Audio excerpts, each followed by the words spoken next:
Crossing into the world of immortality, Chu Xingchen awakens the disciple recruitment system and sees the attributes of his disciples, starting from scratch to build the strongest sect. First disciple, Yingling golden attribute. Immortal cultivation genius purple attribute. Strong luck blue attribute. Beautiful. Second disciple, Xingtian golden attribute. Reborn purple attribute. Decisive and killing blue attribute. Loyal and righteous. Third disciple, orange attribute. Bewitching Demoness? Thus, an inconspicuous small sect inexplicably appeared in the immortal world, but every member is a talent. Chapter 1, whose top-tier immortal technique is called the Water Heart Sutra. 10-mile slope. In front of a dilapidated mountain god temple. Master, is this really the gate of our world's #1 immortal sect? A girl with long black hair tied with a red ribbon looked up at the crumbling temple, her expression hesitant. Chu Xingchen's handsome face revealed a bit of an expert demeanor as he said, "The mountain doesn't have to be high, it's famous if there are immortals. You're still young, don't get misled." The girl in a pink flowing immortal dress showed a look of realization. "I understand, Master. Is there actually a universe within?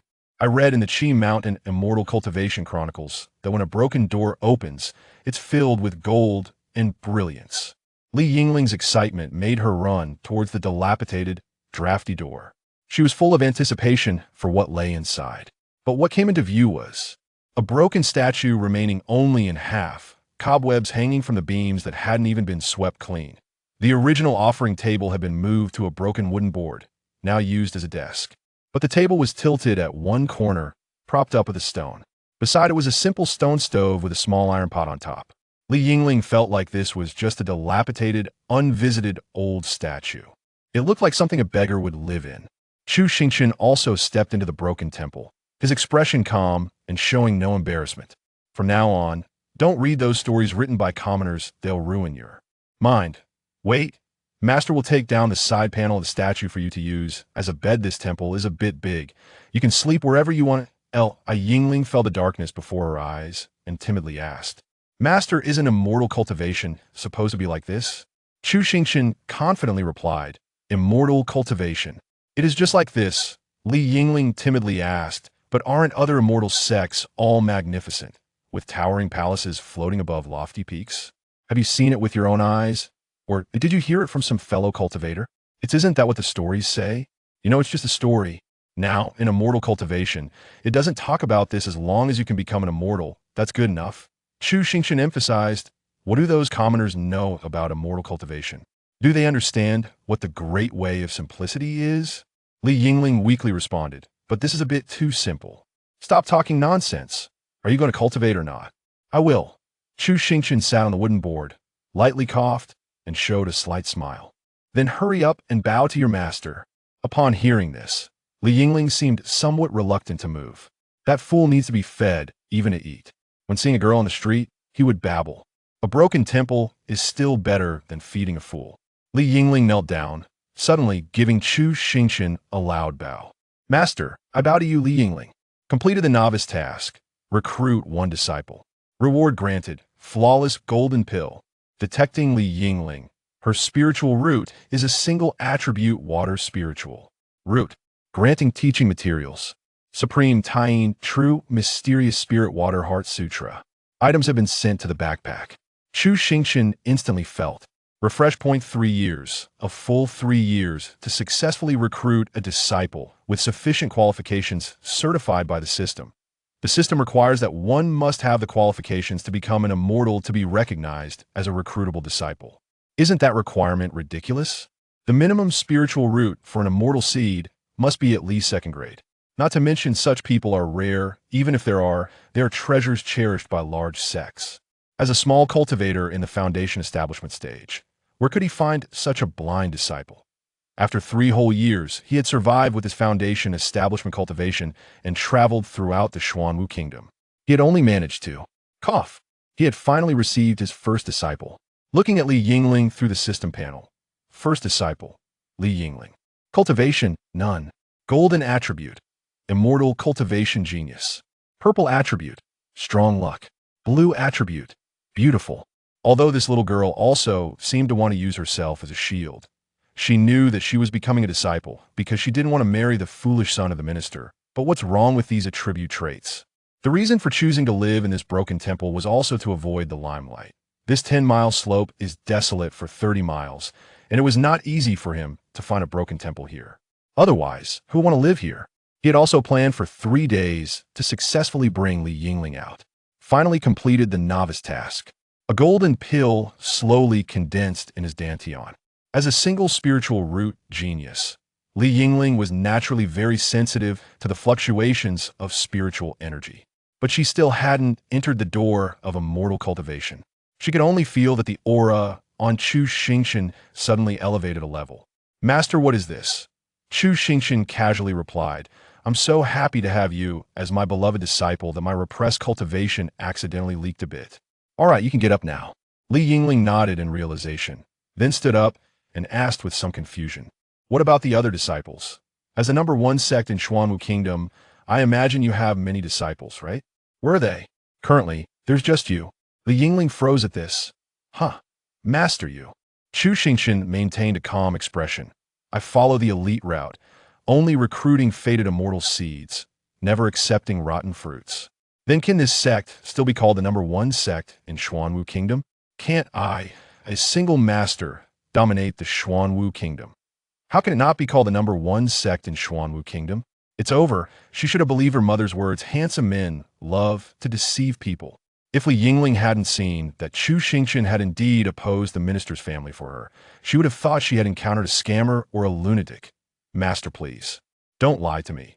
Chu Xingchen directly took out the supreme, tying true mysterious spirit Waterheart Sutra from the system backpack. An old, yellowed book appeared in his hand, crumpled and tattered. The words Supreme Tying Xianling on the cover were all blurred and unreadable. Fortunately, the remaining 3 words were still crystal clear. He tossed the book to Li Yingling beside him. "Just cultivate this, and once you do, you'll know whether your master has deceived you." Hearing her master's absolutely certain tone, it must be some top-tier immortal skill. Li Yingling happily looked at the cover of the book. The big chunk of text was already unreadable. The remaining 3 words. Li Yingling exclaimed in shock, "Waterheart Sutra?" Then she looked at Chu Xingchen with the expression of master. "You've tricked me again. Which top-tier immortal technique is called the Waterheart Sutra? This is way too basic. The cover is so blurred the contents inside must be a mess too, right? Could it be that her master picked it up from some roadside stall? Would practicing it lead to going insane? In the stories, wasn't every top-tier technique supposed to come with its own aura, and wasn't it supposed to radiate 5-color divine light? If this broken book were thrown on the street, it would probably be taken away to be used as toilet paper. Li Yingling looked at the broken book in her hands and weakly asked, "Master, how about we switch to another one?" Chapter 2 has this Waterheart Sutra been revised 17 times? The cultivation techniques provided by the system are all capable of perfecting one's path to immortality. They are perfectly compatible with one's spiritual roots. Even the great immortal sects might not have it. So Li Yingling should be secretly pleased that she can practice it. Yet she still dares to be picky. The main issue is that she doesn't have any other cultivation techniques to train this girl with. At night, Li Yingling lay on the cold wooden board, without the soft pillows from home. She found it really hard to fall asleep. Although she was wearing clothes, without a blanket covering her little belly, she felt uncomfortable all over. Li Yingling softly called out, "Master, what are you doing up so late? The wind was leaking through the broken temple door, and I'm cold."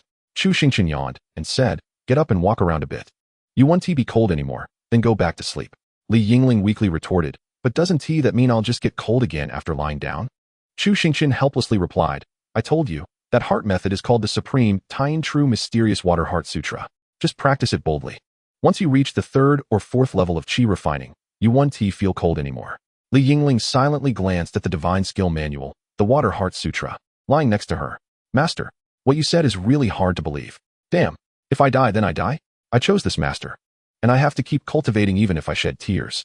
Gritting her teeth, Li Yingling got up, picked up the Waterheart Sutra, and walked over to the fire pit. She opened the first page and looked at the first line. "I, the Water Spirit, True Monarch." This heart method is the exclusive skill of the true immortal realm Water Spirit, True Monarch. Wow, true immortal heart method? Li Yingling felt a bit better and looked at the second line. "I, the Raging Waves, True Monarch, the true water written by the Water Spirit, True Monarch." I have revised it. The effects are even more powerful. Everyone can rest assured to cultivate. Wow, There's even a big shot who made thoughtful revisions. Li Yingling nodded with satisfaction and looked at the third line. The sea transcending true monarch. The first two are trash. What rubbish they wrote. Misleading students. I have revised it. Li Yingling quickly scanned the first page. Goodness. The entire first page is filled with sentences starting with I scolding the previous trash. According to the first page, this Water Heart Sutra has been revised by at least 17 great beings. This means it has gone through 17 versions of cultivation methods. Li Yingling trembled as she turned to the next page. Please don't revise it again. Li Yingling felt her eyes go dark, but still persevered to look down. The Northern Sea Emperor, don't you dare revise it again. You're both incompetent and love to write carelessly. I almost went into a devil's path while cultivating. This version has been revised by me. It's the final version. No poison, rest assured to cultivate. One more reminder. Don't you dare revise it again. Fortunately, indeed no one revised it again. However, one thick ink stroke after another covered all the words written above. On this entire page, the only line that remained unaltered was, water. The source of all spirits in heaven and earth. Very well, a useless statement. She decisively turned to the next page. The entire page was painted black, but with red ink written on it, though a large portion of the red was also covered. Then, colorful ink made the whole sheet turn pitch black. Finally, white paint was forcibly written over it. These great beings are really not willing to lose. The colorful words made Li Yingling feel dizzy. Li Yingling raised her head and weakly spoke to Chu Xingchen, who was lying on the wooden board. Master, I'm going into a devil's path. Can you save me in time? Chu Xingchen propped himself up, looking at Li Yingling squatting by the fire pit with the Water Heart Sutra in her hands, sighed and said, just cultivate with peace of mind. You want to go into a devil's path. How could your master harm you? Master, this book really isn't something you picked up on the roadside, right? Didn't you see? Do you think you can find this kind of heart method on the roadside? Hearing this, Li Yingling lowered her head and took a glance. Indeed, this fake ink money was spent too extravagantly. Li Yingling weakly said, Master, I really want to cultivate. You protect me. Standing up from the wooden board, Chu Xingchen walked over to Li Yingling and nodded. You can rest assured, I will ensure your safety. You will understand how amazing this Water Heart Sutra is once you cultivate it. Master, you said it is a Water Heart Sutra, but what else can be done? Li Yingling steeled herself to finish reading this version of the Water Heart Sutra, which probably had no relation to the original text at all. Then she began to cultivate according to this heart method. As she cultivated, she indeed felt an instant difference. The spiritual energy of heaven and earth quickly condensed and surged towards Li Yingling, following the heart method to absorb the spiritual energy. And then along the meridians of the Heart Sutra, Li Yingling felt a natural sensation spreading throughout her body. Then Chu Xingchen stared in amazement as Li Yingling swiftly broke through to the first level of qi refining. Following that, her aura quickly solidified and suddenly broke through to the second level of qi refining. This immortal seedling is surprisingly terrifying. Damn. It's no wonder she carries the genius trait. How enviable. Big disciple. Li Yingling has broken through to the second level of qi refining. Return of 100 cultivation. Chu Xingchen's eyes lit up. There's such a good thing. A stream of clear, faint spiritual energy entered his body. Chu Xingchen hurriedly felt this spiritual energy, but couldn't sense much. After all, it was only the second level of qi refining. As someone in the golden core stage, it was too high for him. Forget it. At least he didn't have to worry about being surpassed by this girl. He would always be one golden core level ahead of her. In the middle of the night, after observing for a while, Chu Xingchen found that Li Yingling didn't have any major issues. After all, it was a heart method produced by the system. There shouldn't be any problems. Then Li Yingling seemed to have become addicted to cultivation, going from night directly to day. Sunlight shone through the broken door, illuminating the temple. Master, Master. Chu Xingchen groggily opened his eyes, and Li Yingling's big eyes looked at him full of admiration. What is it? Chu Xingchen asked in confusion. Li Yingling excitedly said, I've reached the 5th level of qi refining. I reached the 5th level in just one night. That Water Heart Sutra is truly top-notch immortal technique.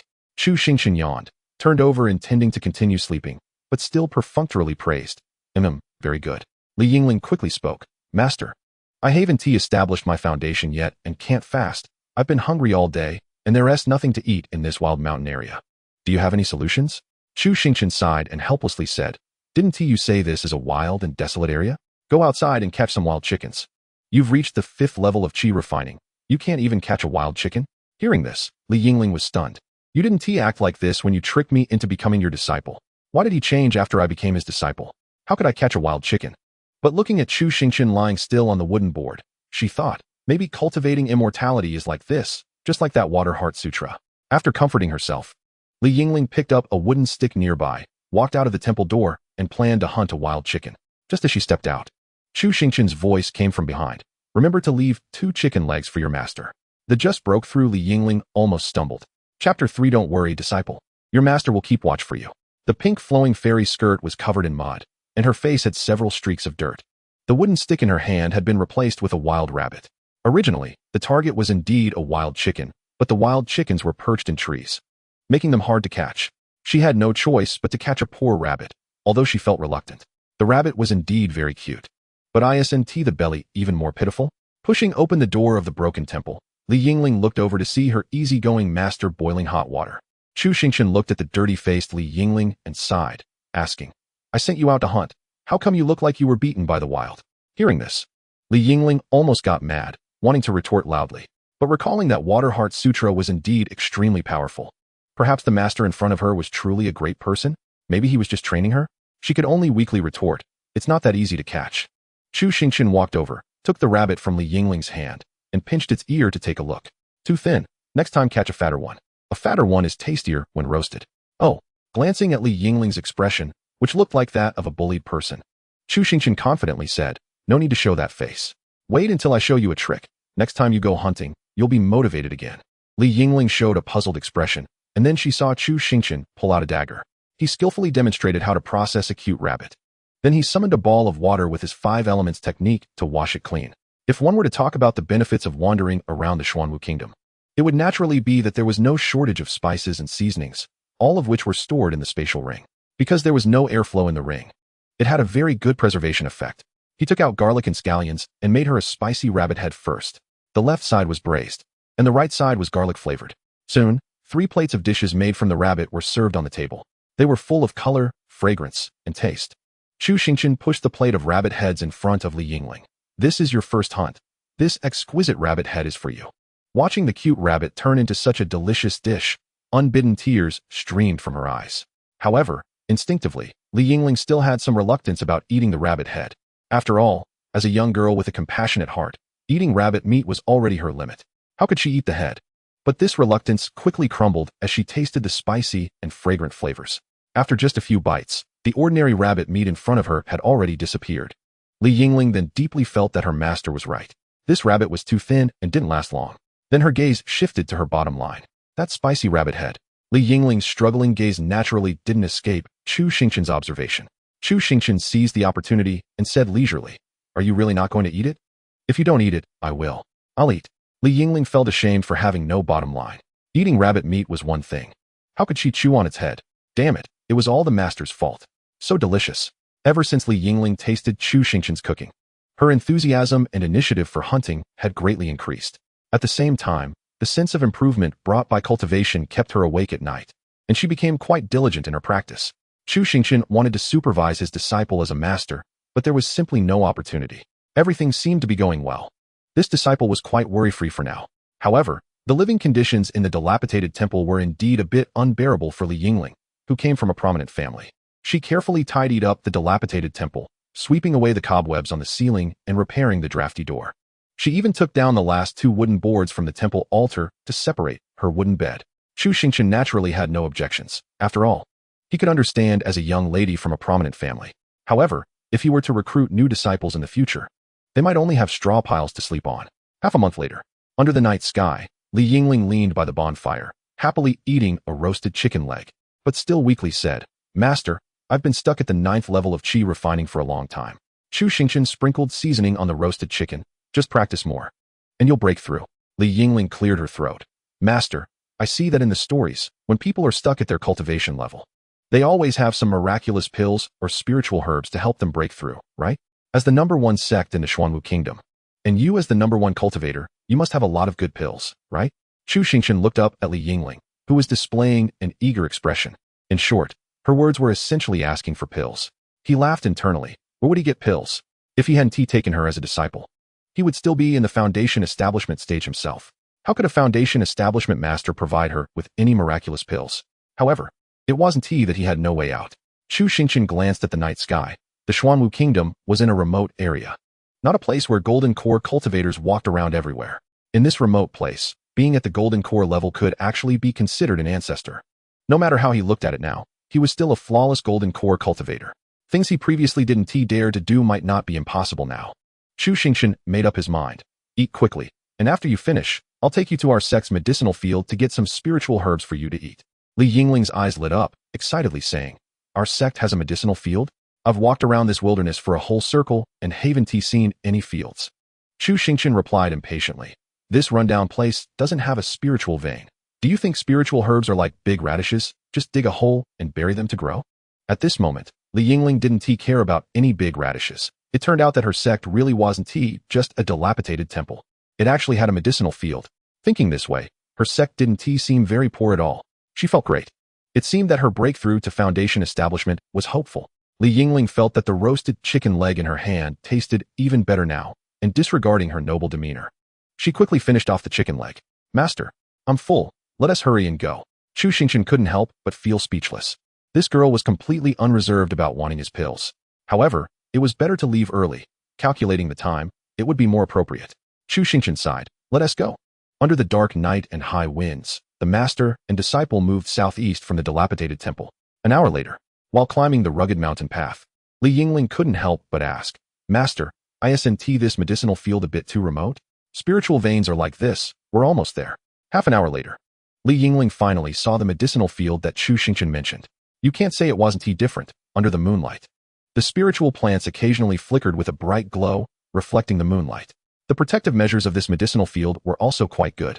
A faint yellow barrier protected this not too large medicinal field.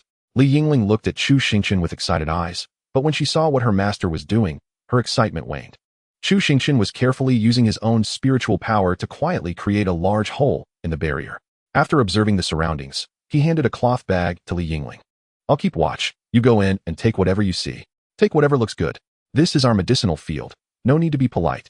Upon hearing this, Li Yingling felt dizzy and somewhat incredulous.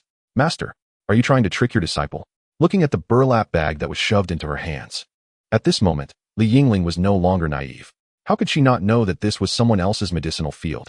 As a well-educated young lady from a prominent family, stealing was quite a challenge to her moral bottom line. Li Yingling planned to ask, but was startled into silence by Chu Xingchen's gesture to be quiet. And she closed her mouth. Chu Xingchen quickly whispered, Be quiet. Don't wake up the good brothers sleeping inside. Hurry up, take whatever you see. The bag in her hand, the spiritual plants, and her master's urging. At that moment, the arrow was on the bowstring and had to be released. Li Yingling gritted her teeth and carefully slipped through the large hole. Didn't the stories say that the cultivation world was full of deceit? Becoming an immortal meant that others couldn't become immortals. Cultivation. It must be like this. Entering the medicinal field, the nervous Li Yingling didn't care about anything else. Pulling up the nearest spiritual plant by the roots. She didn't care about its effects, nor whether her technique was correct, stuffing everything into the burlap bag. As she continued, she unknowingly became excited, specifically looking for the brightest glowing plants to pull. After all, it was just a small sect. Currently, she didn't dare to provoke the larger sections. Not being polite at all, she almost pulled up a quarter of the plants. Li Yingling, with an excited expression, had just run out. Perhaps too excited to hold back, the sleepy disciples of the medicinal field were startled awake. As they opened their eyes in a daze, they noticed a large patch of medicinal herbs missing from the field, especially several urgently needed herbs that had been pulled up by the roots without leaving any trace. Which foolhardy thief would dare to steal the herbs for reviving Yang? Can't you all be as capable as the sect leader? The guarding disciple immediately roared loudly, simultaneously ringing the alarm bell. Thief! Come quickly! There's a thief! Li Yingling's heart raced instantly. Chu Xingchen also reacted quickly, grabbing Li Yingling's hand and immediately using Earth Escape to flee. Li Yingling vaguely heard, that damned thief, trying to steal the immortal herbs that this sect leader worked so hard to gather. I'm sorry. Chu Xingchen's Earth Escape was specially provided by the system for fleeing purposes. Moreover, he practiced diligently, moving at incredible speed. When they emerged again, they were already in an unknown location. Chu Xingchen skillfully set up misleading tracks to confuse the enemy, then took Li Yingling to escape in the opposite direction. He repeated these actions at least 8 times. Taking a sack from the still frightened Li Yingling, Chu Xingchen began sorting the spiritual plants inside. After identifying 2 spiritual plants, he frowned. Li Yingling, still shaken, asked, Master, do you think we won't get caught? Chu Xingchen replied with a calm demeanor, No, the master has already prepared defenses. We're safe.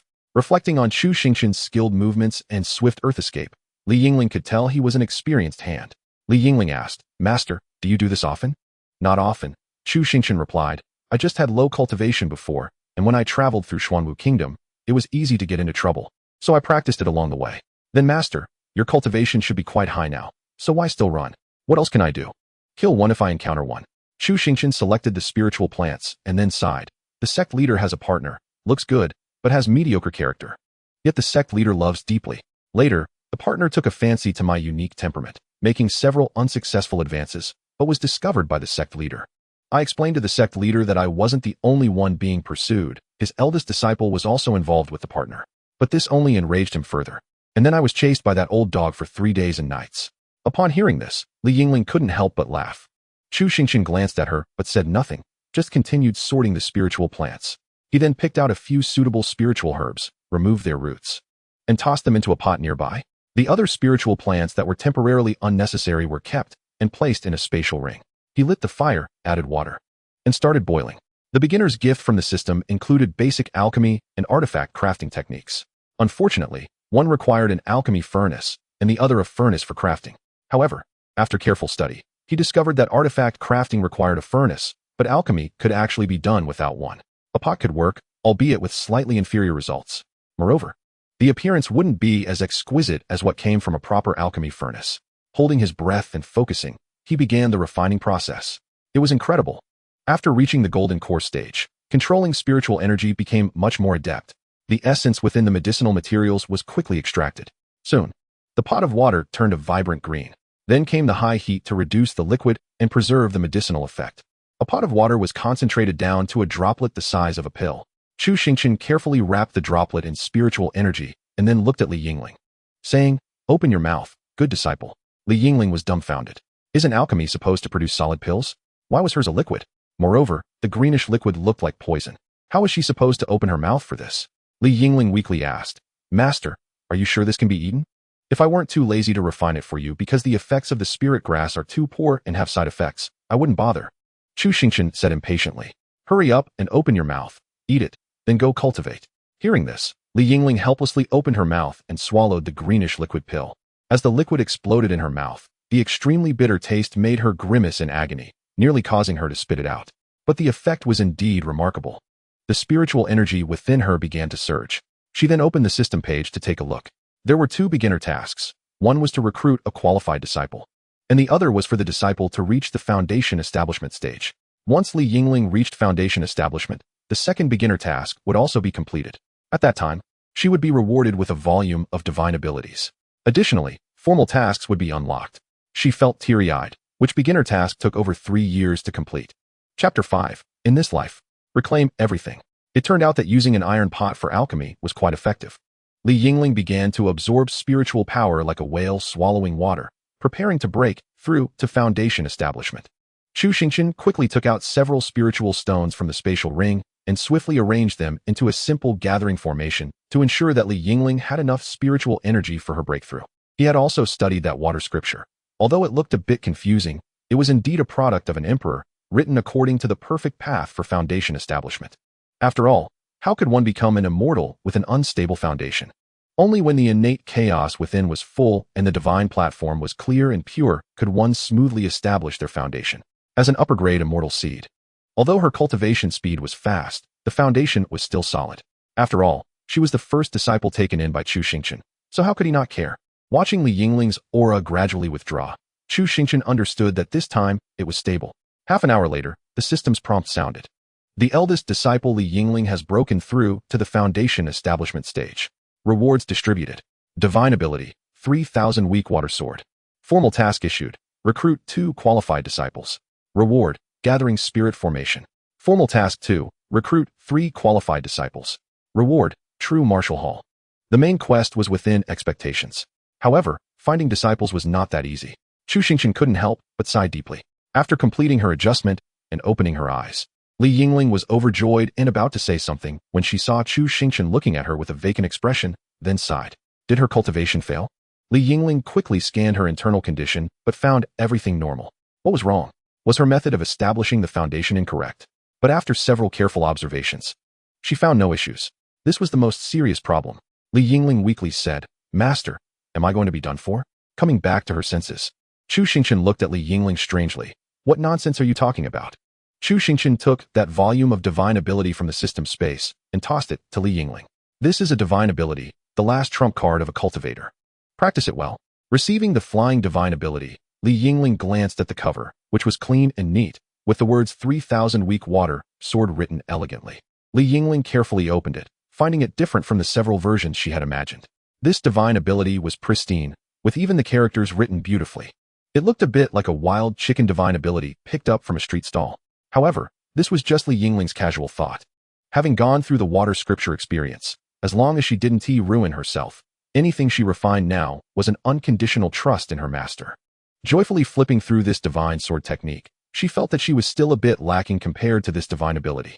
Li Yingling asked, "Master, do you have a sword?" That question sounded a bit like an insult. However, Chu Xingchen still understood what Li Yingling meant. Chu Xingchen glanced at Li Yingling, then directly tore off a small piece of his wooden bed, quickly shaping it into a wooden sword with his spiritual power and tossing it to Li Yingling, saying, "No worries, practice more. If you break it, Master will get you a new one. There are plenty of trees at the door." After more than half a month, Li Yingling had adapted to her master's style of doing things and silently picked up the simple wooden sword that had been thrown on the ground.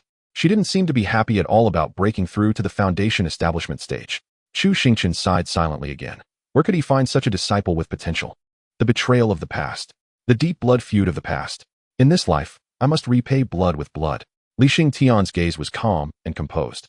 His straw sandals had long been worn out, and blood was dripping. In his previous life, he had ordinary talent, joined the Qingfeng sect, and endured humiliation.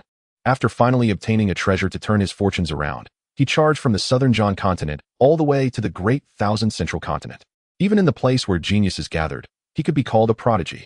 Unfortunately, the young and naive him was deceived by that detestable demoness, leaving him with nothing. Even the Yuan Ying he had cultivated was drained by that demoness. What was most hateful was that demoness. She never even held his hand. Damn it. Since I have been given another chance at rebirth, this time there will be no women in my heart. Li Xingtian's destination was a mountain god temple in the woods of Shirley Slope. Inside the mountain god temple was a stone containing 1,000-year-old bone jade. As long as he absorbed and melted it, subduing the inner demons, he would be able to undergo a transformation. The reason for building a mountain god temple in this desolate place, where not a single soul could be found within dozens of miles, was that a powerful being left this opportunity for a fated person in the future. In his previous life, he was that fated person. In this life, he came even faster than in his previous life. He was still that fated person. Indeed, fate. It is indescribably wonderful. Li Xingtian climbed over a familiar small steep slope, feeling even more excited, because beyond this slope was the mountain god temple. Li Xingtian excitedly raised his eyes. He saw the mountain god temple, but not only that, he also saw a young and beautiful female cultivator wearing a pink flowing skirt. Her long hair flowed like a waterfall, her face like a peach blossom, holding a wooden sword, gracefully practicing swordsmanship. The surrounding spiritual power was turbulent, making her incredibly beautiful. If an ordinary person saw her, how could they not say she was a celestial being? But Li Xingtian was different. Damn it, a woman. Li Xingtian cursed in his heart. However, he did not rush forward. Without a doubt, the girl in front of him was already a cultivator, stepping onto the path of immortality. Currently, he was just a lowly second-layer chi refinement cultivator. Better to observe first. It turned out that not observing was fine, but careful observation revealed clues to Li Xingtian. This girl was clearly practicing not an ordinary sword technique, but a divine ability.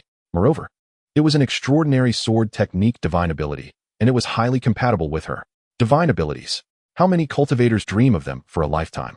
In the central continent, only those who have learned divine abilities can be called prodigies. Li Xingtian also had a divine ability, but it was far from his own cultivation method, greatly diminishing its effectiveness. Even so, within the same realm, as long as the opponent did not have a divine ability, he could crush them. What made Li Xingtian even more envious was that the spiritual power displayed by this girl was only around the foundation establishment stage. A foundation establishment girl had a divine ability that was compatible with her. Even if he had been reborn and carried the memories of his previous life, he wouldn't dare to dream of such a beautiful dream. Which top sect's core disciple from the central continent had come out to travel? There must be elders from the sect out to protect her. Li Xingtian was shocked. His whereabouts might have been discovered. He quickly and cautiously slid down the slope. Indeed, opportunities come only at the right time. He had come too early. Cursing himself, Li Xingtian prepared to leave first. Just as he turned his head, a wooden sword pointed straight at his throat. The girl practicing swordsmanship had a cold expression, her tone icy as she said, "Who sent you? Is it the minister of the Xuanwu kingdom, or has the Taixing sect discovered our whereabouts?" Chapter 6. The Protagonist Template. Facing the wooden sword pressing against his throat, Xingtian decisively cowered. After all, he had often cowered in his previous life in the sect. He raised his hands high and said, "I am not. I don't know the people you're talking about." Yingling's gaze sharpened as she coldly asked, "Then what are you doing here?" Xingtian's mind raced as he thought about what excuse to use to evade the question. A voice came from the direction of the temple. "Surely our sect has already gained a reputation, and this young talent must be here to join our sect?" Xingtian turned his head to see a handsome young man in a tattered Taoist robe leaning against the door, looking at him with a smile. Yingling said somewhat speechlessly, "Master, I don't think that's very likely." If Yingling still didn't understand the character of her so-called sect, then she would be pure foolishness. Her master's cultivation might be decent, but he probably couldn't dominate the Xuanwu kingdom. His identity was questionable, and she didn't know where he obtained so many top-notch techniques. But to say they were famous and attracted people to join, that was purely a dream. Chu Xingchen then slowly walked over, carefully examining the young man before him. Short hair, slightly thin, even though a sword was pointed at his throat, his eyes showed no panic. He took a glance at the system. Target, Xingtian. Cultivation, second layer Qi refinement. Golden attribute, reborn. Purple attribute, decisive in killing. Blue attribute, loyal and righteous. Meets the conditions for accepting disciples. The system had just prompted that a person meeting the conditions for accepting disciples had appeared nearby. A sweep of his divine sense revealed that this person had been caught by Yingling. Chu Xingchen looked at the young man in front of him with amazement. Good guy, a reborn person. This was clearly the protagonist template. Especially the loyal and righteous option. It was obvious he was the sect master's little cotton-padded jacket, but unfortunately, he was male. It was rare to have a disciple come to his door. He had to take him under his wing no matter what. Xingtian looked at Chu Xingchen's expression, which seemed to see through him, and couldn't help but feel a bit startled. He didn't expect that the one who came was not a protector, but his master had come personally. Xingtian took a deep breath and slowly asked, "May I ask which sect this senior belongs to?" Upon hearing this question, Yingling also looked at Chu Xingchen with curiosity. In fact, this question had troubled Yingling for a long time. It had also troubled Chu Xingchen for a long time. As someone who had difficulty naming things, he had always wanted to come up with a name that was both meaningful and elegant. Now, seeing Xingtian's puzzled gaze, Chu Xingchen knew that at this moment, he had to speak. Otherwise, this pre-booked disciple might just slip away. He looked up at the sky and then said slowly, "The sect is called the Heavenly Tao Alliance." The Heavenly Tao Alliance? Xingtian's pupils constricted. How dare they name themselves after the Heavenly Tao? Ultimately, it was his previous self's vision that was too narrow. He had long heard that there were many hidden immortal sects in the central continent. It seemed that these two were also from some hidden immortal sect. Xingtian quickly cupped his hands and said, "I am merely passing by and have no intention of disturbing." Chu Xingchen hurriedly raised his hand to interrupt Xingtian's words, his eyes squinting as if he had noticed something. "You carry the scent of causality. Is this time?" Hearing this, Xingtian's heart raced, and he didn't dare to look up at Chu Xingchen's eyes any longer. This person could see through the causality of time. What kind of cultivation was this? Transformation or tribulation? Even in the remote area of the southern Zhan continent, he could encounter such a big shot? Could it be that he had also come for the bone jade?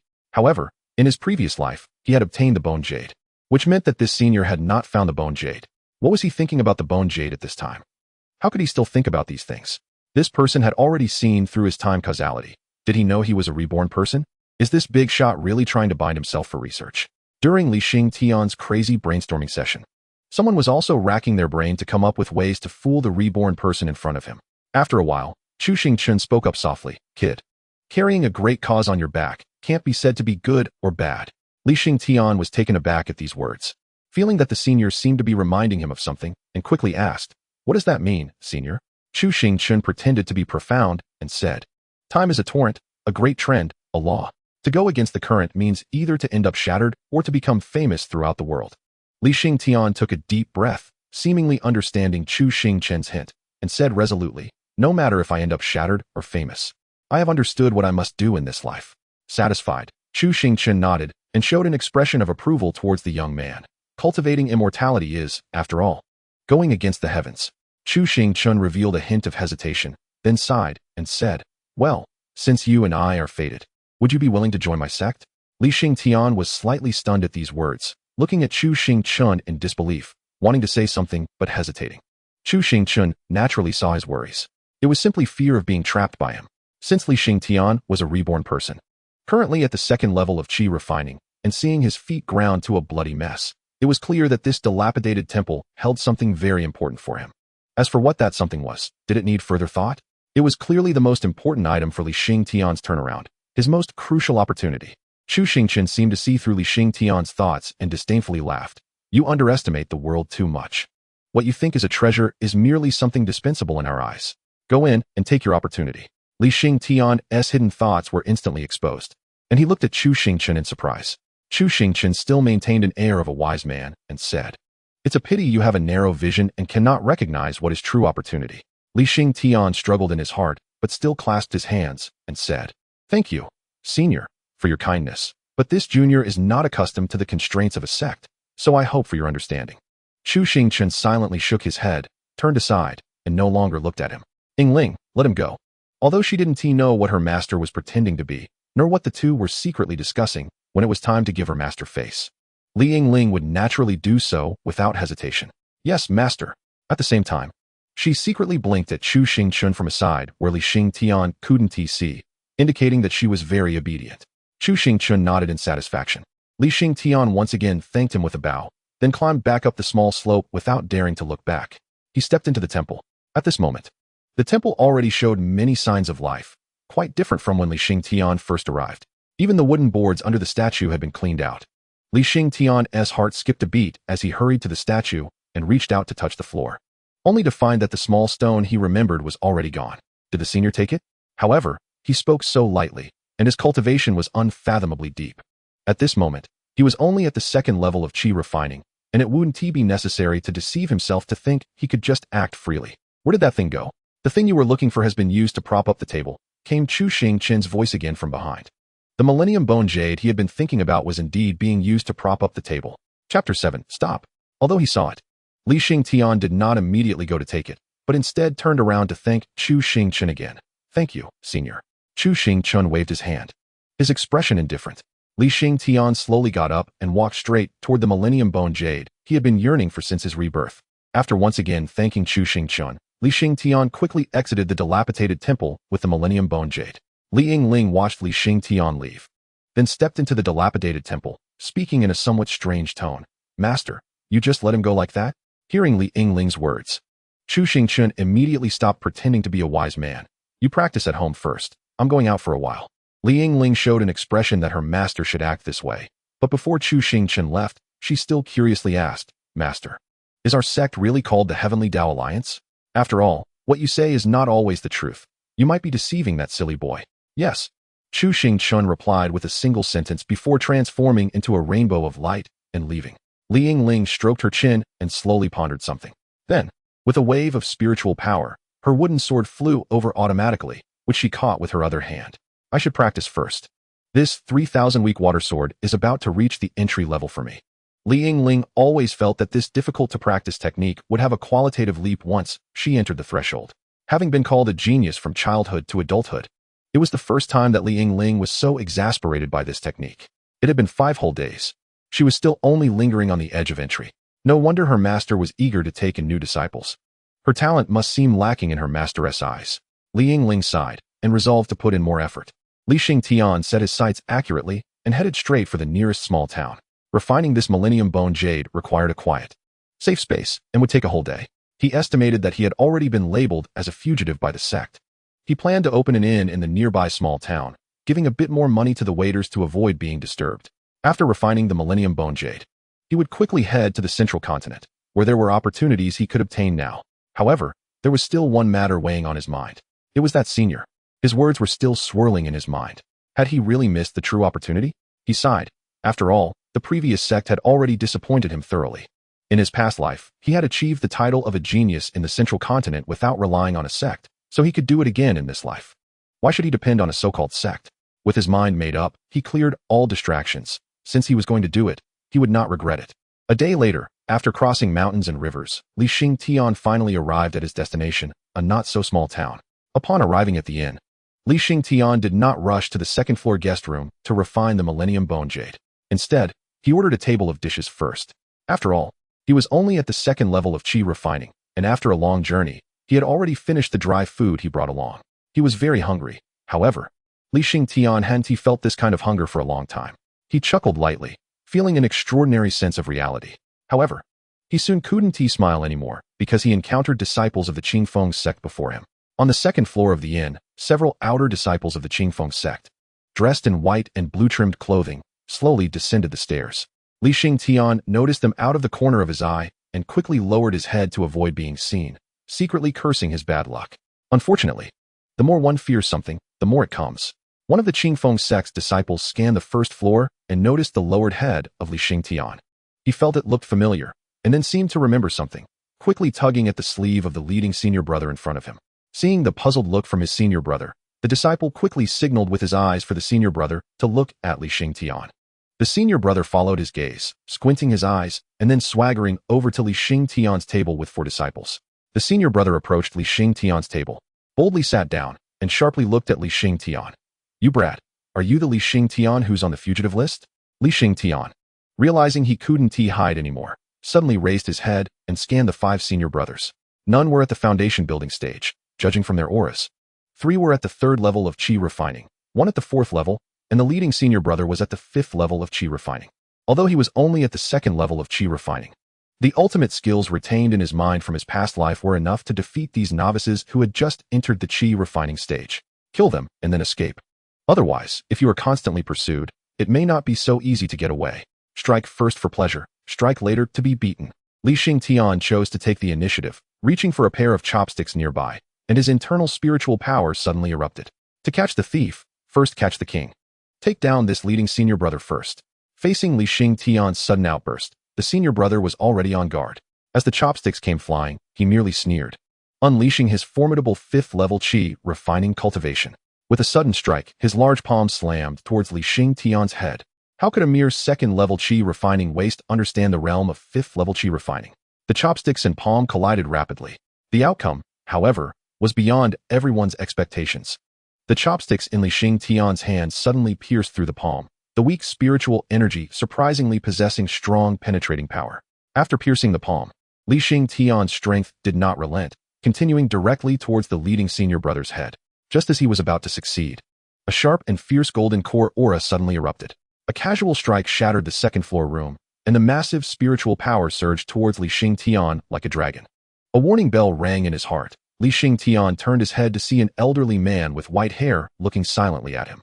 Xingtian recognized this person as the 2nd elder of the Qingfeng sect. Mid-golden core cultivation. It's over. Just as this thought arose in his mind, the massive spiritual power transformed into a crimson dragon and struck Xingtian.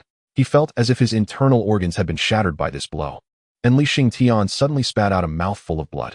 The 2nd elder slightly rose, his expression neither happy nor sad. "You have betrayed the sect and attacked sect disciples. According to the rules of the Qingfeng sect, you should light the heavenly lantern." Xingtian had no space to struggle. His thin internal spiritual power had already been shattered. His internal meridians were heavily injured. The flow of time is a great force, a law. Everything he did against it in his previous life was going against the current. He ultimately became too proud and forgot that after disrupting the cause and effect, the direction of all things would change. Perhaps the senior had long warned that wantonly changing history comes at a price. That line about accepting disciples might have just been to save his own life. After all, how could a powerful being who could see through the flow of time not foresee his current step? Xingtian felt no regret, only an overwhelming sense of unwillingness. "Stop, can you give me some face?" A familiar voice came, and Xingtian turned to look. He saw Chu Xingchen looking regretful, holding a cup of tea and sipping lightly. Chapter 8. Isn't following one's heart a normal operation? The 2nd elder on the 2nd floor quickly turned his gaze to the speaking Chu Xingchen, feeling that this handsome, young man's cultivation was undetectable, and his expression finally changed. Who is this fellow Taoist? Chu Xingchen slightly shook his head, picked up the chopsticks beside him, and gently extended them forward. A profound sword energy suddenly surged wildly from the chopsticks. The sword energy entwined with spiritual power, forming a small white dragon that swirled around the chopsticks. Is this a divine ability? The 2nd elder suppressed his surprise, took a deep breath, and quickly softened his tone, cupping his hands. This person is a traitor of my Qingfeng sect, and has harmed my disciples. Fellow Taoist, logically, you should not stop me. Chu Xingchen sighed. Fellow Taoist, I do not wish to oppress others by force, but this person has some fate with me. Can you spare his life? I can make compensation. The second elder pondered for a moment, but shook his head. If I let him go just like this, my Qingfeng sect will lose all credibility outside. Let me go? Li Xingtian, slumped on the ground, laughed loudly. Since I entered your Qingfeng sect as an outer disciple, have you ever treated me as a disciple? For 3 years after entering, I mined spiritual, or for 3 years. Of the 17 disciples recruited from my village back then, only I am left alive. Your letting me go means not letting me mine, but instead sending me to the wild forest where even inner disciples dare not go to mine spiritual plants? The second elder's heart skipped a beat, and he quickly interrupted, shouting angrily, Traitor! How dare you slander my Qingfeng sect? Chu Xingchen was taken aback, then sneered. It turned out that he was on the side of reason. How could a person like Li Xingtian, who values loyalty and righteousness, betray the sect? Looking at the second elder on the second floor through the system's attribute panel, Shengwanhong. Cultivation, mid-golden core. Blue trait, deep scheming. White trait, reasonably good talent. Black trait, growing old. Black trait, haunted by inner demons. Seeing the traits in an instant, Chu Xingchen's confidence surged. It turned out he was dealing with a sickly person. Now that he had the advantage in strength and position, wasn't he invincible? Chu Xingchen sneered and shouted. I thought the Qingfeng sect was a prestigious sect of cultivation, but it seems to be nothing but a blood-sucking parasite. My Zhongzhou Tiandao alliance cannot sink to your level. After speaking, the sword energy spiritual dragon wrapped around the chopsticks roared suddenly, rapidly expanding, then stared fiercely at the second elder, ready to attack at any moment. At this moment, the remaining personnel in the tavern had long since fled, leaving only the disciples of the Qingfeng sect hiding aside, watching the two confront each other. The second elder truly did not dare to fight at this moment. He could not sense the true cultivation of the seemingly young man before him, which meant that this person was at least at mid-golden core cultivation, even without considering the true cultivation of the young-looking individual. Just this display of divine ability was enough for him to struggle against even a mere early golden core kid. Moreover, the term Zhongzhou was like a thunderclap in the southern province of Zhan. Which sect could withstand the pressure of Zhongzhou? Although he knew the young man before him might be bluffing, who would dare to bet on that? The second elder's expression remained unchanged, but he was already carefully considering how to speak without losing face. However, a flattering voice came from outside. Gentlemen, please do not fight. Chu Xingchen scanned with his spiritual sense and saw a middle-aged man dressed in the official attire of the Demon Suppression Division of the Xuanwu Kingdom. With a cultivation level at mid-foundation establishment, the middle-aged man said, Two seniors, what cannot be discussed properly that you must resort to violence? Moreover, this is a mortal town. Once you fight, not to mention how many mortals will die, just bearing this cause and effect for no reason is not worth it. What do you think, seniors? The second elder's heart relaxed instantly, gently stroking his beard and saying, Since this division chief has spoken, then fellow Taoist, my Qingfeng sect will give you some face. Although it is easy to kill him, there will inevitably be some trouble later. Especially since this is the territory of the Xuanwu Kingdom. It would not be wise to offend the authorities for this old man. Chu Xingchen said nothing more, just raised his hand to grab the slumped Li Xingtian and transformed into a ray of light to leave. The second elder also slowly breathed a sigh of relief, thanking the division chief of the Demon Suppression Division before flying down. His sharp gaze turned to the senior brother at the 5th level of chi refining with chopsticks still stuck in his palm, and the second elder silently reached out to pull the chopsticks out of his hand. The senior brother let out a painful groan, but did not dare to react too much.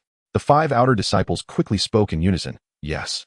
The second elder's gaze followed the direction in which Chu Xingchen left, remaining silent for a long time. Chu Xingchen was still taking measures to confuse the enemy. Li Xingtian endured the pain and spoke, Thank you, senior, for your timely rescue. Li Xingtian looked very confused. Because Chu Xingchen was able to reveal his divine ability at a critical moment, it largely depended on his own great disciple, truly deserving of the golden talent trait. He actually managed to initially grasp the divine ability in just a few days, and at the most critical moment, mastering the divine ability allowed him to receive a reward from the system, which also enabled him to master this divine ability. Otherwise, Chu Xingchen felt he might not have been able to easily scare off the elder of the Qingfeng sect. He would reward her well when he got back. Today's chicken legs were all hers. At this moment, Li Yingling was controlling a wooden sword, maneuvering it like a swimming dragon, with several streams of water that transformed into a dragon coiling around the sword. She seemed to be having quite a bit of fun. As the two landed slowly, before Chu Xingchen could speak, Li Yingling glanced at the severely injured Li Xingtian, her expression somewhat conflicted. Li Yingling's expression became even more troubled, and then she timidly said, Master, I have no experience in this kind of thing. If I don't do well, you can't blame me. Li Xingtian quickly explained, I wasn't injured by the senior. This fairy, don't misunderstand.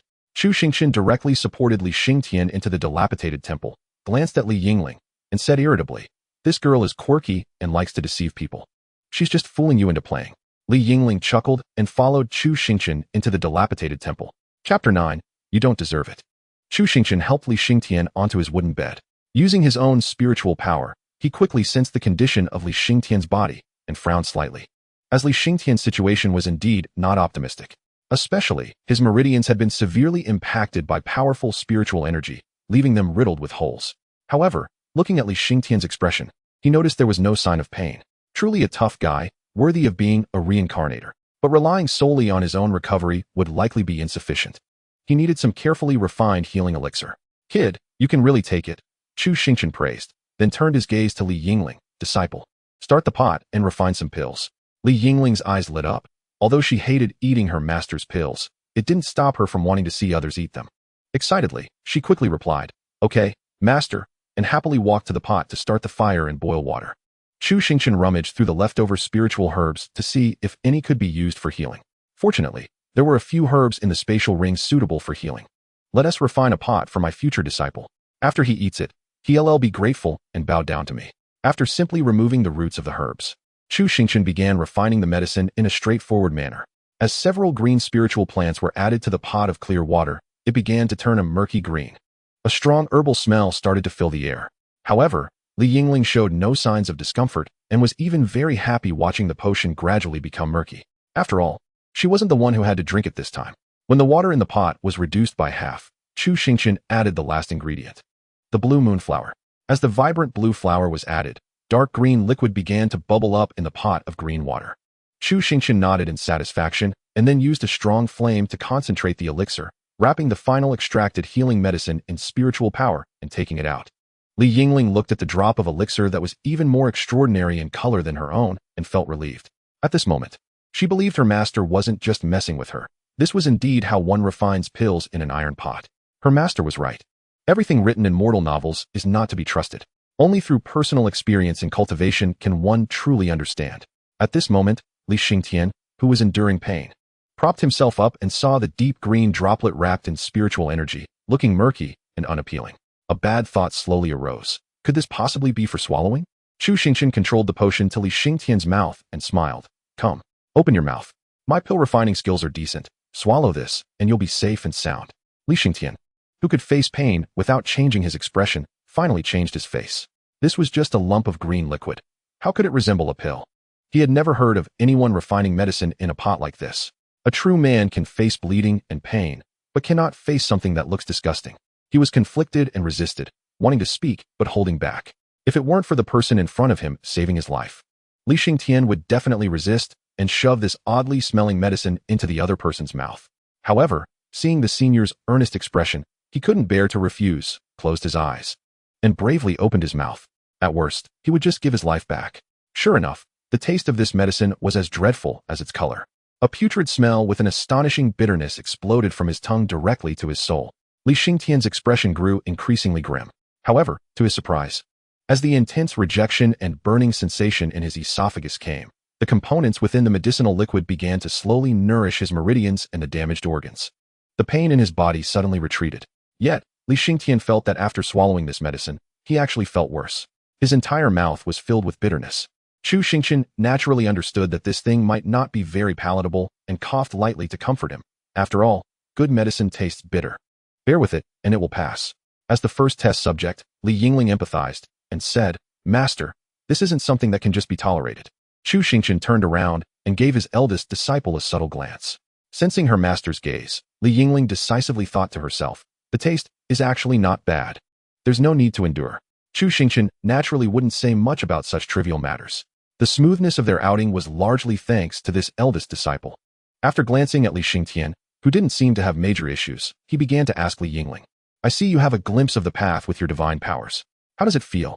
Upon hearing her master's question, Li Yingling thought about how she had barely entered the threshold after spending so many days. She thought her master was being sarcastic again, but found it hard to refute. Li Yingling unconsciously twisted her long, dark hair with her right hand, her beautiful face slightly flushed, and she turned her head bashfully saying, "It's quite powerful, but a bit difficult." Chu Xingchen was taken aback upon hearing this. You've only practiced for a few days, and you've learned this. Is that called difficult? Truly. The eldest disciple with a genius trait was showing off in front of her master. Chu Xingchen cleared his throat and put on a stern expression. Cough. Just practice diligently. Yes, master. In front of the campfire in the dilapidated temple at night, Chu Xingchen directly allocated the roasted rabbit head to the day's biggest contributor, Yingling, and then gave half a rabbit to Xingtian. Xingtian was already fine and could sit up.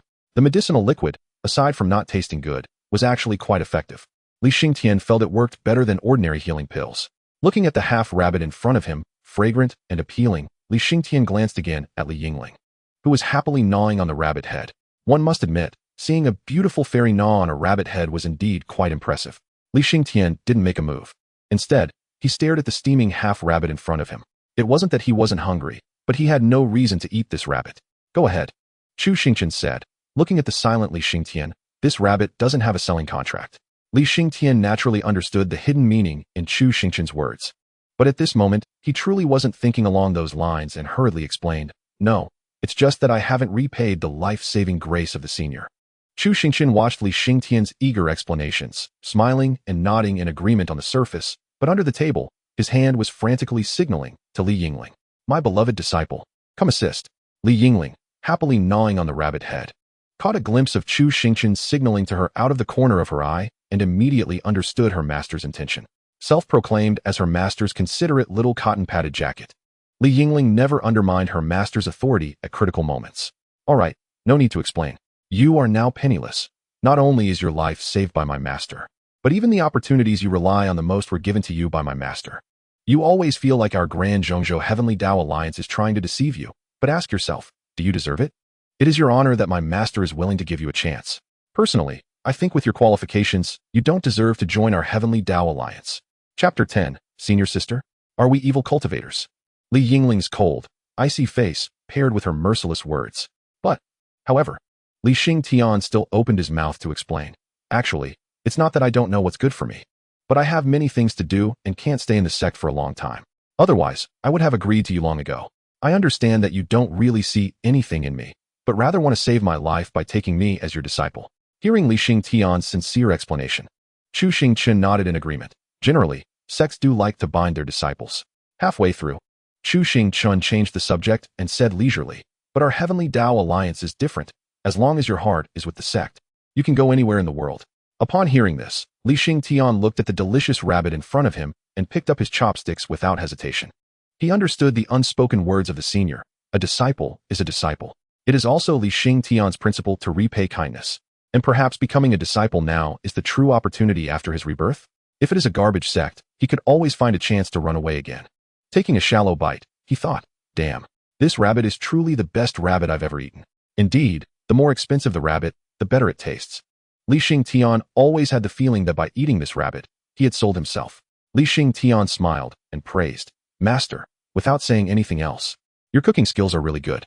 Disciple accepted successfully. Second disciple, Xingtian. Dispensing cultivation method, Hunyuan magic bone body refining technique. Please use it in conjunction with the heavenly demon Dao body. Task 1 completed. Reward is gathering spirit array. All rewards have been placed in the system backpack. Seeing the system's settlement page, Chu Xingchen nodded in satisfaction. If you like to eat, then eat more. Xingtian humbly replied, Yes, master. Yingling, watching Xingtian starting to be humble, couldn't help but cough lightly, sitting up straight and encouragingly said, as the second disciple of the master, you need to work hard. Seeing Yingling's posture, Xingtian understood the senior sister's thoughts and quickly clasped his hands. Okay, I won't disappoint senior sister. A satisfied expression appeared on Yingling's face. The new junior brother is quite sensible. She would take care of him in the future. After all, just going out for a day almost cost him his life. He must be a rather foolish junior brother. She didn't know what the master saw in him. But thinking about it, maybe this sect was just too short of people. She looked at her master, who should have relaxed and smiled by now, but in fact, the master's face showed a hint of worry. It wasn't just Yingling who noticed this. Xingtian also caught on. Yingling cautiously called out, Master? Hearing the call, Chu Xingchen closed the system panel in front of him and turned to Yingling. What's wrong? Master, are you okay? What could be wrong with me? If nothing's wrong, you seemed a bit unhappy just now. Hearing this, Chu Xingchen realized that his earlier expression had been noticed and quickly said, Oh, I was just studying your junior brother's cultivation method. Li Xingtian immediately said, "Master, you don't need to. I have my own cultivation method." Chu Xingchen said no more and simply extracted the Hunyuan magic bone body refining technique from the system. A blood-red covered book appeared in Chu Xingchen's hand, which he directly handed to Li Xingtian, reassuring, "It's fine. You can take a look at this technique first. If you think it's not suitable, you can also practice your own."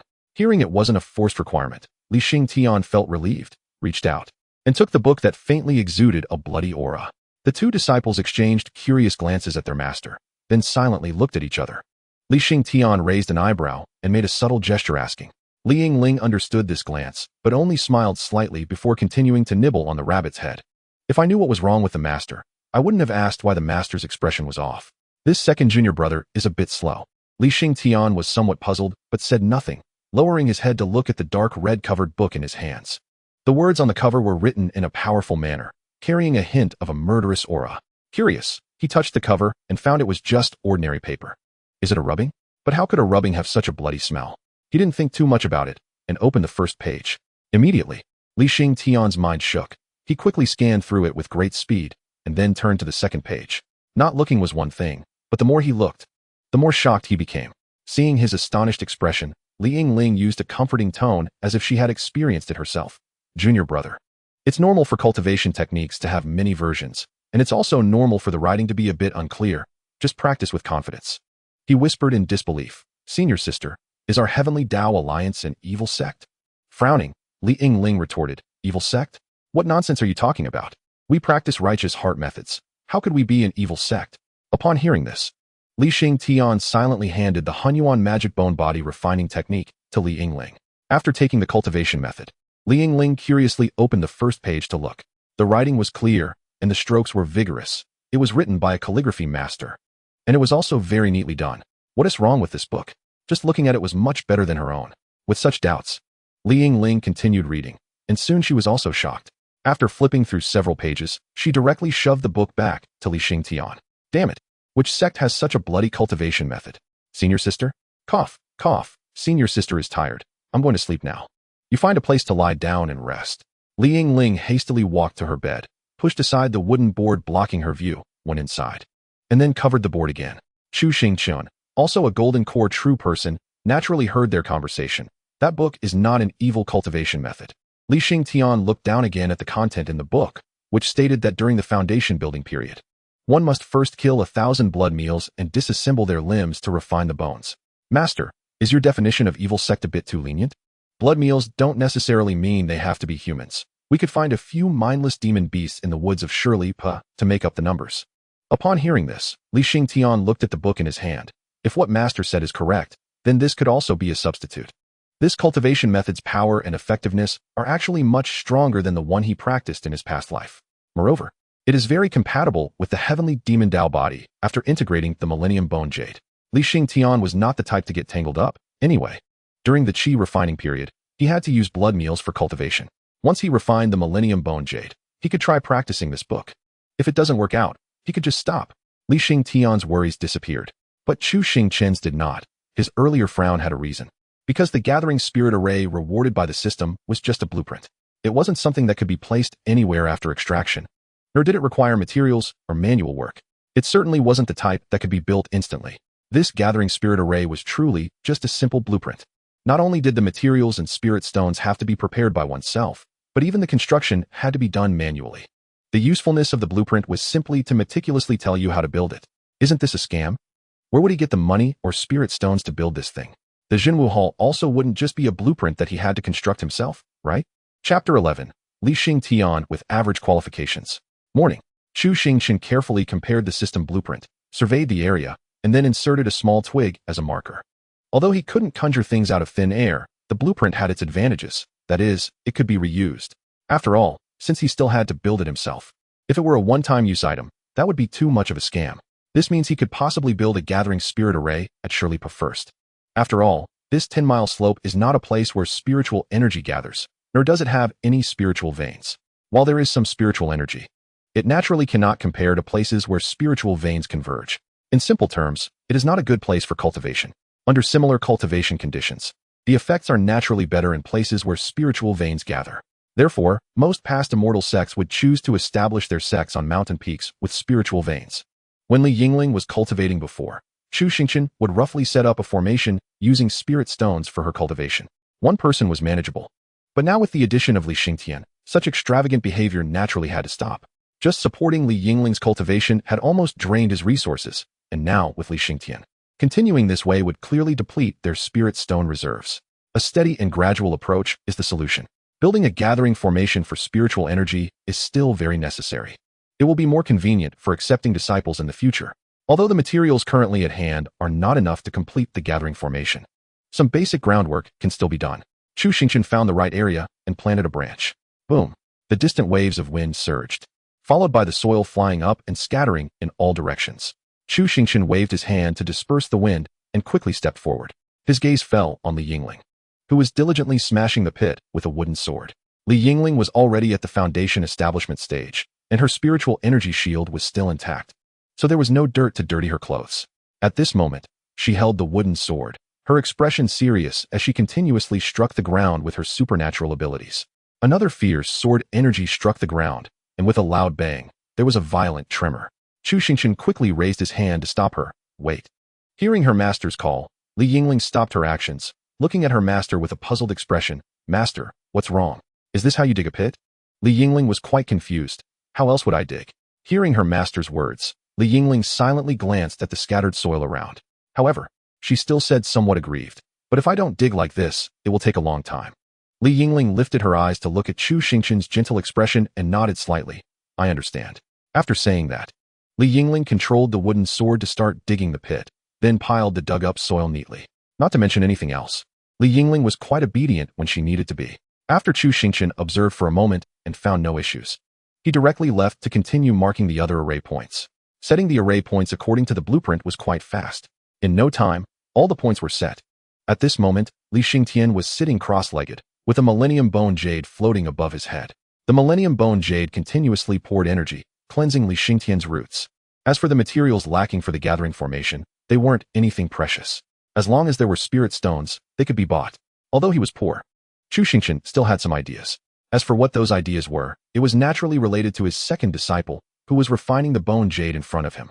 As a reborn individual, he surely knew some ways to make money, or perhaps he had not yet dug up the tombs of powerful cultivators. Digging graves may be unethical, but the money comes quickly. Anything left behind by a powerful being would likely be enough to construct a formation. Moreover, in the cultivation world, these tombs are uniformly referred to as secret realms. Generally, sect elders would lead a large group of disciples to dig graves together. Thinking this way, his moral standards were still on par with those of the cultivation world. After all, our Heavenly Tao Alliance's dream is to be a reputable righteous sect. Now, he just needed to wait for Li Xingtian to finish refining and then ask him if he had any good leads. At noon, Li Xingtian had not yet finished refining. She looked at the two people in the dilapidated temple, especially seeing her master leisurely lying on the wooden plank. Li Yingling asked in confusion, Master, why am I the only one digging? Aren't you digging? Chu Xingchen straightened up and looked at Li Yingling, who was pouting and seemed a bit angry. Clearing his throat, Chu Xingchen said leisurely, Do you think Master is slacking off? Isn't it? Li Yingling retorted, You said yourself that after marking, you'd dig with me. Facing her disciple's accusation, Chu Xingchen decisively shifted the topic. What are you talking about? Is it complaining to contribute a bit to the sect? Do you understand that Master is exhausting himself for your future? Hearing her master's words, Li Yingling wanted to say something but stopped, realizing she was now on the moral low ground. However, she still knew how to handle her master's current state. Li Yingling showed an aggrieved expression, her beautiful peach blossom eyes glimmering with tears, and with a charming face, she said aggrievedly, If you don't dig, you don't dig. After all, you arranged this for me. How could I not do it? I wasn't angry just now. I just didn't expect Master would deceive Yingling. I didn't think Master would think of Yingling like this. Goodness. Chu Xingchen looked at his eldest disciple's dramatic performance and felt somewhat speechless. However, he quickly pointed at Li Xingtian, who was meditating and absorbing the bone jade. I was just worried about your junior brother making mistakes while absorbing the bone jade, so I came to check. After all, it has taken him so long to refine a bone jade, and his aptitude is far inferior to yours. It's hard not to worry. Unlike you, my eldest disciple, who is capable and smart, which makes me feel at ease. However, Li Yingling's reaction was different from what he had expected. Her expression instantly turned cold, and her tone was no longer aggrieved. She said coldly, Master, no need for more words. Since junior brother has joined our sect, and his cultivation is the lowest, It is only right to take good care of him. Chu Xingchen could tell from his intuition that Li Xingtian had woken up behind him. He said irritably, "While I can still accept this, you quickly go out and hunt for me. As you command." Li Yingling quickly cupped her hands in response and then ran out of the dilapidated temple. "Sorry, master, for my lack of cultivation and aptitude, troubling you." Li Xingtian's somewhat apologetic voice came from behind. "As long as you know, you need to put in more effort." Chapter 12. It's not theft. It's revenge. At this moment, Li Xingtian had successfully refined the Millennium Bone Jade. Feeling the smooth flow of his meridians inside, he let out a heavy sigh. It just felt a bit hard. How come rebirth was even less smooth than in his previous life? As for his senior sister's words, Li Xingtian didn't care. He knew whether he was capable or not. This doesn't mean that his newly appointed master was bad. Li Xingtian had experienced many storms and seen many different kinds of people. He could feel that his master sincerely cared about him, especially that cultivation technique, a level of technique that could create huge waves even in the central continent. He slowly stood up, stretched his body, and then saw his master's eager gaze. Li Xingtian felt a bit uneasy. "Master, what's wrong?" Chu Xingchen first released his spiritual sense to confirm that Li Yingling was no longer around.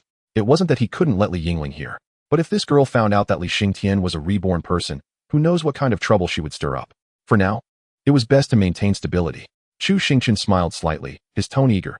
"Disciple, you must have had quite a few adventures in your previous life, right?" "Yes, there were some."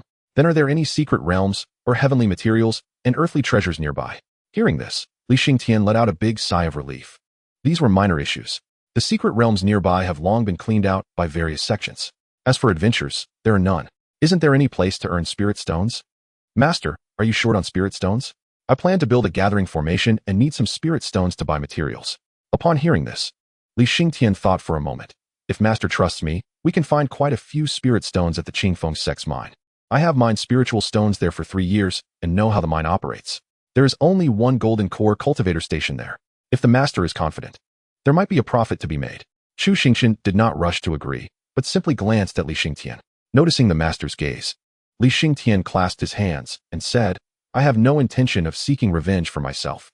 I just want to seek justice for the many people persecuted by the Qingfeng sect." Chu Xingchen's expression was serious, and he spoke earnestly. "As a disciple of the Heavenly Tao Alliance, your vision cannot be so narrow." "Huh?" Li Xingtian looked at his master in a daze. At this moment, he was also a bit confused, unsure whether his master wanted both money and face or simply wanted a legitimate reason. However, regardless of which it was, he felt that he should not doubt his master's words. Li Xingtian unconsciously smiled and replied, "Yes, master. Please tell me where the mine is located. I will go check it out first." Picking up a half-burned piece of wood from the ground, Li Xingtian began to draw a map on the floor.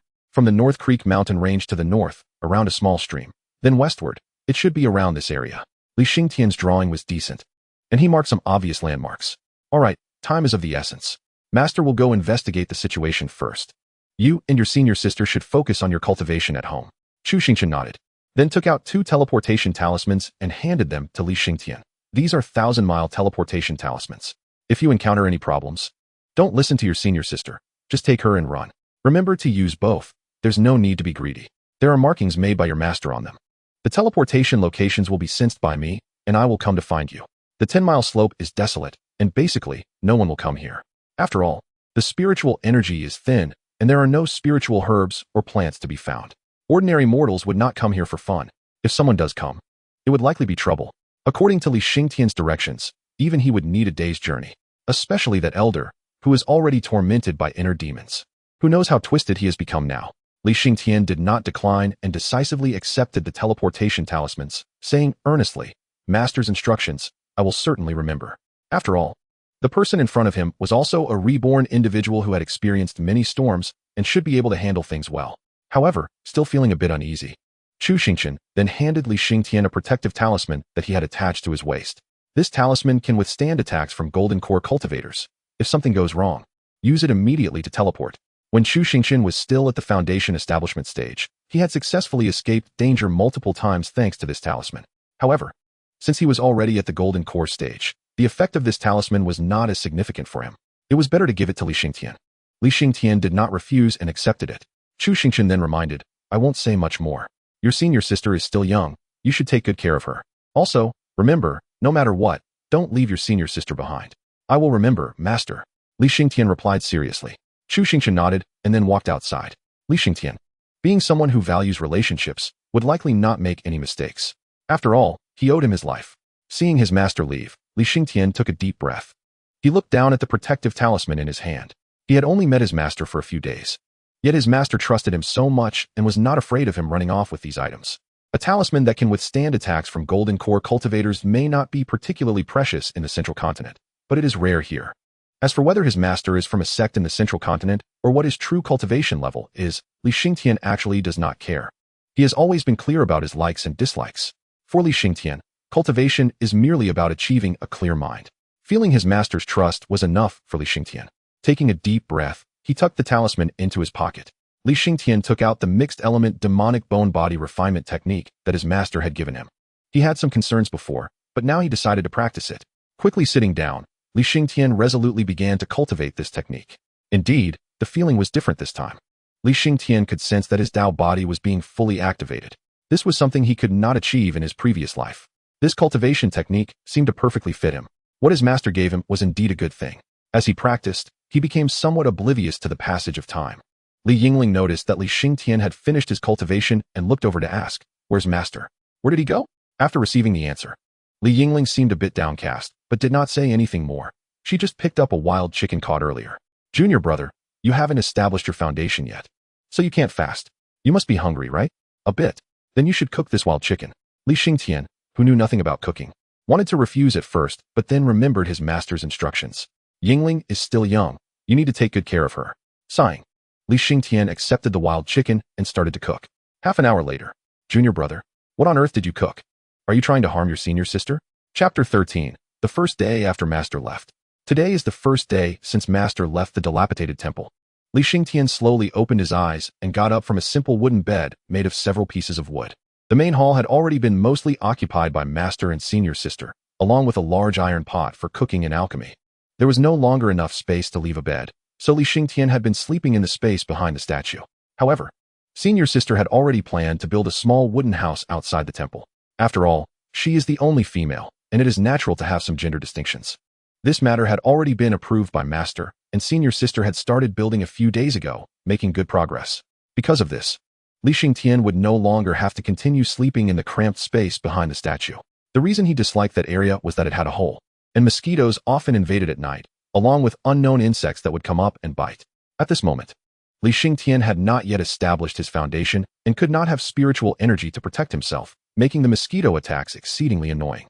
Therefore, he was very supportive of senior sister building the small house, and even helped her a lot. It is estimated that in 2 or 3 days, the small house will be completed. After seeing the gruesome remains of the chicken yesterday, senior sister hadn't eaten any of it. However, she insisted that Li Xingtian finish it. Li Xingtian understood this request, as it was the chicken that senior sister had caught, and since he had cooked it so poorly, it was only fair that he finished it. Originally, Li Xingtian thought the chicken would taste terrible due to its gruesome death. However, to his surprise, it tasted acceptable. Perhaps it was due to having experienced his master's crude healing elixirs. Li Xingtian only felt that the chicken was a bit fishy, bland, and the meat was tough. Other than that, it was still quite good, at least within the range of edible. However, senior sister's evaluation was not so favorable. She called the pot of chicken dead chicken bathwater. But since senior sister had already established her foundation and could fast, Li Xingtian did not need to worry about her going hungry. After all, he had promised Master to take good care of her. And Li Xingtian was not the type to break promises.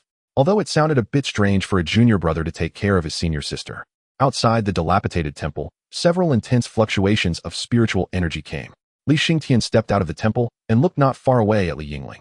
At this moment, she was wielding a wooden sword, continuously controlling the strength of her techniques to strike a large tree. The force was just right, and the tree fell decisively under the flow of the sword energy. It must be said that senior sister's ambition is quite strong. She is cultivating her techniques even while building the house and chopping wood. Moreover, it appeared that she was making significant progress. One must admit that even in the central continent, senior sister's talent could be considered outstanding. It was clear that she had not mastered her techniques when they first met. In such a short time, she has already become quite proficient. With such talent, Master must have truly come from the central continent. It is unclear why he is so poor. Could it be that the Master also sneaked out from a certain sect in the middle continent like himself?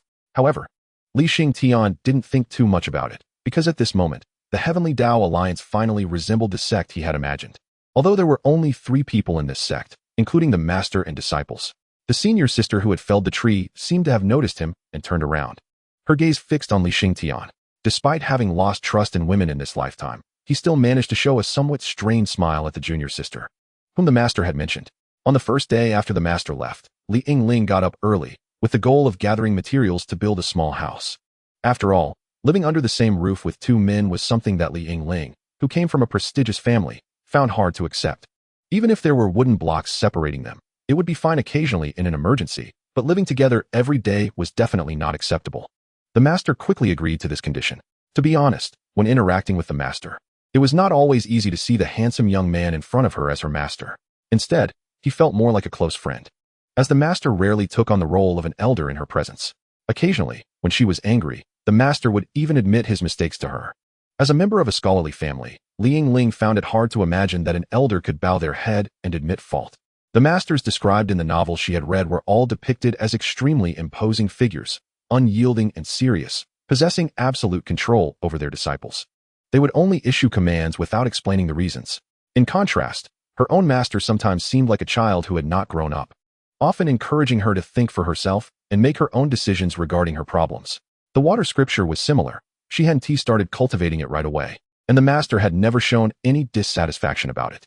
Additionally, Li Yingling thought the master was somewhat lazy, as she had no idea of his cultivation level, nor had he ever revealed it to her. However, as a foundation establishment practitioner, she could go a month without sleep and still recover enough energy from cultivating at night. The master was certainly much stronger than her, but perhaps because she was following the wrong master. Li Yingling had also picked up his bad habit of meaningless sleep every night. However, meaningless was her own definition. The master referred to sleeping as nurturing the spirit, and he had his own set of twisted reasoning. Although this reasoning could not convince Li Yingling, she unconsciously began to adopt the master's sleeping schedule. Perhaps it was because she felt a sense of imbalance watching the master sleep soundly while she was struggling with her cultivation. Many thoughts flashed through her mind. Li Yingling struck down the tree in front of her with a single blow, and she was starting to master her recent divine powers with increasing ease. She sensed a gaze from behind her. Although she didn't understand the master's reasons for taking in disciples, she still respected his decision. However, when her somewhat foolish junior brother showed her a silly smile, she asked, "Junior brother, are you hungry?" She didn't know how to properly interact with a junior brother who seemed lacking in intelligence, especially since he had been cultivating for quite a few days and was still stuck around the fourth layer of chi refinement. His talent was already mediocre, and he didn't seem to be particularly diligent in his cultivation. As the senior sister, since the master was not around, she should supervise him properly. "Junior brother, how is your internal injury? Have you recovered?" "It's almost healed." "That's good. Since the master isn't here, today, senior sister will supervise your cultivation." Li Yingling patted the fallen tree beside her. "You should carefully manipulate this tree with your spiritual power and turn it into wooden boards. This will greatly enhance your control over spiritual power." Li Xingtian was somewhat speechless. He thought it was just hard labor, and he shouldn't use control as an excuse. He recalled the master's instruction to take good care of his senior sister. Yes, senior sister. Li Yingling had also seen the technique Li Xingtian was practicing, which required a lot of blood and food from magical beasts.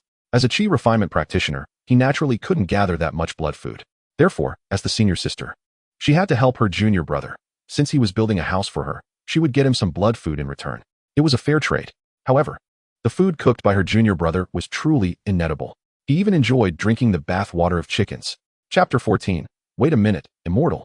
The Qingfeng Sect's spirit stone mine was located in a remote mountain. The scenery was quite pleasant, surrounded by green mountains and clear waters, with many low-level magical beasts roaming in the woods. It was unclear whether the simple illusion formations surrounding the mine were set up to prevent miners from escaping or to guard against magical beast attacks. For cultivators below the foundation establishment stage, it would be extremely difficult to leave the mine wrapped in the formation. According to Li Xingtian, most of the miners here were practitioners with very poor qualifications. The Qingfeng sect found these individuals from various remote villages and impoverished areas. Such people were unlikely to have significant backgrounds and would not provoke those they shouldn't. As long as they had some spiritual roots, even if they were mixed, they would be collected. Then, they would be forcibly refined into the second or third layer of chi refinement using medicinal baths that burned their potential, and thrown into the mine to work until death. Thus, the Qingfeng sect was essentially disguising itself as a righteous sect while engaging in evil practices. After all, how could such things be hidden from the sect leader and other high-ups? Chu Xingchen carefully avoided the areas patrolled by the sect's cultivators. He climbed up from the side of the cliff, trying to conceal his presence, and slowly observed the situation in the mine below. Several simple wooden houses were haphazardly arranged without any planning, but at the highest point, there was a beautifully crafted building where disciples dressed in Qingfeng sect attire could be seen. There were not many of them, just 2 men and 1 woman.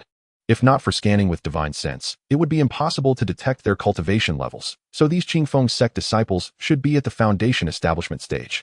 Once a cultivator reaches foundation establishment, they can easily manipulate spiritual energy within their bodies, making it no longer visible. Without divine sense, it was impossible to discern the golden core stage with the naked eye. At this moment, it was daytime, the prime time for mining, and the mine echoed with loud noises.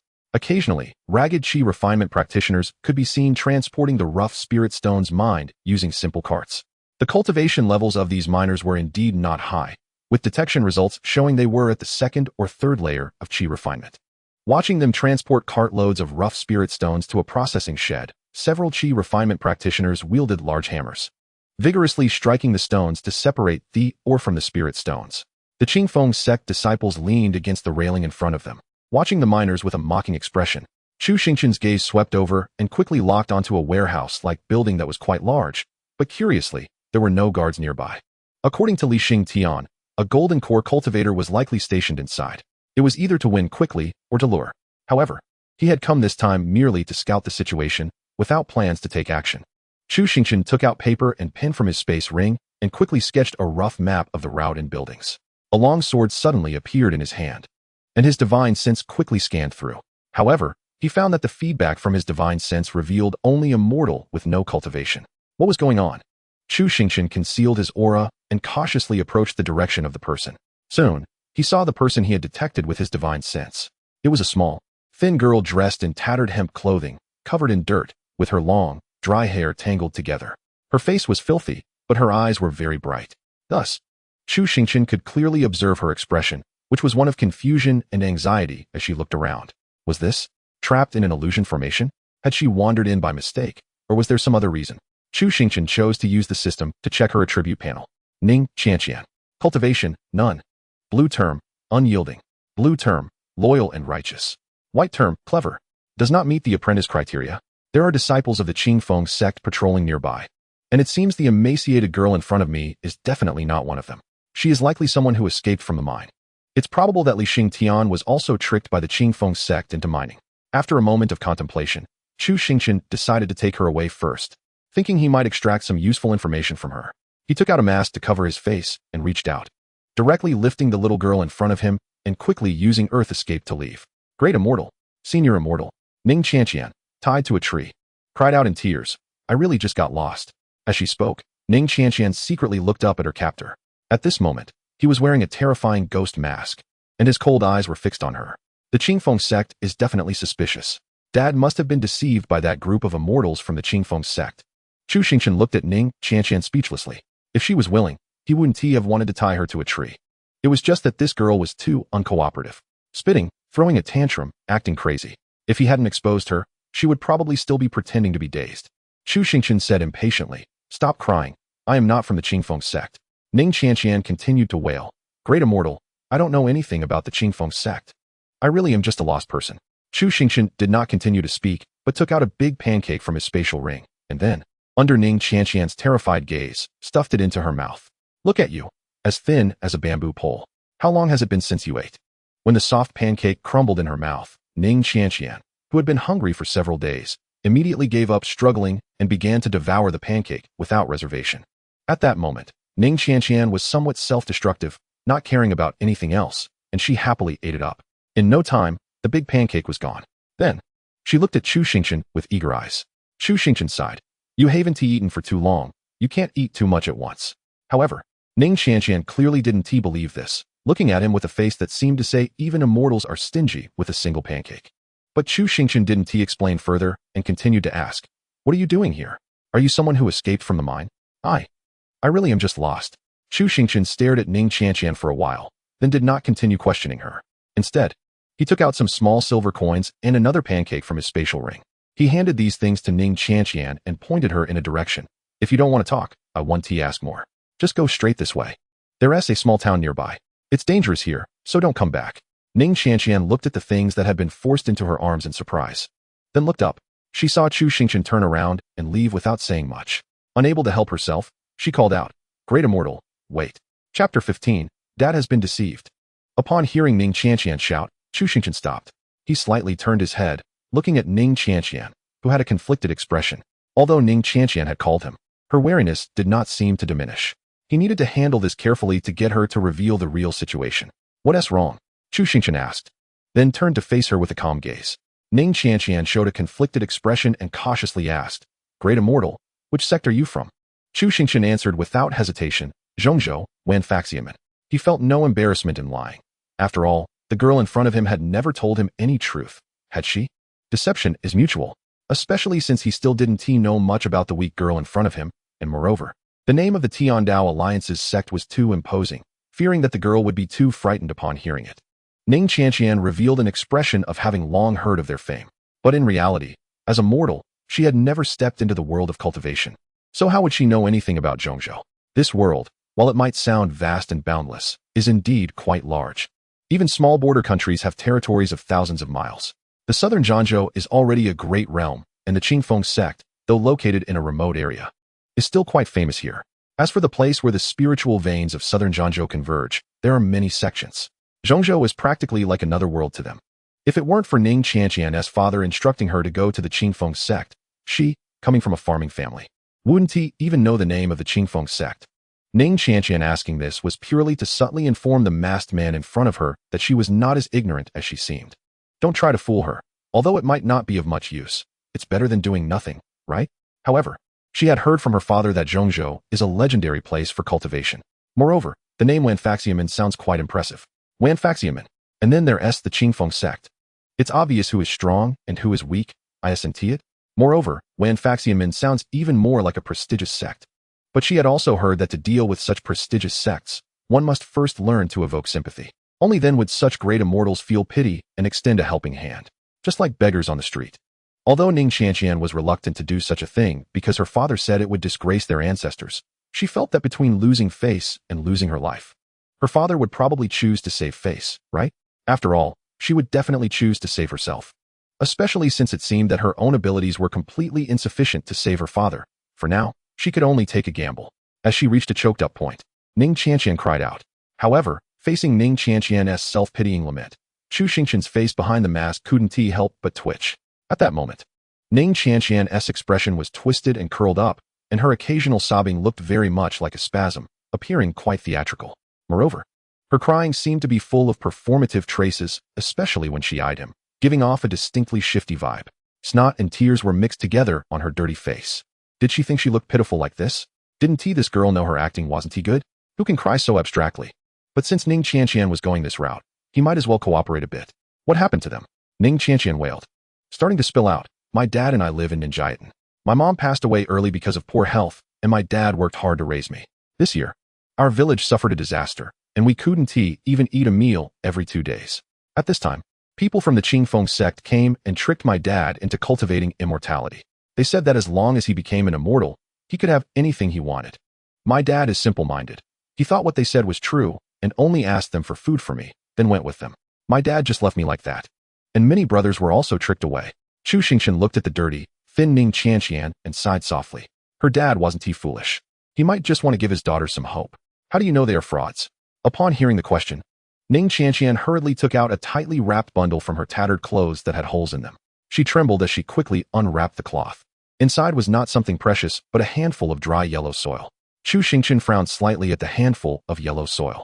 Ning Qianxian, with trembling hands holding the yellow soil, seemed to reveal genuine emotion, her expression sorrowful. Not long after those immortals left, all the food they left turned into yellow soil.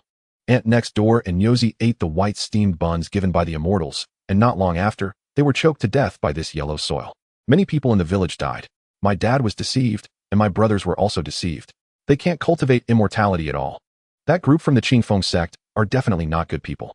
They will die too, and I'll only have my father left. My father might not want me, but I can't not save him. I need to show this to my father.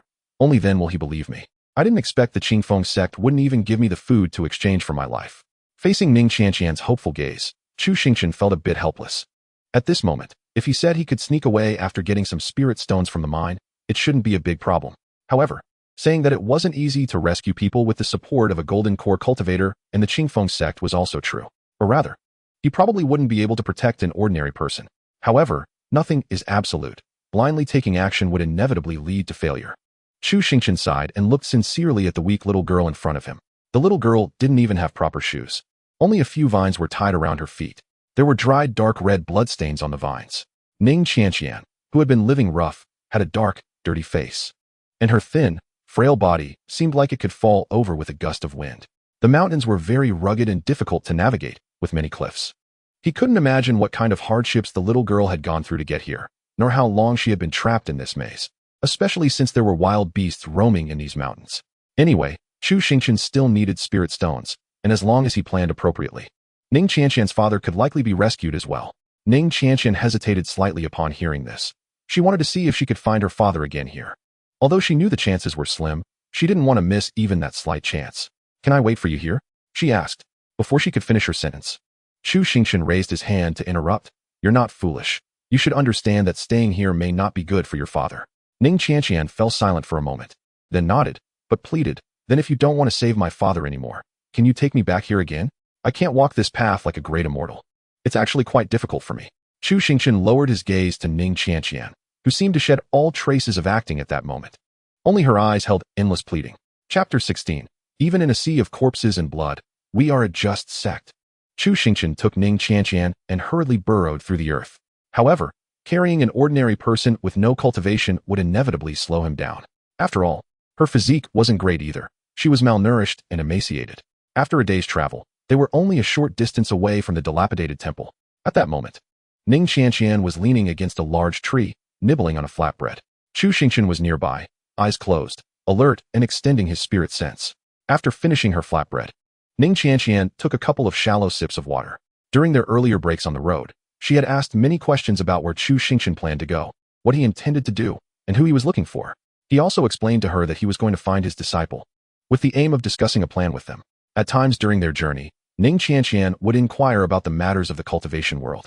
And although she seemed to understand only partially, she relied on her own interpretations to imagine. Watching Chu Xingchen with his eyes closed, she stuffed the last of the crumbs into her mouth and asked incredulously, "Great Immortal, is the Qingfeng sect really a just sect in your world?" In terms of reputation among nearby sects, yes, Chu Xingchen replied without opening his eyes. They also take on commissions from the government to exterminate demons. And they conceal their wrongdoings very well. At least, I hadn't heard of them before. Xingtian understood these things. After all, she wasn't foolish, just inexperienced. Still feeling a bit down, she lifted her gaze and asked, "Then what about your sect, Great Immortal? Do you do such things too?" Hearing this, Chu Xingchen couldn't help but open his eyes, answering irritably, "If we were to do such things, I wouldn't have taken you away." Throughout the journey, faced with Xingtian's endless questions, Chu Xingchen remained quite patient. After all, once he rescued her father, he probably wouldn't see this girl again. However, he felt a lingering sense of unease. In truth, Xingtian wasn't a talkative person. She just wanted to ease her anxiety through conversation. Chu Xingchen could see her unease. After all, just by looking at her appearance and height, she didn't seem very old. It was normal to feel anxious about things beyond her capability and understanding, especially since in her world, immortals were beings from another realm. Chu Xingchen took the initiative to speak. "As for my sect, we do things with integrity for sure. And we won't engage in acts that would provoke public outrage. The cultivation world refers to our sect as the leader of the righteous path." After all, boasting wasn't illegal. Especially when it came to someone like Xingtian who didn't know the truth. She wouldn't be able to discern fact from fiction.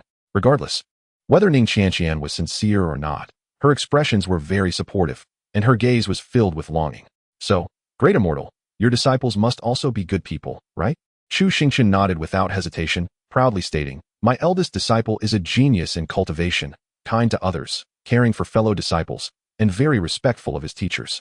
As for my second disciple, not to mention, he has maintained his true nature despite experiencing the mundane world, is deeply loyal, and keeps his promises. He is also a good disciple who respects his teachers.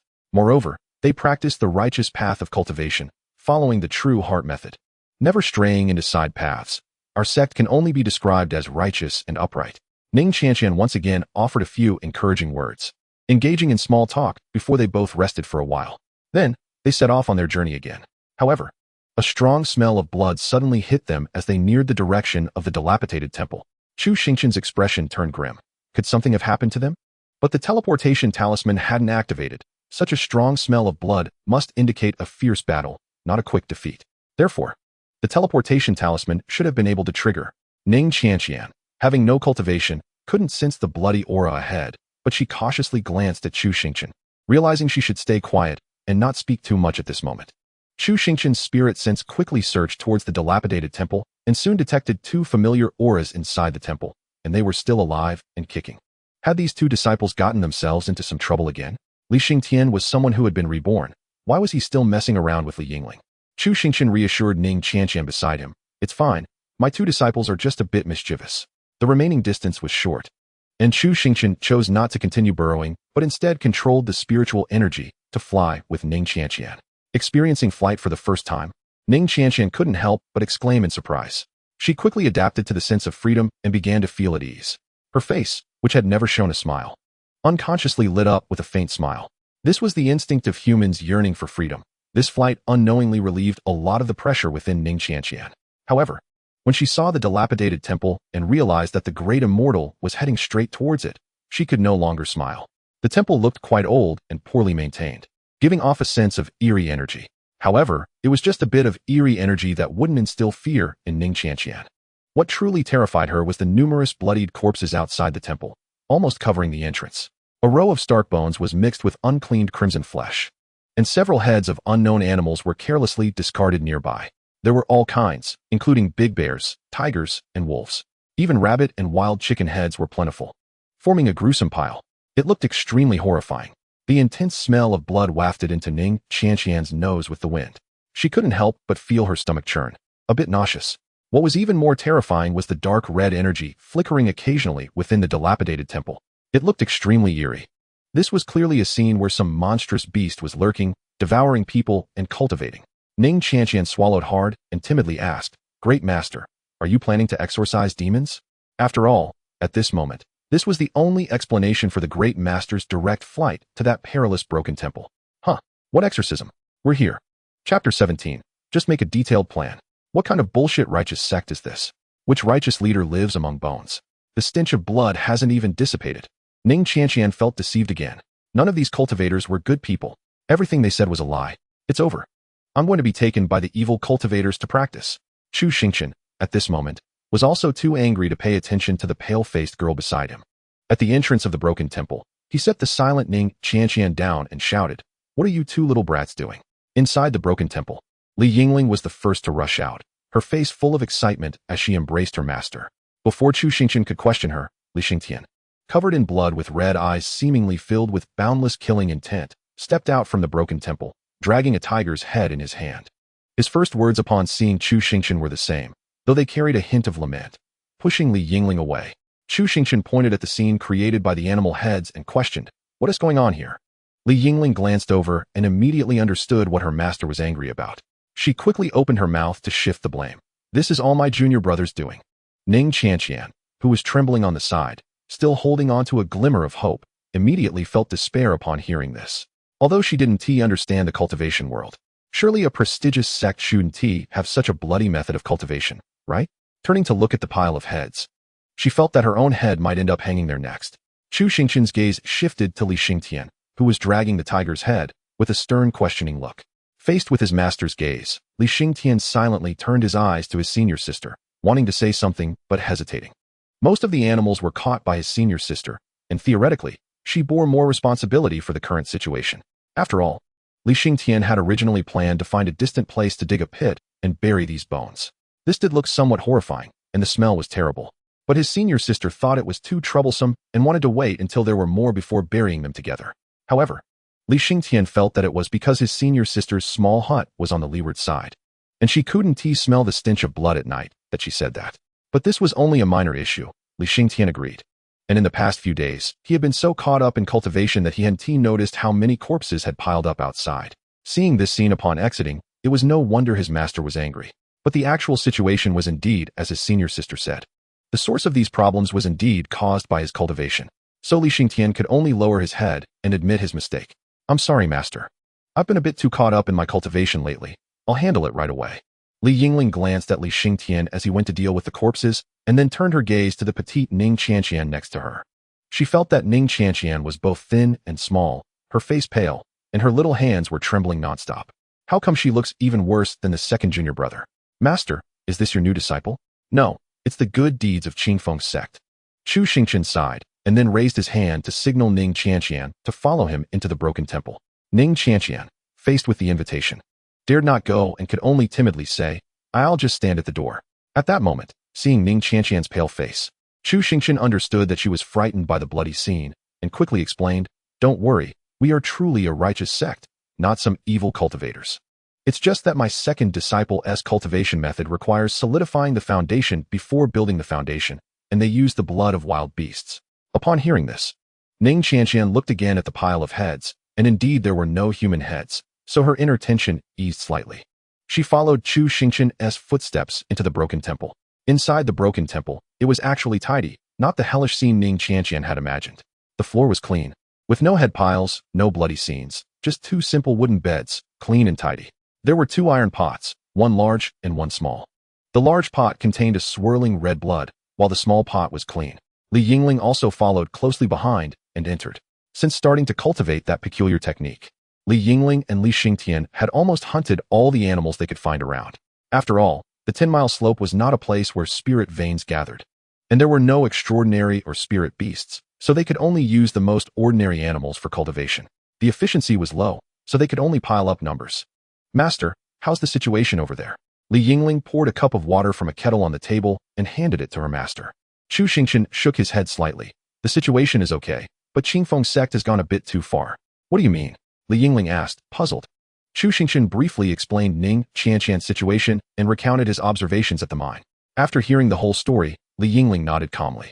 As a noble girl from a prominent family, she had heard of such ruthless, cannibalistic matters since childhood. Her own family had probably done such things too. However, this did not mean that Yingling condoned such actions. Most of the time, she could only feel powerless. As an illegitimate daughter, her status in her original family was only slightly better than that of a servant. Otherwise, her father wouldn't have wanted her to marry a simpleton. She looked at the silent Ning Xianxian with sympathetic eyes and comforted her. We will do our best to help you. You can rest assured. Ning Xianxian nodded silently, looking at Yingling with gratitude. Thank you, sister. Chu Xingchen said nothing more, using his eyes to signal Yingling to comfort Ning Xianxian, as such matters might resonate more with girls. Upon exiting the broken temple, Chu Xingchen saw Xingtian handling and transporting the beast corpses. He didn't say much and just went to help. In fact, these corpses were not that many. It was just that most of the animals were large, making it seem like there were more when laid out. Chu Xingchen slightly raised his hand and tossed a ball of flame, incinerating all the corpses into ashes. Then he waved his hand, sending the ashes flying far away. After handling everything, Chu Xingchen didn't say much, but took out a simple terrain map of the mine he had drawn and handed it to Xingtian. If you plan to rescue someone at the mine, is it difficult? Chu Xingchen remained silent. Xingtian cleared his throat. If it's for the nascent soul, a quick battle is also possible. I can only use the strength of a flawless golden core level right now. Re-rolling the terrain map in his hand, Xingtian asked no further questions and expressed seriously, as long as the plan is detailed and well prepared, it shouldn't be particularly difficult. Chapter 18. Who is truly fortunate? Inside the broken temple, Xingtian was diligently cultivating. According to his own plan, he needed to quickly break through to the foundation establishment stage. According to the system prompt, Xingtian's current cultivation level was at the 8th level of qi refinement. He estimated it would take another 2 days. Yingling and Ning Xianxian were sipping chicken soup. After all, at this moment, even if Yingling temporarily relied on her luck, she couldn't achieve significant improvement like in the qi refinement stage.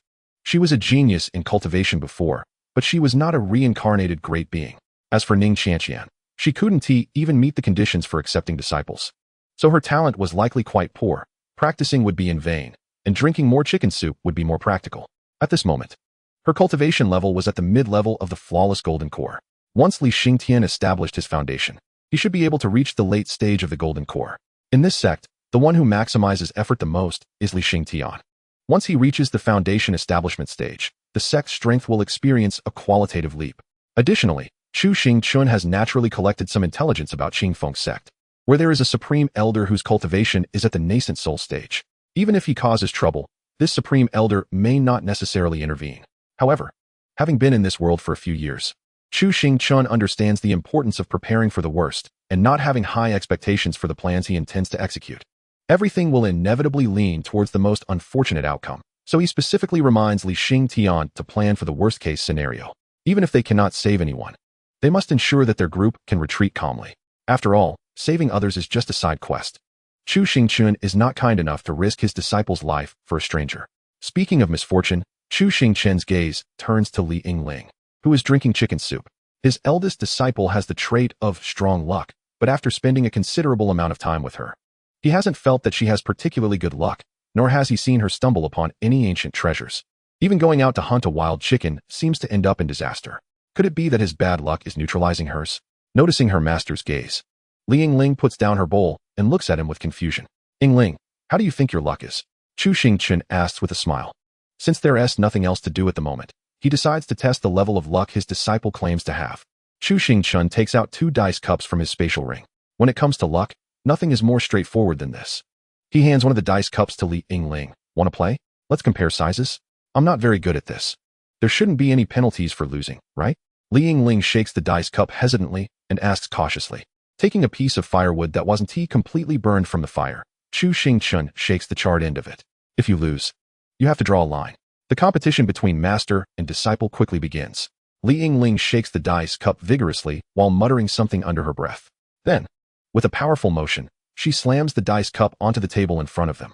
She looks sharply at Chu Xingchen, as if she is certain of victory. Chu Xingchen appears calm on the surface, but is actually very vigilant inside, because at this moment he is genuinely not cheating. After carefully shaking the dice cup, both reveal their results simultaneously. Li Yingling rolls 3 dice. 6, 6, 5. Chu Xingchen rolls 6, 6, 6. Master, did you cheat using spiritual power? Li Yingling looks at him with disbelief. I didn't cheat. Chu Xingchen is also quite surprised by the result. How could Li Yingling, who has this strong luck trait, lose at dice? However, seeing her suspicious gaze still lingering, Chu Xingchen has to say, then let Ning Qianxian help me roll. Ning Qianxian, who is happily drinking soup, puts down her bowl and cautiously glances at the dice cup before saying, I don't know how to play. Li Yingling directly hands the dice cup to Ning Qianxian, not daring to let her master roll again. Just shake it casually. Ning Qianxian looks up at Chu Xingchen, and after he nods in agreement, she shakes the dice cup randomly and places it on the table. Li Yingling's confidence grows immensely, as long as her master doesn't cheat. Her luck should turn his face black. The previous round was merely her modesty speaking. She has never lost any game related to luck since she was little. Growing up in the courtyard, she won plenty of small coins from various games. The children of the noble clan would avoid her when they saw her. With newfound confidence, Li Yingling declares, that last round doesn't count. Now it officially begins.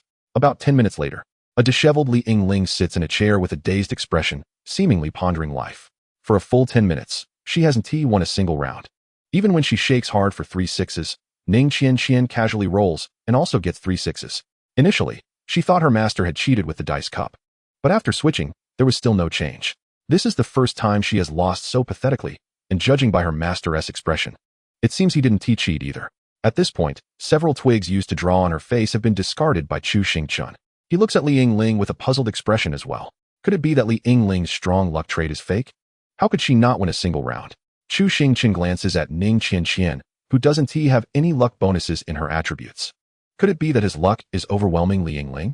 Back then, he was so unlucky that even drinking a sip of cold water would get stuck in his teeth. This, good luck, should only trigger under different circumstances, right? With a face as dark as coal, Li Yingling stands up and looks at her master, not because she cannot accept losing, but simply because she is frustrated. In the past 2 days, Li Yingling has nearly finished decorating her small room, located in a sheltered spot behind the dilapidated temple, very close to it. Chu Xingchen waves goodbye to Li Yingling. Ning Qianxian, still holding the dice cup, cautiously asks, Master, did you really cheat? No. Chu Xingchen glances at her, and then points to the bed where Li Yingling initially lay. Which bed will you sleep in today? The wooden partition hasn't been moved yet. The bed Li Xingtian slept on should be this one. Since Li Xingtian needs to practice harder lately, he might as well not sleep here or continue sleeping further in. After all, the master shouldn't be the one sleeping at the back, right? Chapter 19. Actually, the pills don't necessarily have to be for us. It must be said that Li Xingtian's physique has significantly improved after refining the Millennium Bone Jade, coupled with a cultivation method that is more compatible with him, at least in the progress of his chi refinement stage. His cultivation speed has become comparable to that of Li Yingling, who has the talent trait for cultivation. After several days of intensified training, Li Xingtian is finally at the point of breaking through to the foundation establishment stage. He is currently sitting cross-legged, with refined blood food in front of him, looking like thick, sticky, dark red blood clots. After establishing the foundation, there will be no need to catch such troublesome blood food. The focus will shift to refining one's own flesh and blood. So, while this cultivation method may seem troublesome, it is only slightly more complicated in the qi refinement realm.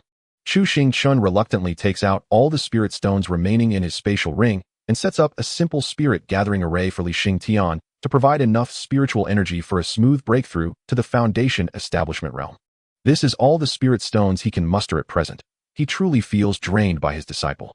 He can't help but think that it's impossible for any sect in the world to be poorer than his own.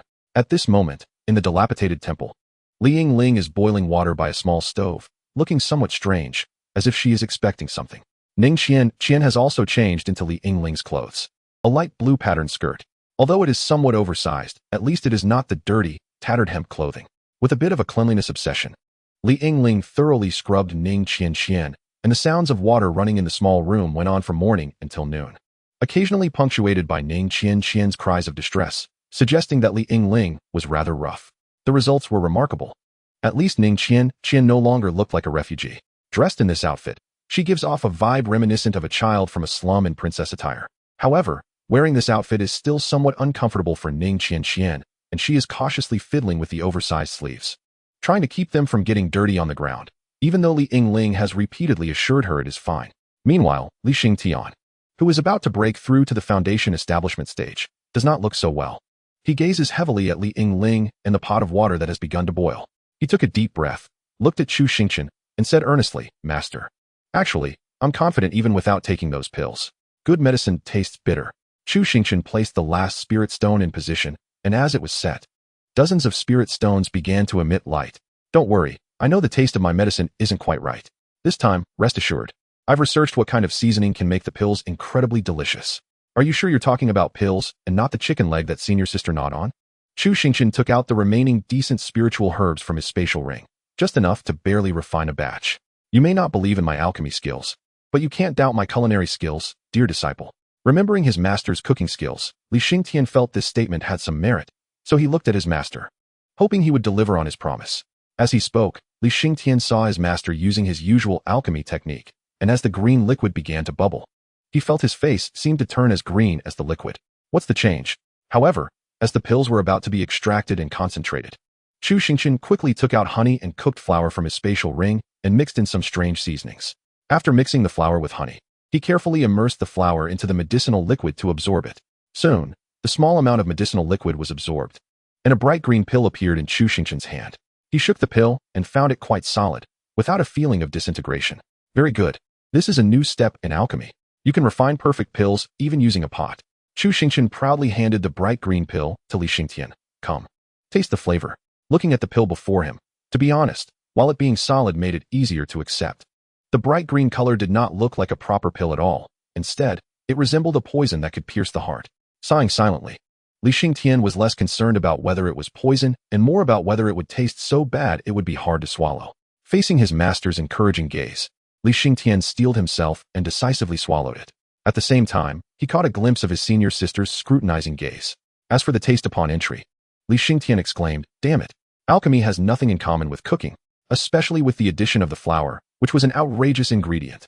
He didn't know if it was due to the honey, but the flour actually got stuck in his throat, combined with the terrifying taste of the medicinal liquid, or rather, the intense feeling of rejection from his body. It was a torture far worse than swallowing the liquid raw. It was pure torment. Li Xingtian struggled to clear his throat, his hoarse voice forcing out, "Water. Master, I need water."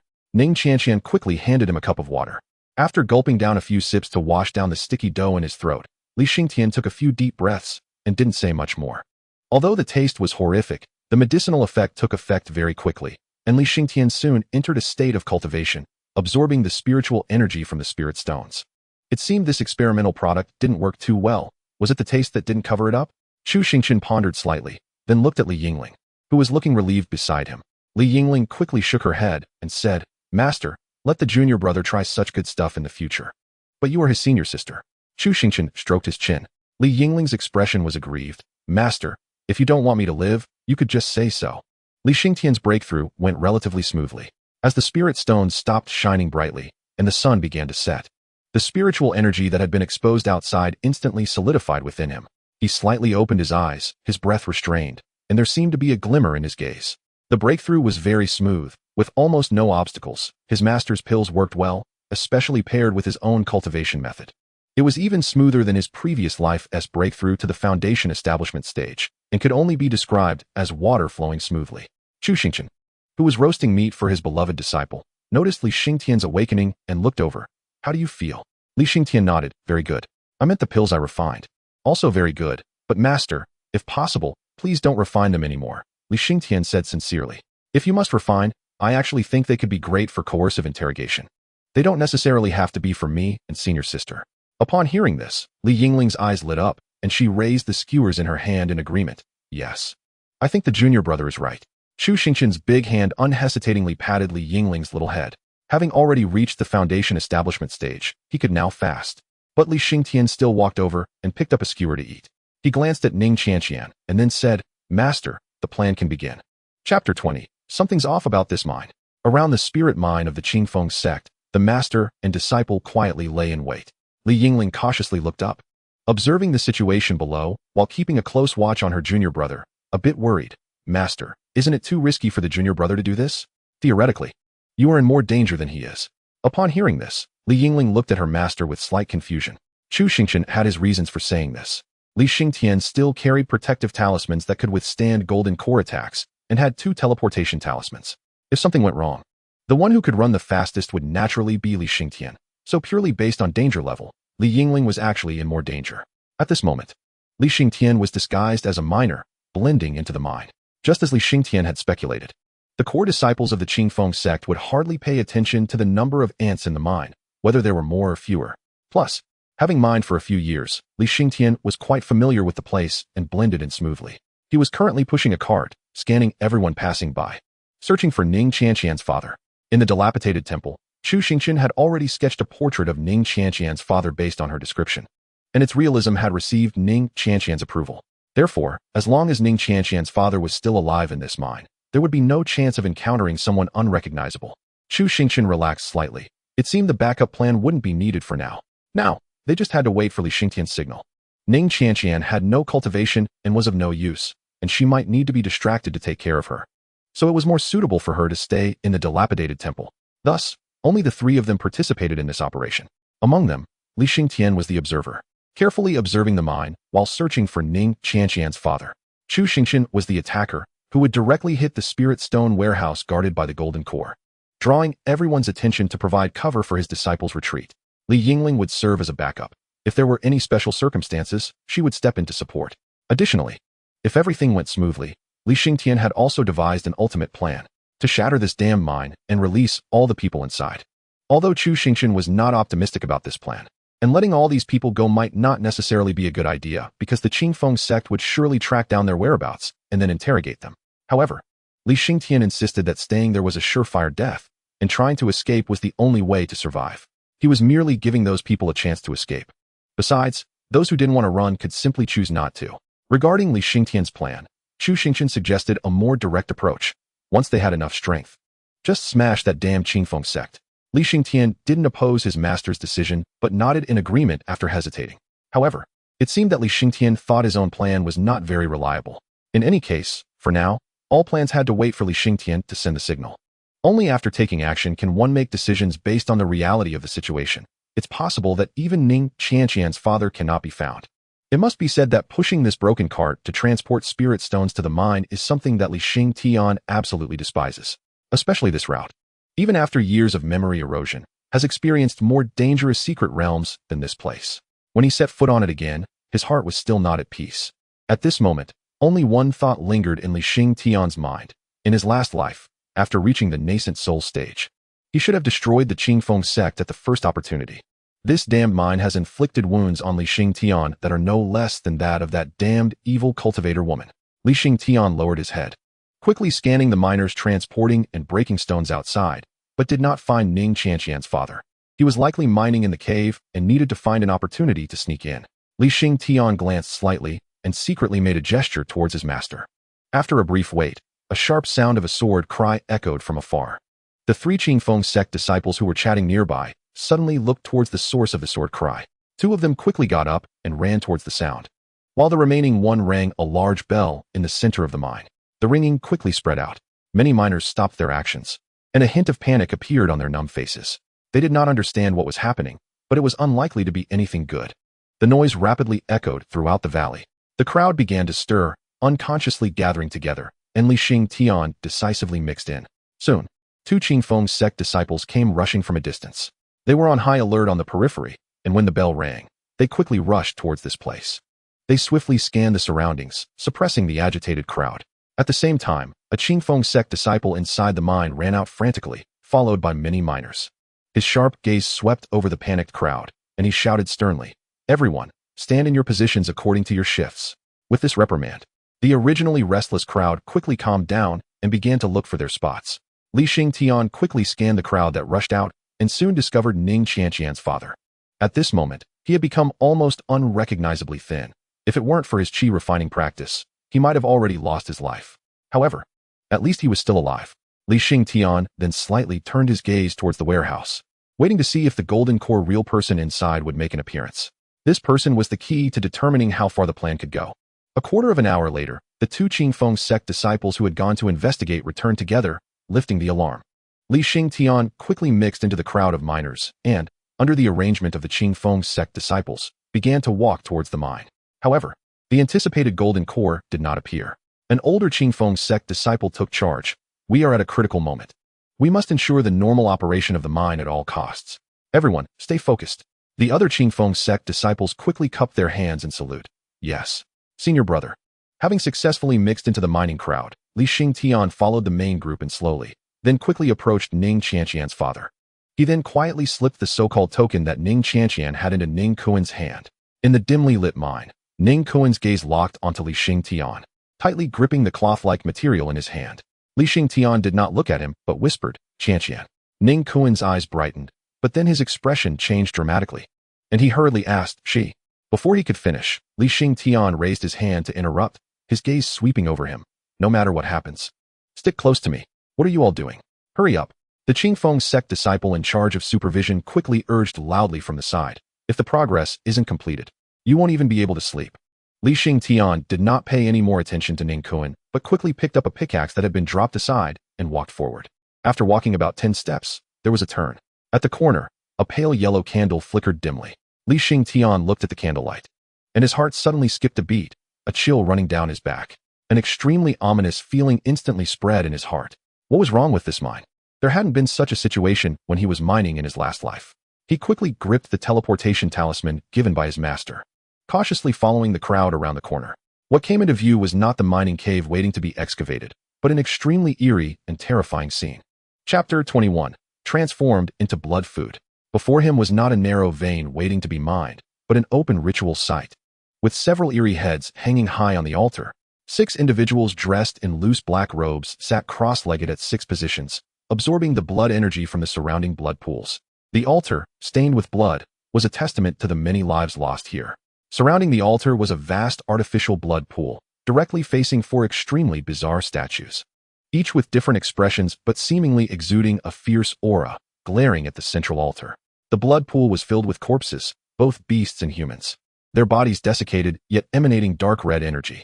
From beneath Xingtian's feet was a path wide enough for 2 people to walk side by side, leading directly to the center of the altar, then penetrating through the entire altar to the opposite side.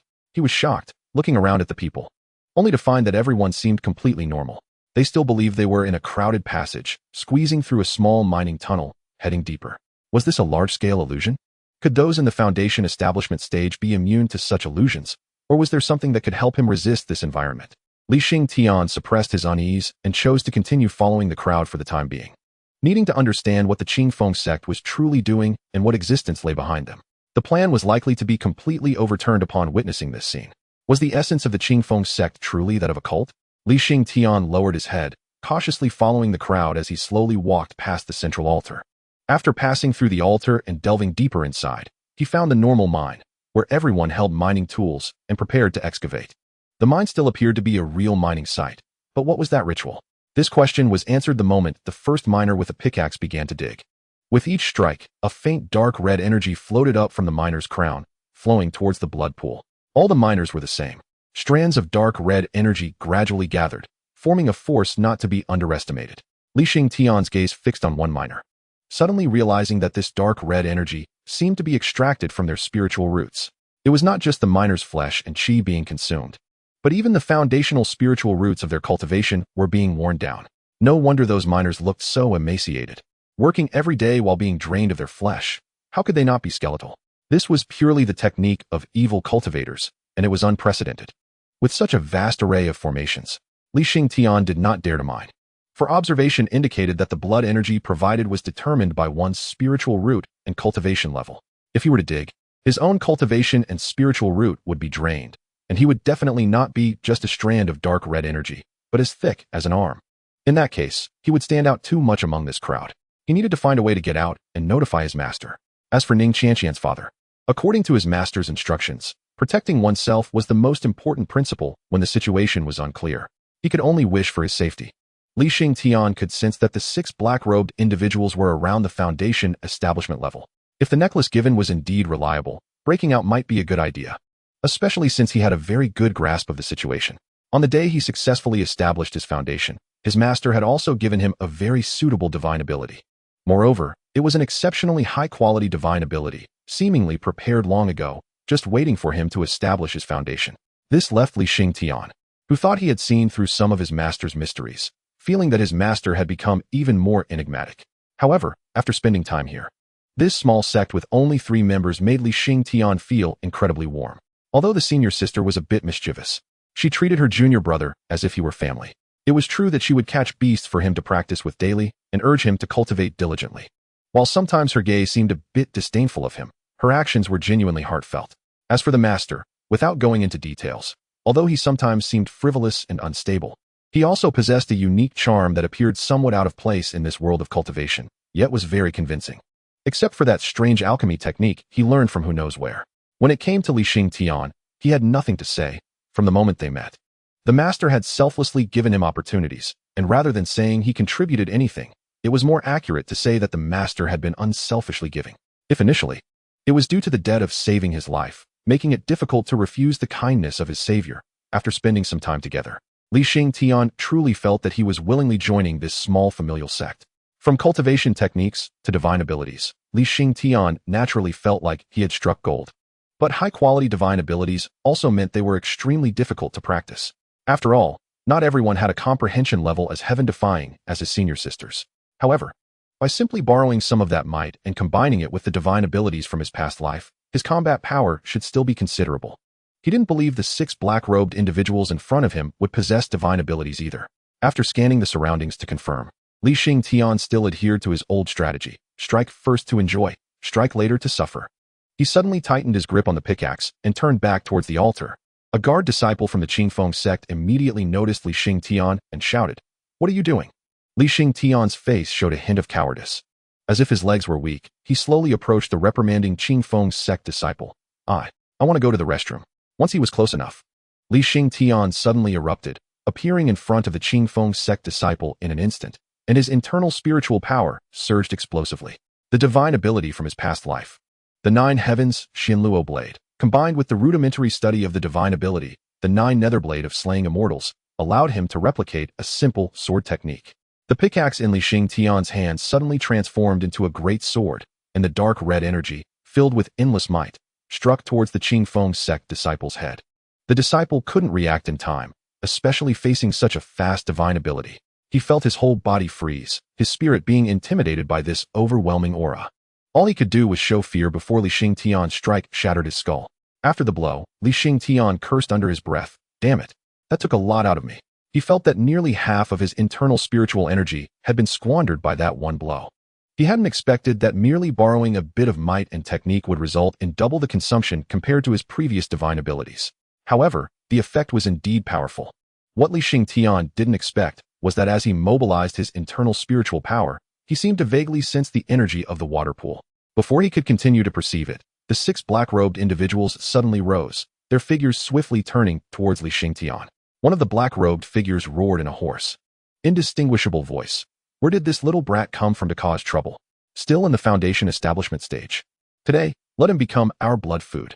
Let you understand what true cultivation is. Chapter 22. Who is the evil cultivator? Master, is the second junior brother taking too long inside? Li Yingling glanced at Chu Xingchen, feeling a bit worried. Ever since Li Xingtian sent the signal and mixed into the mine, there had been no further news. Let's wait a bit longer. Chu Xingchen frowned slightly. With the teleportation talisman in Li Xingtian's possession, even if he couldn't win, he shouldn't have a problem. Perhaps if the situation was dire, Li Xingtian might have teleported away. However, 10 minutes later, a violent explosion sounded from inside the mine. And then a fierce and malevolent spiritual power suddenly erupted from the mine. This time, there was no need for Li Yingling to say anything further. Li Xingtian predicted that the Golden Core Elder in the Spirit Stone warehouse, a middle-aged man, had already exited the warehouse. No matter what was happening inside, he had to intercept that Golden Core cultivator first. Chu Xingchen decisively took out a spiritual sword from his spatial ring and handed a teleportation talisman to Li Yingling. If you encounter danger, use it decisively. Then find a place to hide until Master comes to find you. What is this? Li Yingling looked down at the golden patterned talisman in her hand. Random teleportation talisman. Infuse it with spiritual energy to activate it. Don't use it out of curiosity.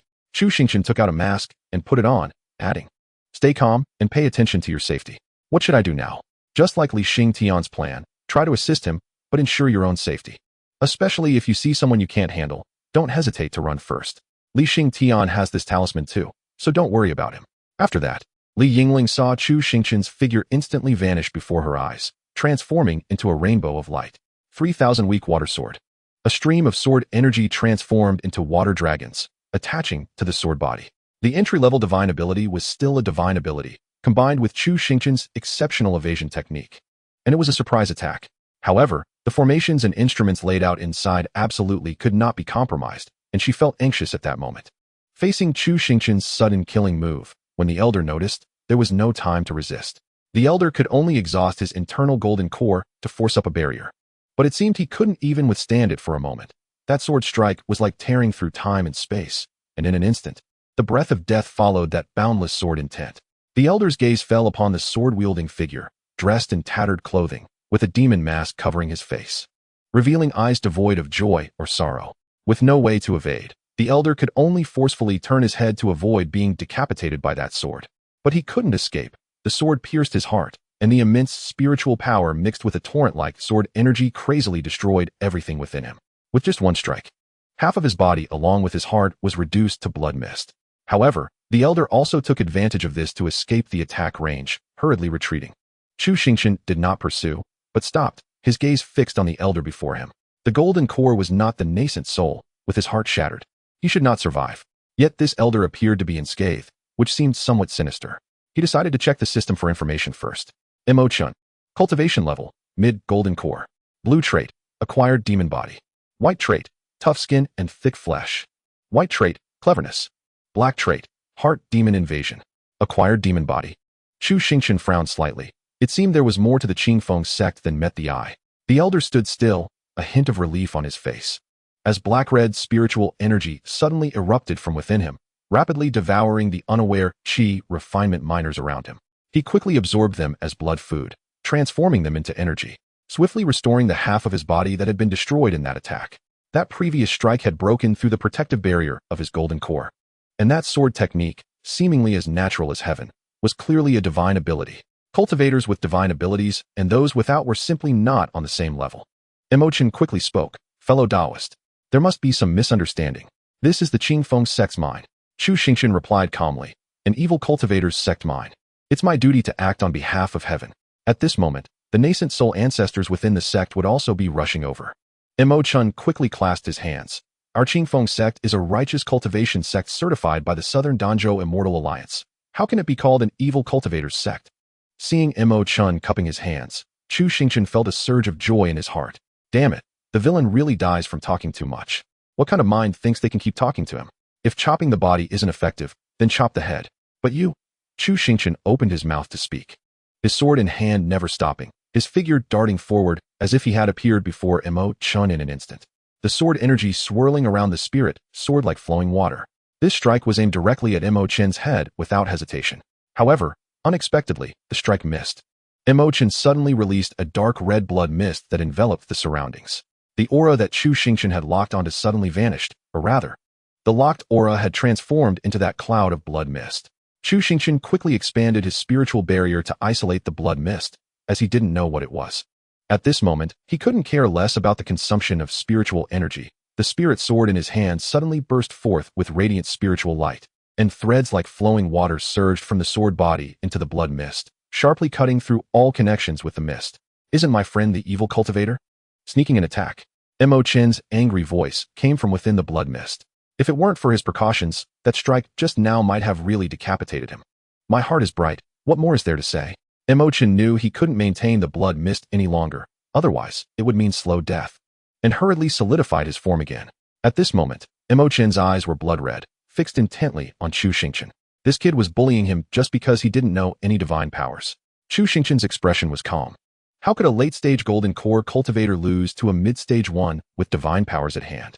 If he couldn't crush him, he would be worthless. The spirit sword in his hand emitted spiritual light again, the intent of flowing water quickly condensing on the sword body. He planned to resolve this mid-stage golden core in 2 moves. However, suddenly there was a drastic change. Several bloody and mangled figures flew out from the mine behind him, crashing through all structures and embedding themselves into the surrounding stone walls. Chu Xingchen couldn't help but worry and turned to look. He saw several bloody figures emerging from the mine, with Xingtian engulfed in a raging demonic flame, dark red and bloody spiritual energy clinging to his body. His blood-red eyes filled with endless killing intent. It was unclear what kind of sinister blood, emanating a strange and eerie aura, seemed to be controlled by Xingtian, swirling around him along with the spiritual energy. Has he become possessed? Why does it look so sinister? Xingtian exited the mine and saw his master, calling out with a crazed yet respectful tone, "Master." Mo Chun was also dumbfounded, staring at Xingtian.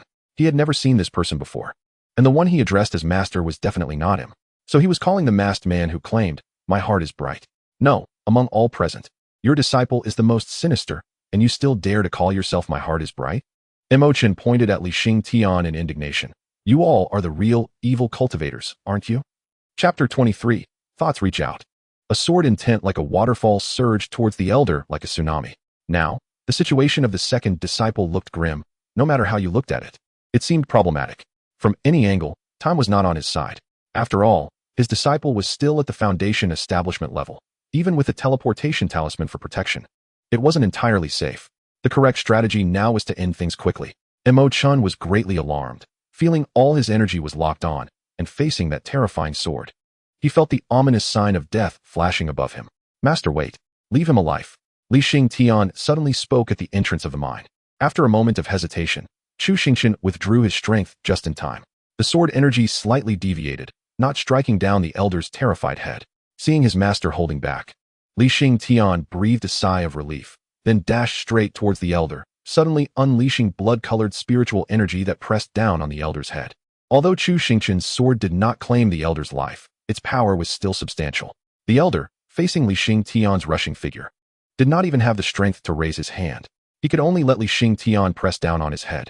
Then, the elder was horrified to discover that the blood power within him was being crazily siphoned by that young Foundation establishment brat.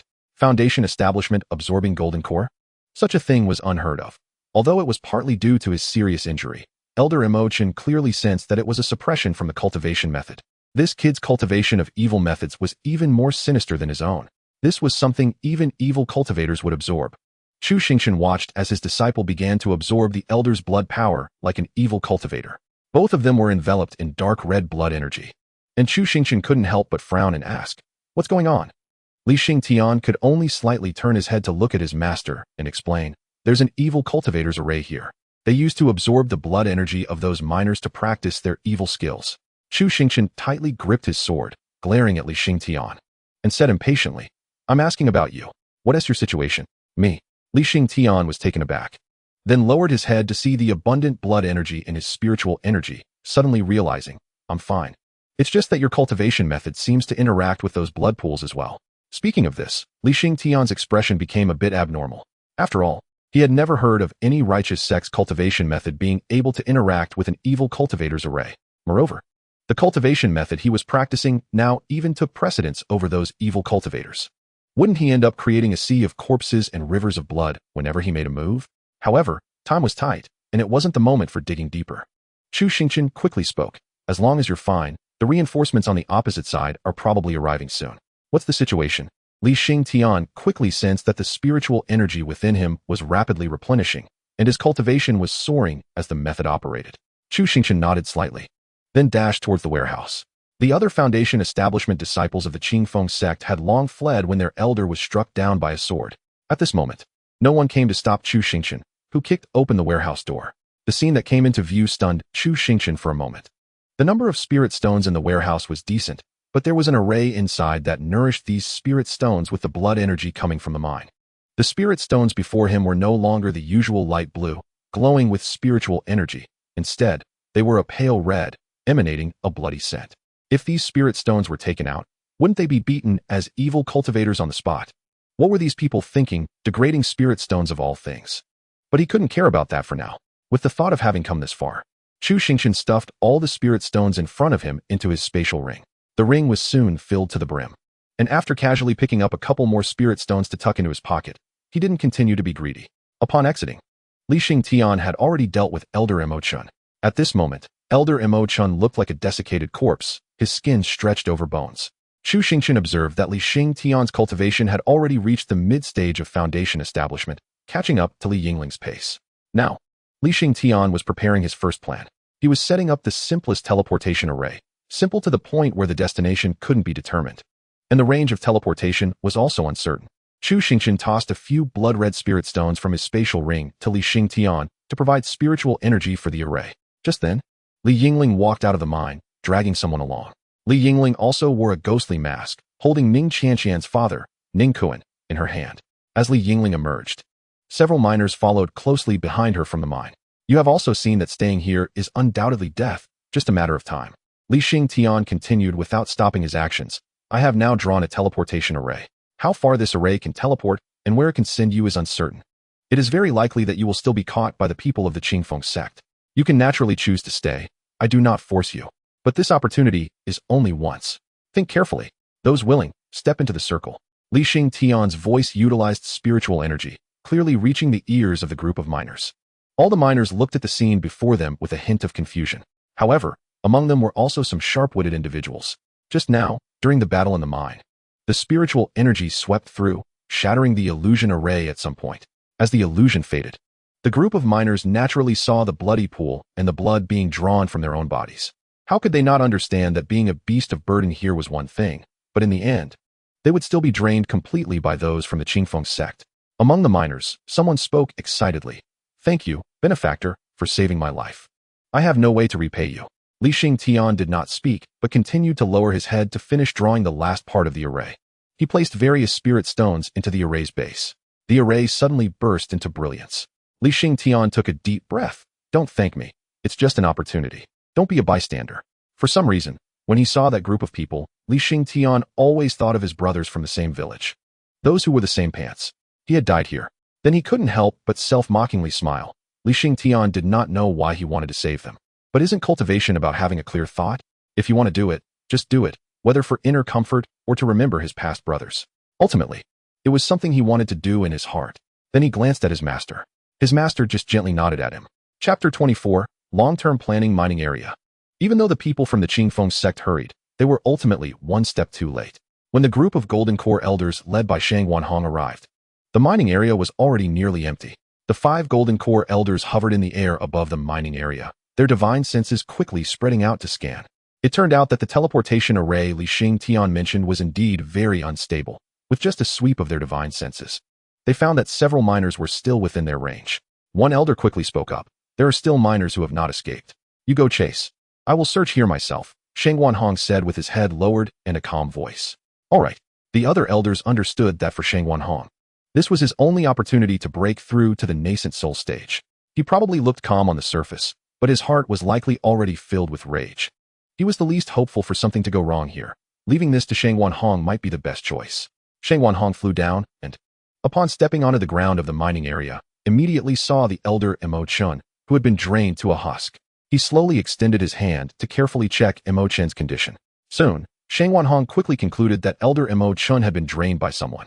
Moreover, it had happened while he was still alive. His blood and energy had been completely sucked out, leaving him without any strength to resist. Only a late-stage golden core evil cultivator could achieve this. Useless. Shang Wanhong suppressed his anger and did not blast the corpse into ashes. After all, relying on the sect at this moment, he could not make things too ugly. Shang Wanhong took a deep breath and could only walk into the depths of the mining area with his last hope. At this moment, he could only hope that everything inside was normal, that the array built over many years was still stable, and that the blood pool still contained blood energy. Those were his greatest reliance for breaking through to the nascent soul stage. He had not much time left. Shang Wanhong's talent was not particularly good. And now he had climbed to the position of elder in the Qingfeng sect, not knowing how much effort it had taken. He had endured countless disdain and humiliation. Now, being told to stop here, how could Shang Wanhong accept that? In fact, even without truly stepping into the mine. When Shang Wanhong swept his divine sense over the mining cave, he understood that everything was gone. Yet he still stubbornly walked inside. The once full blood food pool had long since dried up, and even the painstakingly crafted array had been shattered at one corner. Shang Wanhong looked at the scene before him with his head lowered, as if he had stepped into a dream or an illusion. Just a little more. Just a little more. Even if it's just the lowest grade of nascent soul, I can accept it. Shang Wanhong did not know how long he stood there. An elder glanced over the sacrificial altar in front of him, sighed inwardly, and then tossed the 6 captured miners before him. This is all we can catch for now. Shang Wanhong's crimson eyes suddenly looked up, like a beast that devours souls. The miners, unable to withstand the pressure of the golden core, also could not bear that terrifying gaze. I will speak. I will speak. Shang Wanhong completely ignored him, directly pulling one miner into his grasp and beginning to use the soul search technique. One elder was about to speak, but was interrupted by another elder shaking his head. This soul search technique not only caused great damage to the soul of the person being affected, but also placed a heavy burden on the caster. Shang Wanhong disregarded his own condition and performed the soul search on all 6 miners.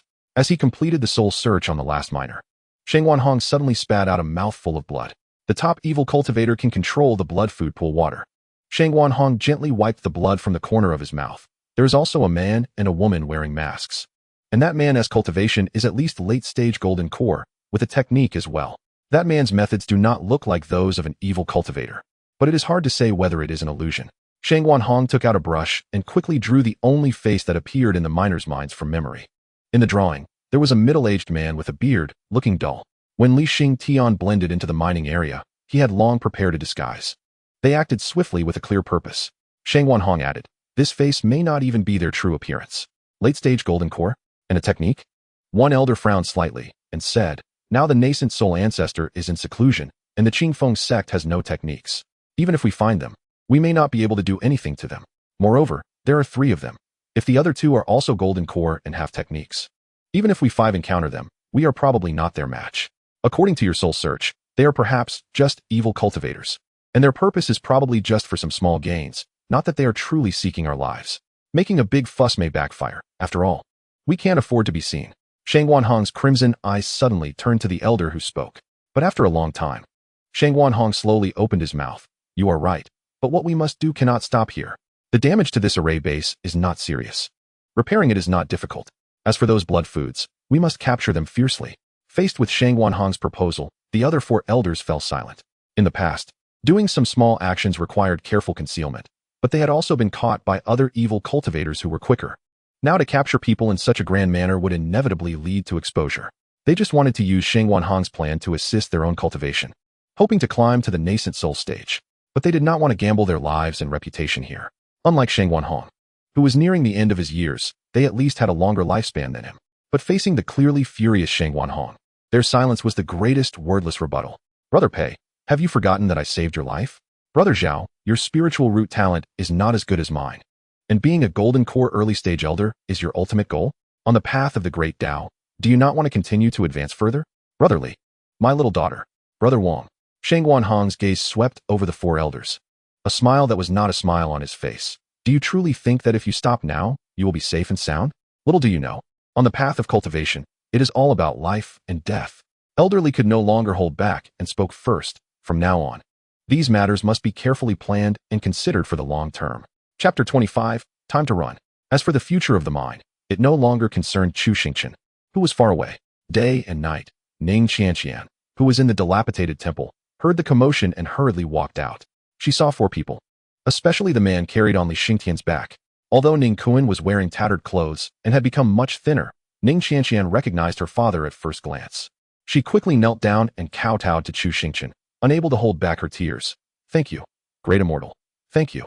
Xingtian gently placed the person he was carrying in front of Xingtian. Kuan was currently in a coma, having been deliberately knocked out by Chu Xingchen. There was no time for explanations during their escape. Chu Xingchen raised his hand to cast a spell and woke Kuan up, with a light cough. Kuan slowly opened his eyes, and the first thing he saw was his daughter's tear-streaked face. Upon seeing Kuan awake, Chu Xingchen quickly said, "I don't have time to listen to your father-daughter emotional reunion." This made Xingtian and Kuan instantly stop what they wanted to say and turn their gazes to Chu Xingchen. "I don't expect you to repay me for anything. This can be considered a good deed on my part. As long as you don't betray me if you are captured by the Qingfeng sect in the future, that will be enough." As Chu Xingchen spoke, he took out a water bottle, food, and some scattered silver coins from his spatial ring. "You have a cultivation level of the second layer of qi refining, and if you head east, you will find people. With this food and water, you can support yourselves until then. Use this silver to make a living, but make sure to run far for safety. Let us consider this as me saving a life. There is no need for more words. Take these things and leave now. You two can talk on the way." Xingtian understood Chu Xingchen's meaning. After everything settled, the retaliation from the Qingfeng sect would likely follow. Chu Xingchen certainly couldn't watch over her and her father for a lifetime, but saving her father was already a great kindness for which Xingtian was very grateful. She kowtowed 3 times to Chu Xingchen and then helped her father, who still didn't understand the situation, to his feet. "Rest assured, benefactor, even if I die, I will never say a word." "Father, let us go," Xingtian whispered. "We can talk on the way." Kuan hesitated, wanting to say something but stopping. And then he suddenly kowtowed to Chu Xingchen before getting up and leaving with Xingtian. As Xingtian and Kuan walked away, Yingling said, "Let us go. We need to move. It's no longer safe here." Yingling was not surprised by her master's order. It must be said that a smaller sect had its advantages. 3 people with their bags could be considered a sect.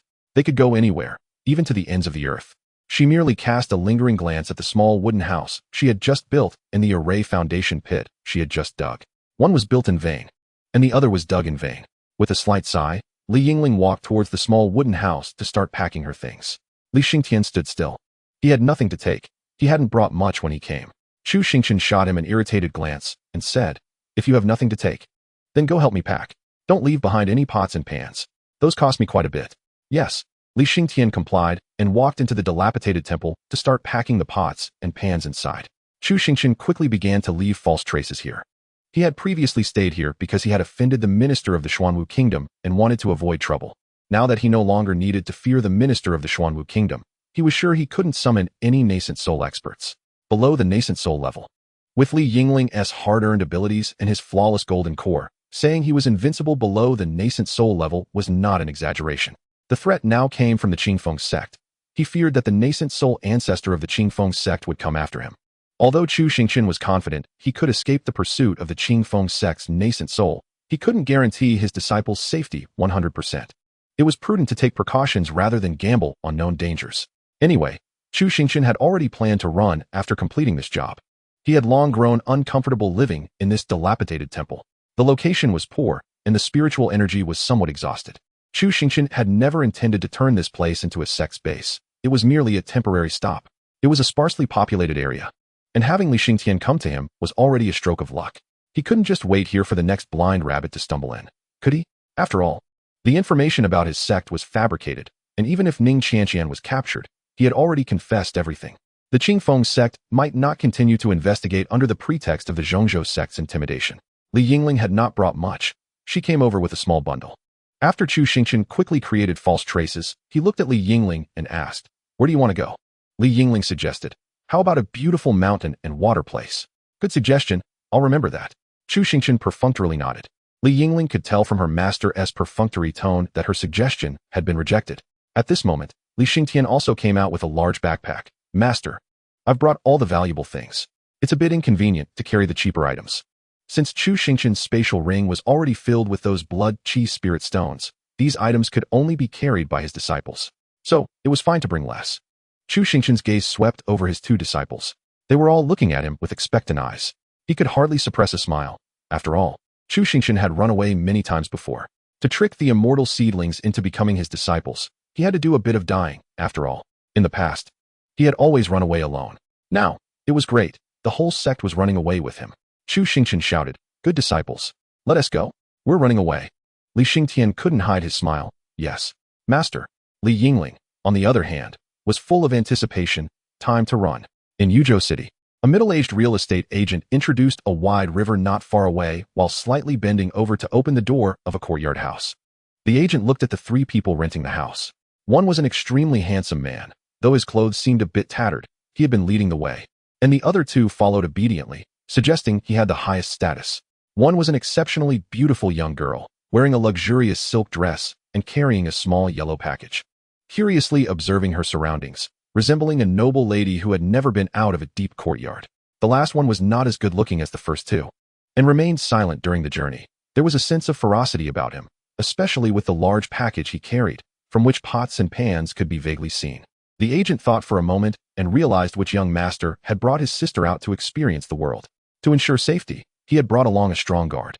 Thus, the agent was extremely flattering, saying this was indeed a good place with pleasant scenery, and lively streets were not far away. This was also a common place for patrolling constables, and the public order was quite good. Other than being expensive, it had almost no drawbacks. If he served these masters well, his share of the income from this trip could cover his hard work for a month. Chapter 26. Style. The agent pushed open the door. This house was expensive, and every so often, some women were hired to clean it. It didn't cost much, and when tenants arrived, they always found a freshly cleaned house. If it were dusty and covered with spider webs, the price would surely be bargained down. In this day and age, many couldn't afford to eat, and for this work, a few copper coins could attract quite a few people. The courtyard in front of the courtyard house had a small yard, with a stone table and stone chairs under a tree. The yard was also very clean, with no fallen leaves or weeds in sight. We often call someone to clean this place every few days. The toothed man bent down and gestured for them to go inside and take a look. Yingling stepped in first, her gaze scanning the surroundings. Although it couldn't compare to the scale of Yingling's home, it was far better than a dilapidated temple. At least it was clean and tidy, and she didn't have to fix a door that leaked wind. Yingling walked up to the stone table, gently stroked its surface, and upon raising her hand, saw that there was indeed little dust. She casually chose to push open the door to the side room on the right, and found it was also clean inside. However, there were no mattresses or blankets on the bed, but the desk and chair were complete. Chu Xingchen also stepped into the yard, surveying the area, then asked Xingtian beside him, "What do you think?" "As long as the master thinks it's okay," Xingtian replied. He was truly indifferent about where they lived. Otherwise, he wouldn't have chosen to sleep behind a dilapidated temple. The toothed man was slightly taken aback. "Master?" The relationship among this group of people seemed different from what he had imagined. "Master, this place is really nice." Yingling walked out of the side room, her expression showing satisfaction with the house. Seeing the satisfied look on his eldest disciple, Chu Xingchen decisively took out 20 taels of silver. "Rent it for half a year first, and you can finish the paperwork and hand it to me later." The toothed man's eyes brightened instantly, and he hurriedly accepted the silver, then respectfully handed the key at the door to Chu Xingchen. "All right, here's the key. The rental certificate will be delivered to you tonight." After receiving the key, the toothed man promptly left. After seeing his master rent these things, Xingtian decisively carried the items on his back and walked inside to put the pots and pans in their designated places. "Master, why did you come to Yuzhou City?" Yingling asked curiously, as she had thought her master would take her to some mountain instead. Her eldest disciple's question was quite insightful. Chu Xingchen had his reasons for coming to Yuzhou City that were unavoidable. "Good question. I will explain it to you all tonight. For now, let us see what we lack. You guys should go buy some stuff from the street, as we might need to stay here for a while." As he spoke, Chu Xingchen untied the silver pouch from his waist and tossed it to Yingling. "All right, master." Yingling's eyes brightened as she caught the silver pouch. "Junior brother, let us go shopping." "Coming." After Xingtian set down the bundle, he came out from the side room, but his first glance was still directed at his master. "Yes, master." Xingtian nodded in affirmation. Soon, Yingling energetically took her junior brother out to shop. Yingling probably had a lot to buy, as she even asked Xingtian to bring back the bundle he had just unloaded. As their footsteps gradually faded away, Chu Xingchen first closed the outer door, then subtly set up a concealment formation in several hidden spots. The formation wasn't very powerful. It merely served to alert the caster if someone stepped inside, allowing him to take a glance using his divine sense. After finishing everything, Chu Xingchen's figure suddenly vanished in the center of the yard. If one were to ask where the best place in Yuzhou City was, it would naturally be the spring full courtyard, where the girls were like spring, akin to spring in full bloom. With gentle breezes and fine rain, it had elegance and grace in abundance. But if one were to ask where the highest class was, it would have to be the bamboo jade pavilion. Although the spring full courtyard had everything from high to low, from meat to vegetarian. As long as it involved something easily obtainable, it couldn't be considered very elegant. After all, if money could solve the problem, it was considered common. Spending money to solve problems was not difficult for the wealthy sons. The bamboo jade pavilion, however, was entirely different. Even the servants serving tea and water were not to be touched or scolded. Not to mention the refined courtesans in the bamboo jade pavilion responsible for music, chess, calligraphy, and painting. Each one was colder and prouder than the last. Even if one were to drop 1,000 gold, a single refusal would be heard, and it wouldn't even be possible to catch a glimpse through the white veil. Few had seen the courtesans of the bamboo jade pavilion without their faces covered. But every person who had seen them described those courtesans as beautiful as heavenly fairies. Moreover, the power behind the bamboo jade pavilion seemed immense, as no one in Yuzhou City had seen anyone who could make the courtesans unwilling to meet someone. Therefore, such unattainable top-class elegance was the highest realm pursued by men. Whoever could see the face of a courtesan beneath the white veil could boast about it throughout Yuzhou City. Strictly speaking, the bamboo jade pavilion was actually divided into two parts. The first part, which received guests and sang songs, was the bamboo jade pavilion itself. Behind the bamboo jade pavilion was the residence of the courtesans, known as the White Jade Building. At this moment, Chu Xingchen was in the boudoir of the courtesan Yao Qin in the White Jade Building. It was a very simple boudoir, with no unnecessary decorations and even no cosmetics in sight. At the tea table, Chu Xingchen gently sipped the slightly bland tea in front of him. Opposite him sat a young maid with a cute round face and big almond-shaped eyes, pouting and looking angrily at him, who appeared relaxed and carefree. The maid was brewing tea, although he was tasting it. In fact, Chu Xingchen only knew that this tea was expensive and he probably couldn't afford it. So he wanted to drink a little more while not spending money. TSK. After finishing the cup, Chu Xingchen still couldn't tell what was good about it. But he could still make a comment. It's too bland. Next time, don't be stingy when brewing tea. Put in more tea leaves, it has no flavor. The maid almost choked at his words and thought about smashing the teapot in front of this shameless person. Did he know how expensive this tea was? Did he know that such a little tea was left by their young lady because she couldn't bear to drink it? Usually, just being able to smell the fragrance of this tea was considered a festive occasion for her. The maid coldly snorted and angrily said, "If you can't drink, then don't." No rudeness, Xiaoling. A cold female voice came from outside the door. Upon hearing this, Xiaoling instantly shivered, quickly stood up from her chair, and obediently walked aside to stand properly. Chu Xingchen lifted his gaze to look at the doorway. A tall woman in a white long dress, with her face veiled, and her long black hair tied up with a white jade hairpin stood there. Her face was obscured by the veil, but her slightly cold eyes were extremely beautiful. Even without seeing her complete face, one could tell that the beauty before him must be stunning. At this moment, she was holding a zither in her arms, her gaze fixed intently on Chu Xingchen sitting in the chair. "Long time no see, Miss Yao Qin." Chu Xingchen took the initiative to greet her. Chapter 27. Wanting to confide heartfelt thoughts to Yao Qin. After taking a seat, Yao Qin slowly spoke. "It has been a long time since we last met. I thought you were dead." Chu Xingchen picked up a cup that had not been used beside him, poured a cup of tea for Yao Qin, and handed it to her. Just as he was about to explain, Yao Qin spoke first. "I forgot. To use your words, a disaster like you is destined to last 1,000 years. It's not so easy to die." Xiaoling, who was standing respectfully by the side, couldn't help but laugh out loud upon hearing this. However, when Yao Qin's gaze turned to her, she immediately stifled her laughter. Yao Qin waved her hand to signal the maid beside her. "You can leave for now." Xiaoling was momentarily taken aback, looking up at her young lady. Their young lady was always easily fooled by this brat. If she left now, without reminding her young lady, who knows if she would be fooled by him again this time? It's strange. Clearly, their young lady was so clever. But she seemed to become even more foolish in front of this brat than Xiaoling herself. Reluctantly, Xiaoling softly said, "Young lady." Yao Qin's gaze remained steady, and she didn't speak, just waved her hand again. Sighing inwardly, Xiaoling knew if she didn't recognize the good, the young lady would get angry. Although feeling helpless, she could only exit the door at this moment. With Xiaoling's departure, only the veiled Yao Qin and Chu Xingchen were left in the room. Yao Qin did not raise her gaze, lowering her brows to look at the zither on the table, gently adjusting the strings. "So, what is it this time that you called me for?" Chu Xingchen sighed, his tone slightly displeased. "Why does Miss Yao Qin speak so coldly? It feels like every time I come to you, it's as if I have some favor to ask." "Coldly? Who has been calling me Miss Yao Qin since you walked in?" Yao Qin still did not look up, but her tone became even colder. "When have you come to me without asking for help?" This made Chu Xingchen pause for a moment. Upon reflection, it seemed Yao Qin was not wrong. Every time he came to find her, it was indeed to ask for her assistance, and it appeared he had never really repaid her for anything. Thinking about it this way, hadn't he taken advantage of her many times? Moreover, This time he had actively sought her out because he truly had something to ask of her. Yaoqin waited slightly, but Chu Xingchen remained silent, so she asked, "What? Lost your voice?" Chu Xingchen looked up at Yaoqin, wishing to confide my feelings to Yaoqin. Yaoqin was taken aback by this, her hands suddenly pressing down on the strings. Her tone icy. "What do you want to say?" Facing her cold tone, Chu Xingchen seemed quite saddened by Yaoqin's frosty attitude and sighed.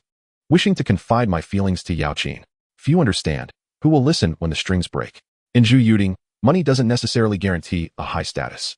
But with good talent and style, the chances improve. Additionally, as long as you are handsome enough, it's almost guaranteed. Relying on his own wit and humor. In referencing the ancient poems of a previous life, Chu Xingchen casually quoted several top poems, easily managing to impress this group of proud courtesans. This time, combining it with Yaoqin's name, he hoped to show his sincerity. Chu Xingchen felt confident that Yaoqin would surely be moved. However, the reality seemed otherwise. What greeted Chu Xingchen was not a slightly shy voice from Yaoqin, but a powerful sound wave. Yaoqin raised her hand and unleashed a fierce sound wave. The sharp sound wave sliced past his ears, and Chu Xingchen instantly became more alert, quickly rubbing his ears. Yaoqin angrily said, "Lustful brat. Do you think just because you've seen me a few times, you can toy with me? Wait, where have I been lustful? I haven't even touched your hand. Isn't that too unfair to me? Fine, I admit my mistake." Chu Xingchen sighed, realizing he should have been more formal. He took out a blood energy spirit stone from his spatial ring and placed it on the table. Yaoqin immediately fixed her gaze on the blood energy spirit stone. After glancing at it a couple of times, her gaze suddenly shot back to Chu Xingchen, her consciousness quickly scanning him. But she found her consciousness could not breach his protective barrier. "You've reached Golden Core?" Yaoqin frowned slightly. Chu Xingchen leaned back in his chair and said, "Yeah, did I scare you?" Yaoqin was well aware of Chu Xingchen's talents. After all, he was indeed a prodigy who had consumed her fine tea so many times. She understood the effects of the tea and knew how good she had been to him. He treated her fine tea as if it were just common water, having drunk it so many times without fully appreciating it. His aptitude couldn't be described as particularly good. The last time she saw him, he was only at the peak of the foundation establishment stage, and now, in just about a year, he was already at least at the mid-golden core stage. Yaoqin lowered her gaze to the blood energy spirit stone on the table.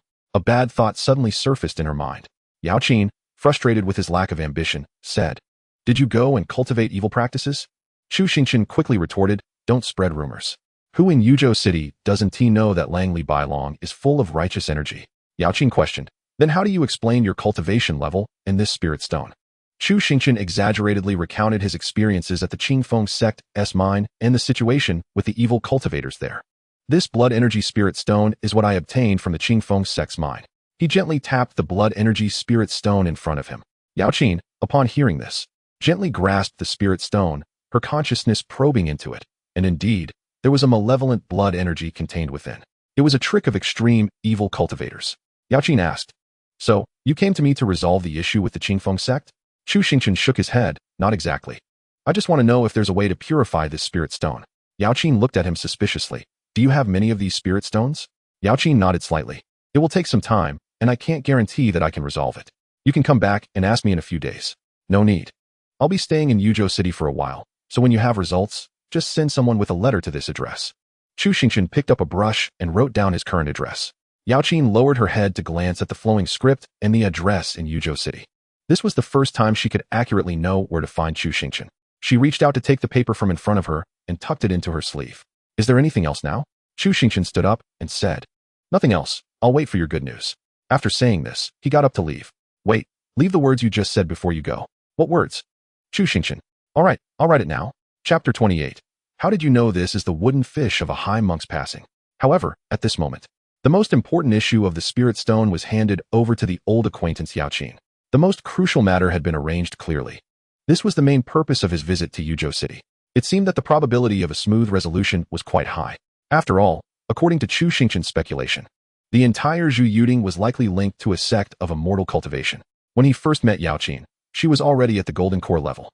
In this remote place, Golden Core cultivators could be considered ancestors, enjoying positions as elders. Yet, Yaoqin was still playing the zither in Zhu Yuding. This kind of arrangement was likely associated with a sect from the Central Plains. Therefore, Chu Xingchen was quite confident in Yaoqin's ability to resolve this matter. After all, at this moment, the spirit stones in his spatial ring were all blood energy spirit stones. If he took them out to spend, he would surely be dealt with on the spot by righteous cultivators. Moreover, aside from evil cultivators, no one else would accept these blood energy spirit stones. Now, Chu Xingchen seemed quite wealthy, but in reality, he couldn't even take out a usable spirit stone. He had money but couldn't spend it. Entering the main room left behind by his disciple, Chu Xingchen scanned the room, which was indeed kept clean. There were tables and chairs, and sitting on a chair. He took out the blood energy spirit stone to begin his research. Now that he was at least a flawless golden core, he had the qualifications to study it. However, as he delved deeper, Chu Xingchen increasingly realized that this spirit stone was truly malevolent. The blood energy actually had a tendency to merge with the spiritual energy within the spirit stone. In a certain sense, this was indeed quite impressive. Spirit stones are formed when spiritual energy moves along spiritual veins due to the extremely high density of spiritual energy, which attracts and binds together over time, solidifying into shape. During this process, the spiritual energy gradually stabilizes and no longer accommodates anything outside of itself. After the spiritual energy has completed its transformation into a spirit stone, this property becomes even more pronounced. Therefore, manipulating a spirit stone in such a manner is indeed a skillful endeavor. It's not that it's impossible, it's just very difficult. The technical level of the blood energy spirit stone in front of him seemed to be beyond what could be found in such a remote area. Just as Chu Xingchen frowned in contemplation, the voice of his eldest disciple called out, "Master." Chu Xingchen put away the spirit stone, got up, and walked outside, pushing open the door, only to be momentarily stunned. Yingling walked in with a big bag, her face full of smiles. Behind her, Xingtian was carrying a massive package that was 2 or 3 times larger than himself. Strictly speaking, Chu Xingchen felt that this had exceeded the definition of a package. Such a large bundle could barely fit through the door. Xingtian scanned the surroundings and, seeing no one paying attention to him, suddenly threw the package over the courtyard wall. He then swiftly dashed into the courtyard, preparing to catch the package he had just thrown in. Chu Xingchen raised his hand slightly and controlled the package soaring through the air, gently bringing it down. As Chu Xingchen's gaze swept over the large package in front of him, he curiously asked Yingling, "Are the prices in Yuzhou City really this cheap? How could you buy so many things with just that little bit of silver?" Upon hearing this, Yingling proudly raised her head, put down the package behind her, and raised an eyebrow at her junior disciple, signaling him to tell their master about her glorious achievements. "This isn't what senior sister bought," Xingtian said with a hint of emotion on his face. "A new vendor has arrived on the street, and they have a ring toss game where you can win random prizes after landing the ring. Senior sister spent all her money there." Chu Xingchen was taken aback. Was this the effect of his disciple's luck? Yingling proudly pulled out a set of clean, luxurious, white men's clothing from the package and said, "Master, this is what I specially got for you. You've been wearing that old outfit for too long." With that, Yingling unfolded the clothing, revealing golden thread embellishments on the cuffs and light blue accents along the collar, embroidered with exquisite patterns. This is the shop's top quality item. It's said to automatically adjust to size and is crafted by a blacksmith, automatically repelling dust and dirt. Yingling smiled as she neatly folded the outfit and handed it, along with matching trousers, to Chu Xingchen. As Chu Xingchen received the clothing and felt its softness, he smiled and nodded gently, "Thank you, my dear disciple." Meanwhile, Xingtian opened his own large package. The contents were a hodgepodge of items, with hardly anything that looked serious. Fortunately, there were 3 sets of bedding, so Yingling hadn't forgotten the most essential items. "We want to have to sleep on wooden planks tonight," Chu Xingchen said, stepping forward with a puzzled expression, carefully examining the pile of items. Among them were some uniquely designed pots, bowls, and pans, as well as oddly shaped ancient coins, talismans, and a broken long sword. There were also a rattle drum, a large drum, a sword made of woven copper coins, and even a set of wooden fish used by monks. Chu Xingchen picked up a wooden fish mallet and examined it for a while, but found nothing special. "Is this a consolation prize?" "Master, this wooden fish is special." Yingling walked over and explained, "According to the vendor, this wooden fish contains all the merits cultivated by a high monk before he passed away. It's a remarkable treasure." Chu Xingchen raised the wooden fish mallet, turned around, and lightly tapped Yingling on the head, saying with annoyance, "How is it remarkable? It doesn't even make a sound as loud as when I tap your head." This was clearly just the vendor's way to trick people. He thought his eldest disciple couldn't be that foolish. How could she believe such nonsense? Yingling was lightly tapped on the head by the wooden fish mallet. Although it didn't hurt, it was still insulting, and she pouted in frustration. "If you don't believe me, just ask second senior brother. This really is the wooden fish that contained the merits of the high monk when he passed away." Xingtian confirmed her words, but his expression seemed to hesitate to say more. After a moment, he shook his head helplessly. Chu Xingchen looked at his second disciple with a strange expression. Had he really lived an empty life in his past life? How could he be as naive as the eldest disciple? How do you know what that vendor said is true? Chu Xingchen questioned the two of them. We both witnessed the high monk passing away on the spot. Xingtian replied, his tone unchanged, but his expression showed signs of shock. He hadn't expected such a peculiar situation. What? He passed away on the spot? Chu Xingchen was stunned. Yes, he was a chi refinement monk who practiced. After senior sister won the wooden fish, he didn't care about her stopping him and passed away right then and there, merging all his merits into that wooden fish. In the end, he entrusted senior sister to use it well, even saying that she had great fortune and would surely make waves in the immortal cultivation world. Which vendor has such audacity? Take me to see. You don't need to go. After senior sister finished drawing, they packed everything up while cursing their bad luck and ran out of Yuzhou City. Now that I think about it, they must have already left Yuzhou City. Chapter 29. Not only did we not catch fish, but we also ended up with this thing? Although there were many items, most of them seemed impractical for any occasion. Especially those pots, bowls, and pans. Chu Xingchen feared they might have been made from a high monk's ashes. He certainly wasn't accustomed to using someone else's skull as a bowl. Thus, under Chu Xingchen's orders, all those oddly shaped pots, bowls, and pans were strictly prohibited from entering the kitchen. As for the wooden fish from the high monk, he really couldn't tell if it was good or bad. Chu Xingchen let Li Yingling handle it herself. He knew that seeing it would just make him want to hit her on the head with that wooden fish mallet. So, although there were many items, after some picking and choosing, few could be deemed reliable or usable. Thankfully, the bedding wasn't offered as a sacrifice by any high monk or expert. It was just an ordinary silk quilt. Otherwise, Chu Xingchen would probably feel like someone was pressing down on him while he slept at night. After organizing, the pile of items was mostly moved into the side room. Plus, there was no need for cleaning. The three of them quickly gathered in Chu Xingchen's bedroom, looking at each other as they prepared to hold a sect-wide meeting. Chu Xingchen took out the blood chi spirit stones from his spatial ring and placed them on the table. These spirit stones from the mine have all been tainted by blood chi. Xingtian frowned slightly. The spirit stones he used for teleportation at the mine were of this kind. Initially, he thought there weren't many, and Master had just taken these spirit stones for temporary use. What's wrong?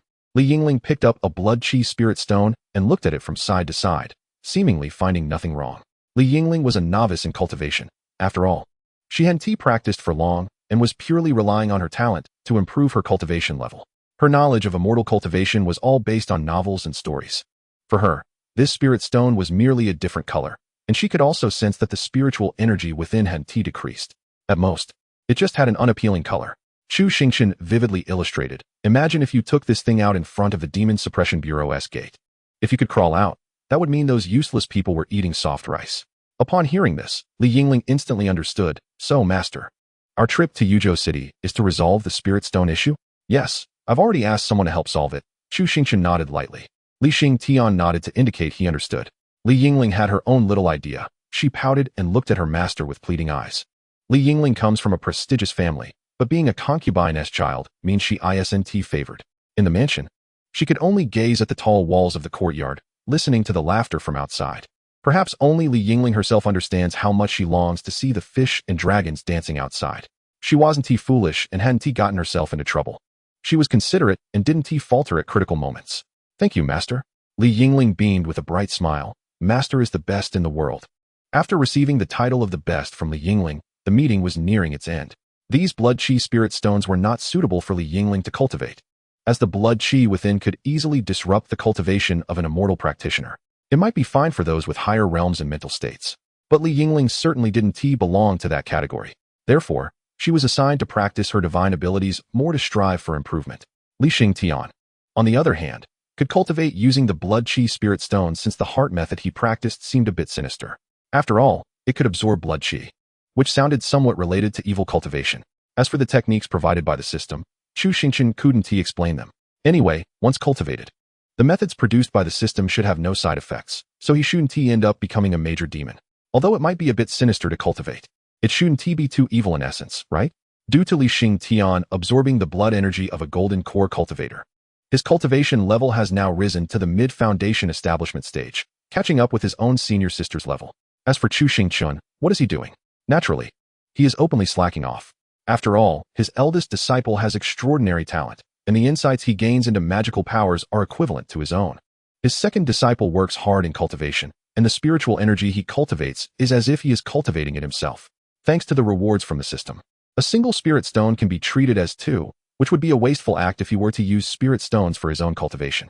Thus, he set up a shielding array in Li Xingtian's room to ensure that there wouldn't be any fluctuations in spiritual energy during cultivation that could attract others' attention.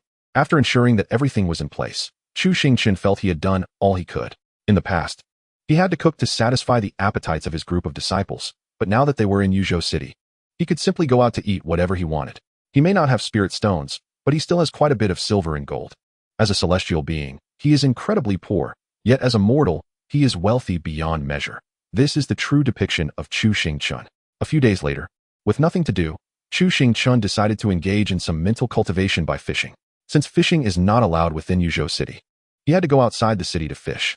Thus, not far from Yuzhou City, by the bank of a large river, Chu Xingchen sat languidly on a chair, holding a fishing rod, leisurely fishing. From time to time, a stream of pure spiritual energy surged into Chu Xingchen's body, which was the feedback from Li Xingtian's cultivation. This fully achieved automated cultivation. Moreover, based on the feedback, Chu Xingchen could also understand how much slack Li Xingtian was taking that day, which was a form of remote monitoring. Although he could remotely catch his lazy disciple, both of his disciples were quite diligent. The most outstanding was still Li Xingtian, who devoted almost all his time to cultivation. Chu Xingchen often received feedback rewards from the system. Here comes the Air Force again. In his previous life, he hardly fished, and coming to this world was mainly to find a disciple, leaving him no time to fish. However, he couldn't just let the Air Force go to waste. Just as Chu Xingchen was about to reel in the line to give those ungrateful fish a little shock from a golden core master, he suddenly felt a heavy pull on the rod. Chu Xingchen's eyes lit up as he forcefully lifted the fishing rod. Finally, he had caught a fish. As the rod emerged from the water, a massive figure leaped out. Chu Xingchen glanced over, and it was a huge fish. Then, he frowned and looked again. Damn it, it wasn't a fish. It was a large corpse. This must be Li Yingling's fault. That wooden fish must be a cursed one. What kind of high monk's merit would cause someone to fish up a corpse instead of a fish? He would have Li Yingling burn that broken wooden fish when he got back. Chapter 30. What a disaster. The term big is relative. If the catch is this size, it is naturally big, but if it's a person, then it's not big at all. The most unlucky part was that the person he caught was actually wearing the uniform of the Demon Suppression Division. Although it was just a basic constable's outfit, anyone associated with the Demon Suppression Division couldn't be up to any good. Chu Xingchen scanned the person he had fished up with his spiritual sense. The person was at the 7th layer of Qi refinement and, surprisingly, was still alive, not completely dead yet. Since he was still alive, he couldn't just leave him be. Reluctantly, Chu Xingchen took a couple of steps forward, looking at the fortunate member of the Demon Suppression Division. He was a relatively young man, decent looking, but still a bit lacking compared to Chu Xingchen. Perhaps he hadn't been in the water long, as his face was pale but not yet swollen. His eyes were tightly closed, but dark red energy was flowing along his veins. Chu Xingchen frowned slightly. Was he poisoned? To be cautious, Chu Xingchen took out a silver needle from his waist and used spiritual energy to inject it into the veins. After the dark red energy swirled around, the poison-testing silver needle still showed no reaction. It wasn't poison. Chu Xingchen felt slightly relieved, then directly scanned the young man's veins with his spiritual sense, discovering that the dark red energy was actually a kind of frenzied energy. At that moment, it was still surging through the young man's body. If no help was given, he probably wouldn't survive for long. Sighing slightly, Chu Xingchen took several silver needles and inserted them into the young man's foundational acupuncture points, sealing his heart meridian to ensure that he wouldn't die from the impact of this energy on his heart. As for whether the other veins would burst from this energy, that was beyond Chu Xingchen's guarantee. After finishing with the needles, he carefully manipulated his spiritual energy to place the young man on the reclining chair where he had been fishing, never touching him directly. He took hold of one corner of the chair, carrying both the chair and the young man toward the city of Yuzhou not far away. There were naturally guards stationed at the entrance of Yuzhou City.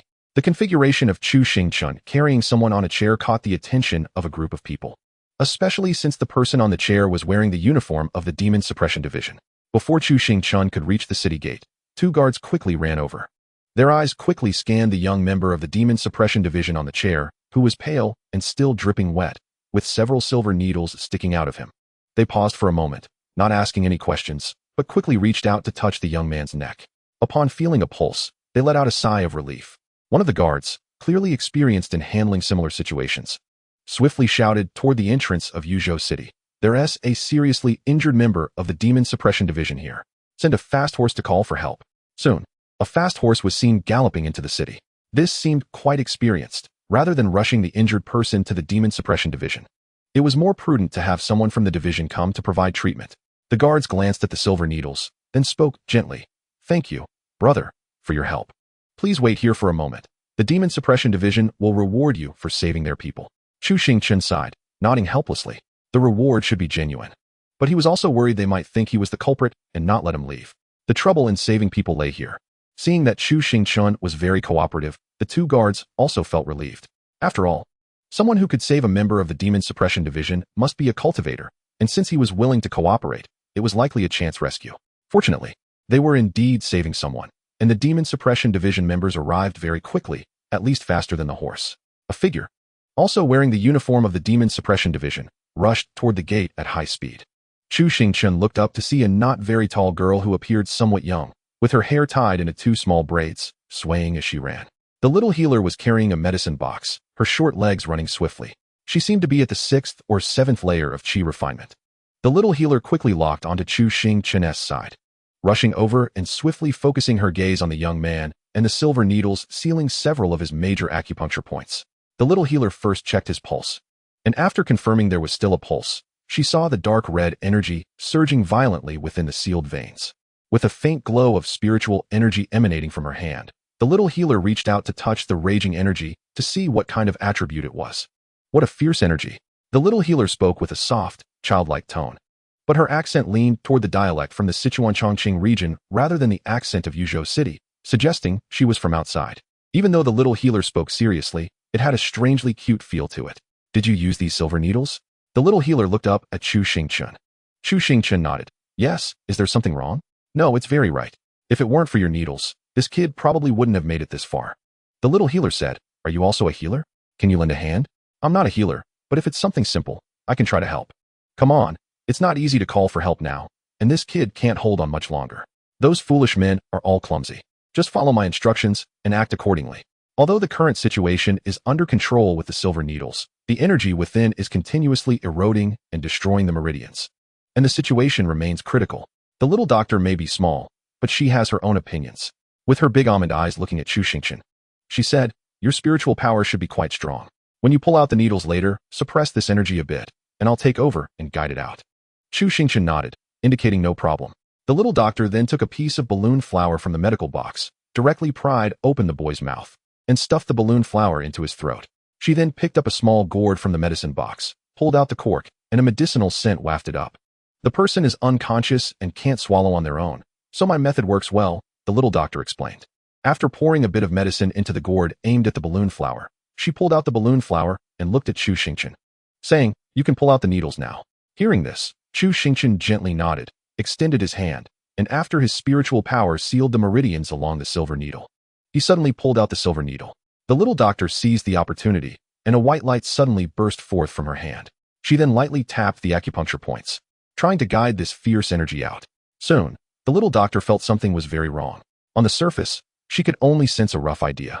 But upon direct contact with the fierce aura, it carried endless blood energy, which began to rapidly wrap around her guiding spiritual energy. As this aura broke through the surface, the familiar blood energy made Chu Xingchen furrow his brows instantly. Why does this feel almost identical to the blood energy in the bloodstone? The little doctor felt that this blood energy was crazily biting at her spiritual energy while quickly polluting the surrounding flesh. She frowned tightly and instinctively said, "Oh no." Chapter 31. The Fisherman Who Catches More Than Just Fish. This mess really doesn't need the little doctor to say much. Chu Xingchen also noticed that the blood energy was quickly clinging to the little doctor's spiritual energy, beginning to wrap around and attack her. This energy might not be much for Chu Xingchen, but it was indeed troublesome for a chi refining period little doctor. At this moment, her expression was serious, and her fingers lightly tapping on the acupuncture points were slightly trembling. Seeing that the little doctor was struggling, Chu Xingchen reached out and directly grabbed her arm. Carefully controlling the output of his spiritual power, he tried to hide his own cultivation level, adjusting the spiritual power output to about the early foundation establishment stage. Lowering his cultivation sometimes can help avoid a lot of trouble.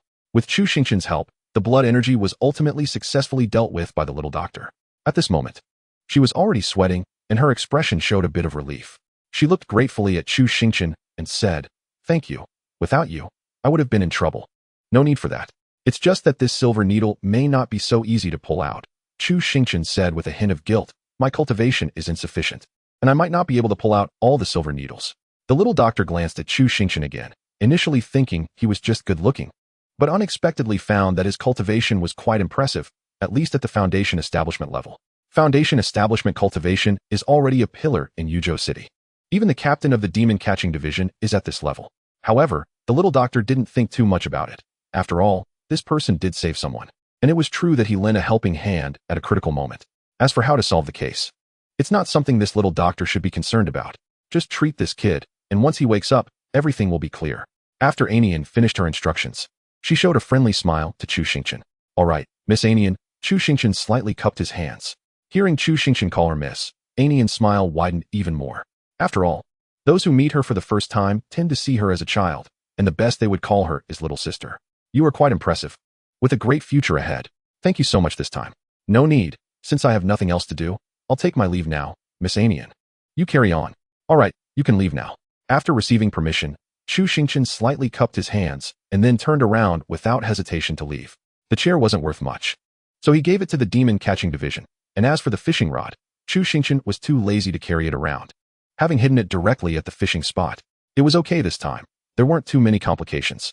It could be considered a way to increase goodwill with the demon-catching division, and if they cause trouble in the future, it might come in handy.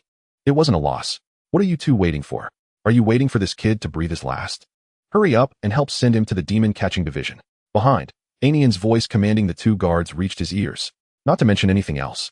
But this Miss Anian does have her own personality. However, Chu Xingchen didn't want to get involved any further. After all, this kid was caught by himself, so this whole situation truly was a twisted fate. After turning a few streets, Chu Xingchen arrived at the rented house. Pushing open the big door in the courtyard, Li Yingling was playing with a small wooden sword, waving and slashing it around casually. However, Chu Xingchen had already grasped Li Yingling's abilities after a few glances. He understood that she was secretly pondering the sword intent. Did Master not catch any fish today? Chu Xingchen sighed and said, I didn't catch any fish today, but I did catch a person. Person? Li Yingling looked somewhat puzzled. What does it mean to catch a person? Chu Xingchen briefly explained to Li Yingling what happened today and how he had fished a person out of the lake. As expected of Master, even fishing is different. After hearing the whole story, Li Yingling couldn't help but laugh out loud. Hearing his disciples teasing, Chu Xingchen's expression remained calm. I believe it was that wooden fish that disturbed me. Quickly take that wooden fish out and burn it to appease my heart's resentment. Master, didn't you say that the fisherman can catch anything except fish? So catching a person isn't too much, right? What does it have to do with that wooden fish? Li Yingling laughed and said. Chu Xingchen helplessly replied, why is it that you don't remember my other words clearly, but only remember some witty remarks? Because Master's witty remarks are all very interesting. By the way, Master, do you have time tomorrow? If you don't go, you can't just leave me to go alone, right? Surely Master wouldn't he have the heart to do that? Chu Xingchen's expression didn't change, to be honest. I actually have a heart. Master. Li Yingling elongated her tone, acting cute. You are the best master in the world. Since spending more time with Chu Xingchen, the two had become familiar, and Li Yingling had somewhat understood her master. Regardless of whether it was herself or Li Xingtian, Master would instinctively care for them. Especially for requests that weren't too excessive from his disciples, he generally had little resistance. Moreover, Master wouldn't put on any airs, making everything feel particularly rare. For Li Yingling, Master's likability was definitely ranked first. Chu Xingchen disdainfully shook off Li Yingling's hand, saying helplessly, all right, in the future, this sect will probably be entirely up to you. Seeing her request met, Li Yingling couldn't hide her smile and decisively expressed her loyalty. Yingling will always stand by Master. What Master says is the biggest. Chu Xingchen remained unfazed. In her sect, counting herself as the leader, there were only 3 people. If she didn't stand by her side, she would at most stand by Li Xingtian's side. Li Xingtian was indeed a very obedient disciple, making everything worry-free, so he would naturally stand by her side. In this way, even if Li Yingling did not stand by her side, according to the law of exchange, she would still stand by her side. Therefore, Li Yingling's words had no real significance. Inside the demon-catching division, Anian looked gravely at the young man fished out by Chu Xingchen. This is troublesome. This time it's really troublesome. The trouble wasn't the boy lying on the bed still unconscious, although his condition hadn't improved. As long as he came alive into the demon-catching division, Anian was confident she could manage it. Moreover, the young man's injuries were not a problem in Anian's eyes. It was just a matter of putting in some effort. The real trouble was the team leader of the demon suppression division standing beside the young man. Goodness! How could this young man be the younger brother of that female demon? Are you saying he is likely to have his meridians completely destroyed and become a useless person? Anian looked at the woman in the black demon suppression division uniform. She was tall and carried a short knife at her waist. Anian was currently standing behind her, only able to see her back and her long, smooth black hair that looked just as cold as that female demon. Just looking at her back gave a strong sense of oppression. Coughing, Anian tried to find the right words to say, he's not completely useless, just. Chapter 32, Zhao Wanqing's initial investigation. At this moment, Anian suddenly felt that he had read too few books. He couldn't think of any suitable vocabulary to beautify this young man who was likely to become useless. After all, the young man in front of him might not even have the opportunity to eat with both hands in the future.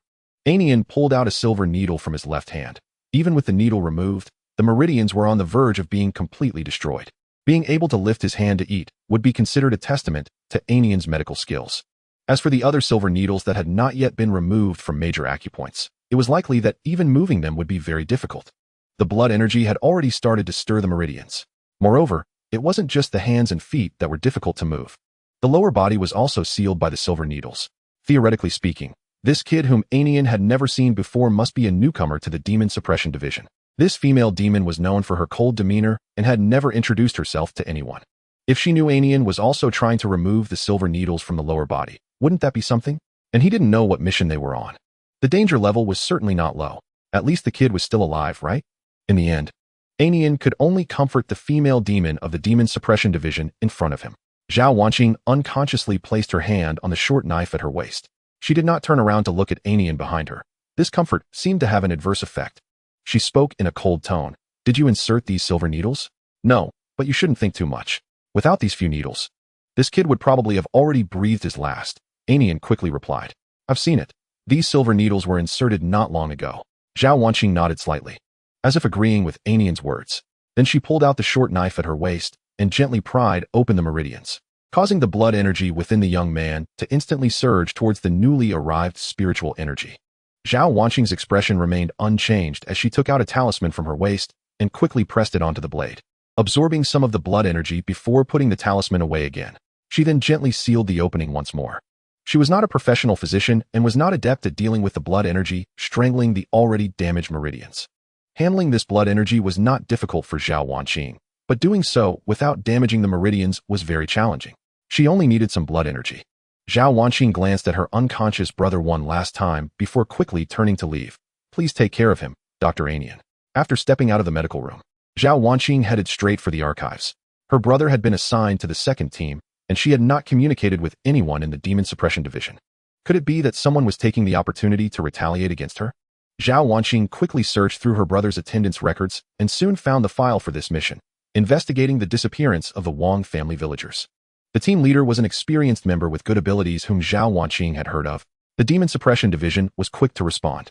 Zhao Wanqing then dismissed the possibility of retaliation. After all, the old member's fate was unknown, and her brother was at least still alive for now. But Zhao Wanqing also understood that if they relied solely on the demon suppression division, it would likely be difficult to get to the bottom of this matter. Even if they could, the efficiency of their investigation would probably not be fast. If it were a beast causing chaos, the demon suppression division would undoubtedly send people to handle it. But this was clearly a man-made disaster, a malicious attack, and investigations would likely take longer. After all, humans are far more cunning than beasts. Moreover, the demon suppression division was very busy, and the number of investigators would not be particularly large. Now, she had to open another line of investigation herself. After securing the file in her hand, Zhao Wanqing quickly turned and rushed to the street. Zhu Yuding. In front of Yao Qin lay many books, and a dark red blood energy spirit stone was being lifted by a formation.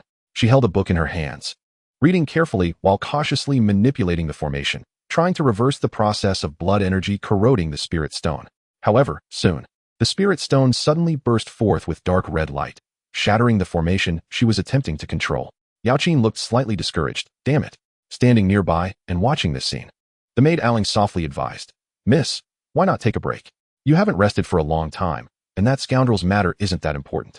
Yao Qin raised her delicate white hand and gently rubbed her forehead. All right, I understand. You can go out first. Aling understood from her words that it wasn't that she wanted to rest, but rather that she was annoyed at Aling standing there and wanted her to leave so she could continue her research. Miss, please go out first. Yao Qin's tone remained unchanged. Aling could only sigh helplessly and exit the room. After the maid left, Yao Qin closed her eyes to rest for a moment before starting to set up the formation again. It had to be said that as Chu Xingchen's cultivation level increased, the tasks he entrusted to her were becoming increasingly difficult. This spirit stone was not something Yao Qin could easily resolve, even though there were many books in the sect for reference. But after all, it was he who had entrusted it to her. With this new attempt, Yao Qin was not surprised to fail again, as the formation was once again disrupted. The blood energy spirit stone fell onto the table, making a crisp sound. She couldn't help but feel a bit discouraged, but at least the process had progressed somewhat. However, failure was not a new occurrence. Yao Qin quickly adjusted her mindset and prepared to continue her research seriously when the maid's voice came from outside the door. Miss, Zhao girl wants to see you. After a brief pause outside, the maid's voice came again. Miss, she says it's urgent. Yao Qin took a deep breath. Putting the spirit stone into her sleeve, let her in. As soon as she finished speaking, the door was pushed open. Yao Qin looked up to see Zhao Wanqing standing at the entrance, her expression slightly downcast, the confidence that used to shine in her features diminished. I haven't had time recently. If you have something to say, just say it and leave. Zhao Wanqing stepped in a couple of paces and then cupped her hands. I need your help with something. I'm busy, Yao Qin replied almost immediately. These people seemed to think of her as some kind of go-to person. Couldn't they learn to solve their own problems? Zhao Wanqing seemed to not hear her. Pulling out a talisman sealed with blood energy and placing it on the table. I need you to investigate what kind of blood energy this is. It attacked people from the Demon Suppression Division. In the future, if you have anything, I will never refuse. Blood energy? Originally disinterested and planning to let Zhao Wanqing finish and leave, Yao Qin instinctively looked at the talisman on the table. No way. After a moment of hesitation, Yao Qin reached out to touch the talisman. As the spiritual energy flowed into the talisman, Yao Qin instantly felt the violent blood energy within it. Yao Qin tightly gripped the talisman in her hand, her eyes closed in anger. I understand. I will notify you once I have results. Zhao Wanqing showed an unexpected expression, not expecting Yao Qin to agree so decisively. Before coming, Zhao Wanqing had already considered how to be turned away. What puzzled Zhao Wanqing was Yao Qin's expression, as if she knew some inside information about this blood energy. However, Zhao Wanqing understood that the sect behind Yao Qin was quite trustworthy regarding her stance. Thank you. After cupping her hands, Zhao Wanqing did not linger and quickly turned to leave. She still had many things to do. Chapter 33, Master is Shallow. Yao Qin lowered her brows and looked at the crumpled talisman in her hand. The violent blood energy contained within it was extremely aggressive, yet it seemed fundamentally similar to the blood energy spirit stone that Chu Xingchen had given her. The difference was that the energy in the spirit stone was relatively stable. Moreover, Chu Xingchen's cultivation had improved so quickly. She only trusted him and didn't ask too many questions. The Qingfeng sect was actually quite far from Yuzhou City. How could they possibly take the risk of extending their hands near Yuzhou City? Wasn't that asking for their own demise? This didn't align with their interests. Unless they were there to track down Chu Xingchen. However, since Chu Xingchen could leisurely reside in Yuzhou City, it was clear he was confident that he had handled matters well without leaving any traces. Chu Xingchen was definitely not foolish. If he were being followed, he should have discovered it quickly. Otherwise, given the dangerous situations he had faced in the past, he should have been long gone by now. This indicated that Chu Xingchen must be hiding something from her. Or perhaps he had indeed turned to the dark side. The maid hurriedly asked, Miss, aren't you taking me with you? The maid, Xiaoling, hesitated but ultimately could only watch her mistress hurriedly leave. Yao Qin once again lowered her brows and looked at the note in her hand. This was given to her by Chu Xingchen, stating his current address. After confirming, the enclosed courtyard before her was indeed Chu Xingchen's residence now. Yao Qin reached out and gently knocked on the door. A voice quickly responded, coming. It was not Chu Xingchen's voice, but that of a woman. The heavy door opened soon after. You must have the wrong place. Yao Qin frowned slightly as she looked at the young girl before her and coldly asked, Does Chu Xingchen live here? Li Yingling was taken aback, looking at the cold and beautiful older sister in front of her. Who was this person to directly mention her master's name? Could she be a former acquaintance of her master? Or perhaps an enemy? Did her master really live here? It was clear that the woman before her had some cultivation. Her own foundational strength was unable to see through her. That name sounds a bit familiar. What do you need him for? Li Yingling attempted to circle around the question. I have something to find him about. What is it? Yao Qin's brows furrowed slightly. What does it have to do with you? Does he live here or not? Li Yingling displayed a friendly smile. I can't quite remember the name, but my younger brother has a good memory. He definitely knows if Chu Xingchen lives here. I'll go ask him, just a moment. Saying this, Li Yingling quickly closed the door and hurried to her second junior brother's door, knocking urgently. Soon, Li Xingtian opened the door and looked at his senior sister. What's wrong? What happened? Li Yingling whispered. There's a woman outside looking for the master. I don't know what for, but you should go find him and tell him there's a cold-looking, very beautiful woman looking for him. Li Xingtian frowned slightly. Did his senior sister think too much? However, seeing her serious expression, he nodded and agreed to her plan. After all, being cautious was never a bad thing. Yingling instructed, "Okay, you go out the back door, and I'll hold her off. Be careful, senior sister," Xingtian reminded before quickly turning to head towards the back door.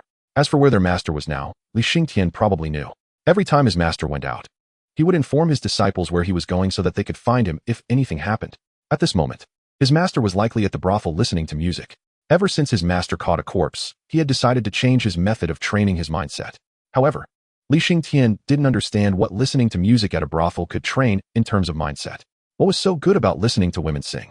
Xingtian carefully slipped out the back door, cautiously observing his surroundings to ensure no one noticed him before quickly making his way to the brothel his master mentioned. The brothel wasn't far at all. A few streets were just a stone's throw away for a mid-foundation cultivator. Before long, Xingtian arrived at the entrance of the brothel.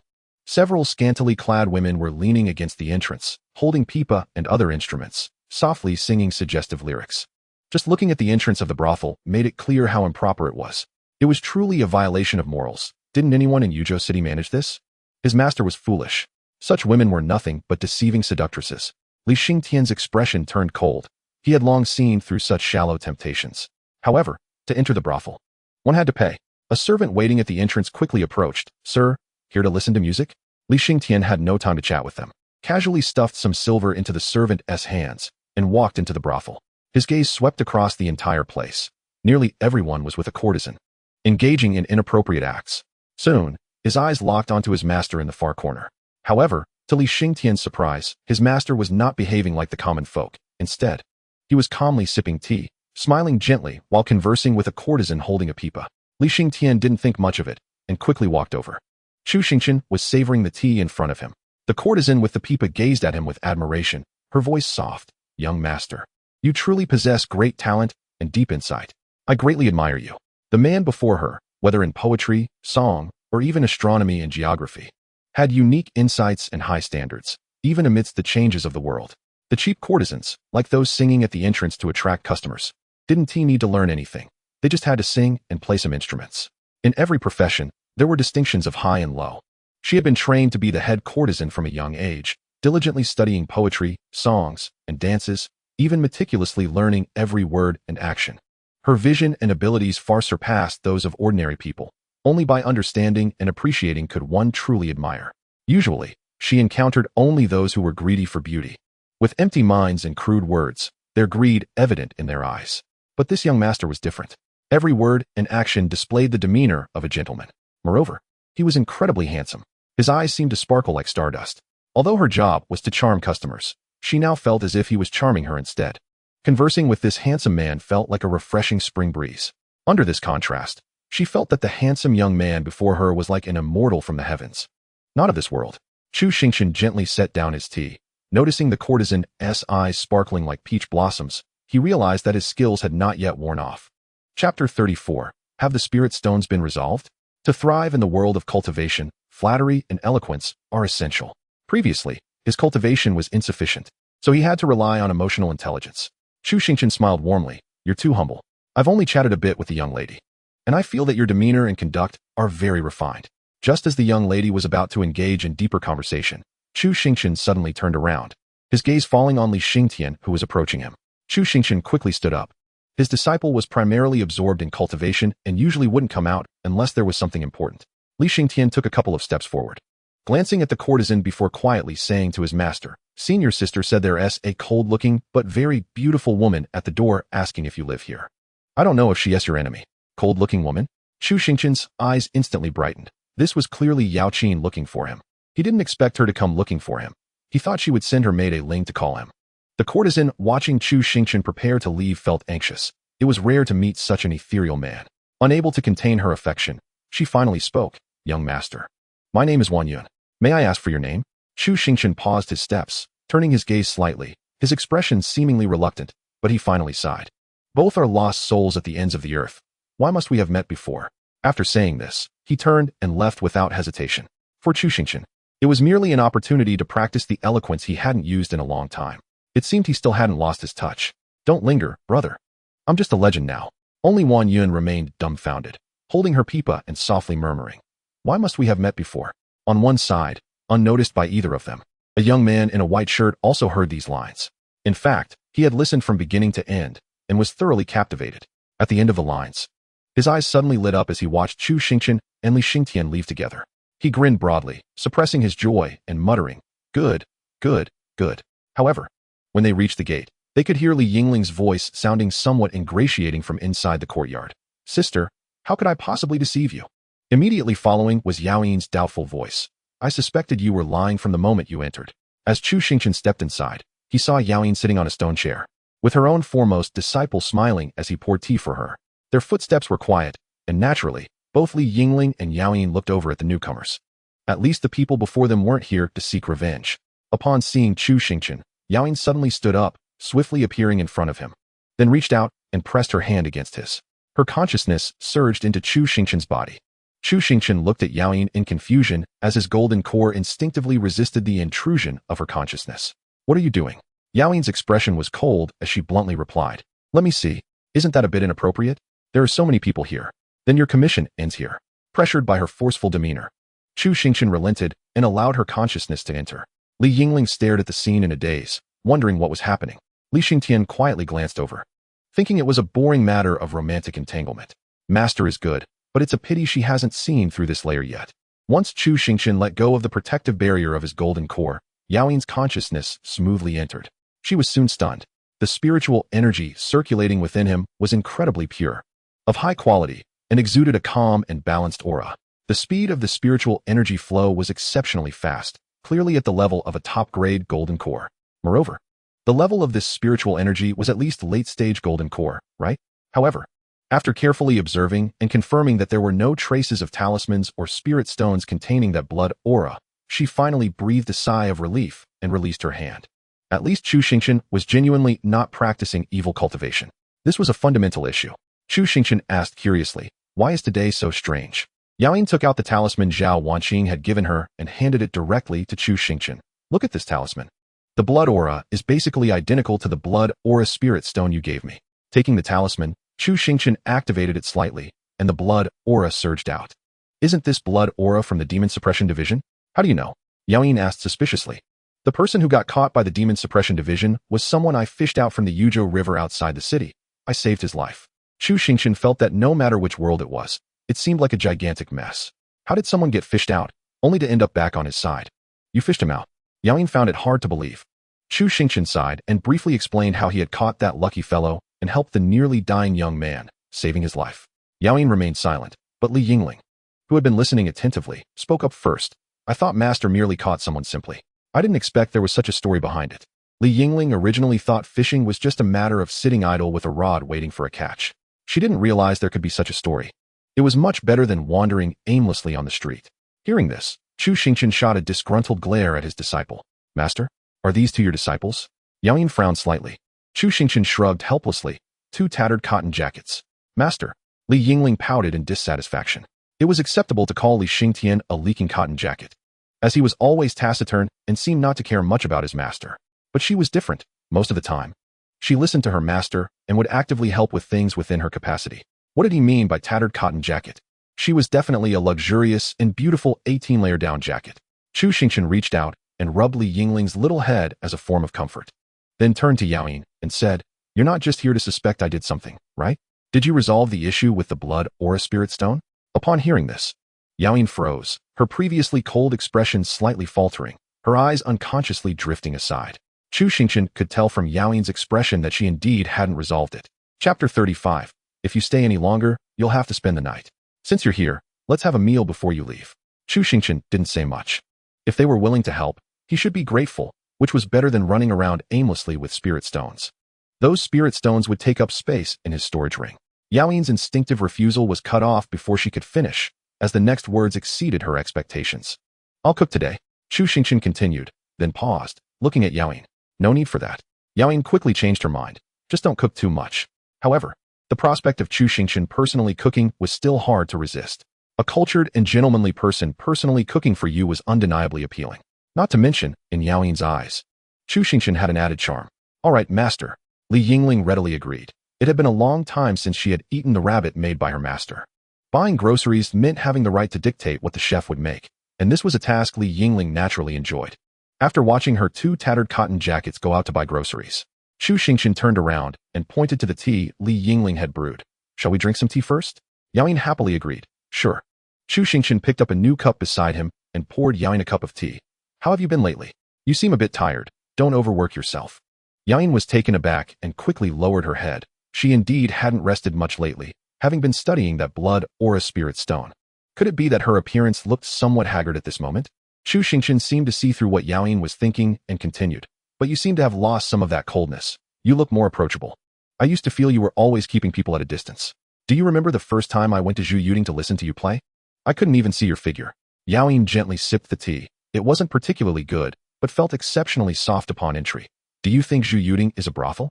Very few people can match the couplets at the entrance. Being able to enter and listen to a piece in the hall is already quite good." Chu Xingchen nodded in agreement. "Indeed, it took me half a month to match the couplets just to see your figure through the gauze window." Hearing this, Chu Xingchen curiously asked, "Then why did you still meet me the next time?" "I just happened to not find the ruffians that annoying." Yaoyin looked down at the teacup in her hand, where a tea leaf was slowly swirling in the center. She raised her head again and asked Chu Xingchen, "I've observed that your spiritual energy is pure and abundant, at least at the mid to late stage of Golden Core. A year ago, you were only at the peak of Foundation establishment. Why have you progressed so quickly without switching to evil cultivation? Were you deceiving me before?" Generally, cultivators do not inquire about others' sudden leaps in cultivation. This was quite a bold question. After all, it could be due to a great opportunity or perhaps the result of diligent practice. The former may provoke others to pry, while the latter easily exposes one's own flaws. Therefore, in the cultivation world, it is an unwritten rule not to inquire about others' rapid advancements in cultivation. Chu Xingchen sighed slightly. "Let's consider it a fortuitous encounter. I don't know how else to explain it. In any case, I did see you had only reached the peak of Foundation establishment a year ago." Yao Qin didn't ask further and just nodded gently. The main questions had been asked. Chu Xingchen casually chatted with Yao Qin about various topics, discussing where he had been and what he had done in the past year. Li Yingling had bought a lot of groceries, many of which were her favorites. Chu Xingchen picked a few items and cooked some dishes.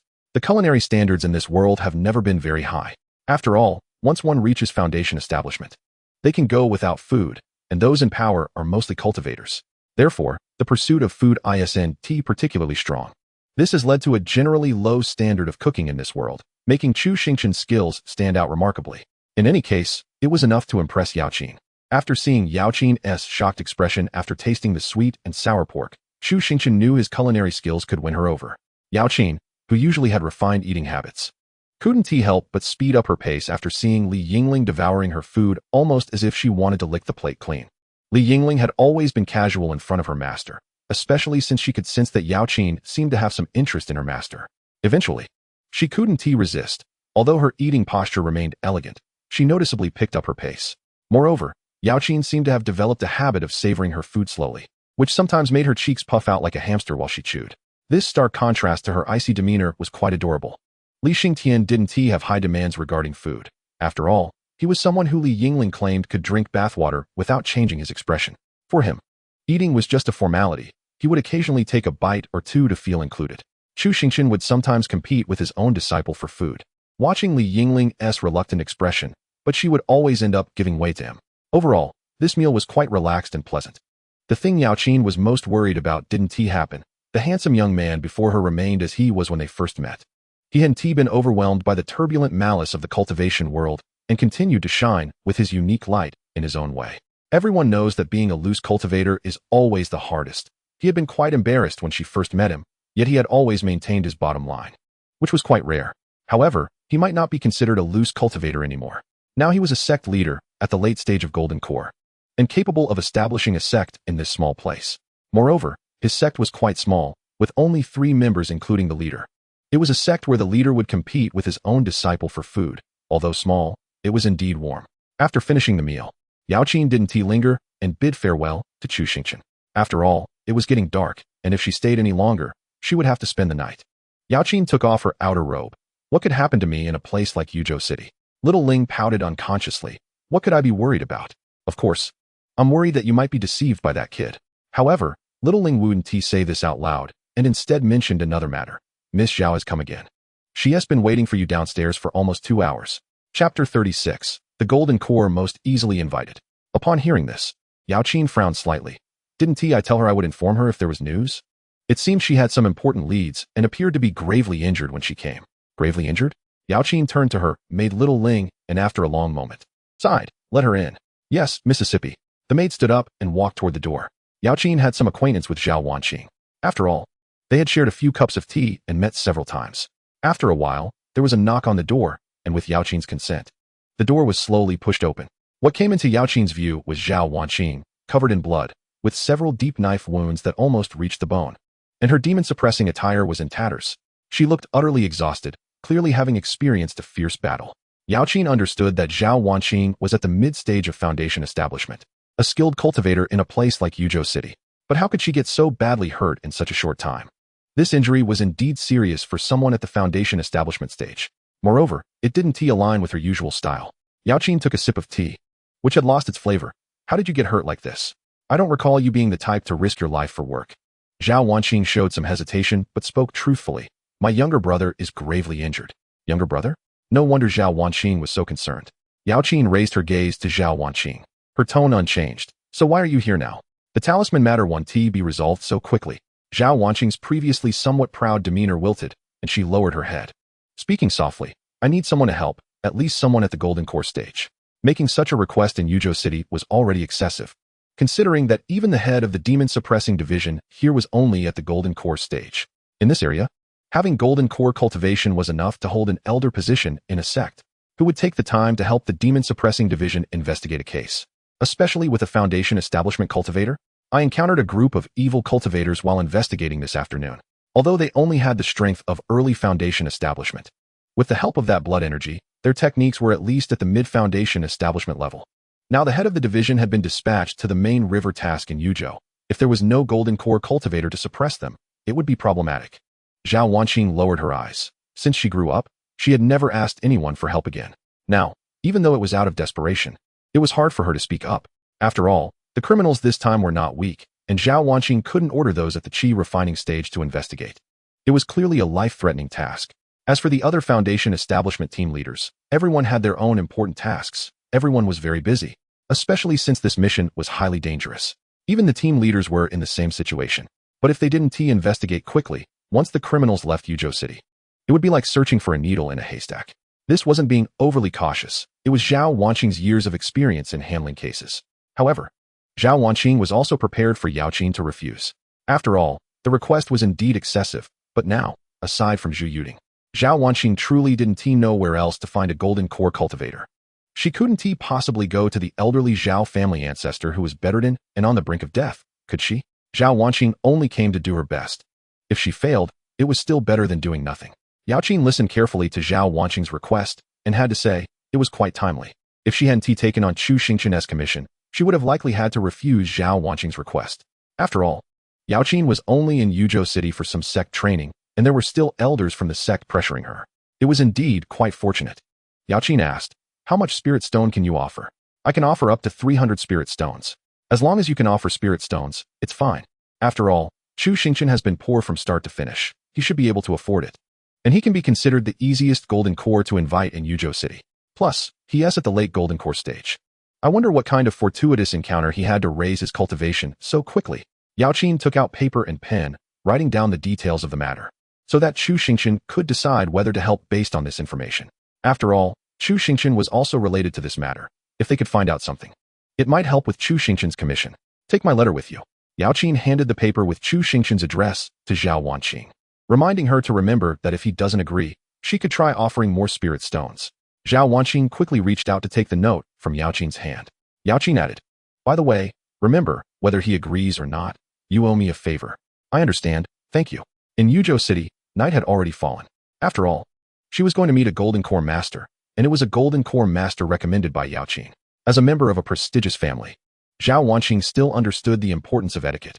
After all, going to seek help covered in blood would clearly indicate that it was not a simple matter. Zhao Wanqing had long memorized every street in Yuzhou City, even with her eyes closed. She lowered her gaze, the right thigh deeply cut, causing sharp pain with each step. To prevent the blood from staining her trousers, she had wrapped several layers of bandages around it, as well as her arms. She could have used her spiritual power to dull the pain, but Zhao Wanqing chose not to. Zhao Wanqing and Zhao Zhenyang were siblings, born of the Zhao family's direct line. Their parents fell ill shortly after Zhao Zhengyang was born and soon passed away. Zhao Wanqing still remembered her mother holding her hand on her deathbed, her voice barely audible. There were too many words, and Zhao Wanqing couldn't listen closely. Perhaps her own choking sobs drowned out her mother's words. But she still heard her mother's wishes for them to take care of each other, for the siblings to be well. Zhao Wanqing couldn't remember how many promises she made to her mother, but she felt she had let her down. She raised her eyes to the bright moon overhead. Zhao Wanqing hadn't had much contact with her brother. Shortly after their mother's death, she began her training. She only recently interacted with her grown brother, usually just exchanging letters occasionally. Zhao Xingyang's talent wasn't particularly good, but he worked hard and was a good person. Zhao Wanqing had originally planned to include him in her team, but he refused, which is why he ended up in the second team. Zhao Wanqing suppressed her endless emotions, her mother's words echoing in her ears. As the elder sister, she hadn't done well. At this moment, aside from avenging her brother, she could do nothing else. All she had was the short knife at her waist. Zhao Wanqing halted her steps at the address written on the note, standing before a closed gate. Chapter 37. Li Xingtian, you go?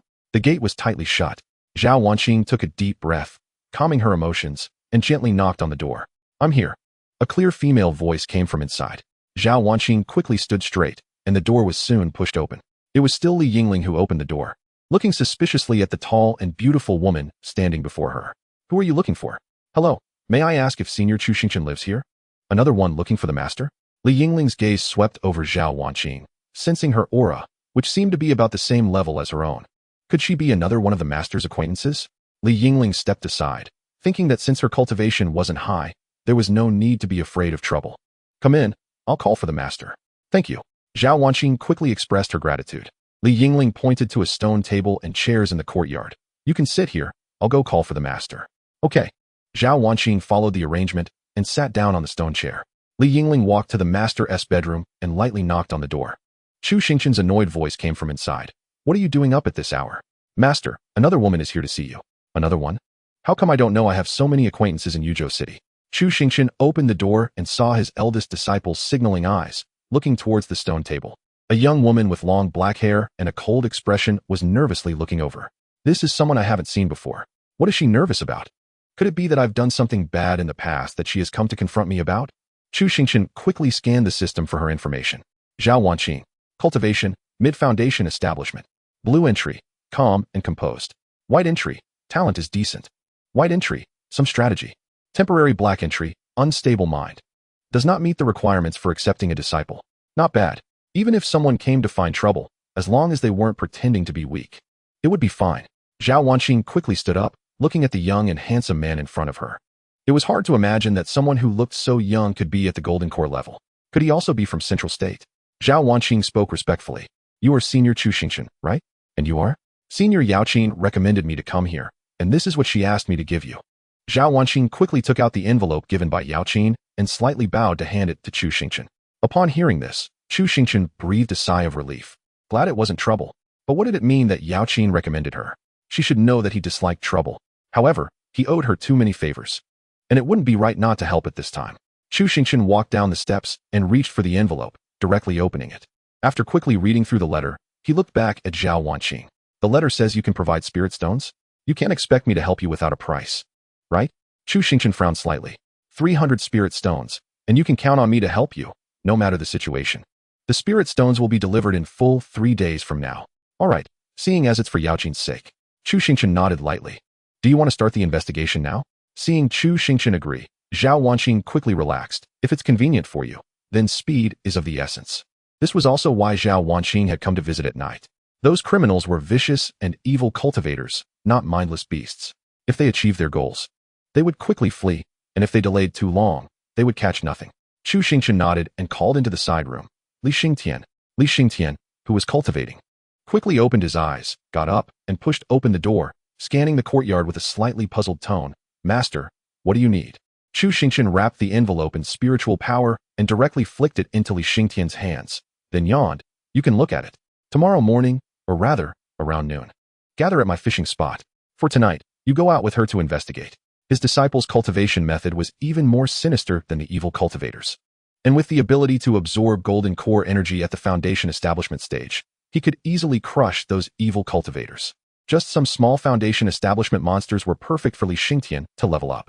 It was also good to save on spirit stones. Besides, That talisman capable of defending against golden core level threats was still with Xingtian, and he had a teleportation talisman too. Even if things went wrong, he could escape. Xingtian raised his hand to catch the flying letter, quickly scanning it and confirming the key information. All right, master. Xingtian turned to Zhao Wanqing and asked, Miss Zhao, do you have a target now? Zhao Wanqing hesitated, originally just wanting to invite the Golden Core Master to oversee things. But it was good that he was willing to come at noon tomorrow. Moreover, this Xingtian also had Foundation Establishment cultivation with a strong aura. Probably around the late Foundation Establishment stage. He was much stronger than an average team leader, sufficient for merely tracking down leads. In any case, he was the only Golden Core Master Zhao Wanqing could ask for right now. Ultimately, she had to accept it. Zhao Wanqing cupped her hands toward Xingtian, saying, yes. I found an evil cultivator's ritual near the crime scene. We can start our investigation from there. Chu Xingchen watched the two prepare to leave and reminded them, Xingtian, be careful. If anything happens, remember to use the talismans. Don't worry, master. Yingling watched the two leave and turned to Chu Xingchen, saying, Master. What does Chu Xingchen want to say to his eldest disciple?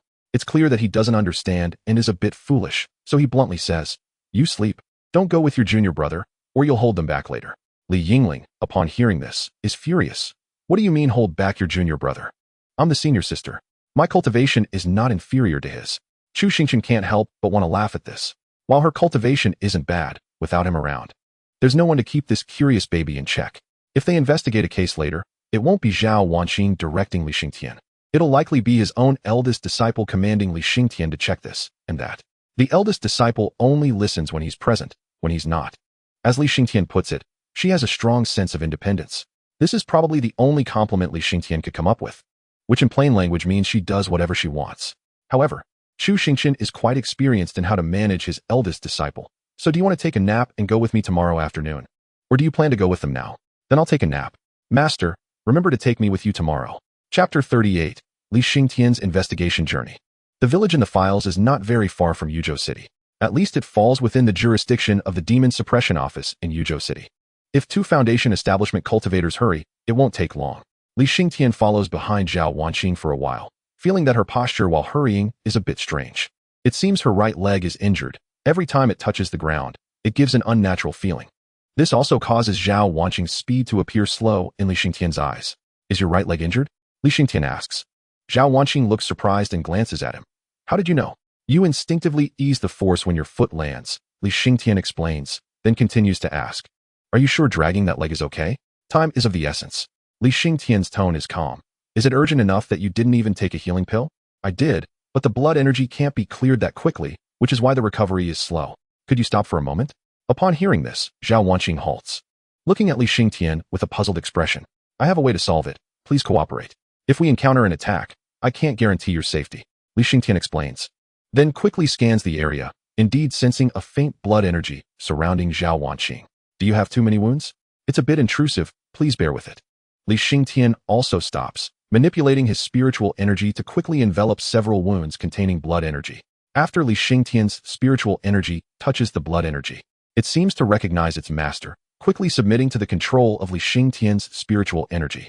With a slight tug, the blood energy suddenly rushes out from Zhao Wanqing's wounds along with Xingtian's spiritual energy.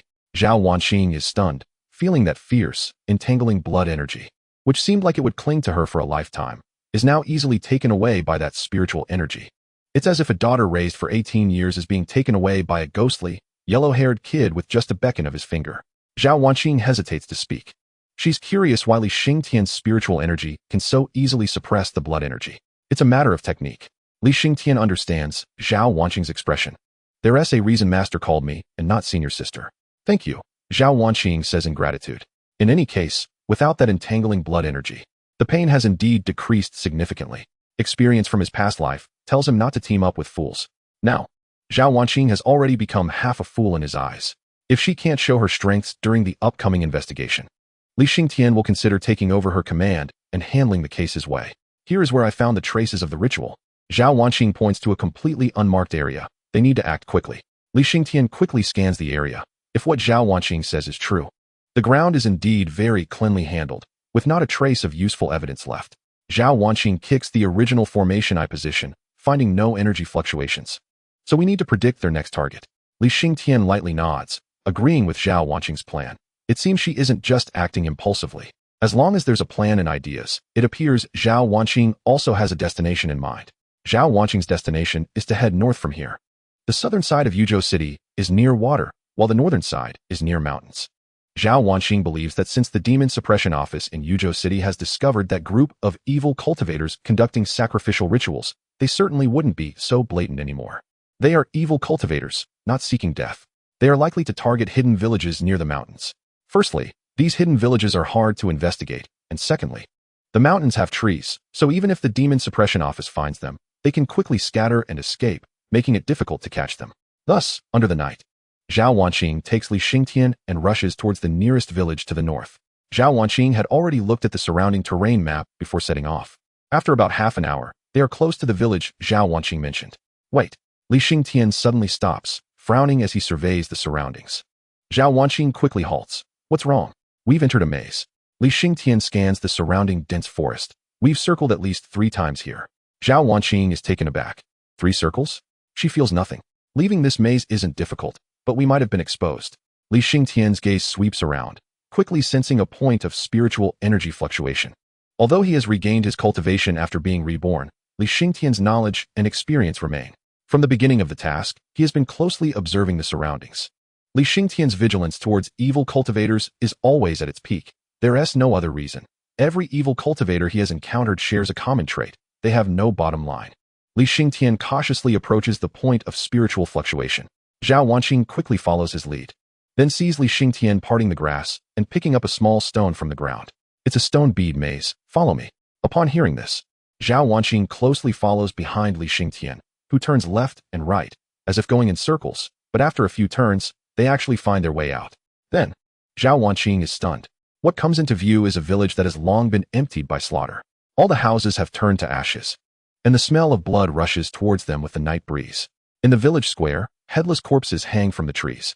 Xingtian looks down at the traces of the formation still visible at his feet, which haven't even been cleaned up. How dare they? Zhao Wanqing's voice trembles slightly. Kidnapping people from the village to sacrifice to evil cultivators is a completely different concept from sacrificing the entire village. The sacrificial rituals of evil cultivators are merely to refine blood energy and human souls to enhance themselves. But both blood energy and souls are best sourced from adult men. Women, children, and the elderly provide little blood energy and can even pollute it. So even the most vicious evil cultivators wouldn't commit such self-destructive acts. Besides, this is an entire village, not a single old, weak woman or child was spared. This is outright slaughter. He glances at Zhao Wanqing's expression and realizes she's lost her composure, so he makes arrangements. Chapter 39. If you can't, then don't speak. Zhao Wanqing steps into the village. The blood on the ground has long dried, but the pungent smell of blood can still be detected. The burned houses are randomly collapsed into ruins. As they walk, they can see traces of the formation from this sacrificial ritual on the ground. This group of evil cultivators intended to conduct a blood sacrifice of the entire village from the very beginning.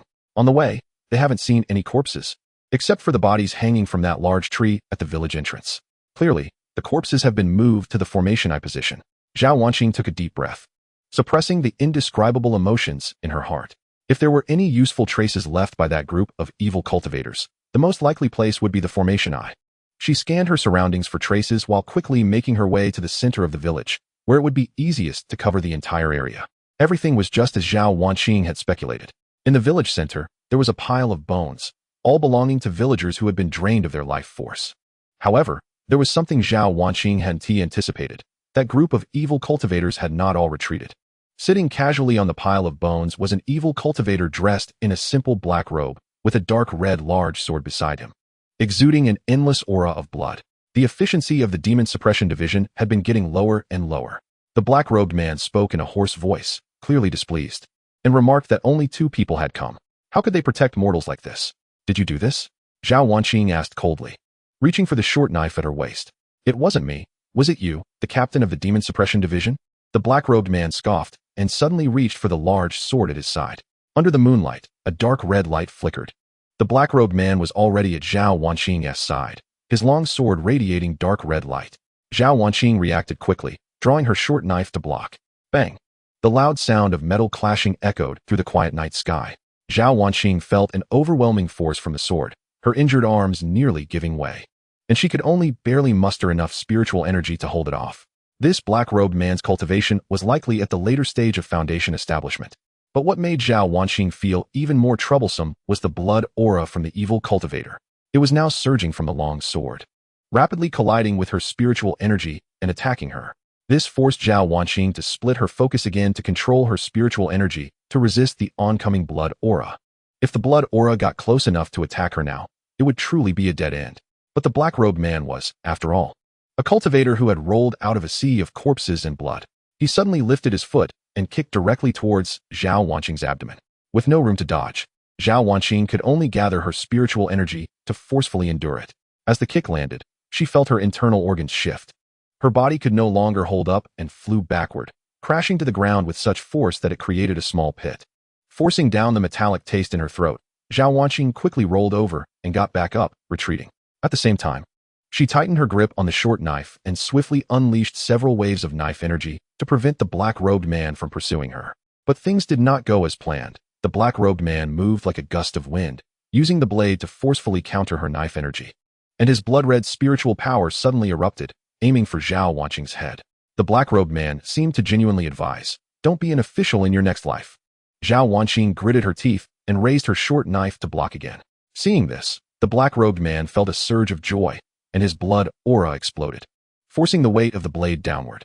This caused the originally head-targeting strike to change trajectory, slashing towards her waist instead. Since he began to control the blood aura, the black-robed man had used this move to take the lives of many Foundation establishment cultivators. Zhao Wanqing watched as the sword transformed into a beam of rainbow light. Bang! Suddenly, an old iron sword blocked the rainbow light, and Zhao Wanqing felt someone pull her collar from behind, pulling her out of the range of the large sword's attack. Immediately after, the iron sword was shattered by the rainbow light. Li Xingtian looked at the shattered short sword and thought that his senior sister was truly putting his junior brother in a perilous situation. Zhao Wanqing glanced back and saw Li Xingtian with a calm expression. Out of concern for his employer, Li Xingtian asked, "Are you okay? Be careful." Zhao Wanqing had originally intended to thank him, but then saw the black-robed man coming again and hurriedly reminded him. Li Xingtian slightly raised his eyes, and the broken sword in his right hand suddenly burst forth with a mysterious aura. Moreover, it seemed as if Li Xingtian was merely lightly extending the broken sword. Zhao Wanqing widened her eyes, watching Li Xingtian's seemingly suicidal behavior. But what surprised Zhao Wanqing next was that it was actually the black-robed man who avoided the attack. The black-robed man suddenly raised his long sword and frantically retreated several dozen meters, his tone unpredictable. "You brat, are you from Zhongzhou?" That aura just now was clearly a divine ability. Only Zhongzhou has such power, allowing its own disciples to use divine abilities while in Foundation establishment. The black-robed man found it hard to believe that any other place had such capabilities. That's divine ability.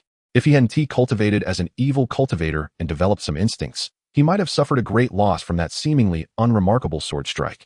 Li Xingtian didn't answer, but focused on refining his internal spiritual energy, gripping the broken sword and stepping forward, launching a strike from several dozen meters away.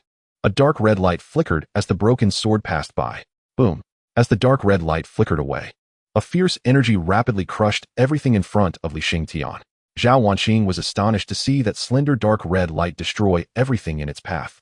Dust flew into the air, and Li Xingtian lightly waved his sword again, instantly dispersing the dust with his imposing pressure. The black-robed man had long since vanished. He ran away. Li Xingtian did not pursue but turned to look at Zhao Wanqing, who was slumped on the ground. "How are you?" "I'm fine," Li Xingtian said. "Let us retreat for now. There might be other evil cultivators around. You're heavily injured, and I might not be able to protect you." Zhao Wanqing knew that her situation was not optimistic and agreed with Li Xingtian's plan. "I'll support you now. Please don't speak," Li Xingtian said seriously. Zhao Wanqing took a deep breath and nodded gently. What a huge embarrassment.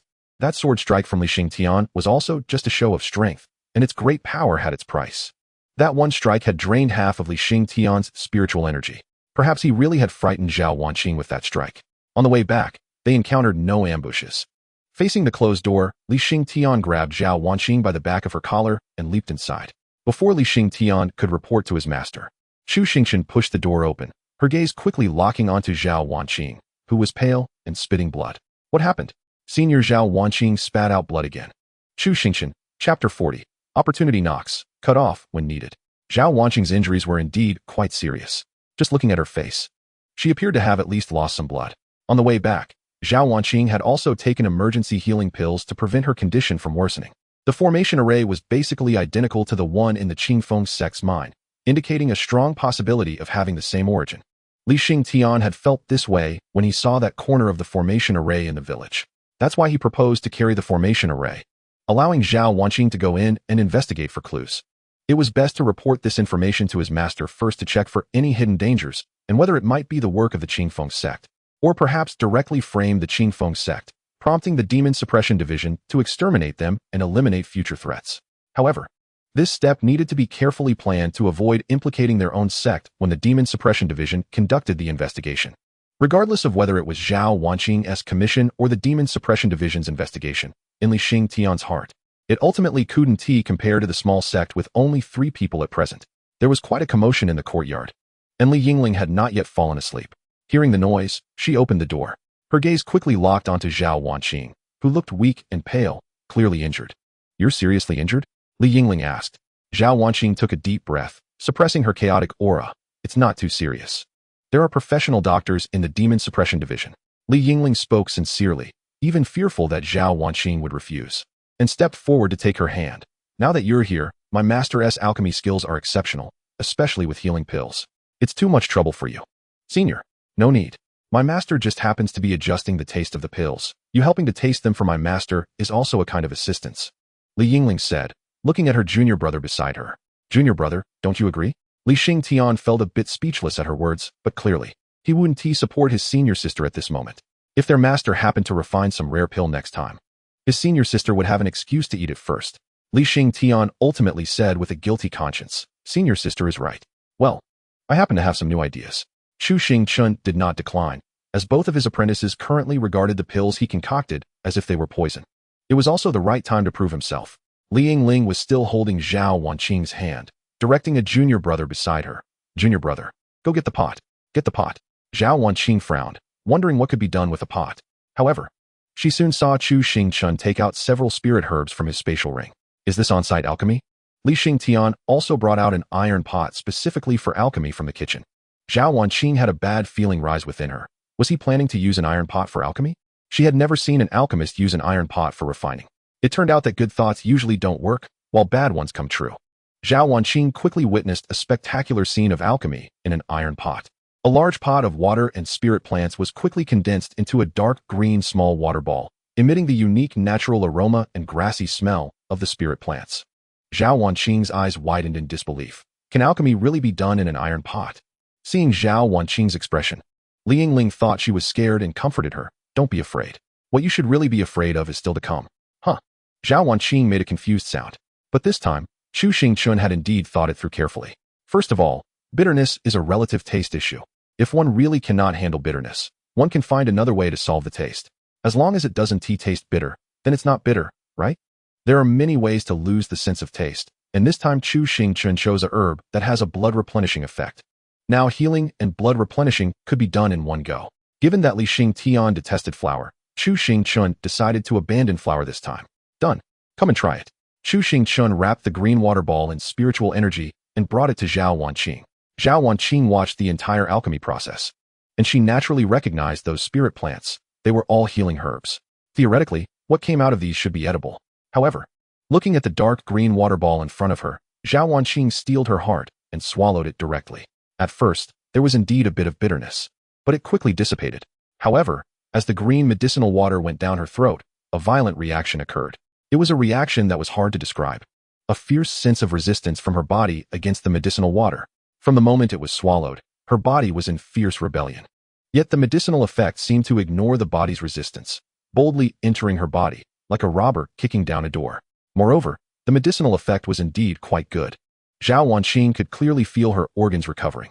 However, her organs were also rejecting this medicinal power. Yet she could also feel a pleasant feeling of recovery. At this moment, comfort and discomfort appeared simultaneously. It was like someone was tickling the sole of her left foot with down feathers, while someone was scratching her right foot incorrectly. It felt scratchy, but the wrong kind of discomfort. Zhao Wanqing now had only one thought. Why does this medicine feel more sinister than that group of evil cultivators? After glancing at Zhao Wanqing's strange expression, Li Xingtian said to her senior sister beside her, "Senior sister, you watch over her for a bit. I have something to discuss with the master. No problem. Yingling readily agreed. It was clear that her junior brother had something to discuss with the master that couldn't be known by the Demon Suppression Office. Such cooperation was naturally something Yingling would agree to. Inside the room, Master, whether that group of evil cultivators is related to the Qingfeng sect is debatable, but their methods should originate from the same source. Xingtian picked up paper and pen from the table and carefully sketched the formations in the mine and the village. However, the usage of blood energy was somewhat different from that of the Qingfeng sect. The Qingfeng sect leaned towards defense, while that group of evil cultivators was primarily offensive. The evil cultivators' blood energy was highly corrosive. If the people from the Qingfeng sect were also being manipulated, it was likely that there was another powerful force behind the scenes controlling everything. Chu Xingchen nodded gently upon hearing this. So, do you have any thoughts?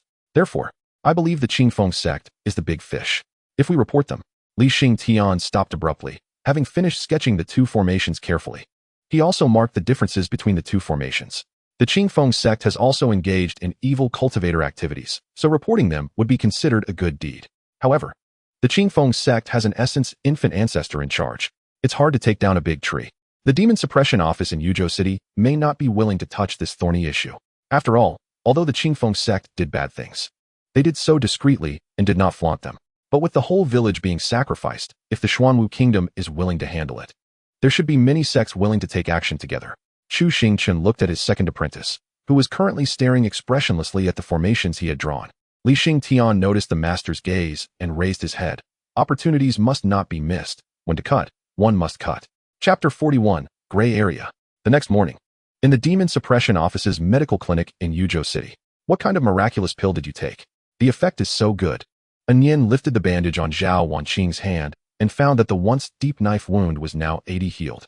She extended her hand to check the pulse. Onion did not pay much attention to what pill Zhao Wanqing had taken.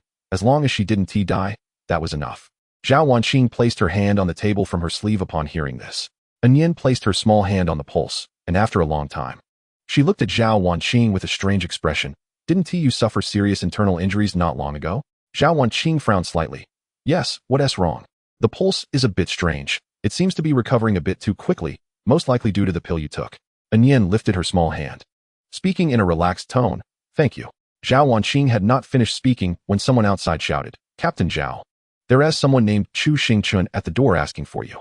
Upon hearing this, Zhao Wanqing quickly stood up and said apologetically, Sorry, I have to go. Zhao Wanqing hurriedly walked out of the Demon Suppression Office's main door and saw Chu Xingchen standing under a tree not far away, quickly walking over. Chu Xingchen asked first, Did you report the situation of that village to the Demon Suppression Office? I did, and I expedited the process. Expedited? How long? Zhao Wanqing smiled wryly. About half a month or so. That is indeed quite urgent. So what now? Do you plan to continue investigating on your own? Chu Xingchen looked at Zhao Wanqing and said, Even if you don't investigate, the promised spirit stones cannot be less. Naturally, the investigation must continue. After all, if they waited for half a month for the process, the people would have long run away. Zhao Wanqing spoke with confusion. Of course we have to investigate. But why didn't the person who was with me yesterday come? You mean Li Xingtian? Chu Xingchen asked with a strange tone. Are you planning to hire a few people for 400 spirit stones? After all, that sword was too stunning in Zhao Wanqing's eyes. It was not something that a Foundation establishment cultivator could possess. Moreover, he had remained very calm throughout the case. Chu Xingchen did not pursue the previous questions further and said seriously, All right, do you have any goals now? Upon hearing this, Zhao Wanqing was momentarily speechless. The Peak Foundation establishment evil cultivator from yesterday was probably deliberately left behind by that group of evil cultivators to observe the progress of the Demon Suppression Office's investigation, to adjust their plans. Moreover, that evil cultivator was not killed by Li Xingtian, which probably alarmed the snake. If they continued to investigate according to the previous plan, they would likely be led in circles by that group of evil cultivators and end up with nothing. The next direction of the investigation would likely need to change in order to keep up with that group of evil cultivators. However, this was not an easy task. The clues were already quite vague. Chu Xingchen smiled and suggested, If you have no ideas, why not come with me? Zhao Wanqing looked at Chu Xingchen in surprise, hesitated for a moment, and then nodded in agreement. After all, she had no leads. And since Yao Qin had recommended him, he should be reliable. It was better to follow and see if this senior had any good ideas. Moreover, as Li Xingtian's master, this senior should be more meticulous than his apprentice. Chu Xingchen saw Zhao Wanqing nodding in agreement. So he turned and walked towards the outskirts of Yuzhou City, laughing as he spoke. In fact, Solving cases is sometimes not that difficult. One must look beyond the surface to see the essence, and not get stuck chasing fixed clues. Imagination must be employed. Zhao Wanqing frowned slightly at his words. While they made sense, imagination must be based on certain realities, otherwise, wouldn't it just be daydreaming? Seeing Zhao Wanqing's silent contemplation, Chu Xingchen understood that she did not take his words to heart. However, it didn't matter. Soon Zhao Wanqing would understand what it meant to take an alternative approach. The Yuzhou River flows south from the outskirts of Yuzhou City, connecting the inland to the coast, with a highly developed waterway for ships. Given such terrain, smuggling was a particularly lucrative activity. Ordinary merchants smuggled salt, hoarded grain to drive up prices, while those with higher stakes dealt in foreign antiques and exquisite items. But it wasn't just ordinary people who engaged in smuggling. Cultivators did too. After all, they didn't practice cultivation just to deliver parcels. Ships traveling upstream and downstream were hardly slow. Many cultivators with poor talent but a desire for the immortal path also smuggled herbs and pills, or some unspeakable items, to earn a profit from spirit stones. Everything in the world revolves around supply and demand. If there are buyers, there will be sellers. It might be an exaggeration to call these people evil cultivators, but they were certainly not good people. They could be considered part of a gray area. As an official of Zhao Wanqing's rank, she naturally wouldn't care about such gray areas. She couldn't even deal with the evil cultivators and fierce beasts. So how could she have the time to catch those bottom-tier, shameless cultivators? Furthermore, those bottom-tier cultivators were not united. They operated in small groups, protecting their own little territories, unable to stir up any significant trouble. However, what Zhao Wanqing might not know was that those who could maintain their territory in such places were perhaps not the strongest, but definitely the most well-informed. At this moment, Chu Xingchen and Zhao Wanqing were standing at a remote unloading dock belonging to the Zhongbang. Not far away, a group of people was moving large cargo boxes off an old freighter. Zhao Wanqing frowned at the dilapidated dock, where several qi refining cultivators were glaring at her with ill intent, holding broken knives. She genuinely didn't understand what the purpose of coming here was. Did they want her to catch those bottom-tier cultivators smuggling goods? The dock guard spoke to the two of them with a hostile tone. What are you here for? Chu Xingchen gestured. Show them your badge as the captain of the Demon Subduing Division. Although Zhao Wanqing didn't understand the purpose of coming here, she still cooperatively took out her badge from the Demon Subduing Division. Without needing Zhao Wanqing to speak, Chu Xingchen stepped forward. We are from the Demon Subduing Division. Call your boss out to answer some questions. Ah, it's an official. Just a moment, I'll go call him. The dock guard's demeanor changed immediately upon seeing the badge, and he quickly nodded and bowed. The badge from the Demon Subduing Division was particularly useful here. After all, these people lacked the courage of desperate evil cultivators. They were essentially business people and naturally didn't dare to act against the people from the Demon Subduing Division. Thus, they could easily be controlled by the Demon Subduing Division.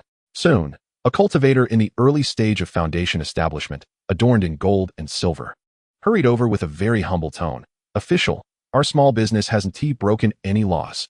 If you're going to catch someone, go catch that Wang Ermatzi at the next dock. That guy is trafficking people. He even lends at high interest, forcing good women into the trade. And his various misdeeds are appalling. If you're going to catch him, I'm willing to lead you there. Chapter 42, from the Central Continent. Facing the shameful remarks of the Foundation establishment cultivator who acted as a snitch, Chu Xingchen did not hesitate to look at his attribute panel. Target, Guanquan. Blue attribute, flexible bottom line. White attribute, somewhat clever. White attribute, ruthless. Black attribute, poor talent. Seeing the attribute panel, Chu Xingchen smiled in satisfaction. A flexible bottom line was exactly the kind of talent he was looking for. Lucky him, he decided to choose him. Chu Xingchen sighed. At a glance, you're quite the talent. It's not easy to have your own dock here, is it? Guanquan smiled sincerely. Thanks to the blessings of you two officials, it's barely manageable. We came to find you mainly to ask for your help with the case, Chu Xingchen said, patting Guanquan on the shoulder. You should have some free time, right? No problem. Whatever you need, everyone at the dock will do their best to help, Guanquan replied. We don't need that many people, just you will do, Chu Xingchen said. Guanquan was taken aback. Just himself? Given the things he had been doing recently, he was no better than the Wang Ermatzi he had just reported. Who would dare follow the captain of the Demon Subduing Division to handle a case? Were they planning to set him up for a sting operation? Claiming to help with a case? Were they actually here to deal with him? Guanquan hesitated and tried to refuse. Official, there's strength in numbers. Indeed, Captain, we should call more people from the Demon Subduing Division. Chu Xingchen first nodded in agreement. Then his expression changed suddenly, and he looked at Guanquan fiercely. You'd better call in more people. Don't say we from the Demon Subduing Division are bullying people. The threat was evident in his tone. Faced with Chu Xingchen's threat, Guanquan quickly knelt down. He couldn't not kneel. These two were clearly looking for trouble. This doc was all his savings. He could run away, but the doc couldn't run with him. He could only show a pained expression and speak in a pitiful tone. Official, can't we discuss what case you want to handle here? I will definitely cooperate fully. Seeing Guan Quan on the verge of tears, Chu Xingchen decided to cut to the point a bit, lest they truly scare him off. Recently, there should be people buying a lot of ritual-based stones at high prices, right? Guan Quan was taken aback at this, feeling uneasy. And as he was calculating how to respond, he met Chu Xingchen's half-smiling expression. Taking a deep breath, Guan Quan forced a smile. There are indeed a group of people who bought a lot of ritual-based stones, and they don't care about the markup at all. Upon hearing this, Zhao Wanqing's eyes lit up. If she didn't understand the significance of this by now, she would be a fool. She quickly asked, who bought them? What are their names?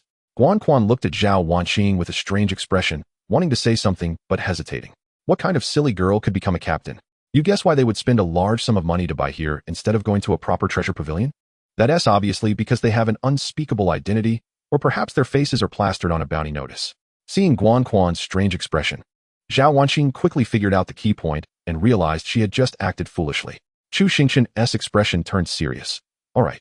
You should now understand what those people are using the base stones for, right? Guan Quan spoke with a tone of grievance. That's none of our business.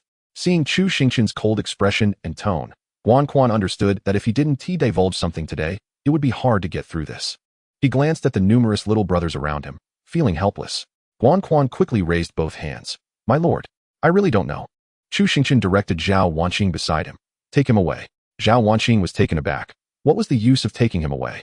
By the time they pried open his mouth, wouldn't it be too late? However, Zhao Wanqing still obediently led Guan Quan out. The little brothers watched as their boss was taken away, and no one dared to step forward to stop them. Guan Quan cooperated fully, offering no resistance, but shouted, Official, I really don't know. Chu Xingchen ignored him and turned to leave. Zhao Wanqing followed closely behind, pressing Guan Quan, who was still shouting. Zhao Wanqing quickly led Guan Quan around a corner, but this corner turned out to be a dead end. Chu Xingchen was standing to the side, watching them. Guan Quan stopped shouting and spoke in a flattering tone. Official, could you please loosen your grip? Zhao Wanqing looked at Chu Xingchen, and after receiving his nod of approval, she released her hold. Chu Xingchen asked, can we talk now? They seem to be a group of evil cultivators, and the recent blood sacrifice is probably their doing. Guan Quan hurriedly said, Sir, I only sold a little of that batch, and after I found out what they were doing, I never sold any more. Zhao Wanqing looked at Guan Ning, who had just shown a fierce resolve, but was now cooperating like a lapdog.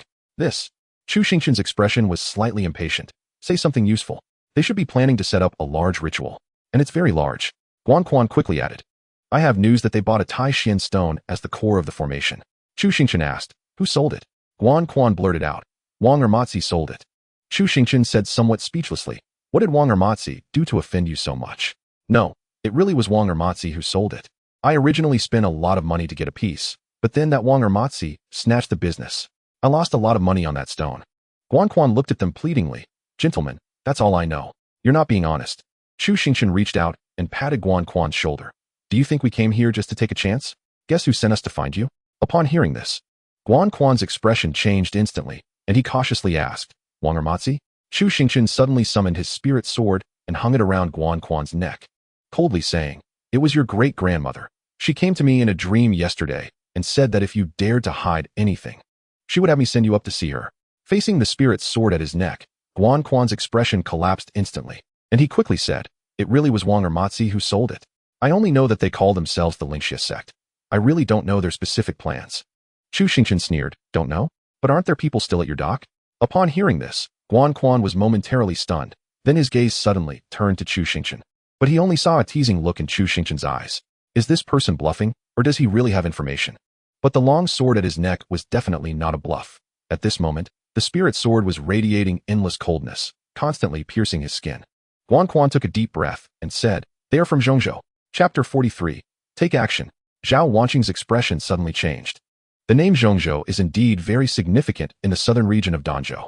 In fact, there are only two places in this world, Zhongzhou and outside of Zhongzhou. The fundamental reason is that the spiritual veins of heaven and earth originate from Zhongzhou and then flow to other continents.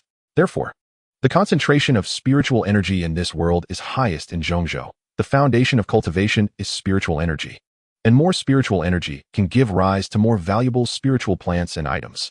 Even the spiritual roots of people born in Zhongzhou are naturally stronger than those of cultivators from other continents.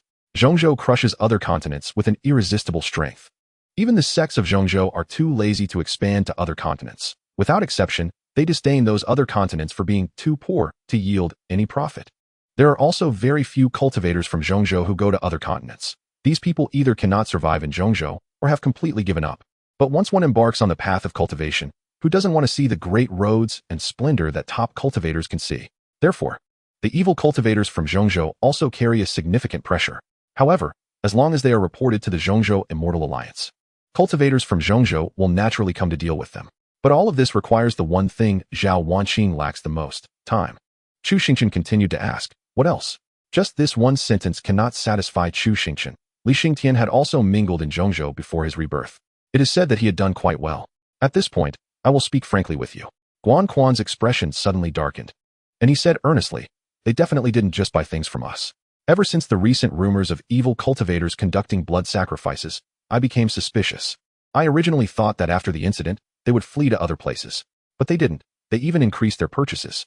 From my estimation, their blood sacrifices of mortals are just a cover. Blood sacrificing mortals cannot satisfy the appetites of those Zhongzhou people. Their real targets should be the nearby sects. Only by blood sacrificing cultivators can they be satisfied. If possible, Guan Quan did not want to get involved in these matters. He just wanted to sell things and earn some spirit stones, but things always push people forward. There are always risks in this line of work. If the demon suppression office hadn't come, he estimated he would have remained silent. The blood sacrifice sects have nothing to do with him, and moreover, he could still make a lot of money. But the handsome man in front of him was not someone easy to fool. Guan Quan had no doubt that the long sword at his neck would not fall. Kill all those damned evil cultivators, so they won't dare come back again. This way, he could also be free of worries. Guan Quan said fiercely, if you really want to handle this matter, then investigate those sects. There might be unexpected gains. Zhao Wanqing's brows tightened, her hand already gripping her short knife.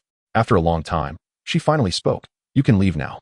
Upon hearing this, Guan Quan's expression relaxed, and he immediately took out a short knife from his waist. Under Zhao Wanqing's surprised gaze, he stabbed himself several times in various parts of his body. Then he turned and ran wildly towards the dock. Zhao Wanqing watched Guan Quan's departing figure, her tone puzzled. A self-inflicted injury tactic? Isn't that too obvious? Chu Xingchen chuckled lightly, explaining, many things cannot be clarified just by words. No matter how you put it, those who should be suspicious will naturally be suspicious. What matters to him now is attitude. Zhao Wanqing turned to look at Chu Xingchen, asking, do you think what he said is the truth? What do you think? Zhao Wanqing lowered her head with a heavy expression, and after a long time, she said, what he said should be the truth. Then do you still plan to continue investigating? Chu Xingchen's tone was calm. Zhao Wanqing cupped her hands. I won't disturb you any further with the next matters. Thank you for your help. After all, involving Zhongzhou, the strongest among those evil cultivators must at least have golden core cultivation, mixed with that terrifying blood energy. 400 spirit stones to make a golden core cultivator take risks is really absurd.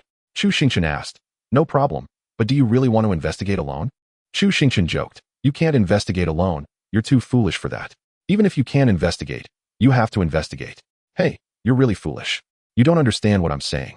Zhao Wanqing asked in confusion, what does that mean? Add more money. Rushing into a small room, Guan Quan suddenly pushed the door open.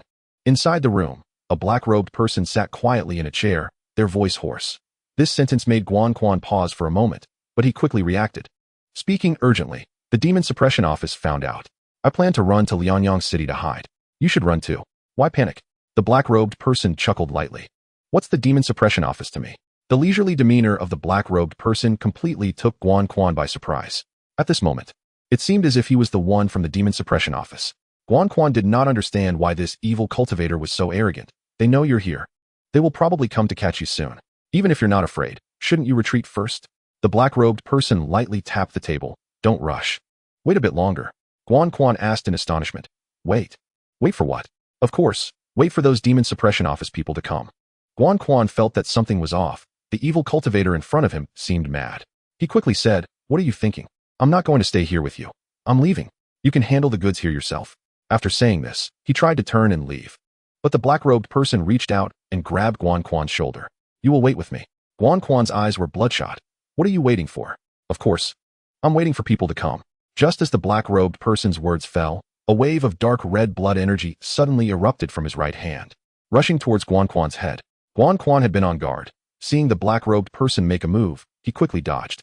What good does it do for you to attack me? The man in the black robe remained silent at this moment, and suddenly, a dark red aura erupted from his body, emanating an extremely heavy bloody scent.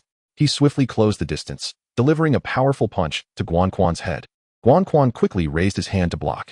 Bang!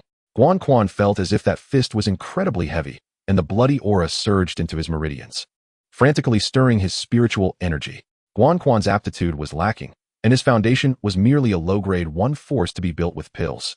Meanwhile, the man in the black robe not only had the enhancement of bloody energy, but was also at the peak of the foundation establishment stage. Moreover, Quan had already dealt himself a few blows before coming here, making this encounter even more unfavorable for him. The man in the black robe glanced sideways and saw Zhao Wanqing not far away. Immediately, his blood energy surged even more, as if afraid Zhao Wanqing wouldn't see. Then, right in front of Zhao Wanqing, he began to rain down punches upon Quan's head, smashing it to bits. Chapter 44. Acting. Not far away, Zhao Wanqing witnessed the bloodthirsty black-robed evil cultivator pummeling Quan's head into a pulp with one punch after another. The senior's prediction was indeed correct. That group of evil cultivators had sent someone to the dock, and Quan certainly had secrets he had not disclosed. In order to keep things confidential, the evil cultivator had chosen to kill him to silence him. After all, nothing is more convenient than prying open the mouth of this evil cultivator. Zhao Wanqing was still at a distance, but she was merely a bait to attract attention. At this moment, Senior Chu Xingchen had already circled around. She could only hope for the best from her senior. Soon, the highly anticipated Chu Xingchen burst out from the side. The spiritual sword in his hand shone brightly. The pressure emanating from him was at least that of a late golden core stage cultivator, truly worthy of Yao Qin's recommendation. He was incredibly powerful. Chu Xingchen's long sword transformed into a beam of light, suddenly descending upon the black-robed evil cultivator. Boom! That sword's power was immense. Dust instantly flew up, obscuring Zhao Wanqing's view. Then, a violent and frenzied bloody energy surged forth. They seemed to have exchanged several blows amidst the dust. The intense spiritual light pierced through the dust. There were several loud explosions, stirring up even more intense dust. The aftermath of the clash between the two top cultivators was enough to leave one in shock. The violent aftermath made Zhao Wanqing realize that this was not a battle she could participate in to change the outcome. She might not even qualify to engage in the fight. At this moment, Zhao Wanqing felt a bit worried, due to the dust obscuring her view. She did not know who had the upper hand. However, this worry did not last long. Within the dust, the figure of the black-robed evil cultivator was the first to retreat, crazily fleeing towards the southeast. Following closely behind, Chu Xingchen wielded his spiritual sword and pursued rapidly. Seeing this scene, Zhao Wanqing couldn't help but let out a sigh of relief. Chu Xingchen closely followed the black-robed man for about 15 minutes. His hoarse voice changed, "Master, this is enough." He then found a large rock and casually sat down. Xingtian also removed the ghost mask from his face and stepped forward to his master. He looked at his master and asked, "Did everything go smoothly? Did she become suspicious?" "Smoothly. At least she didn't become suspicious." Chu Xingchen looked at Xingtian. "Your acting skills are quite impressive. In the world of cultivation, it's good to have many skills." Xingtian's expression was calm, and then he cupped his hands and said, "Then I'll go help my senior sister wrap things up." There were still some arrangements that needed to be finalized, and time was not abundant. After hearing this, Chu Xingchen nodded lightly and also stood up. "All right, but be sure to keep things in check. Don't go too far." "Rest assured." Xingtian nodded in agreement. Chu Xingchen watched Xingtian's departing figure, sighed, and then headed towards the dock where Zhao Wanqing was. This entire operation, starting from finding Zhao Wanqing, was a well-prepared plan. However, it was not purely to frame the Qingfeng sect. All the clues Zhao Wanqing knew were actually true. The purchase of Taishan stones was real. The evil cultivators coming from Zhongzhou was also true. Even the evil cultivators' intention to sacrifice the sect was the truth. After all, if they could leave a foundation establishment stage person behind to handle the cleanup, it was highly probable that there were golden core stage cultivators among that group of evil cultivators. Although his disciple had protective talismans, sending him out without knowing the situation was still too dangerous. Moreover, his disciple's suggestion was actually quite reasonable. It was inevitable to first investigate the situation and then consider how to operate. The formations and rituals drawn by Xingtian all required a large amount of foundational stones. Therefore, Chu Xingchen's target was initially set on the dock of the smuggling cultivators. Xingtian's cultivation method could manipulate bloody energy, making it easy to pretend to be a bloody evil cultivator. Chu Xingchen was responsible for ensuring Xingtian's safety from the outside. With an identity, Finding a few docs to ascertain the situation would not be too difficult. After all, Guan Quan deserved to die. In short, everything was going relatively smoothly. At this moment, those chi-refining loose cultivators had long since scattered after Guan Quan's head was smashed. Only Zhao Wanqing seemed to be searching for any remaining clues at the dock. Chu Xingchen spoke up. Sorry, there were people assisting him, and I couldn't catch him. Zhao Wanqing was not too disappointed, as long as the senior is safe. Did you find any clues? Chu Xingchen inquired. I found some clues. Zhao Wanqing took out a blood-red spiritual stone from her pocket at her waist. I found this on his corpse. Chu Xingchen frowned and looked at the spiritual stone in Zhao Wanqing's hand, reaching out to touch it lightly. This spiritual stone was not arranged by Chu Xingchen and Li Xingtian. It belonged to Guan Quan.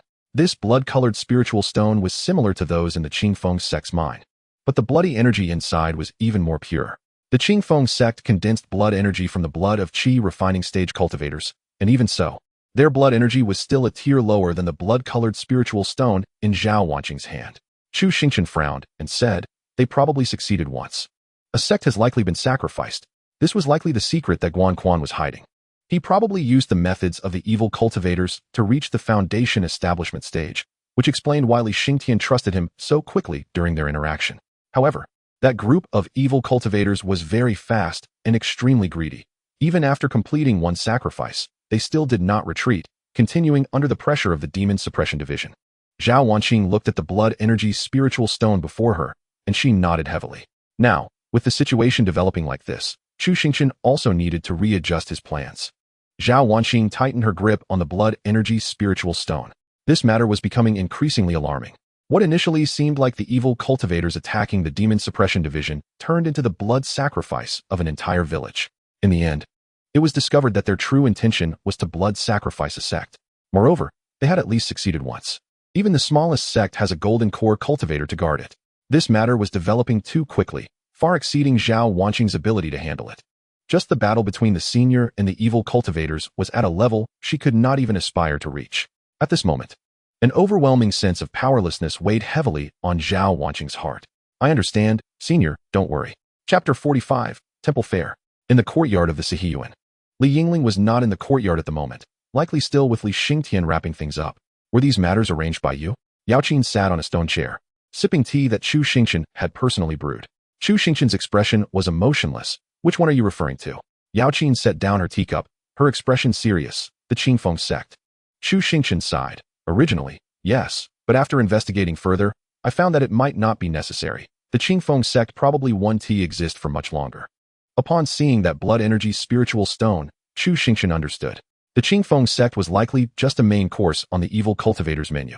However, this main course was accompanied by the thorny Grand Elder at the nascent soul stage, causing that group of evil cultivators to need to plot slowly.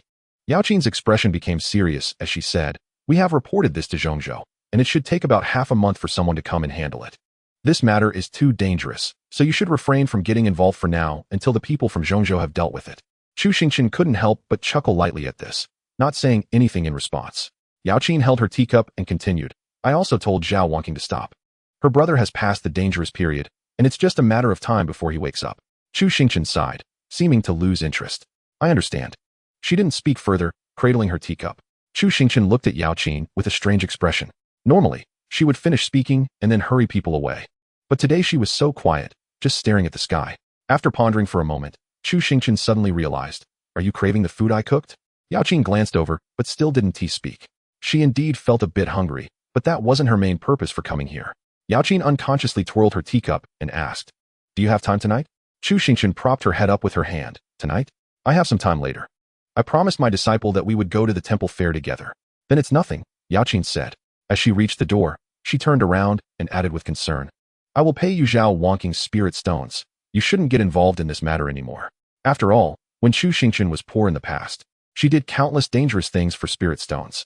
If this kid thinks there is a profit to be made, he might run off again. Chu Xingchen, who had been listless, suddenly perked up at these words, unable to hide her joy.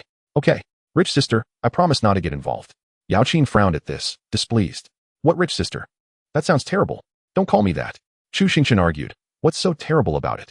In our hometown, everyone likes someone like you, pretty and generous rich sister. I don't care, I don't like it. Don't call me that.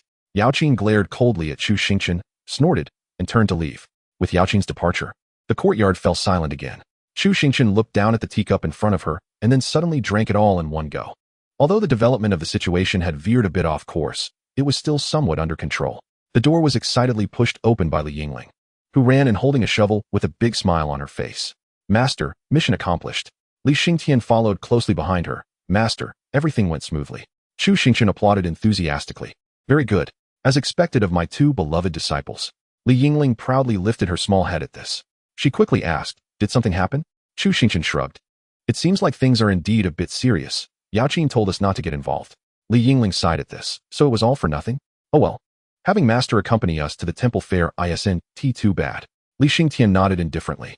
Chu Xingchen nodded in satisfaction. All right. The first group outing of the sect is about to begin. The venue is at the largest Buddhist temple in Yuzhou City, the Chanlin Temple. Initially, there wasn't much of a temple fair. As for the wishes on the lanterns, they were mostly for promotions, wealth, and finding partners. The focus was on simplicity and elegance. However, the reason for the temple fair must be mentioned regarding how Chanlin Temple became the #1 temple in Yuzhou City. In this world, since the path of immortality clearly exists, all faiths are often the hopes of mortals who cannot cultivate. Moreover, the number of believers is quite average, not particularly large.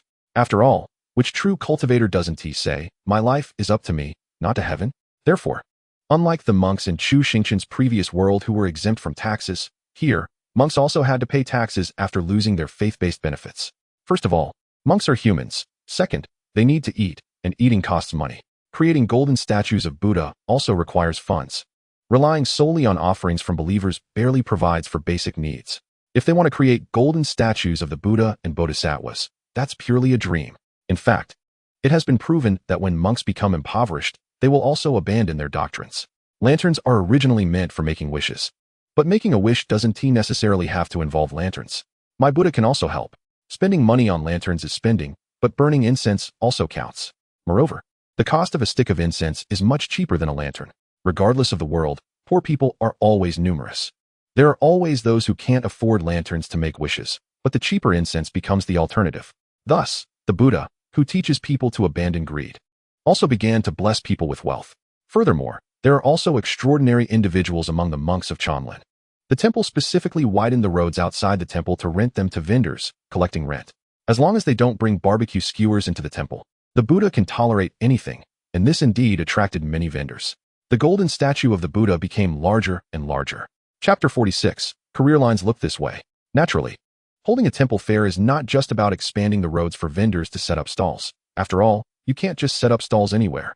Especially right at your temple entrance, right? They also have to pay you. The organizing party of the fair, Chanlin Temple, must hold activities that can attract crowds to participate. On the 15th, there is the Water Forest Dharma Assembly, where a group of monks chant scriptures to deliver souls, and for a fee, one can hang their ancestors' tablets in the most prominent positions. People in Yuzhou City jokingly say, the gold spent on flowers is in the millions. But the heads of the ancestors' tablets are at the Buddha's feet. Wealthy people who care about appearances naturally want to see their ancestors' tablets placed above others. This can be considered the most profitable project for Chanlin Temple, which, despite being ridiculed by the people of Yuzhou City every year, has never been removed. In short, to create a lively atmosphere, Chanlin Temple can be said to do almost anything, even parading the Arhat statues around. The reason they don't oppose the Buddha is purely that the statues are too heavy to carry. They even beautify it by saying they are traveling far and wide to protect peace. Although Chanlin Temple is rich and famous, such worldly behavior is still uniformly despised by other temples. Today is the first day of the temple fair, and the day's project is the Water Forest Dharma Assembly. On the temple fair road, Li Yingling, dressed in a light yellow embroidered dress with 2 bags hanging from her waist, one black for copper coins and one silver for silver coins, held a sugar-coated hawthorn in her left hand and a small round fan with white lotus embroidery on a blue background in her right hand. Gently fanning herself, countless gazes naturally locked onto this beautiful girl. However, no one dared to approach her, likely due to the imposing figure of Li Xingtian behind her. This cold-faced strong man could intimidate anyone with just a glare, making anyone with ulterior motives retreat in fear. As a late-stage foundation establishment cultivator, just one glance was enough to scare ordinary people.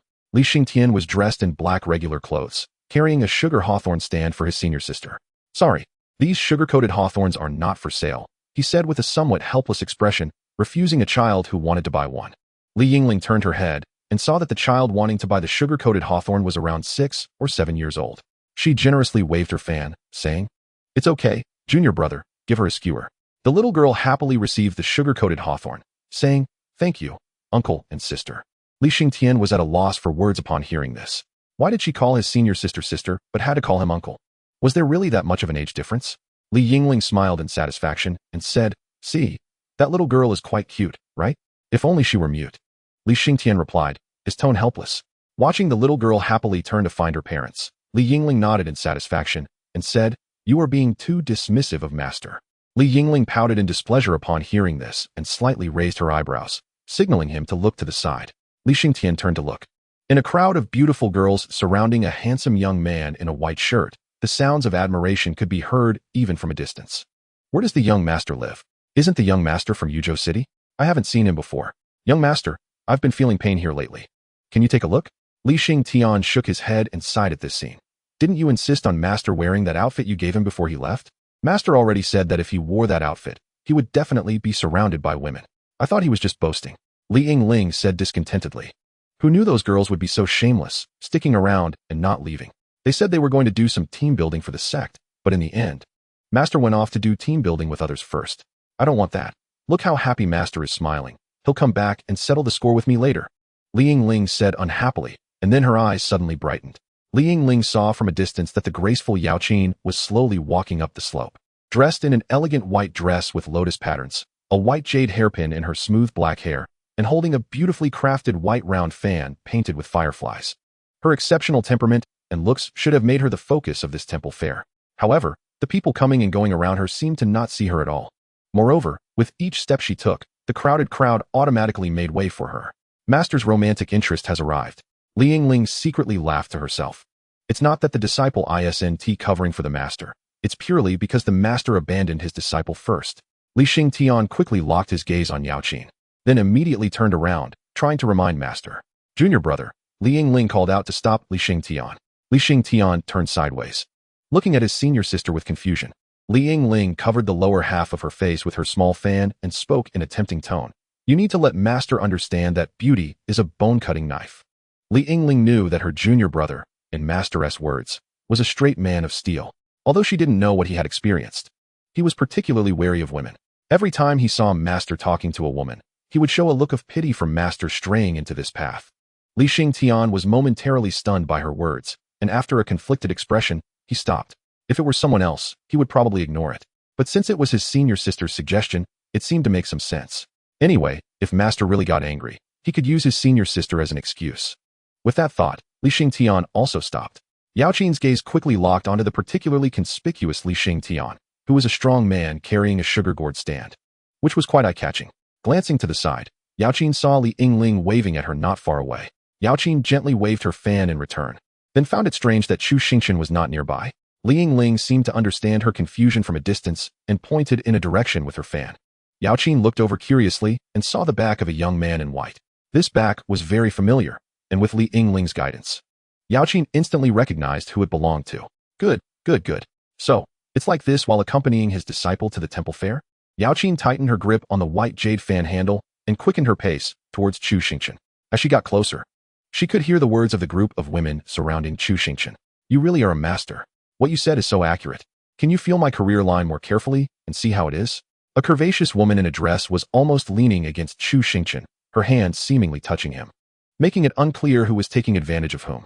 Chu Xingchen looked down at the dress-wearing woman's hand and smiled. The real career line isn't seen with the hand. Then where is it seen? A slightly cold voice came. Chu Xingchen thought it was a new woman and didn't pay much attention, just teasingly replied, guess. The dress-wearing woman's cute face turned slightly red as she covered her face with her hand and said in a spoiled tone, Master, you're so bad. So, that's how you see the career line. Chu Xingchen quickly turned to look in the direction of the voice. He saw Yaoqin smiling, without smiling, staring at him. Chapter 47, Willpower. First of all, don't panic when things happen, even if Yaoqin looks a bit frightening with her smiling expression. But in all seriousness, there isn't really any formal relationship between her and me. She has no reason to care about me, as long as I don't lose my nerve. I'm not wrong now. The most important thing is that a dog licker won't end well. I'd rather die than lick. It's impossible for me to admit I'm wrong. But clearly, Yaoqin doesn't think so. Yaoqin took 2 steps forward, and the women surrounding Chu Xingchen automatically made way. Yaoqin fixed her gaze on Chu Xingchen and said, Didn't you say you would accompany your disciple to the temple fair today? As Yaoqin approached and spoke, the surrounding women suddenly noticed that an exceptionally beautiful woman had also come nearby. Moreover, she seemed to be an old acquaintance of the handsome young man in front of them. But so what if they were acquaintances? The woman in the dress leaning against Chu Xingchen couldn't bear to leave and said softly, "Master said he would teach us how to read palms. We are all his disciples." Upon hearing this, Yaoqin turned her cold gaze toward the dress-wearing woman. The dress-wearing woman felt a chill run through her body, as if there were a soul-level gap between them. Yaoqin coldly said, "Get lost." The dress-wearing woman didn't dare to retort any longer. Hurriedly lifted her skirt and pushed through the crowd to leave in a panic. The other women also sensed something was wrong. Although gentlemen are good, their lives are also quite important. The woman in front of them was probably a cultivator. How could these mortals dare provoke those flying cultivators? Although reluctant, they quickly left. Suddenly, a circle around Chu Xingchen was empty. Yaoqin's gaze turned back to Chu Xingchen. Repeating the question, "Didn't you say you would go to the temple fair with your disciple today?" Chu Xingchen pointed to the ground. "This is the temple fair." Then he pointed to the two disciples not far away, who didn't even greet him. "With those two disciples over there. Isn't it also going to the temple fair with disciples?" Yaoqin looked at Chu Xingchen, who was quite self-righteous, and tightened her grip on the jade handle of her fan. "Why are you here too?" Chu Xingchen chuckled. "I remember you didn't like this kind of excitement. Did you come to find me?" "Bah, who came to find you?" Yaoqin turned away. "Who do you think you are?" "Of course, an old friend." Chu Xingchen waved his sleeve and put his hands on his hips. "How do I look in this outfit?" Yaoqin looked him up and down and had to admit that a person relies on their attire. Compared to the scruffy Chu Xingchen from before, he indeed had a qualitative leap in temperament. "Who bought you this outfit?" "Of course, it was my eldest disciple," Chu Xingchen replied. Yaoqin mocked, "Humph. You look like a person in this outfit." "Thanks for the compliment." Chu Xingchen didn't care. Yingling, shaking her small fan with a smile on her face, walked over from a distance, calling out cheerfully, "Master." Chu Xingchen shot a glare at his shabby cotton-padded jacket, then looked at Yingling behind her and questioned why he was not informed. Xingtian, with an innocent expression, indicated with his eyes that it was senior sister's fault. Although Yaoqin's tone was cold, she wasn't actually angry. She understood Chu Xingchen's character, according to his shameless words. "With my face, they want to enjoy without spending money?" Before Yaoqin knew Chu Xingchen, she already knew he was a regular at the brothels, relying on his looks to get free services. So the current situation was naturally nothing special. However, she was somewhat annoyed. How come, being at the Golden Core stage, he felt like he had no demeanor of a Golden Core cultivator at all? Which Golden Core cultivator would be there touching hands with ordinary mortals and still reading palms? Yaoqin gently waved her fan, blowing some strands of hair. "The Water Forest Dharma assembly today is worth a look." Yingling, being naturally familiar, hooked her arm with Yaoqin's and curiously asked, "Sister Yaoqin, is there really something at this Water Forest Dharma assembly?" Chu Xingchen intentionally said, "Why call her sister? Quickly call her Master Yaoqin."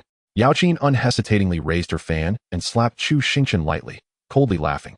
"Don't you want your spirit stones anymore?" Upon hearing this, Chu Xingchen instantly forgot what he had just said, speaking innocently.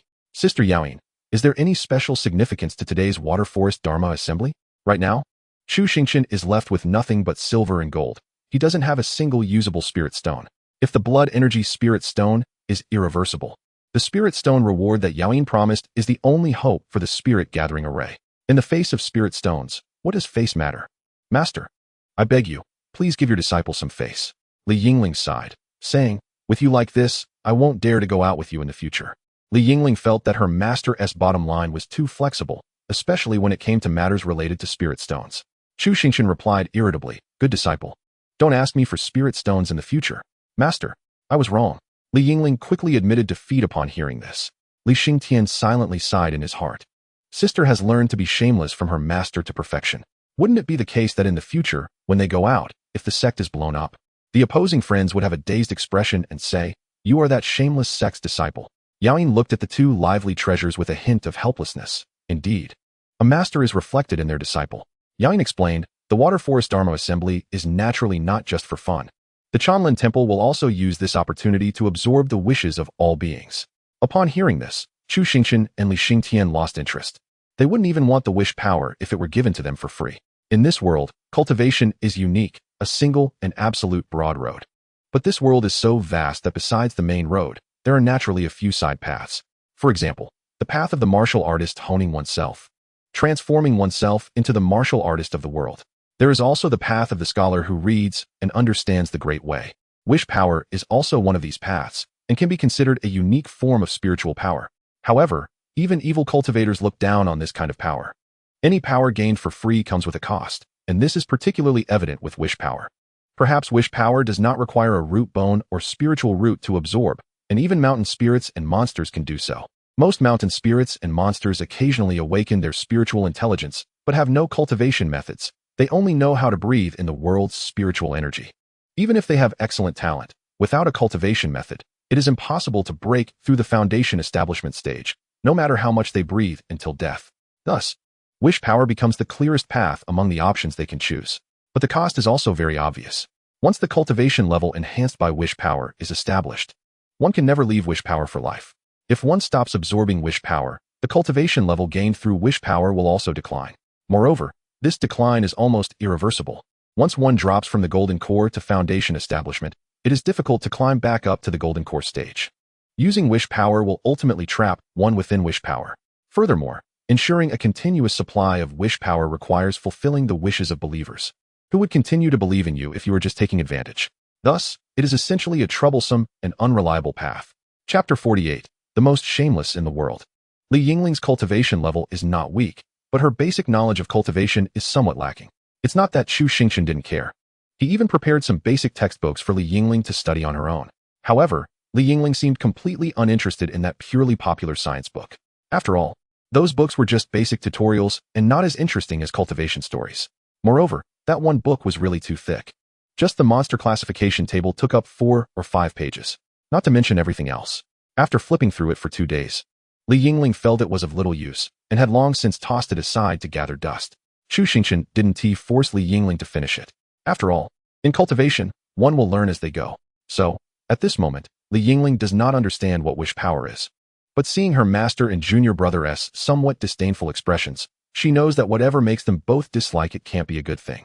But Yaoyin specifically came to see it, which clearly is not that simple. Chu Xingchen glanced at his slightly confused disciple and sighed before casually explaining it to Li Yingling. You can think of it as counterfeit cultivation pills. Once you stop using them, your cultivation will plummet. Upon hearing this, Li Yingling suddenly understood. Yaoyin shook her head slightly and said, if it were just that, I wouldn't have come to see it. However, this time, the xianxiadrama assembly seems to be an experiment. They seem to have researched other uses for wish power. Chu Xingchen spoke up, I'll take a wild guess. They plan to condense wish power onto magical tools. After a moment of thought, Li Xingtian proposed his idea. Even if wish power can be condensed onto magical tools, the enhancement isn't much. It would be better to capture a spirit beast and use wish power to feed it, keeping it as a guard. Li Yingling didn't care about that. She just wanted to see the excitement and quickly said, let's go see. I heard that this time the funding is the highest it has ever been, and they can put the spirit plaque on the head of the Qianlin host. Chu Xingchen was shocked. What the hell? Is the host so shameless? How much money was spent? This time it was spirit stones.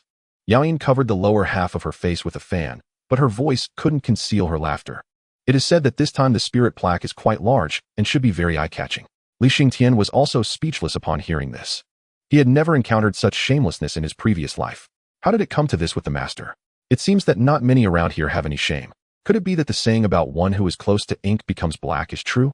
If Chu Xingchen knew that his second disciple was secretly disparaging him in his heart, he would definitely give his rebellious disciple a set of lessons on respecting the master. Compared to how wish power is used, it's more attractive to see the Qianlin host embarrass themselves. The 4 of them thus reached a consensus and walked together towards the Qianlin temple, although there were many people on the way to the temple fair. With Yaoyin's golden core skills to clear a path, they moved smoothly. Li Yingling might really enjoy participating in such lively gatherings, always looking around with a joyful expression. Along the way, she bought a lot of things she liked, a small bag embroidered with lotus flowers, a uniquely shaped hairpin, and even 4 masks. Li Yingling wore a little fox mask herself, bought a cute little rabbit for Yaoyin, a monkey mask for her master, and a little pig mask for her junior brother. Yaoyin flipped through the masks. Although the craftsmanship wasn't great, they looked quite cute at first glance. Without thinking much, she wore it on her face to give her disciple some face. Chu Xingchen looked at the monkey mask and said unhappily, no way. The fox looks good. I want the fox. Li Yingling laughed heartily and quickly put the fox mask back on her face, saying, no way. Master, you're just as crafty as a monkey. So were the monkey. Li Xingtian looked at the little pig mask in his hand and then looked at his master, saying, Master. Chu Xingchen glanced at his second disciple's mask and decisively refused. No way. I'm not switching with you. Li Yingling turned around, her eyes sparkling with joy as she looked at the other 3. Her master was wearing the monkey mask with a face full of disdain. Her junior brother, under her master's request, reluctantly put on the little pig mask. Yaoying's face was covered by the cute rabbit mask, but her unique cold and aloof aura seemed to remain unchanged. However, one could also sense that she seemed quite happy, watching the two wear their masks unwillingly. Seeing this scene, Li Yingling didn't know why, but she just wanted to shout. Perhaps it was because she had never been to such a lively temple fair. Or perhaps it was because she felt warmth from others only in this sect. She shouted out, "Master!" Chu Xingchen turned to look at his eldest disciple, who was wearing the fox mask, her voice trembling slightly, and asked curiously, "What's wrong?" "I'm the best with Master in the world." All right. Master is also the best with you in the world." Upon hearing this, Li Yingling turned around with satisfaction. Li Xingtian felt a bit helpless. In a sect of just 3 people, if the 2 of them are the best in the world, does that make him a bit redundant? Chu Xingchen certainly wouldn't neglect his second disciple, so he patted his shoulder, full of disappointment, and said, "Originally, you and I were the best in the world. But since you didn't report what you knew, you've now been promoted to second place." Li Xingtian felt a bit resentful in his heart, but still had a touched expression on his face. "Thank you, Master, for your kindness. The second place is enough." "Very well, given that you have no ambition at all. You've dropped another rank, and now De Huang is ahead of you." Li Yingling, hearing this, asked in confusion, "De Huang? Why does it sound like a dog's name?" Chu Xingchen affirmed, "Yes, your junior brother is now ranked behind a dog." Li Xingtian had no reaction. His master's way of speaking was always strange. But a sharp tongue with a soft heart was also characteristic of his master. However, Yao Qin, behind her rabbit mask, looked over with a faint gaze. With the dog in second place and Li Xingtian in third, didn't that mean she was ranked even lower? All her help had gone to assist the dog? Chu Xingchen suddenly felt a crisis looming. His spirit stones were still in front of the rich lady, and he hurriedly said, "You are the best in the sky." Yao Qin, hearing this, nodded in satisfaction but stubbornly replied, "You are only the 200th best in the world." As expected of the master, there was still so much for him to learn. Li Yingling walked over to Chu Xingchen's side and whispered with a smile, "The master is shamelessly claiming to be the best in the world." Li Yingling nodded in agreement, but the tinkling laughter behind the mask never stopped. Rebellious disciple. This is definitely a rebellious disciple. After the little interlude with the mask, the 4 of them continued on their way, laughing and chatting towards the Chanlin temple. On the way, there were not only vendors, but also many street performers, storytellers, and others showcasing their skills. Li Yingling's curious gaze scanned the group of performers. She especially applauded the fire breathers the loudest at their stall. Chu Xingchen found it a bit speechless. Although Li Yingling was a water element single-root cultivator in the foundation establishment stage, she could still manipulate fire with 5-element spells. If Li Yingling were to go up and breathe fire, it would definitely look much better than that performer. Perhaps it was just the novelty. The Chanlin temple was an 8-gated temple, and the entrance was very large. With Yao Qin's help, Chu Xingchen and the others easily squeezed into the temple. Li Yingling looked up towards the center of the temple, her expression astonished. Seemingly apologizing as she said, "Master, I'm sorry I spoke too soon. The shameless one must be him." Chapter 49, The Buddhist Child of Chanlin Temple. There are still 2 days until the Water Forest Dharma assembly begins. The Chanlin Temple has already started preparations early. Since the assembly is held at night, and most participants are ordinary people, the temple needs to hang lanterns all around. The statue of Guanyin in the center of the temple also needs to be moved a bit, temporarily placed near the Buddha so they can discuss the Buddhist scriptures together. This place should be given to the monks to make a living. People love beauty, and only beautiful things will attract them. So flower garlands and wreaths must be arranged properly. They need to look beautiful at first glance. Although it looks a bit like a funeral style, strictly speaking, what they are doing is not much different from a funeral. After all, it is nominally about transference, so it is not considered unconventional. The monks of Chanlin Temple take this very seriously, trying their best to arrange the flowers beautifully and cleverly, especially in the area where the wealthy patrons are preparing to place memorial tablets. This aspect must be well serviced, so the patrons can clearly see that their money has been well spent. After all, that group of wealthy patrons who are financially abundant wouldn't understand the Buddhist scriptures they recite. Even if you recite them beautifully, they wouldn't comprehend it. But they can always understand a grand spectacle. It must be highlighted, elegant but not too elegant, vulgar but not too vulgar. The abbot of Chanlin Temple, an elderly man with a white beard wearing a bright yellow robe, was leisurely leaning against a pillar outside the main hall. Beside him stood a little novice monk with a smooth bald head, dressed in a small yellow monk robe, with thick eyebrows and big eyes looking quite adorable. The little novice, looking at the leisurely abbot, finally couldn't help but ask, "Brother, did you really agree to this year's Water Forest Dharma Assembly?" Monks do not speak empty words. If they said yes, Then they have agreed. The abbot turned his head, looking at the little novice with a smile. I didn't ask you to go up and face it. Are you still afraid of losing face? Whether one is greedy is in the hearts of people. If it is for oneself, it is greed, but if it is for others, is it still considered greed? The abbot reached out and ruffled the little novice's head. If I am not for myself, then what is there to be greedy about? If you are not for yourself, then it is not called greed. Then brother, why do you need so much money? The little novice asked unhappily. The Buddha said all 5 aggregates are empty. The abbot, with a calm demeanor, replied, then since you are already empty, why care about what others say? The Buddha is empty, but I am not empty. Of course, I care. The little novice rebutted. The abbot laughed heartily, even more pleased as he ruffled the little novice's head. Good, good, good. The Buddha is empty, and I, the old monk, am not a Buddha. So I am half empty and half full. The little novice was about to say something else when the abbot raised his hand to stop him. The abbot cheerfully suggested, just for this year, is that okay?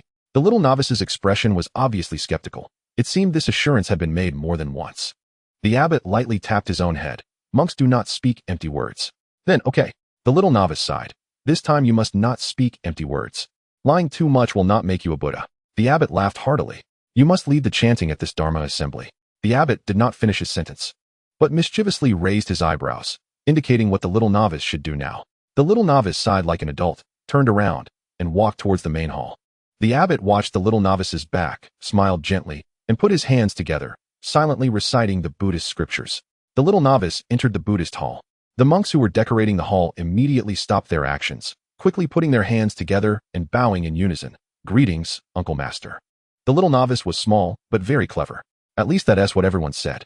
He also understood that whether the Heart Sutra was recited correctly or not, the onlookers could not understand it.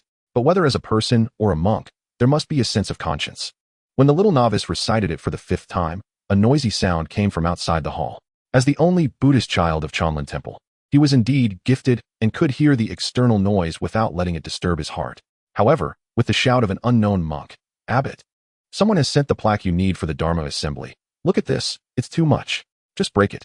The little novice's ears perked up immediately. A monk cannot speak empty words. If he has agreed, then he has agreed. The abbot's slightly troubled voice also reached the little novice's ears. Sorry, my Buddha. At this moment, my heart is itching. The little novice stopped reciting, cautiously turning around.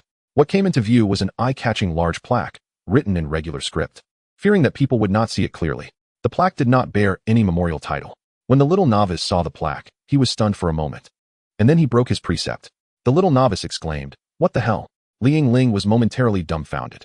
Even Li Xingtian, who had been reborn, had never seen such a scene, feeling that this life had truly been worth it. Chu Xingchen laughed uncontrollably. Ha ha, as expected of the first temple in Yuzhou City. To be popular, one must first know how to stir things up. Yao Qin also incredulously hurriedly took off her rabbit mask. She even suspected that someone had tampered with the rabbit mask, unwilling to believe that there was truly an abbot willing to hold up this plaque. But even after removing the mask, the scene before her remained unchanged. The elderly abbot of Chanlin Temple, renowned for his white beard, stood in the most conspicuous position among the flower wreaths, holding a plaque high with both hands. The plaque read in small regular script, "Do not compete with the old monk for the master."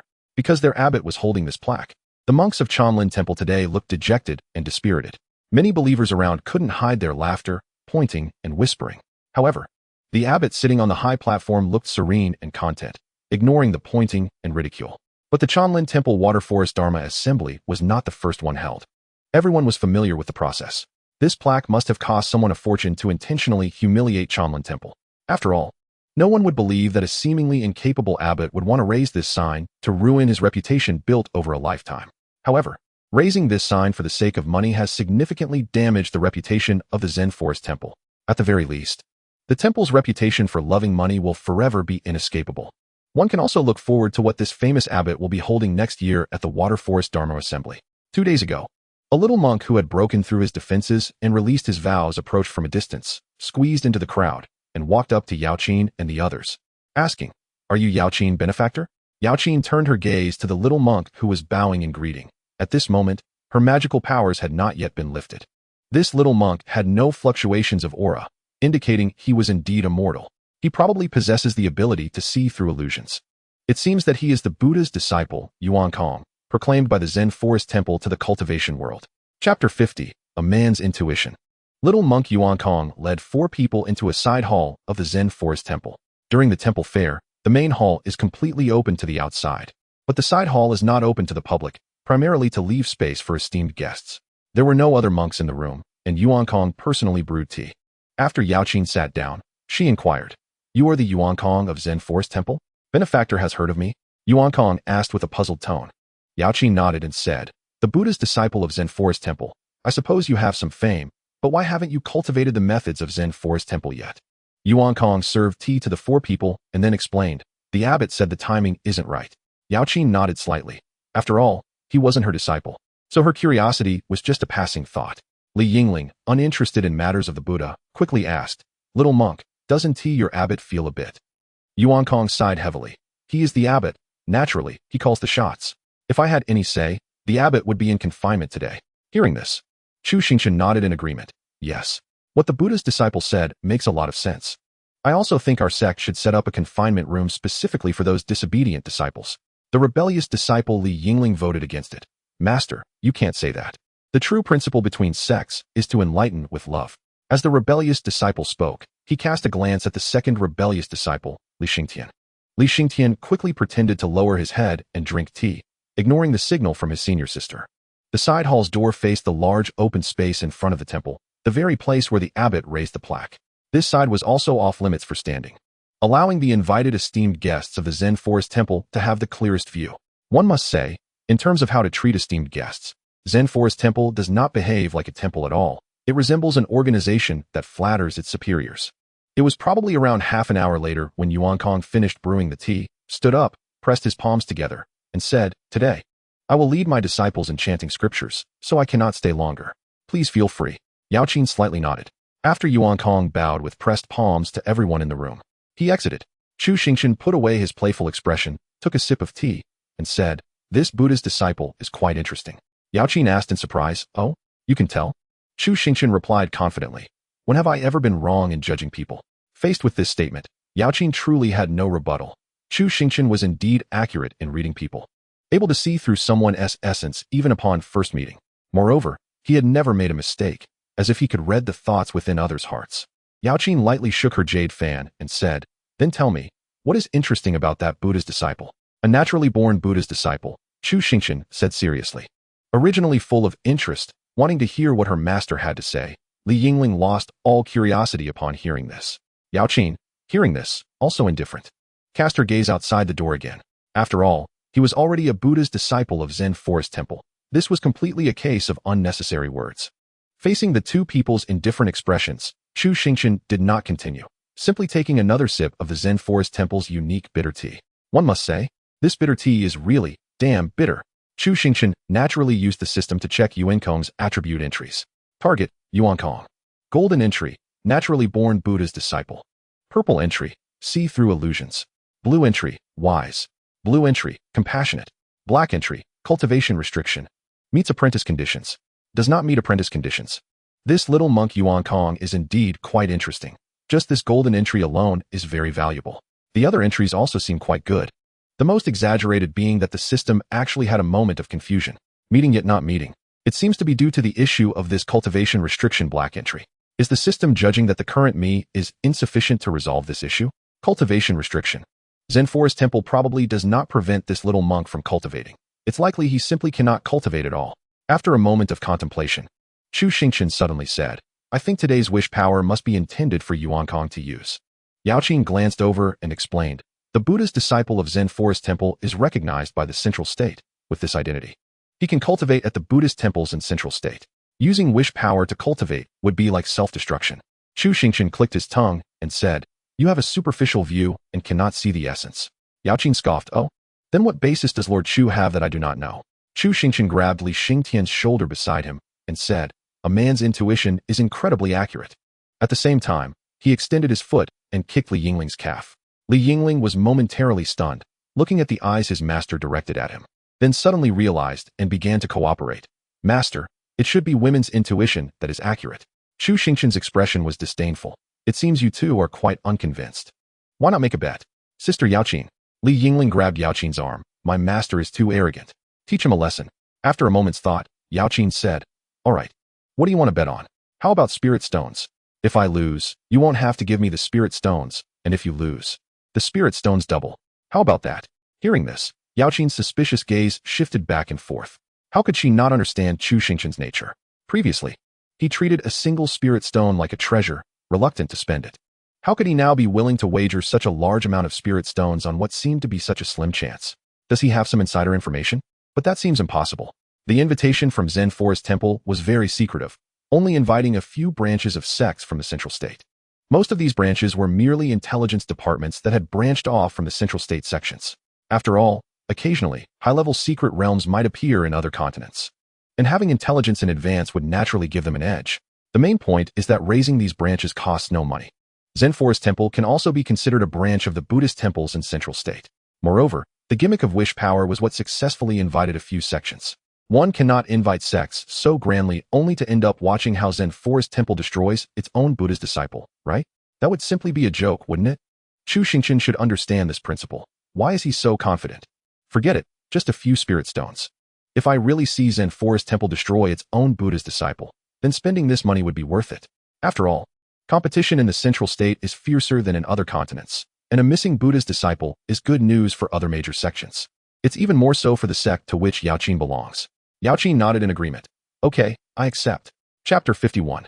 Today, I will teach you, senior brother. Dong. As the bell of Zen Forest Temple resonated throughout the temple, this session of the Water Forest Dharma Assembly officially began. In the center of the temple, Yuan Kong, draped in a yellow robe and holding a vajra, was the first to step out from the hall, followed by a group of monks. Two white-bearded monks closely followed Yuan Kong on both sides. The monk on the left held a jade bottle, which certainly couldn't be a treasure, but was likely just for ceremonial purposes. The monk on the right held a large umbrella decorated with 8 treasures, edged with gold thread. With 8 colored glass ornaments hanging down from the edge of the umbrella, Yuan Kong held a vajra, walked steadily, and chanted Buddhist scriptures. The monks behind him were also reciting scriptures. The 2 white-bearded monks on either side of Yuan Kong had foundational cultivation, and their recitation seemed to carry a peculiar magical effect, quickly quieting the originally noisy atmosphere. Chu Xingchen furrowed his brows and asked, "Is the Buddhist sect really doing this?" Yaoqin sneered. Otherwise, why is the Central Plain still so unwelcoming to the Buddhist sect? Seeing her senior sister's puzzled expression, Li Xingtian explained. Those 2 white-bearded monks are using Buddhist magic, which has a shocking effect on the mind. Li Yingling nodded in realization. The ceremony continued. Yuan Kong's expression was serious as he walked toward the arranged mat. The mat was set directly in front of the spirit tablet, and Yuan Kong sat down first.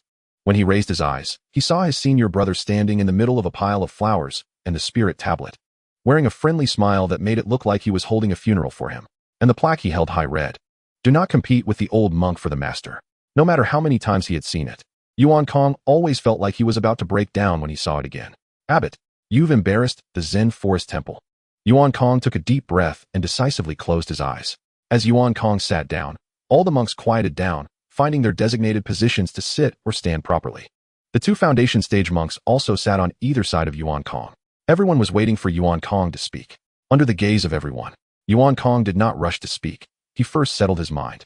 After a long while, he finally closed his eyes and spoke aloud. "Thus I have heard." As Yuan Kong began, the other monks instantly followed suit, chanting together like the sound of a bell. "Thus I have heard." In the side hall, upon hearing the content of the scriptures, Yaoqin suddenly stood up, her expression shifting as she looked at Yuan Kong, who was reciting the scriptures. Seeing Yaoqin's strong reaction, Chu Xingchen quickly looked at Yuan Kong, but found nothing unusual, so he asked in confusion, "What's wrong? Is something off?" What Yuan Kong is reciting is not the sutra for the deceased, but a secret Buddhist technique. "You understand Buddhist scriptures?" "Of course. I've heard of the Buddhist sutra for the deceased." After Yaoqin finished speaking, she stepped towards the door, her gaze heavy as she looked at Yuan Jing, who stood among the floral wreaths. "Is the target us? Do they have other plans?" Seemingly sensing Yaoqin's gaze, the abbot of Zen Forest Temple also turned to look at her, his smile unchanged as he silently recited Amitabha. At this moment, several figures also walked out from the side hall, standing in the same corridor as Yaoqin, likely other honored guests invited by the Zen Forest Temple. One middle-aged man in a Taoist robe suddenly spoke up. "Does anyone know what these bald monks are planning?" A young man in white holding a book casually speculated. "Could it be that the Buddhist secret technique is being recited like this? Are they planning to kill us to silence us?" Chu Xingchen also stepped out, speaking gravely. "Fellow Taoists, I have something to say." The beautiful woman in a yellow dress glanced over, and upon seeing Chu Xingchen's remarkable posture, her eyes lit up as she said softly, "Please, fellow Taoist, speak." Chu Xingchen cupped his hands on both sides and firmly suggested, "It's better to take action first." The Taoist priest nodded in agreement. "This sentiment resonates with me." So the others all turned their gaze toward the Taoist priest, seemingly expecting him to take action. But how could the Taoist priest truly strike?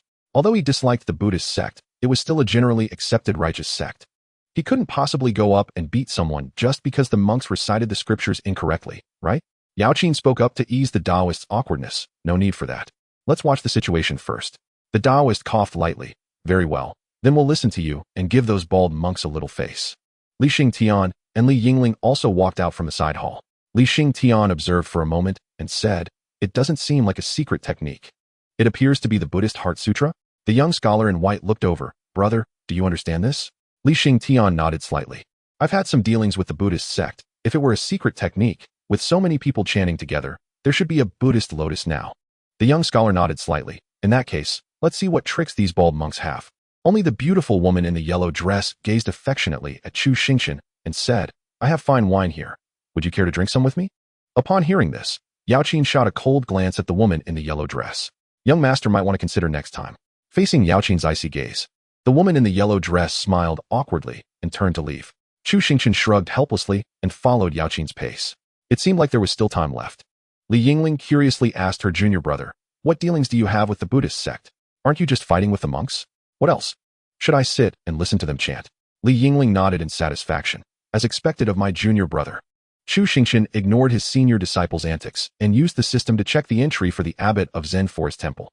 Target, Yuan Jing. Cultivation, late foundation stage. Blue entry, my heart is like his heart.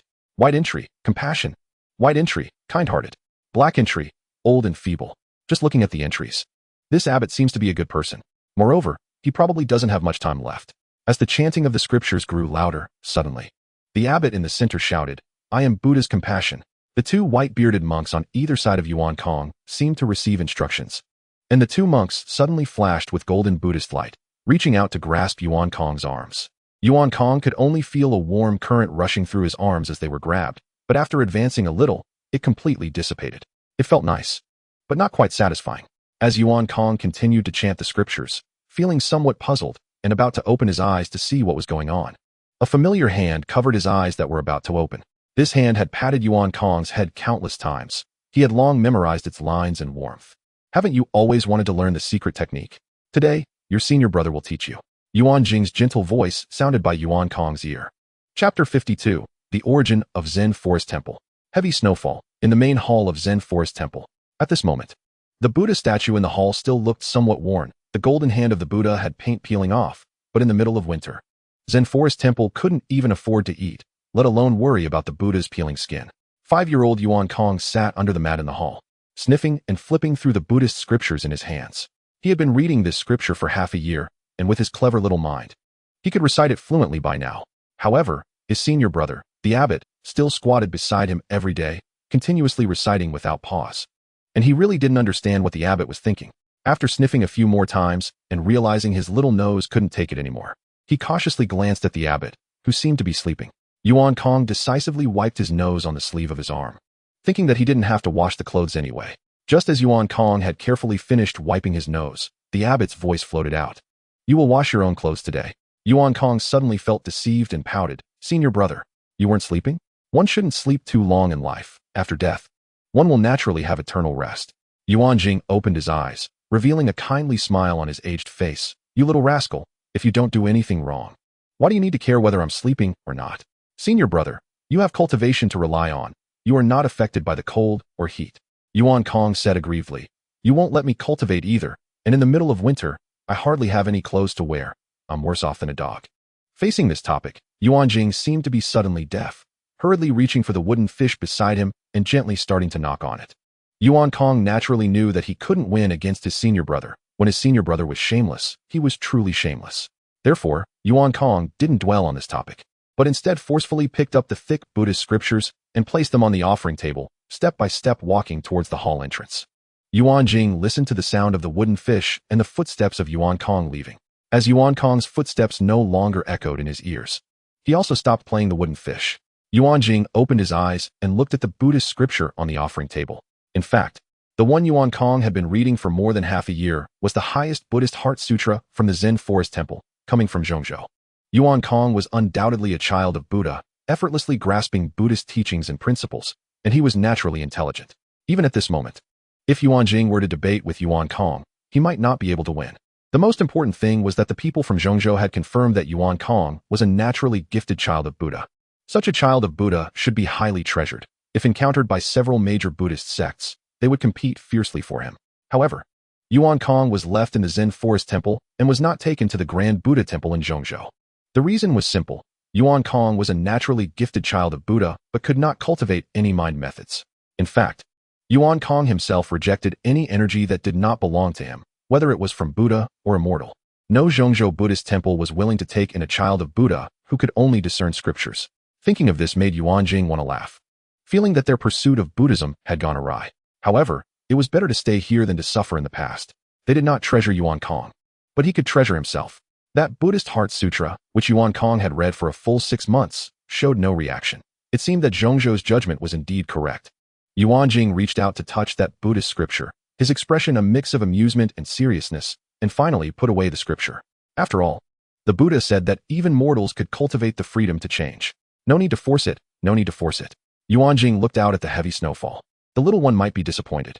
With his head lowered, Yuanjing turned around and continued to knock on the wooden fish. The empty hall was left with only the crisp sound of the wooden fish. Yuanjing did not know how long he had been knocking. Suddenly, he heard hurried footsteps and an urgent call from a monk. "Abbot, the master uncle fainted while washing clothes. You must go take a look." Yuanjing calmly placed the wooden fish hammer aside. How dare he pretend to be sick and trouble himself? Yuanjing said calmly, "Don't panic. Take me to see him." The abbot's calm demeanor eased the tension of the previously anxious monk. "Please follow me." The monk led the abbot into a side hall room. Inside the side hall, 2 or 3 monks were using hot towels to wipe Yuan Kong's body. Yuanjing felt something was off upon seeing this scene and quickly stepped forward, grasping Yuan Kong's hand at the bedside. As soon as he held it, Yuanjing felt that the hand was extremely cold, as if it had lost all warmth. Yuanjing looked at the monk beside him in disbelief. How could he be like this? The monk looked at the abbot with a strange expression and then whispered, "I saw the master uncle washing clothes over there. I originally wanted to help him, but he said it was your punishment, abbot." Yuanjing replied, "Well, it is useless to pursue whose responsibility it is at this moment, because any force that entered Yuan Kong's body would automatically dissipate." Yuanjing could only use the most ordinary method of pulse diagnosis to assess Yuan Kong's condition. However, after checking the pulse for a long time, Yuanjing could only conclude that Yuan Kong, who lay unconscious and cold all over, was in good health. This, if it weren't for being a monk and not being able to break the precepts, Yuanjing would have indulged in a couple of mouthfuls of national essence. Yuanjing's face was as serious as water, and after a while, he finally spoke, "You all take care of him. I will go call someone."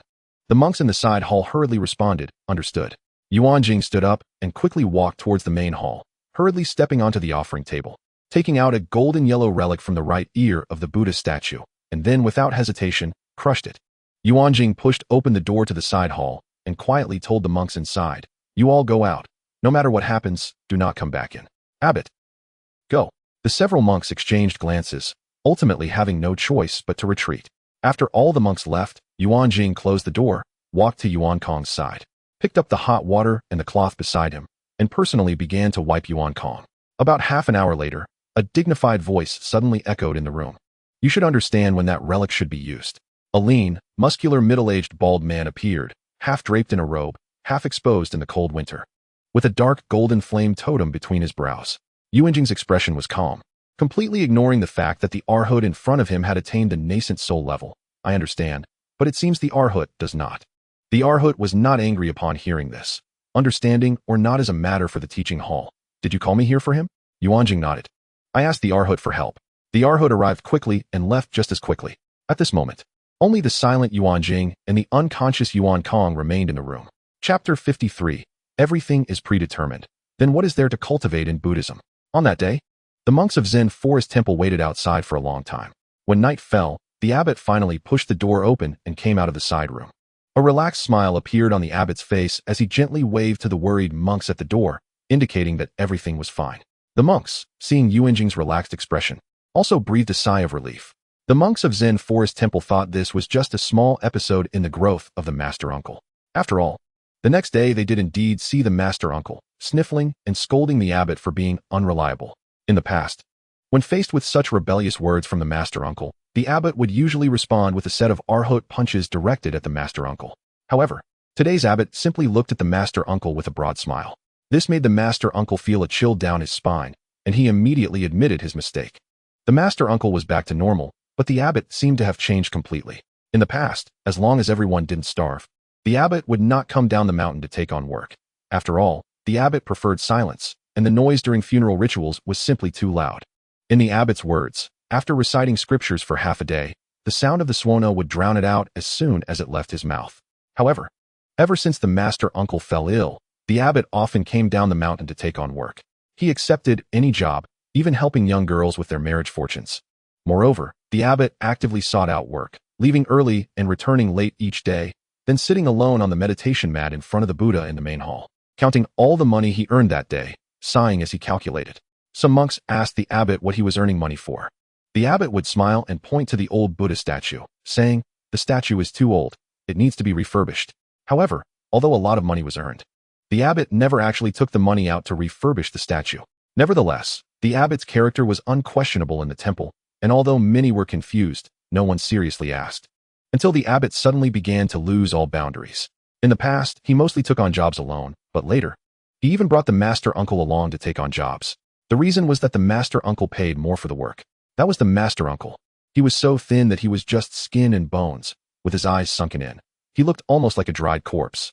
Standing in the memorial hall next to a body, one wouldn't even know who had died. It was as if a corpse had sprung from the coffin. Even more strangely, for some reason, the Master Uncle, who had long prepared to enter a closed-door meditation, actually went out with the abbot every day to take on jobs. And he was very willing, rain or shine. The most famous temple fair of Zen Forest Temple also began during this period. Things like the Water Forest Dharma Assembly, buying flowers, and leasing vendors all happened during this time. The abbot indeed made a lot of money from the temple fair, but in reality, the money earned was hardly spent. The larger Buddha statue in the main hall was actually made of stone, coated with a layer of copper paint to deceive people. The original copper Buddha statue had been dismantled and sold off piece by piece. In this back and forth, the abbot replaced the statue with a stone one and made some money in the process. The daily meals have not improved despite earning money. So where did the money go? Over time, some monks could no longer contain their curiosity and asked the abbot why this was the case. The abbot would mumble like a child who had done something wrong, looking at the inquiring monks with those weathered eyes filled with grievance, constantly apologizing but saying nothing. As time passed, the Grand Master also stood up to support the abbot. From then on, the abbot and the Grand Master used their years of prestige to suppress all the monks' doubts. Time passed until the Water Forest Dharma Assembly of today. Yingling's trembling hand covered Yuan Kong's eyes, and a relieved smile appeared on his face as he finally relaxed. He softly said, "Sentient beings suffer, only then do we have vows.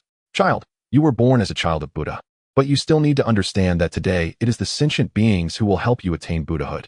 Upon hearing this, Yuan Kong suddenly reached out to grab Yingling's hand that was covering his eyes, but with just one sentence from Yuan Jing, he let go of his hand. He simply said softly, "Child, don't be afraid." Yuan Jing glanced at the two white-bearded monks beside Yuan Kong, gently smiling and nodding in acknowledgement. The monk on Yuan Kong's left, holding a pure bottle, suddenly raised his arm and tipped the bottle sharply. A stream of mysterious yellow energy suddenly poured out from the bottle towards Yuan Kong. Yaoqin stood up in shock upon seeing this scene. Chu Xingchen and Xingtian also stared in disbelief at the unfolding spectacle. Only Yingling was stunned, not understanding what was happening from their reactions. Chu Xingchen, in disbelief, exclaimed, "Is this willpower? How much willpower is needed to flow out like a stream from the jade bottle?" However, it was not just that. The white-bearded monk on Yuan Kong's right, holding the 8 treasures umbrella, raised the umbrella above Yuan Kong's head, then gently shook the treasure canopy, and 8 colorful glass beads emanated willpower as well. The 2 streams of willpower quickly condensed and mixed together. Under the umbrella, the willpower transformed into scenes. During a famine, Yuan Jing scattered 1,000 taels of silver to buy food for the disaster victims. Before a flood, Yuan Jing gave everything he had to block the breach in the dam to save the victims.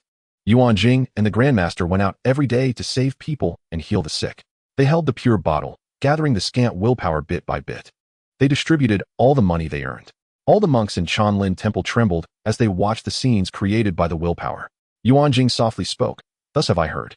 The willpower suddenly trembled and began to rapidly swirl around Yuanjing. The scene fell silent, and then two foundation-building monks holding Dharma implements suddenly shouted, Thus have I heard. The other monks then followed suit, reciting, Thus have I heard. Yuan Kong trembled as he began to recite the sutras he knew by heart. As Yuanjing continuously chanted the sutras, the willpower wrapped around him surged into Yuan Kong's body. First, it shattered the seal that was hanging his life in his body. This overwhelming willpower instantly flowed into Yuan Kong. Yuan Kong felt a profound power pour into his entire being, although it would slowly dissipate after entering his body. The sheer magnitude of the willpower entering was immense, gradually filling Yuan Kong up bit by bit. Under such consumption, the willpower was used up quickly, and what was once a fog-like willpower was now reduced to a thin mist. But fortunately, the willpower was ultimately sufficient. Yuan Kong suddenly felt that the power entering his body would no longer dissipate suddenly, but would gradually accumulate. He quickly absorbed the remaining willpower. After doing all this, Yuanjing, appearing relieved, smiled, and released his hand from covering Yuan Kong's eyes. At this moment, Yuan Kong was still absorbing the power within his body and did not make any move. Yuanjing looked at Yuan Kong in front of him and recalled what the Arhat had said that day. This seal lasts at most 10 years, if you cannot save him. It is fate. In that moment, Yuanjing had countless words he wanted to refute the Arhat with, but he said nothing. At this moment, Yuanjing softly murmured to himself as if to refute years of delay. If everything is fate, then why practice Buddhism? Chapter 54. Chased away, but not completely. Yaoqin looked seriously at everything happening in front of her. Although she did not understand the principle, such immense willpower directed at one person, combined with an obviously low increase in cultivation, must contain some unknown secret technique. Is this another use discovered by Chanlin Temple? Could it be some kind of additional enhancement? If so, then Central Continent might soon see a wave of willpower grabbing. But how could the monks of Chanlin Temple be so generous in revealing such secret methods? Could it be a technique specifically used by the child of Buddha, not afraid of others copying? Is it a deterrent? Good news, there is a melon to eat. And it's right on site. Bad news, this melon is incomprehensible, and I can't figure it out myself. It would be one thing if no one understood. But now I can't understand it myself. Yingling felt uneasy all over. Chu Xingchen frowned and hesitated, saying, theoretically, it shouldn't be of any use. But with such immense willpower entering Yuan Kong's body, he should be experiencing a significant increase in cultivation, yet why does it feel weak? It seems he is still far from foundation building. Could this be another use of willpower? Refining the root bones. Chu Xingchen again used the system to scan Yuan Kong. Target, Yuan Kong. Cultivation, late stage Qi refining. Golden attribute, born as a child of Buddha. Purple attribute, see through illusions. Blue attribute, intelligent. Blue attribute, compassionate heart. Gray attribute, willpower cultivation. Due to cultivation restrictions, does not meet the conditions for accepting disciples. Seeing the system attributes, Chu Xingchen was taken aback. The black attribute of cultivation restriction had been replaced with the gray attribute of willpower cultivation. Could it be that all that willpower just now washed away something like this? In the end, he still has to use willpower cultivation? I thought it was something significant, but it turns out to be this? The only plausible explanation is that the cultivation restriction is not just about being unable to cultivate simply. There must be other side effects that led the abbot of Chanlin Temple to act this way. This system is bad in that it doesn't provide detailed explanations for attribute notes, does it? After reading the attributes, Chu Xingchen sighed and said, it seems there really isn't much use. Are you saying that all that overwhelming willpower poured into one person's body has no effect, and his cultivation is still at the Qi refining level? Yes, it should be like that. Why this logic? Will the child of Buddha have to rely on willpower cultivation in the future? It's highly likely. Yaoqin laughed in exasperation. So do you think the abbot is sick, or you are? Chu Xingchen replied seriously, that child of Buddha is sick. At this point, he turned back, but found that his expression was not one of playful banter, but rather a serious demeanor. This expression indicated that Chu Xingchen was not joking, but truly believed this. Yaoqin asked, what do you know? Chu Xingchen shook his head. Don't rush, since it was the abbot who called us. There must be an explanation. Hearing this, Yaoqin could only suppress her doubts for the time being. Seeing that her master's words had come to an end, Yingling hurriedly asked, Master, have you finished talking? Can you tell me what is going on now? She absolutely had to eat this melon today. Chu Xingchen sighed and looked at Xingtian beside him. You explain to your senior sister. Xingtian nodded gently upon hearing this and began to explain the situation to Yingling. Chu Xingchen and Yaoqin both turned their attention to Yuanjing. At this moment, the abbot of Chanlin Temple first joined his hands together and addressed the surrounding believers. He spoke in a relaxed tone. Thank you all. Our small temple has nothing to repay you with. Today, all income from Chanlin Temple will be donated entirely. At the same time, this will also be the last Chanlin Temple fair. I hope all donors enjoy themselves today. The crowd called out, Abbot, don't go. Do it again. We are willing to donate incense money. The scene created by their willingness was clear to those nearby, and they all shouted in response. Yuan Jing listened to the countless voices of retention, and without a word, he quietly bowed again and turned to walk toward the side hall. With martial monks maintaining order around, those trying to rush him were all stopped. 2 white-bearded monks in the Foundation establishment stage also turned to maintain security. Seeing Yuan Jing approach, all the invited guests in the side hall stood up and walked to the corridor. I have met all the benefactors, Yuan Jing smiled and said, thank you for coming today. A Taoist with a serious expression said, no need, it was indeed eye-opening, and I admire the abbot for everything he has done for the people. Yuan Jing joined his hands in prayer and quickly replied, I dare not. This poor monk is only acting on the power of wishes. Feeling guilty and not daring to take credit for this. Actions speak louder than words, regardless of the heart. The abbot need not be so humble. A young man in white with a book said, today, the Zen Forest's Buddhist child has taken a step into the heavens. Congratulations. Yuan Jing sighed with a bitter smile. How can one step into the heavens? It's just saving my junior brother's life. He seemed to have a strange sensitivity at such critical moments. Yuan Jing continued to explain. My junior brother is afflicted with a strange illness, and his life is short. This method is his only chance, and in the future, his cultivation will no longer be separated from the power of wishes. A beautiful woman in a yellow dress frowned and asked, so you called us here, not just to show us how you save your junior brother, right? Today, I invite you all to witness that the saving of my junior brother is solely the act of my Zen Forest Temple and has nothing to do with the Buddhist sect of Central State. This statement from Yuan Jing stunned everyone for a moment. Is there a disagreement with the Buddhist sect of Central State? However, Yuan Jing did not finish his words. He paused for a while to let everyone digest before continuing. From today on, Yuan Kong has been expelled from the Zen Forest Temple, and he is no longer a monk of our temple, and there will be no further ties with the Zen Forest Temple. The fate has come to an end. After saying this, Yuan Jing joined his hands in prayer and bowed before turning around and leaving gracefully. The crowd in the corridor looked at each other in confusion. A Taoist asked, what does this monk mean? The young man in white glanced at Yuan Jing, who was leaving, as if he understood something, smiled lightly, and also turned to leave. As the young man in white left, the distinguished guests who had watched this grand performance did not engage in much conversation and began to leave one by one. After all, their task was not to decide but to report. Soon, only Chu Xingchen and 3 others remained in the side hall corridor. Once there were no outsiders, Chu Xingchen sighed and said, to say he is a senior brother is better described as being a father. Yao Qin gently nodded in agreement. Yuan Jing's few words were extremely concise. Yuan Kong was saved by the Zen Forest Temple and had nothing to do with the Buddhist sect of Central State, which meant that Yuan Kong did not owe any gratitude to the Buddhist sect of Central State. However, Yuan Kong was expelled from the Zen Forest Temple, which meant that from this point on, Yuan Kong would have no further connection with the Zen Forest Temple. As one of the branches of the Buddhist sect in Central State, the Zen Forest Temple would naturally be controlled by the Buddhist sect of Central State. But with the abbot's words, they could no longer control the expelled Yuan Kong. The only shackles that could bind Yuan Kong were personally unfastened by Yuan Jing. Although he did not understand why Yuan Jing was so worried about the Buddhist sect of Central State interfering with Yuan Kong, a heart filled with love for Yuan Kong was evident. Yuan Jing walked back to Yuan Kong, looked at him for a moment, and said with a smile, awake yet still pretending to be asleep?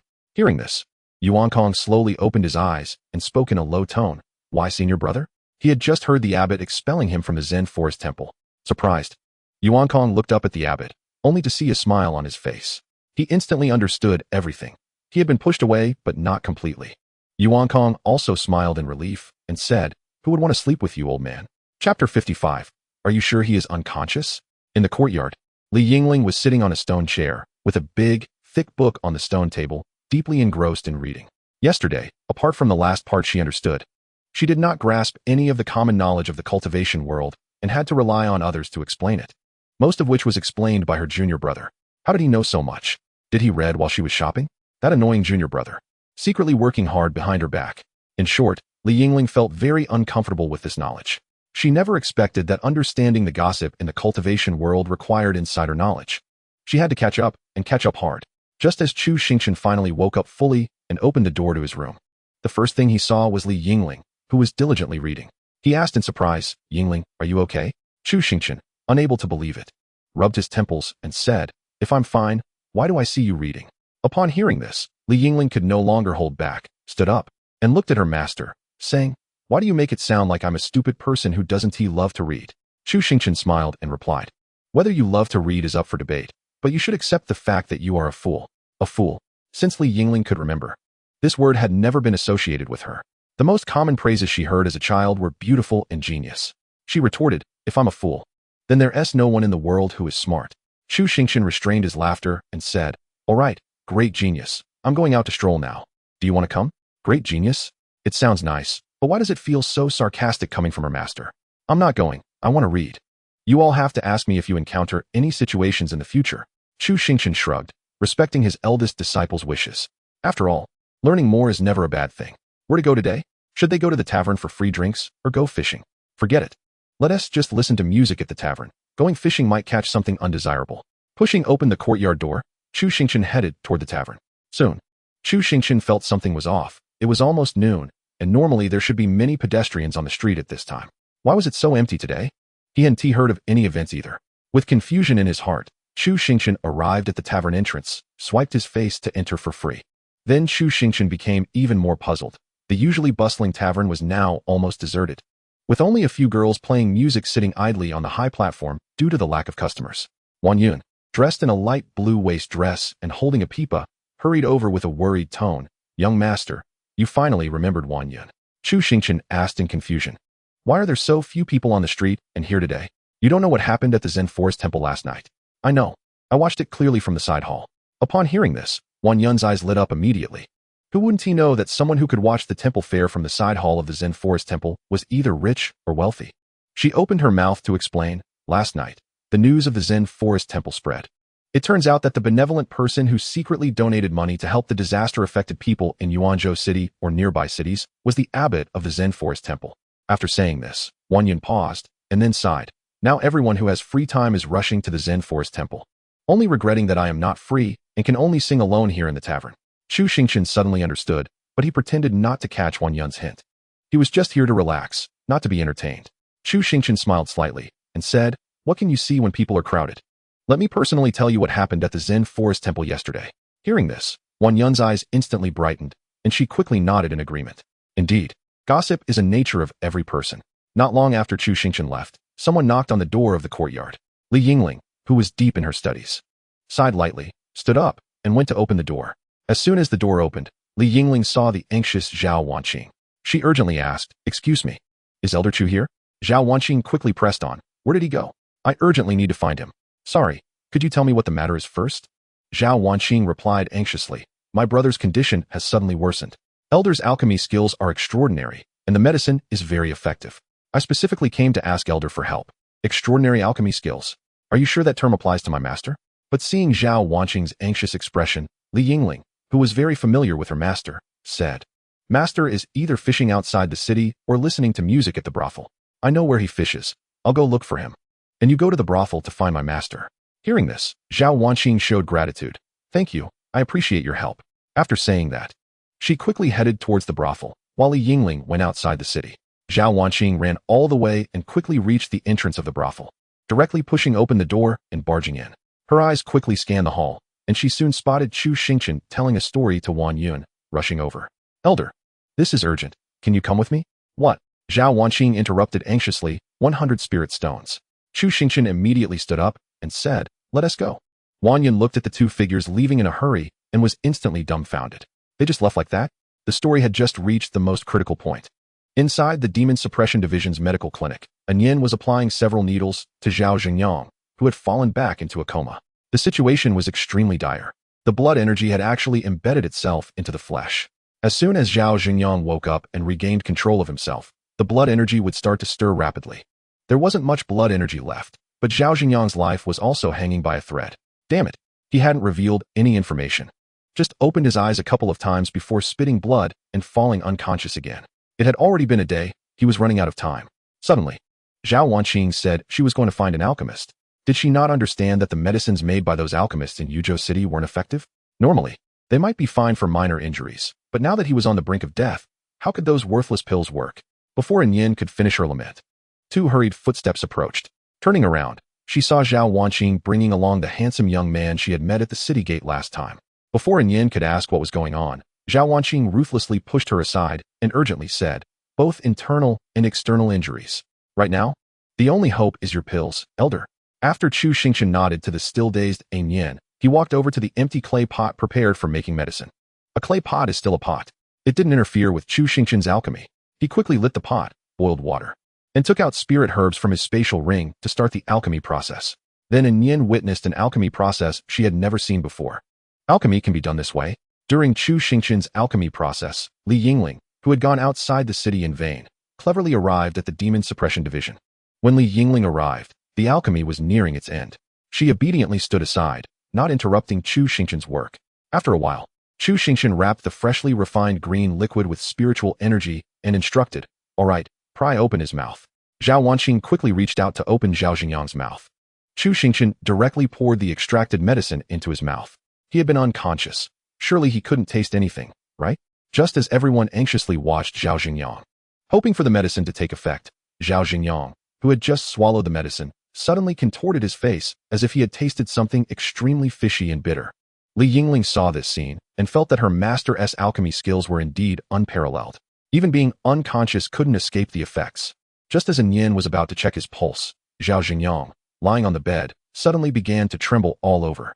His only movable left hand shot up and frantically clawed at his throat. Chu Xingchen looked at this scene and asked in confusion, "Are you sure he is unconscious?" Chapter 56, Spirit Stone Purification Successful. Chu Xingchen's words made Yin instantly doubt her recent diagnosis. After all, it was hard to imagine that a dying person, who only had one breath left, would react so violently to a pill entering his stomach. It was as if swallowing this pill was more terrifying than death. Zhao Wanqing reacted quickly, rushing forward to press down her brother's only movable left hand. This medicine was their last hope. Even if he died today, he had to die with the medicine. Yingling sighed and shook her head as she watched this scene. It seemed her master's alchemy skills had risen to another level. It wasn't about the efficacy of the medicine, but about its terrible taste. After all, the man in front of her might only have this one chance, and as a disciple, in the future, her master's pills should first be tasted by the junior disciples. Since Zhao Xingyang's only movable left hand was pressed down, he could only tremble in place. His expression very grim. Yin quickly moved forward to detect Zhao Xingyang's condition. After a moment, she let out a sigh of relief. The medicine was indeed effective, and she could clearly feel that Zhao Xingyang's injuries were gradually improving. It probably wouldn't be long before he could return to a state she could treat. Yin quickly said, "Hold him down. He is getting better." Chu Xingchen casually raised his hand and released a stream of spiritual energy to restrain Zhao Xingyang completely.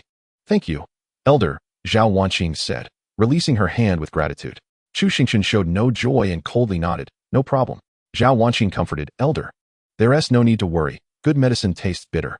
Chu Xingchen raised his hand to interrupt, saying, "No problem. I'll take my leave now." He was tired. This kid's reaction had indeed embarrassed him. Today's incident had also been seen by Yingling, and who knows? His own disciple might give him the title of Desperate Alchemist. "Please, Elder, spirit stones will be sent to your residence later." Zhao Wanqing quickly escorted Chu Xingchen and Yingling out of the demon suppression division.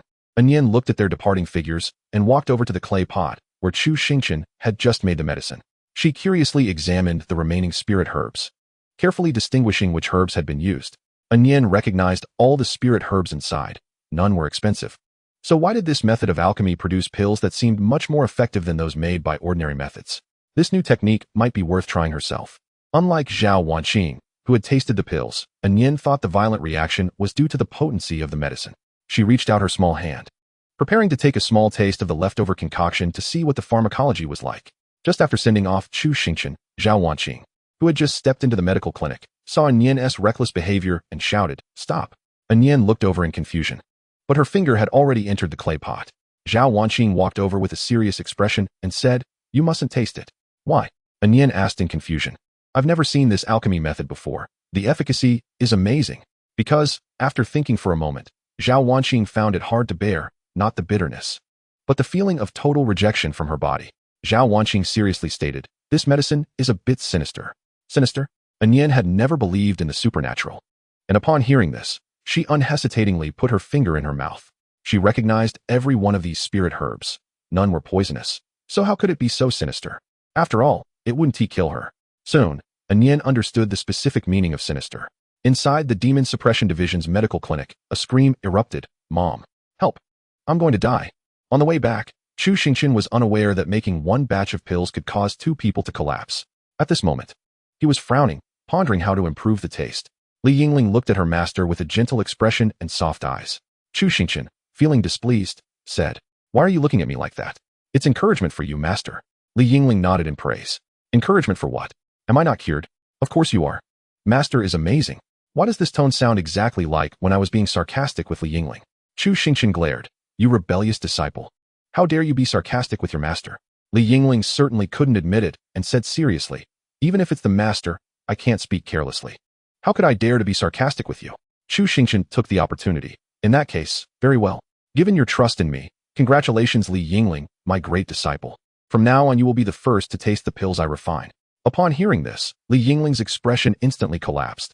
This was a life-threatening matter. And he quickly begged for mercy. "I was wrong. Master, I was wrong." Chu Xingchen completely ignored Li Yingling's pleas. Smiles are contagious. This time, it spread from Li Yingling's face to Chu Xingchen's. Likewise, so is happiness. Ignoring his disciple's pleas, Chu Xingchen walked towards the courtyard with a joyful step. Surely the best master in the world would forgive his disciples' thoughtless words, right? At the entrance of the courtyard, Li Yingling was still struggling. This was no joking matter. If the master was serious, Li Yingling felt that his future was bleak. The master's pills were truly something only those who tasted them would know. After pushing open the door, Chu Xingchen smiled. Guess what? Guess what? The one answering Chu Xingchen was not Li Yingling, but Yao Qin, who was sitting on a stone chair in the yard. Chu Xingchen turned around and asked in confusion, "How did you get here? Not welcome?" Yao Qin said as she took out a spirit stone and tossed it lightly in her hand. Chu Xingchen's eyes instantly brightened. Could it be that she came specifically to deliver spirit stones today? "Of course, you're welcome. I just didn't want to neglect you." Chu Xingchen quickly sat down on the stone chair. "Are you planning to settle the spirit stones?" Yao Qin shook her head. "I still need some time to pay back the spirit stones I owe you." Chu Xingchen looked at the spirit stone in Yao Qin's hand. "Are you teasing me by waving the spirit stone around here?" Yao Qin said irritably, "This is the blood energy spirit stone you gave me." Upon hearing this, Chu Xingchen's eyes lit up. If the spirit stones Yao Qin owed were compared to those in the spatial ring, the difference was still significant. "Did you succeed?" Yao Qin proudly raised her chin, seemingly waiting for Chu Xingchen's praise. The inspiration from Chanlin Temple? Chu Xingchen suddenly had an extremely bad guess in his heart. He quietly asked, "Could it be that you used wish power to resolve it?" Yao Qin nodded in acknowledgement. "Yes, wish power works very well for this blood energy." Upon hearing this, Chu Xingchen instantly held his breath. What difference does it make if the problem isn't resolved? Where could he get so much wish power to purify so many spirit stones? Holding on to his last hope, Chu Xingchen asked again, "Is the wish power consumption high for purifying a piece of blood energy spirit stone?" "Basically half. But the wish power consumption will be a bit less." Chapter 57, Xianxiaaudiobooks. Yao Qin did not receive the praise she was waiting for from Chu Xingchen. Instead, Chu Xingchen's expression quickly changed to match that of Li Yingling behind him. It was as if this news, rather than being good news, was more like a bolt from the blue for him. Yao Qin looked puzzled. "What's wrong? Just gathering some wish power should be enough." If we consider the situation of the spirit stones in the ring, if he truly used wish power for full purification, Chu Xingchen would definitely earn the title of a great benefactor. This is simply unrealistic. If he really had to work hard to obtain wish power for purifying spirit stones, what would be the difference from being a laborer? I've cultivated immortality, yet I still have to be a worker? Moreover, I would be using my own money to pay myself? Chu Xingchen could only ask, "Could you please think of other methods besides wish power? Don't you have a batch of these blood energy spirit stones? Is your real goal to purify these spirit stones to spend? How many? 2 or 300? If it's only that much, I can trade with you. My sect should accept some of these blood energy spirit stones for research." Chu Xingchen lowered his head, looking a bit embarrassed. 1 or 2,000? Yao Qin was first shocked, then sighed. It shouldn't be a big problem. Other sects should also accept some for research. Let me see if I can help you contact them. Chu Xingchen still didn't raise his head. Yao Qin took a deep breath. She could only say that Chu Xingchen was indeed something else, as he could occasionally shatter her composure. Chu Xingchen shamelessly took out a blood energy spirit stone from the ring and placed it on the table. "All right, Yao Qin, can you research this again?" Yao Qin looked as if she wanted to say something but hesitated, then sighed and picked up the blood energy spirit stone from the table. "If you don't use wish power, it might be very slow, and it might not necessarily succeed. You need to be mentally prepared." Chu Xingchen was momentarily stunned upon hearing this. He didn't expect Yao Qin to agree so readily. Yao Qin threw the purified spirit stone to Chu Xingchen. "This one, I'll return to you first." Reaching out to catch the thrown spirit stone, Chu Xingchen looked at Yao Qin. Yao Qin didn't seem too angry. Her beautiful face only showed a hint of worry as she looked at the blood energy spirit stone in her hand. Chu Xingchen spoke. Stay for a meal today? Next time. Yaoqin gently shook her head and refused. I have other matters to attend to today. All right then, let's arrange another meal when you have time. Yaoqin gently nodded, then turned to say goodbye to Li Yingling before leaving. After Yaoqin left, Chu Xingchen sighed. Now he owed her another favor. But forget it. He hadn't owed much in the first place. More debts wouldn't weigh him down. After confirming that the spell had not been tampered with, Yaoqin opened the envelope. Xiaoling, being quite perceptive, automatically left the room and closed the door. As the spell was lifted, the words on the front of the light yellow envelope emerged. To my beloved disciple, Xingling. Yaoqin seemed to reminisce as she gently stroked the 3 characters Xingling, then opened the letter. I have received your letter. Regarding the matter of the evil cultivators in Zhongzhou, the sect has already reported it to the Zhongzhou Immortal Alliance. According to instructions, you will be fully authorized to handle this matter on behalf of the sect. Just prevent the situation from escalating and wait for the sect's people to arrive. This operation will be under your command in Zuyuding. No matter what happened in the past, let it go for now. You have wasted several years in that remote place, and I feel very sorry for you. I only wish for your safety. I will wait for you in Zhongzhou. Remember to use the jade pendant your master gave you in case of danger. Written by your master, by Xianxiang. After reading the letter slowly, Yaoqin injected a bit of spiritual energy into it. As the spiritual energy was infused, the letter slowly transformed into spiritual light and dissipated into the air. It has indeed been a long time since I last saw my master. After a long while, Yaoqin sighed softly. Xiaoling. Xiaoling's voice came from outside the door. Miss, what do you need? From today on, Zuyuding will be completely closed. Go notify all cultivators at the Foundation establishment level and above to gather. Xiaoling's voice was clearly a bit excited. Yes. Listening to Xiaoling's gradually departing footsteps, Yaoqin took out the new blood energy spirit stone that Chu Xingchen had just given her, looked at it carefully for a moment, and then silently put it away. Without thinking too much, Yaoqin stood up, pushed open the door, and walked out. Yaoqin's room was on the highest 7th floor, and in the middle was a hollow large corridor. She took 2 steps to the railing and looked down.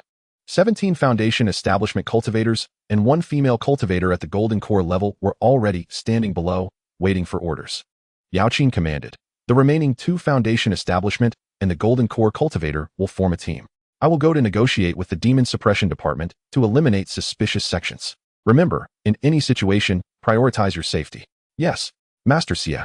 In the stone chair in the courtyard, Li Yingling was engrossed in reading the complete guide to cultivation basics. Chu Xingchen was lying on a rocking chair, resting with his eyes closed. Li Xingtian was also in the courtyard at this moment, holding a wooden sword, pondering the divine power given by his master. After all, sitting in meditation and cultivating can also be quite a dull affair. Occasionally changing a training routine can also help Li Xingtian relieve his mood. Bang bang. The sound of knocking on the door rang out, and Li Xingtian put away his wooden sword and walked to open the door. Chu Xingchen waited for a while, noticing that Li Xingtian didn't speak, and neither did the person knocking, so he stood up and looked over. As expected, the visitor was Yaoqin. However, at this moment, she had changed into a different outfit, no longer wearing a dress. Instead, she was dressed in a blue outfit resembling a form-fitting suit, and her long, sleek black hair was tied back, giving her a competent appearance. She held a long sword in her hand, her gaze sharp, and spoke calmly. It seems you are free today? Why did you change your clothes? Your tone seems to have changed as well. It seems to have become more confident and proud. I've helped you so many times. Now you help me once. What do you need help with? Help me catch that damned group of evil cultivators. Chapter 58. Their ultimate trump card is just the nascent soul, but I am not. In Yuzhou City, Chu Xingchen and Yaoqin were on their way to the Demon Suppression Office. On the somewhat empty street, the two walked side by side. Chu Xingchen thought for a moment and still asked in confusion, why did you suddenly want to catch evil cultivators again? Evil cultivators deserve to die. Yaoqin replied succinctly. What is the real reason? Upon hearing this, Yaoqin calmly looked at Chu Xingchen beside her.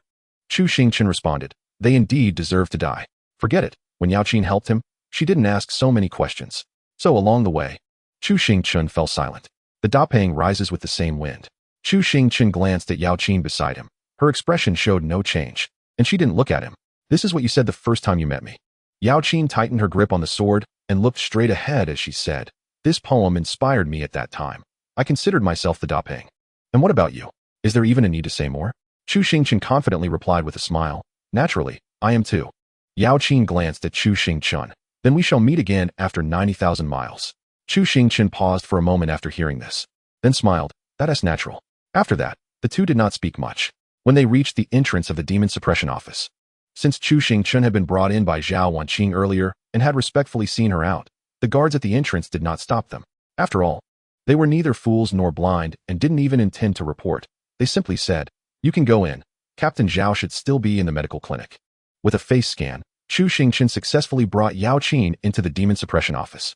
The two headed straight for the medical clinic, as it was always easier to deal with familiar people first. When Chu Xingchen stepped into the clinic, he was taken aback. He saw the young physician with tear-streaked cheeks licking a large block of ice, with several small silver needles stuck in his face. Zhao Xingyang had already awakened and was lying in bed, being fed white sugar by his sister. Chu Xingchen looked puzzled. "What are you doing? What exactly is in your elixir?" Anyan, with her silver needles slightly trembling on her face, said with a hint of indignation, "Why were those spiritual plants perfectly fine? But after you refined them, they became so strange?" Upon hearing this, Chu Xingchen was displeased and rebutted. "What is strange? That is proper alchemy. Did you not see the effects? It's very effective, but why does your body reject that medicinal power once it enters? It feels like it's trying to save itself, but also saying you don't need to interfere. I just want to ask how effective it is." His mouth was open, filled with white sugar, but it seemed to have no effect. However, it appeared that it shouldn't be because of bitterness, right? After taking a couple of glances, Chu Xingchen said, "It's normal. He woke up too early, and the bitter taste hasn't completely dissipated yet. I don't remember having this issue when I took the elixir you refined last time. Last time, I added herbs that could block your sense of taste." Zhao Wanqing sighed in relief upon hearing this. As long as there was no problem, that was good. Yao Qin frowned as her gaze swept over the chaotic scene before her. What is going on here?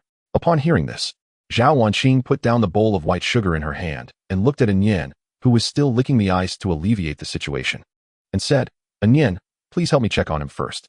After seeing Anyan nod in agreement, Zhao Wanqing turned to the two and said, "Please follow me." "Wait." Zhao Zhengyang forcibly spat out all the sugar in his mouth and said, "I know some information." "What do you know?" Zhao Zhengyang spoke with difficulty. "They bought it from the black market dock." Chu Xingchen tried to add, "Did they buy Tai Xian stones from the black market dock?" Zhao Zhengyang was taken aback, turned his head to look at Chu Xingchen with difficulty, and then nodded slightly before continuing to speak. "Their true purpose." Chu Xingchen continued, "Their true purpose is to blood sacrifice the sect, not to the mortals." "How do you know all this?" Yao Qin shook her head helplessly. "It would have been better to lie down and say nothing, just wasting time." She said helplessly, "Zhao Wanqing, let us go." "Wait." After Zhao Zhengyang coughed heavily twice, he said, "They should have a final goal called Immortal Seed." Facing this new information, Yao Qin became interested and asked, "Immortal Seed? What is that plan?" "I don't know." Yao Qin turned around without hesitation. "Zhao Wanqing, let us go." Zhao Wanqing glanced down at her somewhat aggrieved younger brother, sighed helplessly, and followed the two out. With Zhao Wanqing's face scan, the two easily entered the archives room. It contained detailed records of the cultivation levels of the sect elders and the sect leader, as well as the sect's address. The golden core's divine sense quickly scanned through. Yao Qin concluded, "As expected, Qingfeng sect is the most suitable, but it's definitely not the only one." Since the evil cultivators incident began, with Chu Xingchen's information, Qingfeng sect had already become an open target. However, the people in the Qingfeng sect's mind were unaware of this. Yao Qin's primary target was naturally also Qingfeng sect, but before taking action, she needed to grasp clear intelligence and see if there were any clues nearby. Zhao Wanqing was taken aback upon hearing this. "Qingfeng sect? It's quite far from Yuzhou City." Seeing Zhao Wanqing's puzzled gaze, Yao Qin casually replied, "There's information from Central Continent." Zhao Wanqing's expression showed realization. Yao Qin continued, "I have arranged for people from Zhu Yuting to investigate the surroundings. They will come to the demon suppression office later to submit the collected information. Your cultivation is too low. Stay here to receive information while I and he go to Qingfeng sect to check the situation. The supreme elder of Qingfeng sect is at the nascent soul level." Zhao Wanqing quickly reminded, "Isn't it too dangerous?" Yao Qin's expression was calm. "Their ultimate trump card is just the nascent soul, but I am not." Chapter 59. Could it be that they specifically came to find a venue? Yao Qin became serious, and her efficiency in handling tasks was very fast. After a brief explanation, she planned to set off directly to Qingfeng sect. Chu Xingchen had no objections, as he was just accompanying her to handle the case. Before the people from Central Continent arrived, it was best to keep things within a controllable range. The difficulty of solving a problem and understanding a problem could be described as worlds apart. Qingfeng sect was relatively far from Yuzhou City for Foundation establishment cultivators. It was indeed far. For Golden Core cultivators, it was not far, as they could fly without needing items after reaching Golden Core. Chu Xingchen did not possess any treasure for flying. When he came to Yuzhou City, he had to carry his two disciples if he wanted to fly. Moreover, he had to be on guard against any attacks from Qingfeng's sect, so he simply accompanied his disciples, which slowed them down a bit. However, Yingling was quite happy along the way. The two rushed at high speed and could reach Qingfeng's sect in less than half a day. In the air, near Qingfeng's sect, Chu Xingchen asked, "Do you plan to go to the sect first, or check that mine?" To distinguish whether it was the entire sect that was irrational or just a few individuals. Chu Xingchen nodded lightly upon hearing this. The mountain gate of Qingfeng's sect was situated at the location of the largest spiritual vein nearby, where the spiritual energy was quite abundant. It is said that this mountain was originally called Nyo-Tu Mountain by the local people because the peaks on both sides were unusually high, and from a distance, they resembled cow horns. The mountain was named Nyoto Mountain based on the principle of naming things after their appearance, and this name was used for a long time. However, after the founder of the Qingfeng sect, Qingyun Daorun, established the sect, it was renamed Qingfeng Mountain. No matter how impressive the sect's name is, being located at Nyoto Mountain makes it feel like a minor and insignificant sect. However, mountains with spiritual veins that have not been occupied are rare gems. Therefore, even Nyoto Mountain was first taken over by Qingyun Daorun, who established the sect there. As time passed and the Qingfeng sect took root, Nyoto Mountain was successfully renamed. In front of the Qingfeng sect's mountain gate, there is a tall and grand white jade archway with the three golden characters Qingfeng sect hanging above. Behind the archway, luxurious buildings are constructed from rugged cliffs and steep walls. Chu Xingchen and Yao Qin flew in, with the aura of golden core realms unabashed. The disciples guarding the mountain gate of Qingfeng sect quickly noticed the two golden core realms hovering outside the gate. Chu Xingchen's gaze swept over the Qingfeng sect's mountain gate, then lowered to look at the guarding disciples. In Zhongzhou, go inform someone in charge to come. Wait a moment, two realms. The guarding disciple hurriedly cupped his hands and rushed into the mountain gate. Yao Qin communicated to Chu Xingchen through sound transmission. I'll leave it to you later. After all, when it comes to finding trouble, Chu Xingchen was clearly much stronger than herself in combat capability and in terms of handling matters. Chu Xingchen's ability was still quite strong in Yao Qin's eyes. Chu Xingchen nodded lightly upon hearing this. Soon, a middle-aged golden core realm dressed in black also flew over. He cupped his hands and asked, "May I ask what brings the two realms here?" Target, Xianxiafans. Cultivation, early golden core. Blue trait, resourceful. White trait, decent talent. White trait, steady. Black trait, short-sighted. After scanning the information of the golden core realm in front of him with the system, Chu Xingchen understood why he was sent out to receive them with the trait resourceful. Chu Xingchen replied in a flat tone, "We are here to handle a case and now require your Qingfeng sect's cooperation." Xianxiafans still cupped his hands and inquired, "May I ask what matters you need our Qingfeng sect to cooperate with?" Chu Xingchen took out the token given to him by Yao Qin midway, showed it to Xianxiafans, and said coldly, "Everything." Hearing such a domineering statement, Xianxiafans was momentarily taken aback, then carefully scrutinized the token Chu Xingchen displayed. Soon, a sect name floated into his mind. It turned out that these were two distinguished guests from the Tianyan sect. Xianxiafans' face instantly broke into a smile. "No problem. Anything can be discussed. Would you two like to come in for a cup of tea first? We can talk slowly about everything." Seeing Xianxiafans' expression change like this, Chu Xingchen truly understood what it meant to be resourceful. However, since Chu Xingchen had never been to Zhongzhou, he didn't understand what kind of status the Tianyan sect held that made Xianxiafans change his attitude so quickly. Thinking of this, Chu Xingchen quietly glanced at Yao Qin beside him and communicated through sound. "Does your sect have such a high status?" In the eyes of this group of people, any sect that is decent in Zhongzhou is a huge entity. Regarding Xianxiafans' invitation, Chu Xingchen and Yao Qin naturally agreed. Xianxiafans, with a bright smile, led the two into the resplendent main hall. On both sides of the main hall stood a disciple, and as Xianxiafans passed one of them, he instructed, "Go call the sect master, and also gather all the elders that can be called." The instructed disciple quickly complied. This conversation wasn't done through sound transmission, so both Chu Xingchen and Yao Qin heard it. Xianxiafans cupped his hands and said, "Please, both of you." There were seats set up on both sides of the main hall, and Chu Xingchen casually sat on the left side. Yao Qin took a seat next to Chu Xingchen. Just as they settled down, two female disciples entered the hall, each carrying a teapot. They placed the teapots on the tables beside the two and then withdrew together. Xianxiafans sat in the right chair, smiling as he said, "This is Qingfeng sect's special Qingfeng tea, nourished by spiritual energy. It may not compare to what you two distinguished guests usually drink, but it should have its own flavor." Chu Xingchen and Yao Qin showed no reaction to Xianxiafans' promotion of the tea, seemingly uninterested in it at all. Xianxiafans could only smile awkwardly in response. However, he didn't feel awkward for long. Soon, an elderly man with white hair stepped through the door, followed by three other golden core elders dressed in black. The elderly man quickly fixed his gaze on Chu Xingchen and Yao Qin, smiling as he said, "You two are the distinguished guests from Zhongzhou? I am the sect master of Qingfeng's sect." Chu Xingchen's gaze turned to the elderly man, but then he focused intently on one of the elders behind him. Shang Wanhong's expression grew heavy as he faced Chu Xingchen's aggressive gaze. Damn it, this kid really is from Zhongzhou? He wouldn't have come specifically to find trouble with me, would he? Chapter 60. Now it's my turn to prove it. Seeing everyone gathered, Xianxiafan quickly stood up to introduce the sect master and the elders. These two are representatives from the Tianyin sect in Zhongzhou. The sect master of Qingfeng's sect smiled warmly. So you are esteemed disciples of the Tianyin sect. May I ask what brings you to Qingfeng's sect? In response to the sect master's inquiry, Chu Xingchen showed no reaction, his gaze fixed solely on Shang Wanhong. The sect master displayed a hint of embarrassment. Glancing at Zheng Xiaofeng felt helpless. What kind of situation was this? He felt he could hardly handle it. When he encountered someone he couldn't provoke, he had to act humble and not speak. When something happened, it seemed like it was always his fault. If I knew everything, would there still be a need for you to be the sect master? But no matter how unhappy he was, Zheng Xiaofeng had to step up at this moment.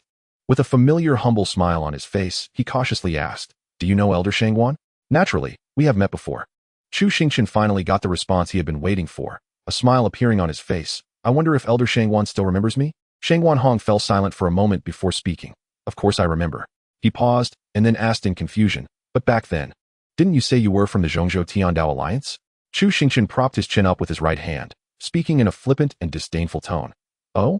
From Elder Shangwan's tone, "Do you suspect me?" "Of course not. It's just..." Shang Wanhong's words trailed off, seemingly leaving room for imagination. The sect master then turned his gaze back to Zheng Xiaofeng. Exhausted, Zheng Xiaofeng desperately wanted to slam the token at his waist on the sect master's face. After doing this act for so many years, couldn't he distinguish the authenticity of the Zhongzhou token? He could only speak up again to mediate. "Elder Shangwan, do you think there might be some misunderstanding?" Shang Wanhong remained silent. "Esteemed guests, you are joking. Didn't you say you had a task that required our Qingfeng sect's cooperation?" Hearing Zheng Xiaofeng's slightly awkward transition, Chu Xingchen spoke calmly. "From Elder Shangwan's tone, it is obvious that you suspect I am an impersonator of the Tianyin sect. Shouldn't you confirm this with me more carefully?" After a pause, Chu Xingchen continued, "Or perhaps, let Elder Shangwan personally confirm it?" Just as Zheng Xiaofeng was about to continue easing the situation, Shang Wanhong's aged voice came first. "That would naturally be best." This statement left Zheng Xiaofeng momentarily stunned, looking at Shang Wanhong with disbelief. What was wrong with this person's mind? Shang Wanhong ignored the bewildered expressions of the others. He had his reasons for doing this. If this person hadn't come, it would have been fine, but upon arrival, Shang Wanhong felt something was off. On the way back, to be safe, Shang Wanhong checked Li Xingtian's background. The records showed that Li Xingtian initially worked in a mine and was transferred to the outer sect due to a lack of herbal gathering talent. Although Shang Wanhong had concerns, he felt helpless since he couldn't defeat the other party, and being rescued only made him feel more pathetic. Moreover, at that time, he genuinely believed that Chu Xingchen was most likely from Zhongzhou. However, now that Zhongzhou people have a group and know about the mine, if he were really a disciple of the Tianyin sect, why deceive himself by claiming to be from the so-called Dao Alliance? If he truly wanted to save someone, why not reveal a token? Why pretend to be something he's not? There must be something fishy about this. It's possible that the evil cultivators attacking the mine are led by this person. The Qingfeng sect has a protective array and so many golden core elders. If this person is indeed an imposter from Zhongzhou's Tianyin sect, even if he is genuine, he could just lower his stance and apologize or accept punishment. The benefits outweigh the risks, so why not go for it? Shang Wanhong quickly made plans and walked forward without hesitation, saying, "Originally, I intended to stop Shang Wanhong." The sect leader, upon hearing this, also paused. Shang Wanhong noticed the sect leader's subtle movements and understood that the sect leader had tacitly agreed. As a slight smile appeared on his aged face, Yao Qin, who had been silent, suddenly drew the sword beside her. A sharp and fierce sword intent, as if it could easily shatter the stars, was unleashed from her hand. The chaotic spiritual power was perfectly condensed, and in a flash, this magnificent hall was completely cleaved apart by that sword. The violent wave of spiritual power crushed all items in the room. Several golden core elders quickly raised their spiritual barriers to withstand the slightly exaggerated aftershock. As the spiritual energy calmed down, the hall was already in ruins. The terrifying sword mark had shattered the walls of the hall and still held overwhelming might, directly leveling the mountain behind the hall. Huge stones rolled down recklessly. Shang Wanhong, who was closest to this sword intent, was even pushed back a few steps, even though he was not the target of this sword intent. After unleashing this sword, She didn't even rise from her seat. The Tianyin sect's divine ability, the Yinshin touching sword. Yao Qin coldly looked at the apprehensive Shang Wanhong and said, "Do you want to verify anything else?" Upon hearing this, Shang Wanhong instantly held his breath. What else was there to verify? This divine ability, which only the true disciples of the Tianyin sect could learn, was far more convincing than a token. However, was this person being too exaggerated? Chu Xingchen, seeing Shang Wanhong's heavy expression, deliberately asked Yao Qin beside him with a confused tone, "Sister, why did you hold back?" Yao Qin replied coldly, "After all, this is someone else's sect. We should give them some face." Zhang Xiaofeng glanced at the nearly ruined hall, thinking that there was no face left at all. Chu Xingchen nodded lightly upon hearing this, then stood up and casually picked up the long sword that Yao Qin had placed beside her, saying, "My sister has proven that he is from the Tianyin sect. So now it's my turn to prove it to everyone." The sect leader quickly intervened, saying, "Wait a moment, esteemed guest. There is no need for any verification. With this power, if you strike again, will there be any good place left in the Qingfeng sect?" The sect leader glared at Shang Wanhong, scolding, "Elder Shang Wan, why don't you apologize to the two esteemed guests?" Chu Xingchen and Yao Qin's reactions were still unknown, but upon hearing this, Zhang Xiaofeng felt a sense of relief wash over him. Finally, he wasn't the one taking the blame. Chapter 61. Do you like the Tianyin sect? Facing the sect leader's reprimand, Shang Wanhong's face flushed slightly. It was quite embarrassing, especially since he had backed down when Chu Xingchen was about to draw his sword. Just standing beside Yao Qin while she unleashed that sword made him feel as if ominous signs were flashing above his head. At this moment, in this scene, Shang Wanhong could only lower his head and admit his mistake. "I sincerely apologize, esteemed guests. I was overthinking." Once Yao Qin swung that sword, all doubts could only vanish into thin air. Chu Xingchen showed a look of regret and tried to retain, "Don't rush. I really am not a disciple of the Tianyin sect." Zhang Xiaofeng was indeed beginning to lose his composure. "It was you who tacitly allowed Elder Shangwan to go and take risks, and after he made that blunder, I had to clean up the mess." This elder position was truly frustrating. "Esteemed guests, the matter at hand is urgent." Zhang Xiaofeng forced a smile and said, "Your identities are beyond doubt. Whatever you need, our Qingfeng sect will certainly cooperate. The first matter is the main reason for our visit. We received a commission from Yuzhou City regarding evil cultivators conducting blood sacrifices, suspected to have major movements, and have fled here. I request you to conduct an investigation. Since this is a matter of justice, it is naturally our duty. May I ask what the second matter is?" Chu Xingchen's gaze turned cold as he looked at Shang Wanhong and said, "The reputation of my Tianyin sect is not something just anyone can question. All right, this life-threatening issue I'll handle myself." Zhang Xiaofeng sighed inwardly and continued, "Elder Shangwan." He paused for a moment, finally thinking of an excuse. "I was just worried that someone might use the name of the Tianyin sect to swindle others." Chu Xingchen's tone suddenly turned cold. "Are you saying that even if my sister and I hold a token, we don't look like disciples of the Tianyin sect, but rather more like swindlers?" Zhang Xiaofeng quickly replied, "Of course not, of course not." Before Zhang Xiaofeng could continue explaining, Chu Xingchen suddenly raised his hand to interrupt him. "I don't care what rules your Qingfeng sect has, but it must be done according to the rules of our Tianyin sect. As long as I'm handling the case in the Qingfeng sect, I ask that Elder Shangwan be confined for a day." Upon hearing this, Zhang Xiaofeng could only look at the sect leader, as this was not something he could decide. Elder Shangwan's seniority in the Qingfeng sect was far greater than his. "I agree to this matter," the sect leader said without hesitation, then turned his gaze to the other two elders. "You two personally take Elder Shangwan to the confinement room." After the two elders cupped their hands in acceptance, they led Shang Wanhong away. As Shang Wanhong left, Chu Xingchen's expression immediately softened, as if it were only directed at Shang Wanhong. The sect leader, seeing this scene, also let out a sigh of relief. It seemed that it was about the person and not the matter, which was acceptable. He then asked, "May I ask how our Qingfeng sect can cooperate with you?" Chu Xingchen smiled confidently, as if he had a good plan.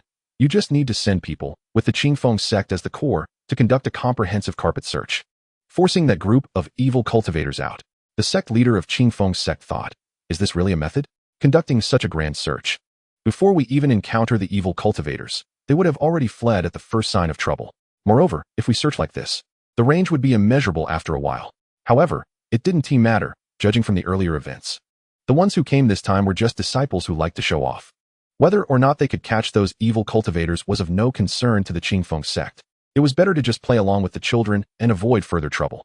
After a moment of contemplation, the sect leader smiled and replied, "As expected of a talented disciple of the Tianyin sect, this is truly a foolproof method. Our Qingfeng sect will arrange personnel to do it." Upon hearing this, Chu Xingchen displayed a look of delight, and then pointed to Zhang Xiaofeng beside him. I like what this person says. Let him assist me this time. Zhang Xiaofeng wanted to say something, but was interrupted by his own sect leader, whose agreement came faster. No problem, Xiao Zhang. You will accompany this esteemed guest from the Tianyin sect. With no authority of any elder, Xiao Zhang could only nod in agreement. Very well. I will return if there are any matters. Chu Xingchen nodded in satisfaction, then glanced at the already ruined hall and asked, this damage. We Tianyin sect 1T have to compensate, right? The sect leader, wanting to send the two esteemed guests away quickly, hurriedly replied, of course not. Hearing this, Chu Xingchen stepped out of the hall. All right, Xiao Zhang, let us go. Yao Qin also stood up without hesitation to follow. With a sigh, Zhang Xiaofeng hurriedly followed as well. With Chu Xingchen leading the way, they headed straight towards the mountain gate. At this moment, many disciples on both sides of the corridor were cautiously watching Chu Xingchen and Yao Qin. The sword just now shocked the entire Qingfeng sect. Moreover, after swinging that sword, the two of them were able to walk away unscathed, which indicates that these two not only have strong fists, but also come from a significant background. Zhang Xiaofeng closely followed behind the two. Chu Xingchen had his reasons for doing this. There shouldn't be only the Golden Core who guards the mining site in Qingfeng sect engaging in evil cultivation rituals. One person alone is insufficient to carry out such a significant operation.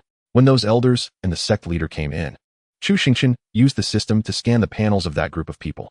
The other elders, based on the panel entries, did not seem to show any issues for now. Only Shang Wanhong was different. The black entry, Heart Demon Entangled, from the last scan had been replaced with the blue entry, Acquired Demon Body. And the term, Acquired Demon Body, is associated with that evil cultivating golden core from the mining site. Now that the initial clue is available, it's time to follow the lead. First, they must knock out one of their eyes, making things blurry in their view, so that they can fish in troubled waters. If they directly attack the mining site, it wouldn't be enough to lure out all the big fish. This is why Chu Xingchen deliberately provoked Shang Wanhong. His true goal was to confine Shang Wanhong, causing that group of eels to become restless, prompting them to cautiously stick their heads out to check for danger. Secondly, this short-sighted Zhang Xiaofeng behind him is not a very useful tool and is extremely easy to incite, right? Chu Xingchen expressed his thoughts to Yao Yin through sound transmission. Zhang Xiaofeng immediately stopped and asked in confusion, what's wrong? Chu Xingchen turned around and sighed.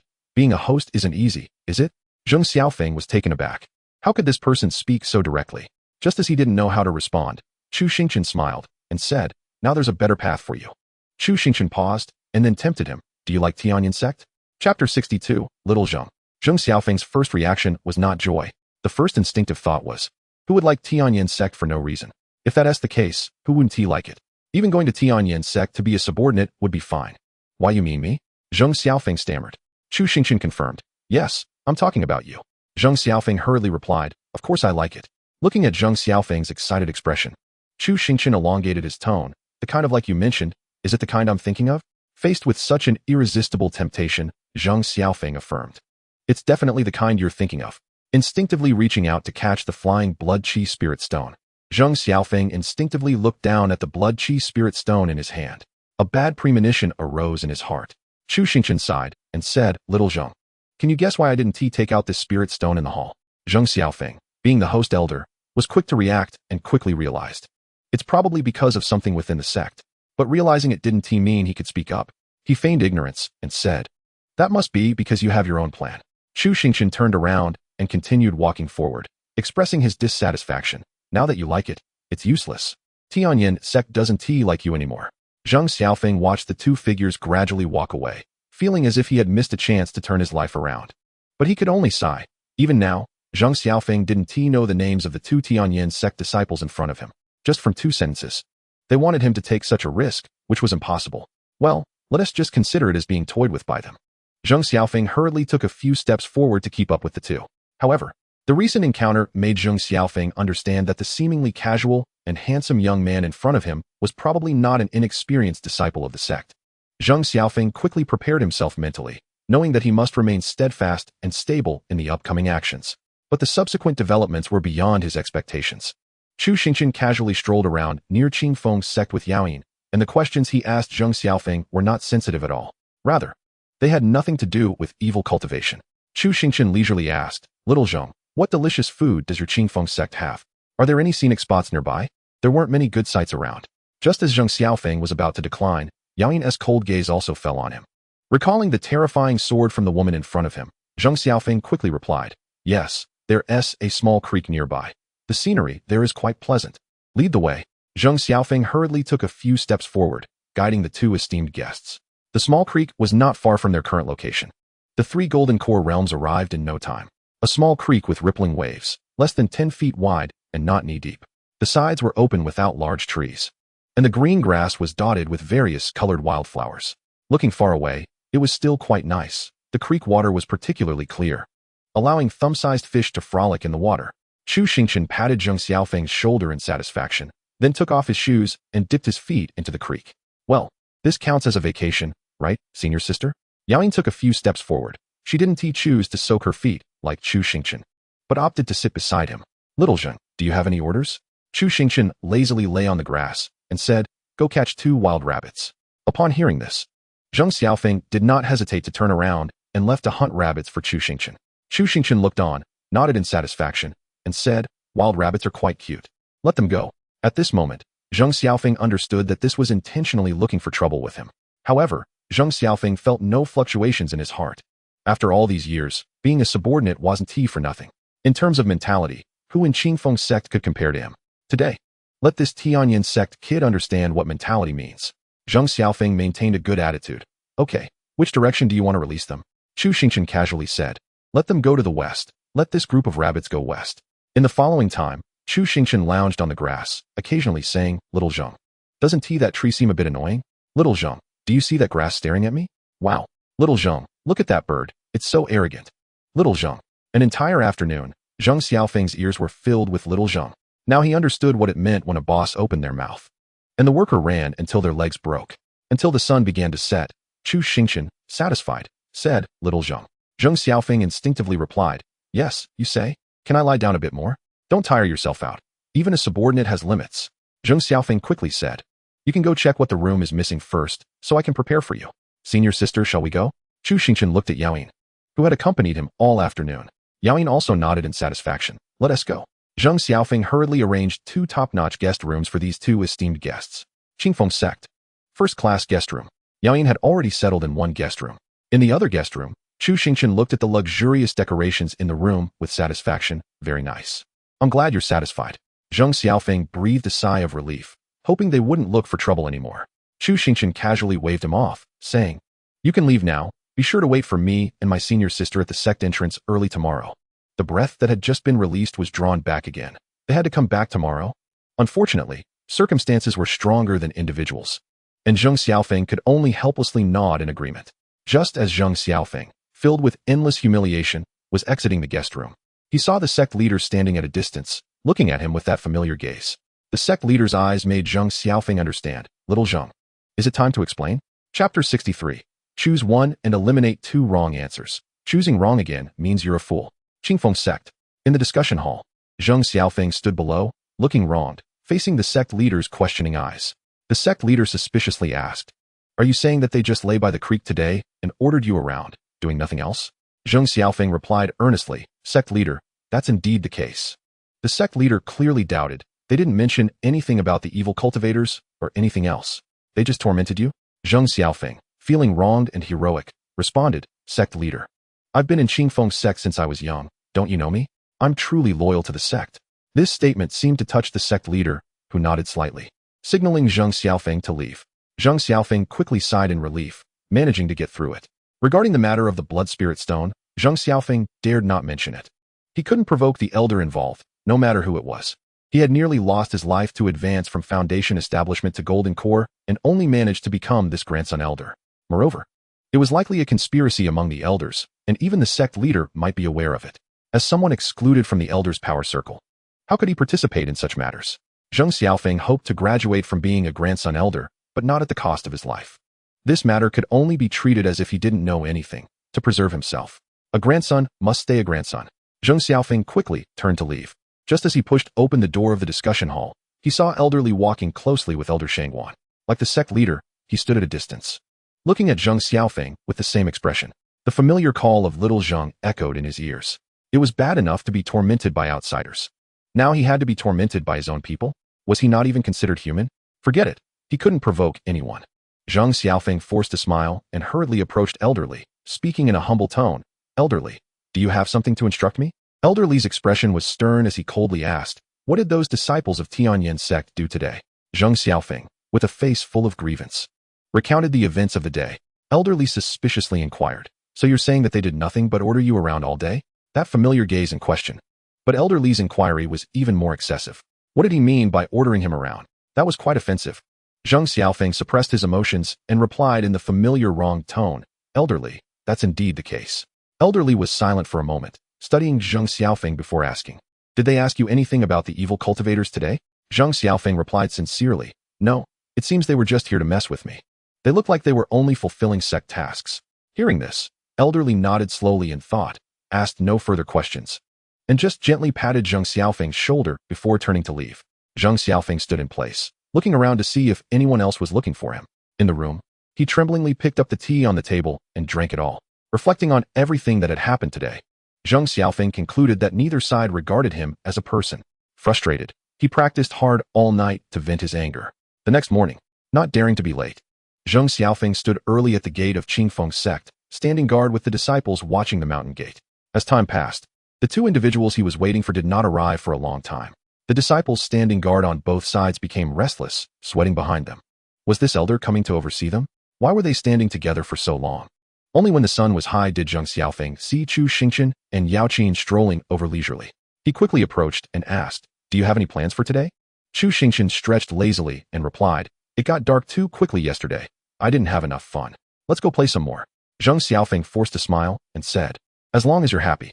Of course, it was only my happiness that mattered. After saying this, Chu Xingchen leisurely walked towards the creek. After the three arrived at the creek, Chu Xingchen took off his boots, soaked his feet, and lay down all in one go. Immediately after, he called out, "Little Zhang." Time passed, and the two by the river remained unchanged, except for a golden core true person doing strange things by the river. For instance, lifting a large stone and placing it on another large stone, or uprooting a tree and replanting it next to another tree, claiming that one tree was too lonely and two trees wouldn't feel lonely. As the sun set in the west, after enduring another afternoon of torment, Zhang Xiaofeng completed another instruction and gazed at the sun, feeling emotional about how slowly it was setting today. Chu Xingchen noticed this scene and once again scanned Zhang Xiaofeng with the system. Target, Zhang Xiaofeng. Cultivation, early golden core, blue trait, resourceful, white trait, decent talent, white trait, steady, black trait, short-sighted, temporary black trait, anxious mind. When Chu Xingchen saw the term anxious mind, he knew perhaps it was time. Zhang Xiaofeng quickly looked at Chu Xingchen and instinctively replied, "Yes, you command." Chu Xingchen smiled lightly and inquired, "How was last night?" Zhang Xiaofeng was taken aback, staring blankly at Chu Xingchen. When a person can't hold on anymore, they often can't hold on. He took a deep breath and then quietly asked, "Were you doing it on purpose?" "Don't say it so harshly.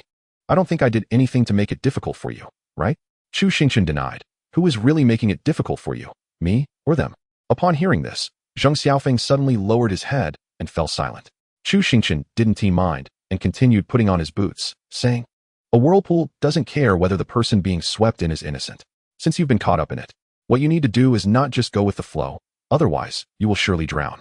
What you need to do is struggle desperately to save yourself and seek a chance for survival." After putting on his boots, Chu Xingchen walked in front of Zhang Xiaofeng and gently patted his shoulder, saying, "Now, they won't trust you. Your situation is a three-choice dilemma. If you eliminate two wrong answers and still choose incorrectly, then you are a fool." Chapter 64. I'm the one sweeping the floor at Tianyin Sect. As the sun set in the west, Zhang Xiaofeng took a deep breath. At this moment, he could only use that one move. He then bitterly smiled and said, "So following you will lead to a way out? You are disciples of Tianyin Sect. Qingfeng Sect naturally wouldn't dare to do anything to you. What about me?" Zhang Xiaofeng raised his head, gritting his teeth. "I'm just a cultivator who has climbed up step by step from the very bottom. Every step is incredibly hard." This clumsy verbal defense didn't work with Chu Xingchen, who interrupted him impatiently. "It's not good to blame fate for a poor reincarnation. There are people who can't even reach golden core. Why don't you compare yourself to them? Is it too difficult for us? Do you think we easily reach the golden core stage just by drinking water? Do you think it's hard only for you? Is it easy for me and my senior sister?" Seeing that Chu Xingchen showed no sympathy and even had reasonable counterarguments, Zhang Xiaofeng understood that his reasoning wouldn't sway this high disciple of Tianyin Sect, who said those protected disciples in the Central Plains were naive. Their situation wasn't worse than his. Chu Xingchen sincerely said, "Little Zhang, you haven't seen through the current situation. It's just fear of death. If you want to avoid dying, that's easy to solve. Zhang Xiaofeng was taken aback, looking at Chu Xingchen with suspicion. What do you mean? Chu Xingchen solemnly said, from now on, you are the external cleaning staff of the Tianyan sect. Upon hearing this, Zhang Xiaofeng suddenly frowned, pondering over the role of the cleaning staff at the Tianyan sect. Soon, he came to the conclusion, what use is this? Isn't it just sweeping the front gate of the Tianyan sect? Chu Xingchen saw through Zhang Xiaofeng's expression and explained seriously, when you encounter the old man sweeping the floor at the Tianyan sect's gate during the qi refining stage, would you dare to lay a hand on him? Zhang Xiaofeng quickly concluded and admitted, I wouldn't dare. After all, anyone who can sweep at the Tianyan sect's gate, regardless of their cultivation level, is not someone I can provoke just because of the massive backing of the Tianyan sect. Zhang Xiaofeng quickly added, but this isn't the Tianyan sect's gate. Even if I'm the chief of cleaning, it wouldn't matter. Your vision is too narrow, Chu Xingchen said, putting his arm around Zhang Xiaofeng's shoulder. Think carefully. Are you afraid of the name Tianyan sect or the cultivators behind that name? Zhang Xiaofeng's face showed a moment of realization, but he looked at Chu Xingchen with suspicion. The words sound nice now, but if a conflict arises and those elders go on a killing spree, wouldn't it still be him who is in trouble? You have the freedom to speak, but your life is your own. Facing Zhang Xiaofeng's doubtful gaze, Chu Xingchen sighed. Xiao Zheng, you need to understand one thing. What you have now is not a choice, but a choice made for you. This is your last chance. Think carefully about how to face the sect leader. With that, Chu Xingchen turned around and left without hesitation, taking Yao Qin with him. Yao Qin followed and asked Chu Xingchen through voice transmission, do you think he will take the bait? Moreover, he has no choice left. Trust me. In 10 seconds, he will be begging you to let him sweep the floor. Yao Qin nodded, somewhat convinced, and began to count in her mind. 1, 2. Before Yao Qin could reach 3, an urgent voice called out from behind. Wait. I surrender. I surrender. Zhang Xiaofeng hurriedly stepped forward to Chu Xingchen's side and said, but you have to guarantee that I can go to the Tianyan sect to sweep the floors afterward. Yao Qin glanced at Zhang Xiaofeng and replied calmly, I promise you. Zhang Xiaofeng then turned his gaze back to Chu Xingchen. From the beginning, this man was calling the shots. Although he was nominally a junior brother, it seemed this junior brother had a higher status in the Tianyan sect. He had to speak up. Chu Xingchen wanted to laugh. Zhang Xiaofeng was ignoring the one who could actually make decisions and was seeking help from someone who wasn't even a member of the Tianyan sect. Naturally, it was no problem. Chu Xingchen nodded in agreement, then said sternly, but you understand the consequences if you betray us, right? Zhang Xiaofeng blurted out, I am absolutely loyal to you now. Chu Xingchen nodded in satisfaction. Really? I won't believe it. Don't worry, you'll soon be convinced. Qingfeng sect. In the discussion hall, Chu Xingchen, just entering the room, suddenly shouted at the Qingfeng sect disciple at the door, go, call that damn sect leader here. The Qingfeng sect disciple was obviously taken aback, but immediately turned to find the sect leader. Chu Xingchen looked at the somewhat anxious Zhang Xiaofeng beside him and comforted him. Don't panic. Zhang Xiaofeng instinctively nodded. Yao Qin observed Zhang Xiaofeng's slightly flustered expression and thought he was unreliable. Can he handle this? He looks so scared before even meeting the sect leader. If he really sees him, won't he just go weak in the knees before he can even say anything? Without giving Zhang Xiaofeng much time to prepare, the sect leader, having received the news, rushed over in a hurry. As soon as he stepped into the discussion hall, his gaze swept across the room, landing on Chu Xingchen, whose expression was cold and full of questioning. Yao Qin, who lightly caressed the sword hilt with icy eyes, and the somewhat panicked Zhang Xiaofeng. The sect leader cupped his hands and asked, may I ask what urgent matter is at hand? Chu Xingchen snorted coldly. We received intelligence from Zhongzhou saying that someone from your Qingfeng sect seems to be involved with the evil cultivators. I came to ask the sect leader for clarification. Zhang Xiaofeng's voice, lacking confidence, came through. Can you really see intelligence from Zhongzhou? The sect leader's gaze instantly shifted to Zhang Xiaofeng, his brows narrowing. Zhang Xiaofeng had endured that questioning gaze countless times before, but at this moment, for some reason, a surge of blood rushed to his head. Zhang Xiaofeng shouted angrily, what are you looking at? I'm asking you, can you really see intelligence from Zhongzhou? With that shout, Zhang Xiaofeng felt ecstatic. It was as if all his pent-up frustration had been released. The sect leader suppressed his anger and questioned in a low voice, Xiao Zheng, did you take the wrong medicine? Zhang Xiaofeng didn't hesitate to yell again. I didn't take any medicine. I'm now a member of the Tianyan sect. You, old dog, better show some respect. You? Tianyan sect? That's right. I'm now the cleaning staff at the Tianyan sect. What are you going to do about it? Chapter 65. Refreshing. This is worth dying for. Seeing Zhang Xiaofeng, who was exuding an aura that was not inferior to the sect leaders, Yao Qin looked at Chu Xingchen in astonishment. What did he say to make this person suddenly act like he was on a pill? But Yao Qin noticed that Chu Xingchen was gently shaking his head at her. Yao Qin found it hard to believe that this was what he said. Zhang Xiaofeng stepped forward, confronting the sect leader. What are you looking at? Even if I'm just a cleaner, I'm still from the Tianyin sect. Do you dare to touch me? The Qingfeng sect leader suppressed his inner anger and looked at Chu Xingchen. May I ask if this matter is true? Chu Xingchen calmly replied, of course it's true.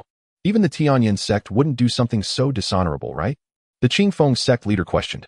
We, Qingfeng sect, have given your sect face. Is it really appropriate for your sect to act this way?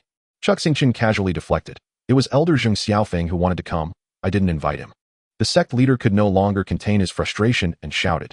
This is against the rules. How can I allow an elder from my sect to be taken away to clean? Is our Qingfeng sect worth nothing? Moreover, how dare a mere newly appointed Golden Core Junior Elder speak to me like this? In the past, he would have to speak to me with a raised voice. Chu Xingchen sneered.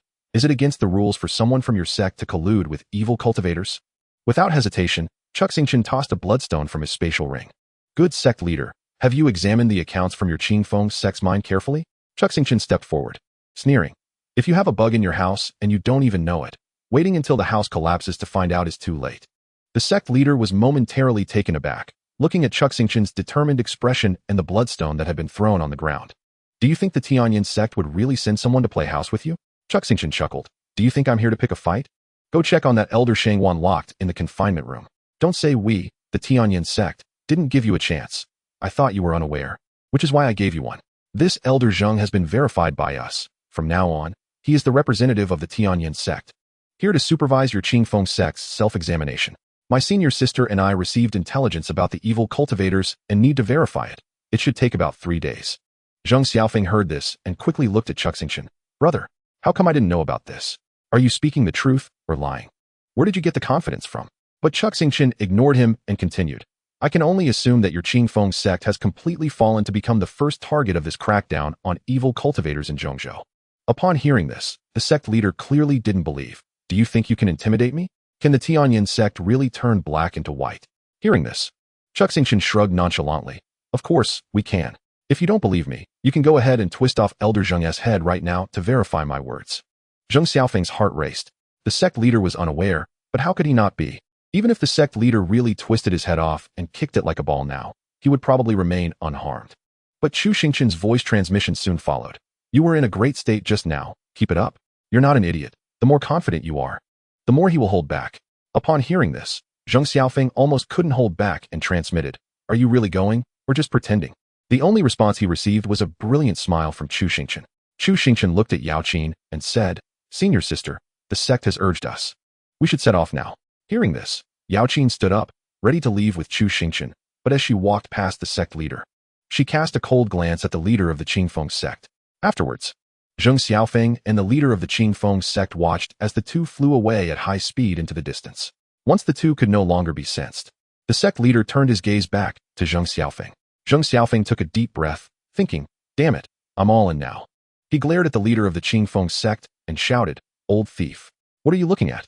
Hurry up and interrogate. The sect leader clenched his fist tightly, his gaze fiercely fixed on Zheng Xiaofeng, as if he would strike and take off his arrogant head at any moment. Zheng Xiaofeng understood that he couldn't back down even a little at this moment, so he stepped forward, walked up to the sect leader, and grinned widely.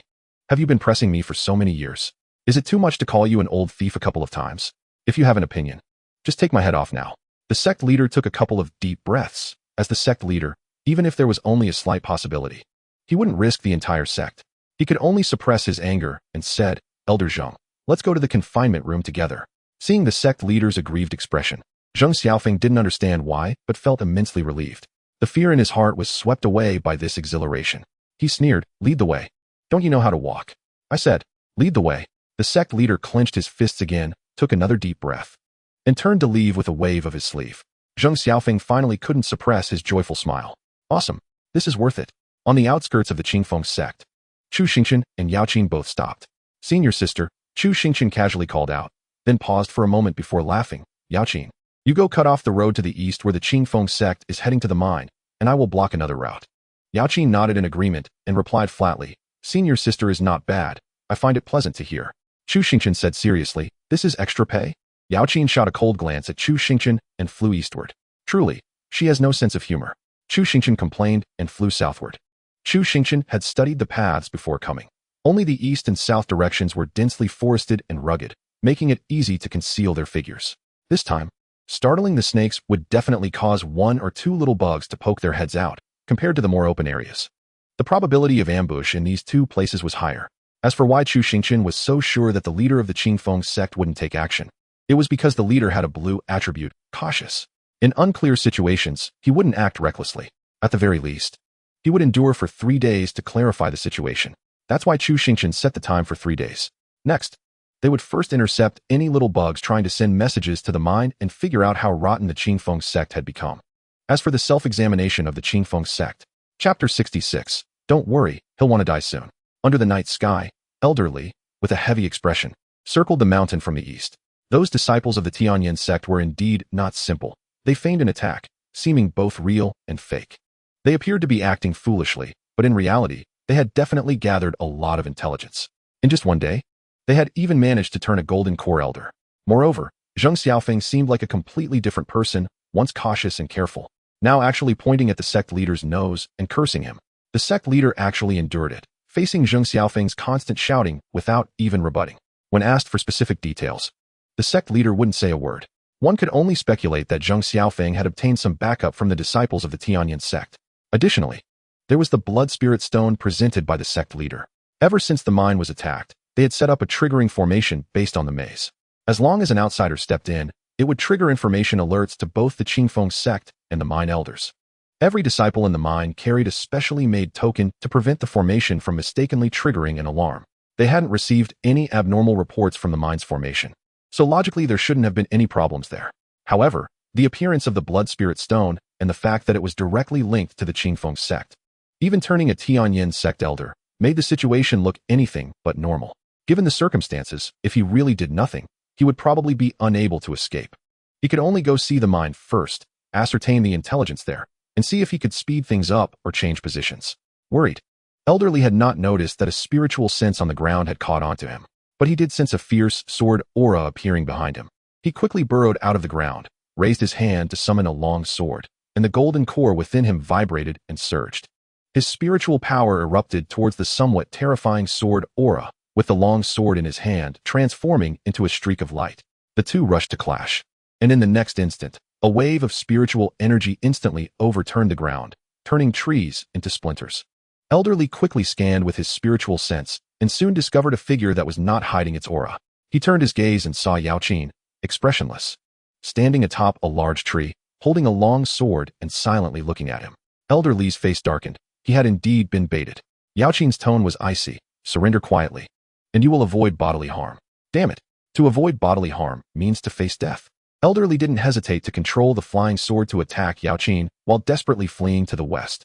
At this point, there was no way he could go to the mine. Whoever wanted it could have it.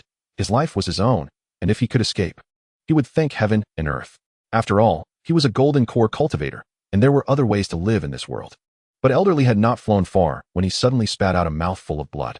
He trembled and turned to see that his life-bound flying sword had shattered, glimmering faintly under the moonlight, falling from the sky like a streak of light.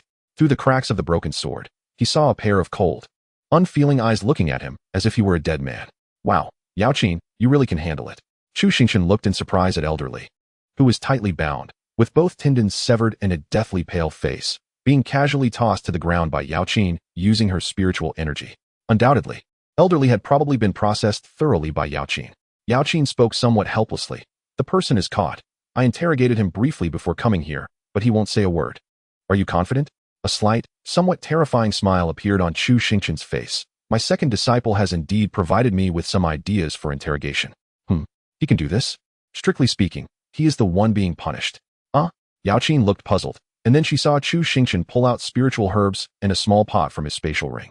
Yao Qin watched as Chu Xingchen seemed to be preparing to refine pills, and said, Don't worry, I know how to handle it. He won't die. Chu Xingchen extracted the essence from the spiritual herbs, then mixed the fresh flour and honey with all the essence. He held the green pill with his magical power. Looking serious as he said to Yao Qin, What you see later must be kept confidential. Don't talk about it outside. Chu Xingchen would never admit that eating the pills he refined was equivalent to torture. Okay, Yao Qin, although curious, nodded in agreement. Chu Xingchen, holding the elixir, approached Elderly and said sincerely, I'll give you one last chance. Just tell me everything, and we'll be fine. Elderly showed a hint of disdainful smile, saying, It's just death. None of us will have it easy. Faced with Elder Li's refusal to cooperate, Chu Xingchen sighed and used his spiritual power to pry open Elder Li's mouth, controlling the elixir to force it into his mouth. Since Elder Li couldn't use his spiritual power, he couldn't resist this action, but when the elixir entered his mouth, his first instinct was to hold it down with his tongue. Chu Xingchen didn't mind Elder Li's little movements. A slight, gentle smile appeared on his face as he closed Elder Li's mouth tightly with his spiritual power. Soon, Elder Li experienced the unparalleled bitterness of the elixir. This damn medicine. The bitterness spread from the tip of his tongue to the root, directly hitting deep into his mind. It seemed the medicine was bitter to the depths of his divine sea, making his head feel extremely uncomfortable, but his mouth was sealed by Chu Xingchen's spiritual power. Forget it. If I die, I won't have to suffer. With a fierce look in his eyes, Elder Li swallowed the elixir in one gulp. Immediately, he saw Chu Xingchen's smile seem to grow even brighter. Soon, Elder Li understood that this powder was not solid. As he swallowed, a lot of powder fell off and stuck in his mouth. The area of attack on his tongue expanded. Then, as the swallowed elixir began to take effect violently, Yaoqin looked at Elder Li with a puzzled expression as his face changed continuously. Suddenly, Elder Li trembled all over, his eyes widened, and he made sounds of whimpering. His tightly bound body began to squirm like a maggot. After just a few breaths, Elder Li's wide eyes quickly turned to Chu Xingchen, filled with endless pleading. As if saying he would confess anything, Chu Xingchen smiled and said, "Want to die? Oops, did you mean you want to confess?" The whimpering in Elder Li's mouth continued, and his head nodded crazily. Chapter 67. You are weak too. Elder Li confessed without hesitation, crying bitterly, only wishing for death. He revealed everything he knew, the instigator, the members of the organization, the secret codes, and even clarified the situation at the mine. The self-proclaimed tough Elder Li pleaded, "I beg you, please give me the antidote. I can't take it anymore. If it's not poison, where would the antidote come from?" Chu Xingchen said earnestly, "Although there's no antidote, I can give you water to rinse your mouth." Upon hearing this, Elder Li's eyes widened in anger as he shouted, "Then kill me. Please, just kill me." Based on what Elder Li confessed, he naturally deserved to die, but not now. Since he didn't want the kind-hearted offer to rinse his mouth, fine. Chu Xingchen casually sealed Elder Li's mouth again with spiritual power, then turned to Yaoqin. Chu Xingchen extended his hand in front of Yaoqin and asked with concern, "Are you okay?" "I'm fine." Yaoqin took a deep breath and then gently closed her eyes. After a slight hesitation, Chu Xingchen spoke up, "The situation is clear now. Those evil cultivators called the Evil Spirit Sect aim to create a saintess based on ancient methods." Yaoqin suddenly opened her eyes, interrupting with a cold voice that trembled slightly. "It can't be like this. It's always been like this. It was like this before cultivating immortality, and it's still like this after." Chu Xingchen looked at Yaoqin in shock. It was the first time he saw her lose her composure. Chu Xingchen said seriously, "What is wrong with you?" He stared at Yaoqin. "I think it's better to deal with your problem first." "What problem could I have?" "Then tell me the truth. What were you thinking just now?" "I was thinking of killing. I was thinking of killing all those damned evil cultivators. Those who can't understand the righteous path, want to walk the crooked one. Are people in this world always as cheap as ants? My master always says, there is a distinction between immortals and mortals. Only becoming an immortal is the only clear path, telling me to abandon my mortal heart, forget the past, and that everything in the world ultimately leads to a destined fate. But was my master born a cultivator?" After Yaoqin finished speaking, it seemed she couldn't hold back her anger any longer. Her long sword was drawn, and in a flash, she beheaded Elder Li with a single stroke. Afterward, she immediately turned to leave. Chu Xingchen called out, "What do you mean only calculating for yourself? You still owe me spirit stones." Yaoqin stopped, raising her head slightly to the moonlight, and said, "I will pay you back. I am a true disciple of the Tianyan sect. They should be the ones afraid." Sighing, Chu Xingchen walked to Yaoqin's side and said, "You know what I want to say." Yaoqin glanced at Chu Xingchen. The world is so big. There will always be someone willing to stand by Yaoqin's side, supporting her in what she is preparing to do. Chu Xingchen chuckled lightly and stretched lazily, saying, "What a coincidence. I might as well be one, since you've helped me so many times." Yaoqin slightly pursed her lips and finally whispered, "Thank you." "Huh? What did you say? Speak louder." "Chu Xingchen, no time to waste. Let's quickly exterminate the evil cultivators." Two beams of rainbow light suddenly rushed into the Qingfeng sect mine from different directions. One beam landed in the central playground of the mine. The working miners looked up to see a stunningly beautiful woman glowing with dazzling spiritual light, slightly raising her hand to control a flying sword that moved even faster. Just as the Qingfeng sect disciples guarding the mine turned their heads toward the sound, they saw a flash of light, felt a chill in their necks, and then everything went black. A flying sword swiftly roamed the mine, harvesting the lives of the Qingfeng sect disciples. Chu Xingchen directly crashed into the warehouse. Sure enough, the warehouse had already reset its formation, and a golden core cultivator was sitting cross-legged in the center of the formation. Without hesitation, Chu Xingchen summoned his spiritual sword. Although Li Yingling appeared to be slacking off, she had never neglected her cultivation. Her magical powers had already reached a new level. Li Xingtian mostly cultivated spiritual power, so his mastery of magical powers was still at a basic level. Thus, his eldest disciple's magical power was the 3,000 weak water sword. Chu Xingchen didn't hold back at all. The spiritual sword in his hand transformed into a water dragon made of spiritual energy, suddenly raising its head and shooting toward the golden core cultivator with flickering speed. The golden core cultivator, being at mid-golden core level, stood up to prepare for a counterattack as soon as Chu Xingchen landed. But when the spiritual water dragon leaped out from the spiritual sword, the golden core cultivator felt his breath was rapidly locked. In an instant, the golden core cultivator understood this was a magical power. Chu Xingchen acted extremely quickly, unleashing a powerful move without saying a word, and it had a tracking attribute. No matter what the golden core cultivator did to struggle in the end, with just one sword, Chu Xingchen cleaved through everything in front of him. The spiritual power was incredibly domineering, easily crushing the ground and everything that obstructed it, including the powerless golden core. A beam of spiritual light shot out from the warehouse, seemingly going infinitely far away, crushing everything in its path and turning the surroundings into ruins. Yaoqin couldn't help but glance over at the terrifying wave of spiritual power. Even someone as experienced as Yaoqin was certain that this was definitely top-notch magical power. The warehouse couldn't withstand such spiritual energy, quickly turning into ruins and scattering away. Yaoqin saw Chu Xingchen holding the spiritual sword. Upon noticing her gaze, he smiled lightly and held up 2 fingers, his index and middle fingers.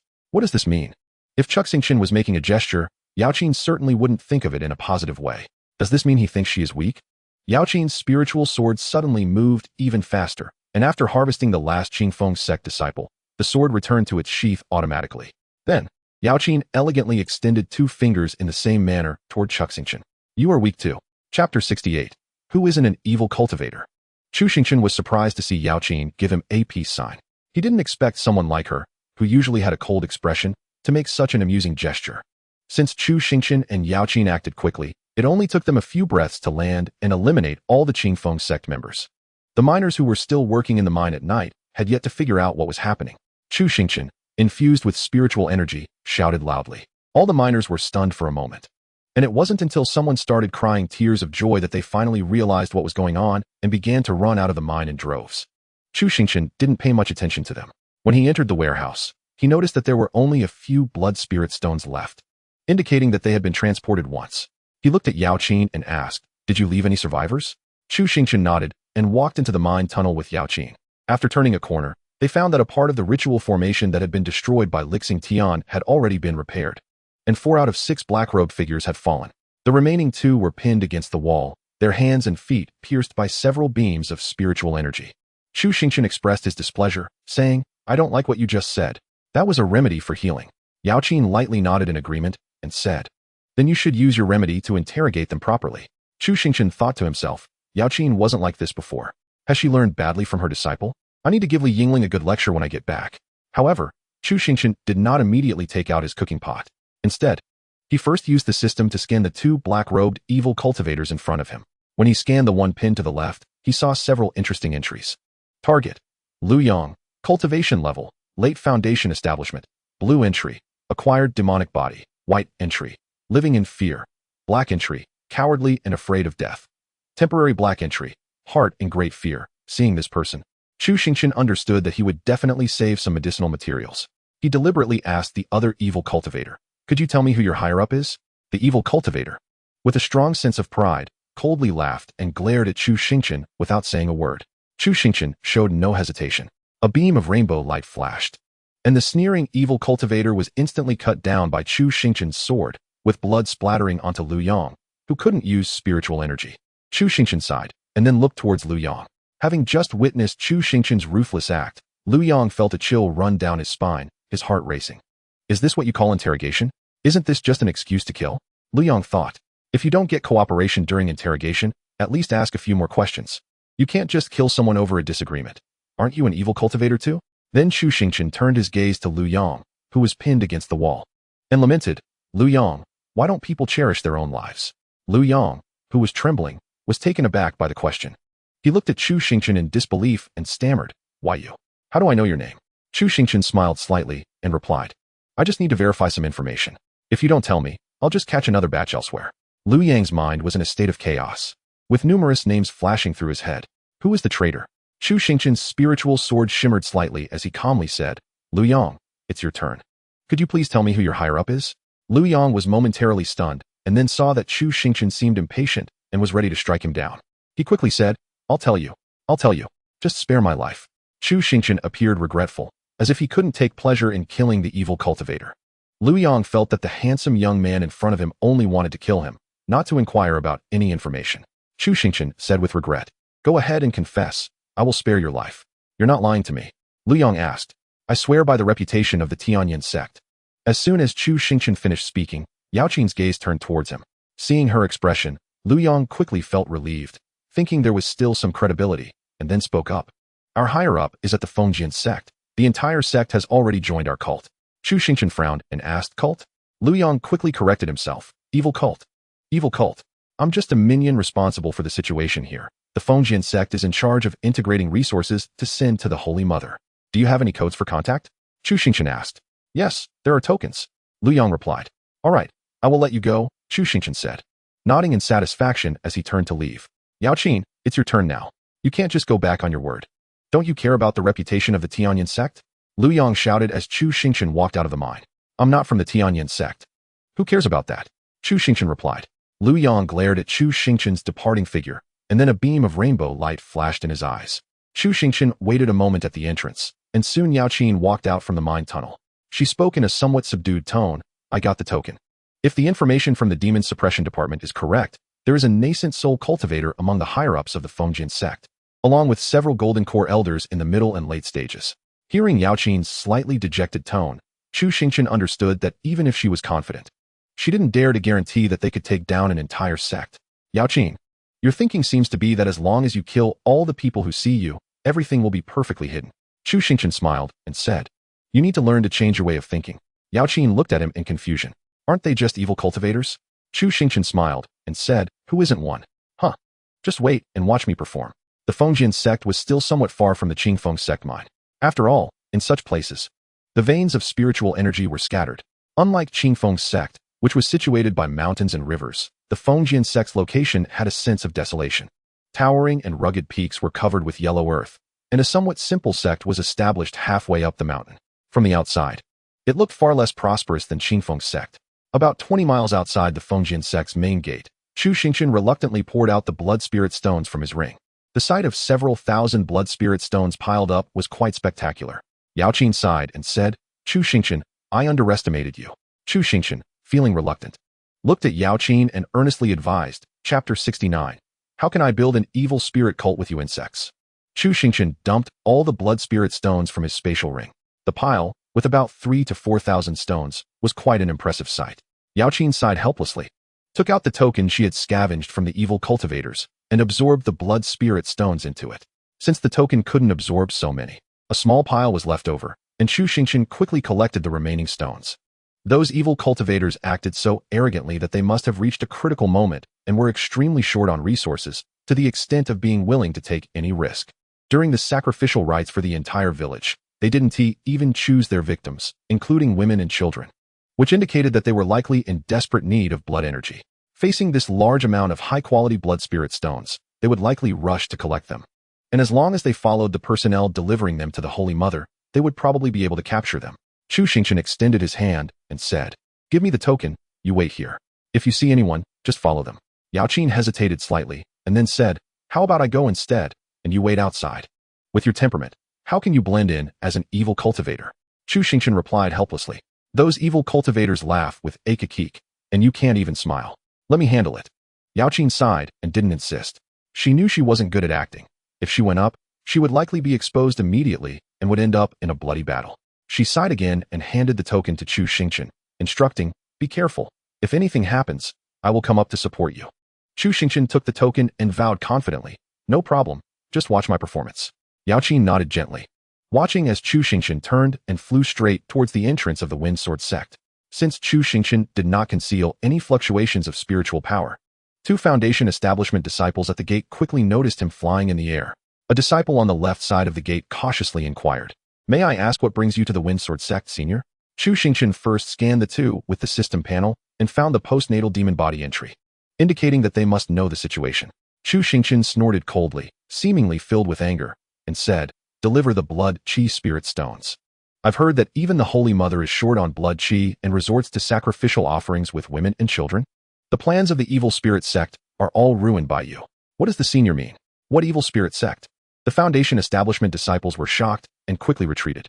Just as they were about to sound the alarm, they saw a dark red spiritual energy suddenly appear in Chu Xingchen's left hand, easily stirring the blood chi within their own bodies.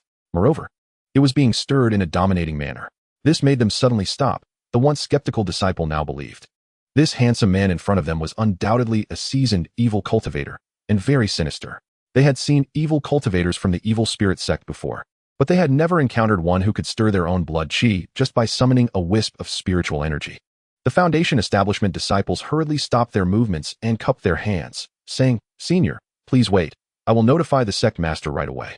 Chu Xingchen urged, "Don't waste time. Go quickly." Upon hearing this, the Foundation establishment disciple rushed into the gate.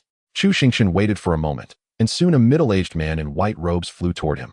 He arrived in front of Chu Xingchen and cupped his hands, asking, "I am the sect master of the Windsword Sect. May I ask you people are unrecognizable?" But spirit stones are recognized. Chu Xingchen seemed unwilling to say much, directly tossing the token in his hand to the middle-aged man in white. "I really don't know how you insects can manage to strengthen the evil spirit sect together." The Windsword Sect's sect master reached out to catch the token and probed it with his consciousness, discovering that it was filled with blood chi spirit stones. He looked up at Chu Xingchen in astonishment, only to see disappointment in Chu Xingchen's eyes. "The Holy Mother is crucial to the plan. Do not delay. I will go elsewhere to gather spirit stones."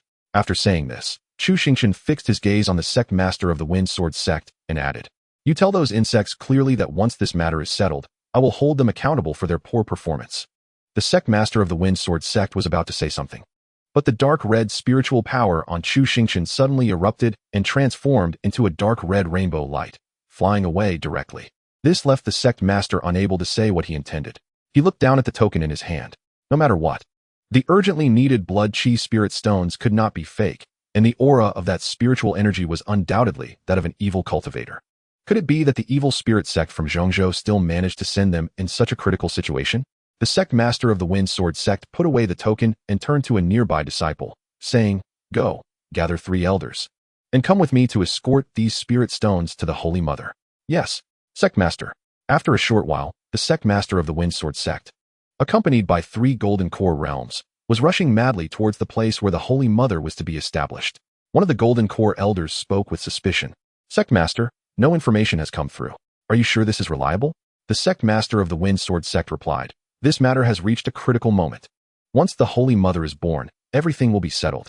As long as these blood chi spirit stones are real, do the other matters still hold any importance?" The questioning elder nodded lightly upon hearing this. That was indeed true.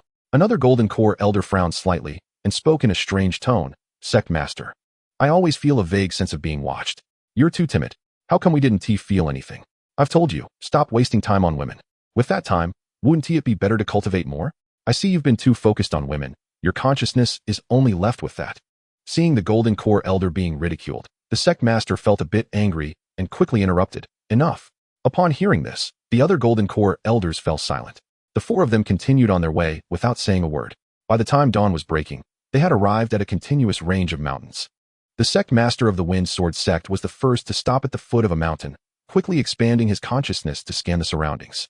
Confirming that there was no one within the reach of his consciousness, he reached out and lightly touched the mountain wall in front of him, injecting blood chi power into it. A blood-red light surged from the mountain wall, quickly wrapping around the sect master's arm, seemingly confirming something. After confirming, that dark red energy quickly retreated, and the sheer cliff in front of him suddenly transformed into blood mist and dissipated. The sect master of the Windsword Sect scanned the surroundings again with his consciousness, and, after confirming that no one was there, led the 3 golden core elders in. The blood mist surged from the mountain wall again, condensing back into the wall. Meanwhile, behind a large tree, Yaoqin looked at Chu Xingchen, who was blocking her, with confusion. That's clearly an evil cultivator's ritual array that requires evil cultivator techniques to enter. They may not have come out from here. If we don't go now, will it be too late? Chapter 70. Why aren't you fighting? Why are you nodding? in front of the mountain wall. Yaoqin looked at Chu Xingchen with doubt as he reached out to touch the mountain. Soon, the blood chi that had just appeared spread out from the cliff again, beginning to wrap around Chu Xingchen's arm. Seeing this scene, Yaoqin couldn't help but express her concern. Are you sure this is safe? Immediately afterward, Chu Xingchen did not hesitate to mobilize the spiritual power within him, using the method of Xingtian to forcefully capture it. The originally turbulent blood chi was instantly subdued upon encountering his spiritual power, being easily manipulated. Chu Xingchen unhesitatingly used his spiritual power to entwine the blood chi, pulling it down without hesitation. The frenzied blood chi offered no resistance and was easily crushed. In Yaoqin's extremely shocked gaze, the wall suddenly collapsed and transformed into dissipating blood chi. Is the evil spirit sect really that incompetent? Done.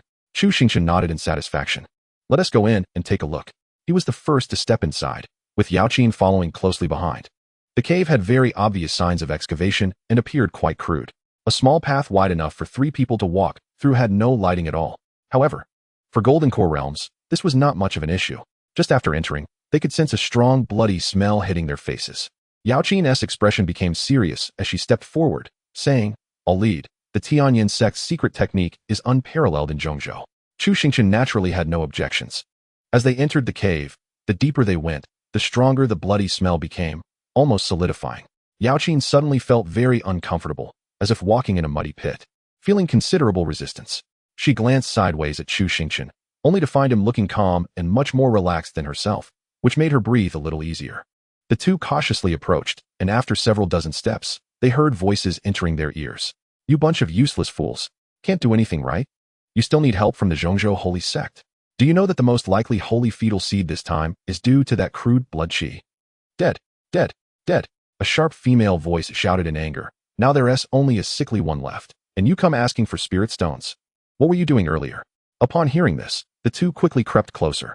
The voices came from around a corner, and Chu Xingchen and Yaoqin exchanged cautious glances before carefully peering around. They saw a very spacious area on the ground with complicated ritual patterns. 6 dark red giant cauldrons placed at 6 positions, and dark red blood chi boiling upwards. The dark red aura surged from the giant cauldrons towards the center of the ritual pattern, forming a ball of blood chi that seemed to envelop something. Below the blood balloon, a middle-aged woman dressed in a dark red robe sat in the center of a ceremonial formation, with her back to Chu Xingchen and Yaoqin.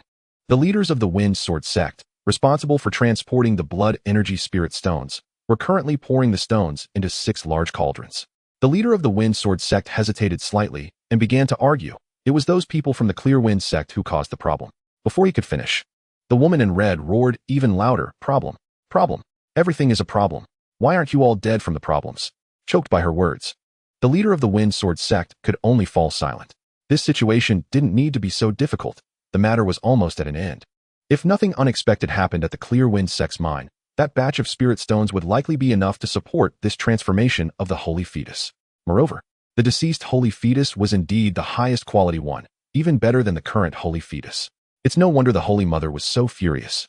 They could only hope everything would go smoothly. Next, they let the woman in red scold them loudly, remaining silent as they arranged all the blood energy spirit stones. Watching this scene made Chu Xingchen's heart ache. In just this moment, many spirit stones had turned into blood mist and floated away. Under the scolding, the leader of the Wind Sword Sect forced himself to speak. Holy Mother, everything is in place. If there is nothing else, we will take our leave. The woman in red interrupted loudly. Get lost. You bunch of useless fools, get out of my sight. Upon hearing this, the leader of the Wind Sword Sect said nothing more and simply cupped his hands before heading in another direction. Yaoqin deduced correctly that the exit and entrance were not in the same place. As several leaders of the Wind Sword Sect and Golden Core cultivators left, the vast cave was left with only the woman in red, who was still cursing alone. After observing everything, Yaoqin glanced at Chu Xingchen, their eyes locking. She first shook her head and then gently nodded at him. Chu Xingchen nodded in understanding. He believed he knew Yaoqin very well. Based on her expression, Yaoqin meant that it was just a mere nascent soul-level evil cultivator. There was no need for him to intervene. She would handle it herself. Without hesitation, Chu Xingchen summoned his spirit sword. When it came to fighting, it was better to have a group fight than a one-on-one duel. However, as soon as he summoned it, Yaoqin's expression suddenly changed. Seeing this scene, Yaoqin quickly drew her long sword and said solemnly, what I meant earlier was to retreat. The moment Chu Xingchen summoned his spirit sword, the woman in red quickly locked onto him with her spiritual sense. A dark red blood energy surged towards him. But Chu Xingchen's spirit sword, imbued with a water dragon, cleaved through the incoming blood energy. He angrily exclaimed, "You're not going to fight. Why did you not?" Yao Qin's long sword emitted a sharp spiritual energy glow as the heavenly transformation Ta Qing sword, without reservation, slashed at the woman in red. Divine ability? The woman in red narrowed her eyes, and a thick wall of blood energy suddenly appeared in front of her. The heavenly transformation Ta Qing sword had immense power. The blood energy wall summoned by the woman in red only held for a moment before being sliced open, with blood energy scattering everywhere. The woman in red frowned at this sight, and a blood lotus appeared behind her, blooming with endless blood color, as a surge of blood energy erupted from the lotus, violently crashing into the approaching heavenly transformation Ta Qing sword. The clash between blood energy and spiritual energy created massive fluctuations of energy, threatening to destroy the cave. The woman in red's eyes widened, and the blood lotus bloomed even more, preventing the excess energy from destroying the surroundings. Seeing this, Chu Xingchen did not hesitate. He flickered forward, and the water dragon on his spirit sword surged as he madly charged toward the woman in red. The woman in red turned to look at Chu Xingchen, and a bell at her waist flew out on its own, with endless blood energy surging from it. The dark red blood mist was almost taking shape at this moment. The woman in red raised her hand again, and the blood energy rapidly coalesced, quickly wrapping around the incoming water dragon. The woman in red lightly stepped, and the formation on the ground suddenly emitted a dark red glow, with blood energy surging forth from the formation. Each of the 6 large cauldrons had blood energy flowing toward the blood lotus behind her, making the already eye-catching blood lotus even more prominent. The woman in red sneered, "2 little golden cores dare to cause trouble in my territory." Chapter 71. Can blood energy be false? Yao Qin's expression was serious. The surrounding chaotic blood energy was constantly wrapping around her. This blood energy seemed to have an additional effect of stirring others' emotions. At the very least, she felt an impulse to disregard everything and chop off the head of the woman in red in front of her. She tried to raise a spiritual energy shield, but found that the blood energy was eroding her spiritual energy at an alarming speed. The opponent was at the nascent soul level. Even if her and Chu Xingchen's spiritual energy were combined, they likely wouldn't be able to match the woman in red. Moreover, they needed to end this quickly to withstand the thick blood energy around them. Yao Qin lightly tossed her long sword, forming hand seals with both hands. After a brief flicker of spiritual light from the long sword, it seemed to blink through time and space, appearing before the woman in red in an instant.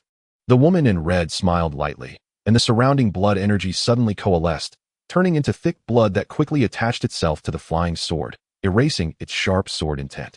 She wore a contemptuous smile. "Just right. My son is in need of some high-quality blood food. You will do nicely. Chu Xingchen, you retreat first. I'll cover you." Yao Qin bit her silver teeth and said, "Here." The blood energy was under her control. It was her home ground. "Don't linger in battle. I'll cover for you." "Oh." The woman in red, hearing this, showed surprise. "My son loves to eat those who are emotional and righteous. You are just to his taste." Yao Qin shouted coldly, and her spiritual energy suddenly erupted. The flying sword, entangled in blood energy, suddenly burst forth with an incredible spiritual light. The long sword quickly broke free from the entangling blood energy. Yao Qin dashed forward, catching the flying long sword, and without hesitation, she charged at the woman in red. Her long sword's spiritual light rapidly blooming, a terrifying might quickly rising. The expression of the woman in red instantly turned serious. This girl's movements clearly indicated she was coming to fight for her life. She hurriedly controlled the floating bell beside her to crash into Yao Qin. Yao Qin's eyes were cold. Facing the bell that still emitted terrifying blood energy, she showed no fear and decisively swung her long sword. Boom! A massive wave of spiritual energy quickly swept around. The blood lotus behind the woman in red glowed brightly, drawing the spiritual energy into it, but it did not come without a cost. One of the petals of the blood lotus quickly withered. Although the woman in red was engaged in battle with Yao Qin, she was paying more attention to Chu Xingchen. Although Yao Qin had decent divine ability and solid cultivation, she was only at the mid-stage of the golden core level. However, Chu Xingchen's aura was seamless, seemingly without any flaws, and his spiritual energy was extraordinarily thick. Based on their recent brief exchange, the quality of his spiritual energy was exceedingly high, almost at the nascent soul level. However, his divine ability was not as high as that of the woman. Yet, in comparison, the woman in red felt that Chu Xingchen posed a greater threat to her. What surprised her slightly was that Chu Xingchen was not moving at all, standing in place as if he were in a daze. What does this mean? He only had a weak fluctuation of spiritual energy, unlike someone preparing to unleash a powerful attack. However, opportunity waits for no one. The woman in red did not hesitate and quickly left the center of the formation, heading straight for Yaoqin. The woman in red reached out to grab the bell that was clashing with Yaoqin, giving it a gentle shake. Dingling. A strange sound wave mixed with blood energy suddenly sent Yaoqin flying. Bang! With a loud crash, Yaoqin was slammed into the mountainside. The immense impact creating a large crater in the rock. Struggling against the pressure, Yaoqin raised her eyes only to find Chu Xingchen still standing there motionless. The woman in red had already pressed forward, and the dark red light of the bell in her hand burst forth. Chu Xingchen, Yaoqin shouted loudly, reaching for a talisman at her waist, and threw it directly towards Chu Xingchen. She gritted her teeth against the pain and struggled to lift her long sword, desperately squeezing the spiritual energy within her body. Yaoqin shouted angrily, "Run!" Once again, the pressure from her long sword rose, a trickle of blood spilling from her mouth. But her gaze remained incredibly firm as she swung her long sword once more. Unlike the nearly unstoppable clash just now, this time the terrifying blood energy seemed to suddenly become docile. A sword slashed down fiercely, and it was the red-clad woman who retreated instead. Yaoqin looked at the red-clad woman in surprise, only to find that the woman's expression was equally incredulous. The two of them subconsciously turned their gazes towards Chu Xingchen. They saw a talisman wrapped in blood energy, floating in midair, without touching Chu Xingchen. Chu Xingchen glanced at the teleportation talisman. "Why run? This is our home ground now." Chu Xingchen gently turned his head and slightly raised his hand, causing the blood energy in the arena to suddenly surge toward him wildly. Just now, he was deciphering the blood energy. The red-clad woman hurriedly rang her bell, but the surrounding blood energy still did not obey her control and even began to erode her. The bell rang again, and more blood energy flowed out. But just as it flowed out, the red-clad woman realized she still couldn't control the blood energy. The red-clad woman looked at Chu Xingchen in horror and angrily questioned, "Who are you? Why do you understand the methods of our holy church's blood energy?"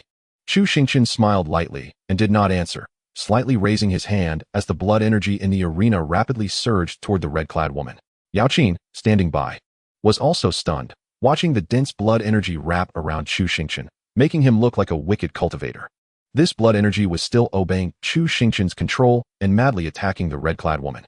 Seeing this scene, Yaoqin suddenly couldn't distinguish who the real wicked cultivator was. But it wasn't just Yaoqin and the red-clad woman who were stunned. The members of the Fengjian sect, who had stepped in from the front, were also in shock. The earlier clash had not been small, and they hadn't gone too far. Hearing the fierce sounds from the cave, they hesitated briefly before coming back just in case.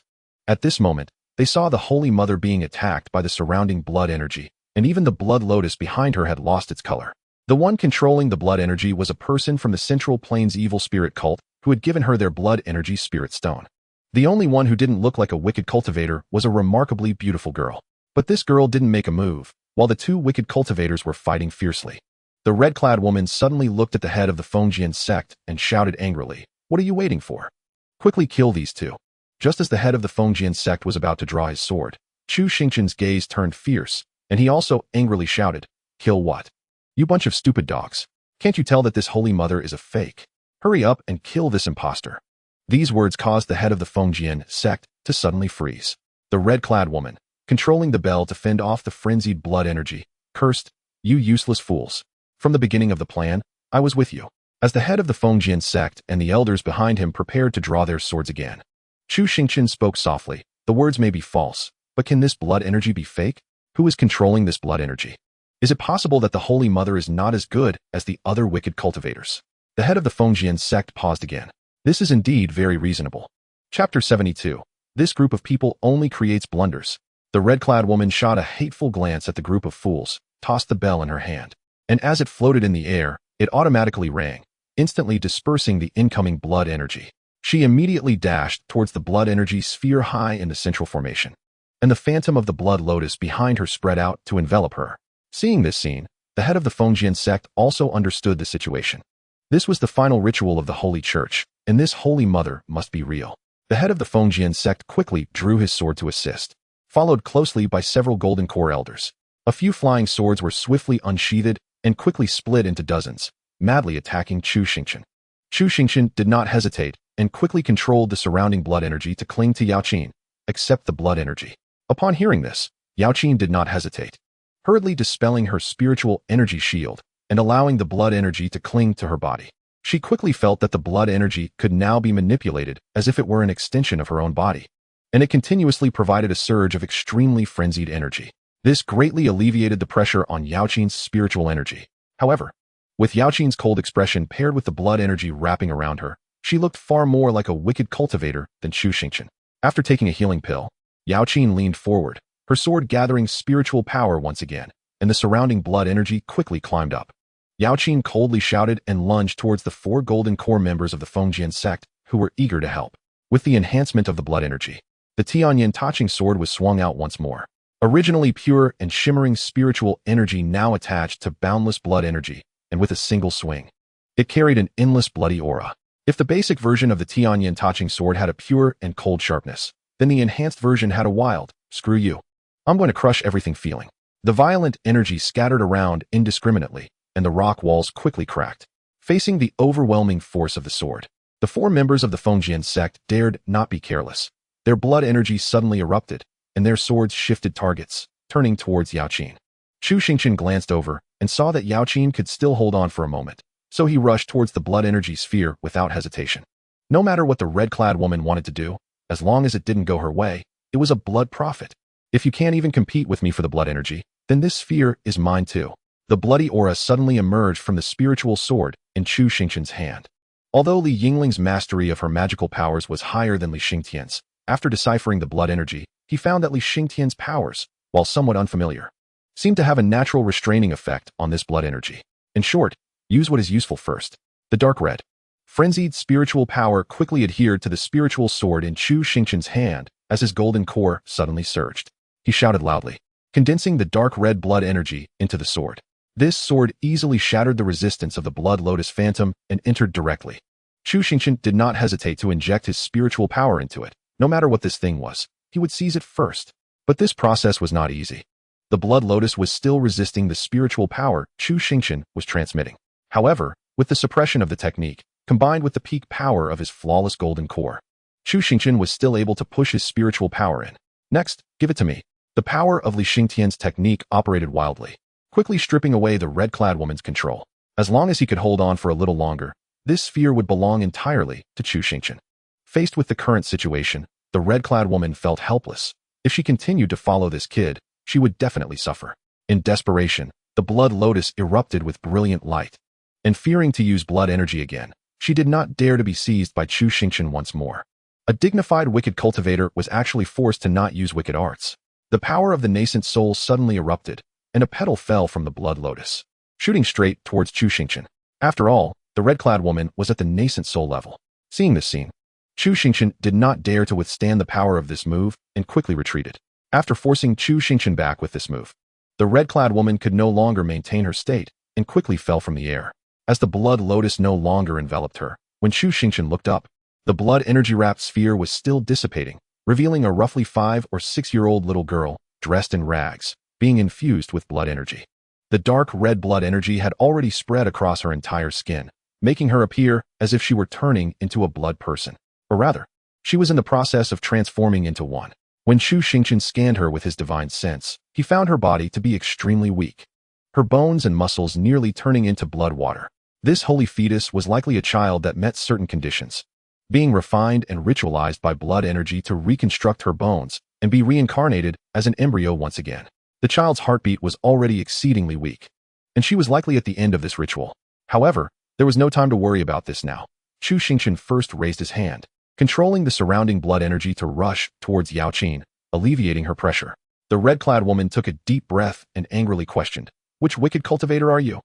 Chu Xingchen's spirit sword was once again enveloped in dark red spiritual energy, its power rapidly rising as the remaining blood energy gathered around him. In an instant, he was right in front of the woman in red. The spirit sword, carrying boundless might, slashed down at her. "The advantage is mine. Only an idiot would give you time to delay." The woman in red shouted angrily, quickly raising a bell beside her to counter the attack.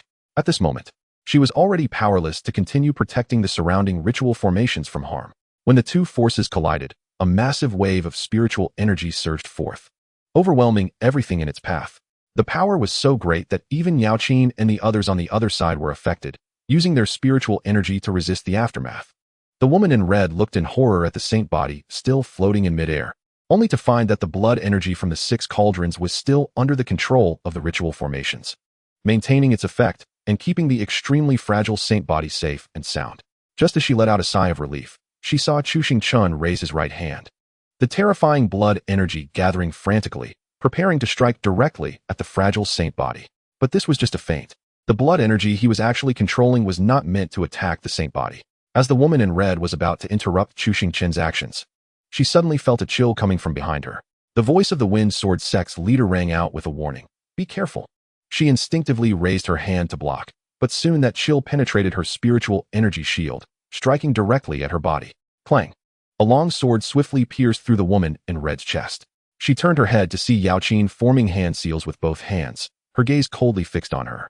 Behind Yao Qin, a thick wall of blood energy blocked the attacks from the 4 useless members of the Wind Sword Sect. As expected, this group can only make mistakes.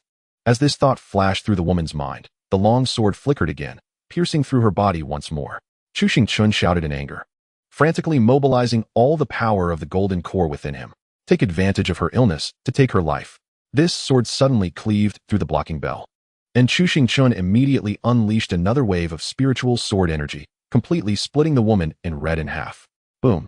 After the explosive and frenzied sword energy thoroughly shattered her body, it still carried terrifying residual power, crushing everything and opening another great door in the cave. As the 4 members of the Wind Sword Sect were about to advance for another battle, they found that the Holy Mother had turned into a puddle of mud, scattered everywhere. Chu Xingchen, holding the Spirit Sword, and Yao Qin, both coldly stared at the 4 members of the Wind Sword Sect. Without hesitation, the Holy Mother was dead, and the plan had already failed. Even if they won the bloody battle, it would be meaningless, and moreover, they might not even win. The 4 members of the Wind Sword Sect did not even discuss among themselves, their movements perfectly synchronized. Without hesitation, they turned and ran. Chapter 73, Potential Cultivation Entries. The 4 members of the Wind Sword Sect, all Golden Core cultivators, turned around and withdrew without hesitation. These 2 had the ability to overcome boundaries and slay nascent souls, which was truly beyond their capability to contend with. Moreover, especially that handsome young man, the evil cultivator's power was simply too profound. Able to seize control of the blood energy from the Holy Mother. This wasn't cowardice, it could only be seen as preserving their strength. Faced with the fleeing actions of the Wind Sword Sect, both Yao Qin and Chu Xingchen had no thoughts of pursuit, as overcoming boundaries to slay a nascent soul consumed quite a bit of energy. In their own territory, with the support of blood energy, they could easily win. But once they left and lost that support, winning would still be possible. But if they attracted reinforcements from the Wind Sword Sect, it would not end well. Yao Qin looked up at the little girl still floating in the air. Is this the plan of the evil spirit sect? Most likely. Unexpectedly, the system actually scanned and revealed the little girl's panel. Target. Cultivation, none. Orange entries may be generating. Entry. Entry. Black entry, blood energy reversal. Black entry, critical injury. Entry generation in progress. Conditions for accepting a disciple will be met upon completion. Chu Xingchen frowned slightly. Why were there so many question marks in this scan? Yao Qin showed a look of pity. This child was probably also captured by the evil cultivators. But at this point, her spirit sword glowed with spiritual light as she intended to free this poor child. After all, when she scanned her with her consciousness, she found that the child's bones were almost completely dissolved, and her heartbeat was extremely weak. In this condition, life could not be sustained for long. Rather than continuing to suffer, it would be better to set her free. Wait, Chu Xingchen took a deep breath and stopped Yao Qin. Yao Qin looked confused but stopped her actions. Chu Xingchen's gaze swept over the ritual formations and the 6 large cauldrons filled with spirit stones. The immortal seedling, and these might not perfectly solve the purification of the blood energy spirit stones, so Chu Xingchen quickly made a decision. Spirit stones could ultimately be obtained again, but immortal seedlings were not something one could just come across. Half an hour later, 2 rays of rainbow light flew out from the cave, heading straight for Yuzhou City. In the courtyard of the 4-sided house rented by Chu Xingchen in Yuzhou City, a ray of rainbow light quickly landed. Li Yingling, who was pondering her magical powers in the courtyard, turned to look. She saw her master holding a child wrapped in a blanket. Li Yingling looked puzzled and cautiously asked, "Master, who is this child?" Hearing the commotion, Li Xingtian also pushed open the door, and upon hearing his senior sister's words, he looked at the child in their master's arms. Chu Xingchen sighed and looked at Li Yingling, saying, "Come and take your future junior sister." Future junior sister? Upon hearing this, Li Yingling hurried forward, extending her hand to take the little girl from Chu Xingchen's arms. The girl appeared extremely pale, her breathing very faint, but her features were exquisite. Undoubtedly a beauty in the making. However, a dark red energy occasionally flickered across her skin. Li Yingling worriedly asked. Master, this child seems. Don't worry. Her current condition is okay. As long as you don't disturb her. Chu Xingchen quickly rummaged through his spatial ring for the remaining healing spirit plants, saying, I'll refine a batch for her. Seeing this, Li Yingling hesitated and said, Master, are you sure you don't want to think this through again? Li Xingtian, who had been silent at the door, sensed something was off and quickly stepped forward, carefully examining the child in his senior sister's arms. He then reached out to gently touch the little girl's forehead. After assessing the situation, Li Xingtian said, Master, let me handle it. Chu Xingchen paused his actions, looking at his second disciple with confusion. You can treat illnesses? Not really, but I happen to have a solution for her condition. Li Xingtian was quite certain that the little girl was suffering from issues with her blood energy and body, and this was something his righteous cultivation method could address. Hearing this, Chu Xingchen also stopped his movements. His second disciple's character meant he wouldn't speak so confidently without being completely sure. Then give it a try. Li Xingtian nodded gently, taking the child from his senior sister's arms and heading straight to his room to place her on the bed. Chu Xingchen and Li Yingling followed him into the room. They saw Li Xingtian take a deep breath, blood-red spiritual energy suddenly emerging around him, slowly wrapping around the little girl before abruptly invading her body. Immediately, a series of cracking sounds came from the little girl. Snap, crackle. Hearing this, Li Yingling furrowed her brows. Is everything okay? Master, should we wake her up now? After a slight hesitation, Chu Xingchen replied, If you can wake her, then give it a try. Li Xingtian reached out to gently touch the little girl's forehead, a weak stream of spiritual energy quickly piercing into her. The little girl, who had been unconscious, suddenly opened her eyes and began to breathe heavily. Instinctively, she flipped over, her eyes filled with fear and horror as she looked around. A series of unclear, slightly hoarse sounds escaped from the little girl's mouth. Ah! Chu Xingchen frowned slightly and scanned the little girl in front of him again with the system. Target. Cultivation, none. Orange entry, bewitching heavenly demon girl. Entry. Entry. Temporary black entry, weak, meeting the requirements for apprenticeship. The two critical entries have indeed disappeared. At least they are no longer life-threatening. But what does the target question mark mean? Chu Xingchen pondered for a moment, then spoke up. Your current junior sister is named Chun Baiqing. Upon hearing this, Li Yingling nodded and immediately pulled her second junior brother behind her. It must be that Li Xingtian looked too fierce, which scared her junior sister. Little sister Chun Baiqing, I'm your senior sister, don't be afraid. You are home now. Li Yingling cautiously reached out her hand, trying to gently pat the little girl leaning against the bedside. Chu Xingchen scanned the little girl again with the system, and this time the girl's target was no longer a question mark, but changed to target, Chun Baiqing. So that is how it is. It can be inferred that the two question mark entries probably mean that she can be trained. The little girl saw Li Yingling's gentle face, her gaze sincere as she looked at her. If the cold man from before gave her a feeling of being ruthless and heartless, then this sister gave her a sense of endless softness. This feeling seemed to come from an instinct in her body, and she unconsciously relied heavily on this intuition. The little girl slowly reached out her hand, gently touching Li Yingling's hand, her tone soft and confused. Senior sister? Li Yingling's smile instantly blossomed even brighter. Faced with this situation, Chu Xingchen hurriedly squeezed in, having spent almost all his spirit stones on Chun Baiqing, and now thinking about it made his heart ache. For now, let her acknowledge a master first. Chu Xingchen looked at Chun Baiqing with sincere and passionate eyes. I am your master, quickly call me master. Upon hearing this, Chun Baiqing turned her head to look at Chu Xingchen, and suddenly realized that he seemed to be concerned about her. Is he also someone who treats her well? She extended her other hand towards Chu Xingchen, her tone also soft. Master? Apprenticeship successful. With the prompt sounding. Chu Xingchen was also moved to extend his hand and hold Chun Baiqing's other hand. In this way, it could be considered a great bargain. Only Li Xingtian stood behind the two, wondering how a new junior sister had come. He actually felt somewhat excluded. Chapter 74 The only one who reached out. Third disciple, Chun Baiqing. Distributing technique. Purple charm immortal spirit technique. Task 2 completed. True Martial Hall. Rewards have been sent to the system backpack. Series of tasks completed. Gaining 1 level of cultivation. Golden elixir perfection upgraded to Yuan-Ing realm. New series task 1. Build the true martial hall. Reward, enlightenment room. Series task 2. Recruit 4 disciples. Reward, martial arts performance hall. After reading the system messages, Chu Xingchen felt a pure spiritual power suddenly overflow within the golden elixir. And upon introspecting his divine sense, he saw the golden elixir starting to shake violently. Then, the golden elixir quickly transformed into flowing light. And spots of spiritual light turned into a pure, white lotus pedestal. A figure resembling Chu Xingchen, with eyes tightly closed, sat calmly on the lotus platform without any reaction. Only the spiritual energy that had been circulating within the golden elixir was now completely converging into the Yuanying. Even though Chu Xingchen had already broken through to the Yuanying realm at this moment, his two disciples had no perception of it at all. In the Yuanying realm, the life evolution is retracted within oneself, having separated into two realms, internal and external. Chu Xingchen gently inquired, "Do you still remember who you are?" Hearing her master's words, Yingling turned her head in disbelief.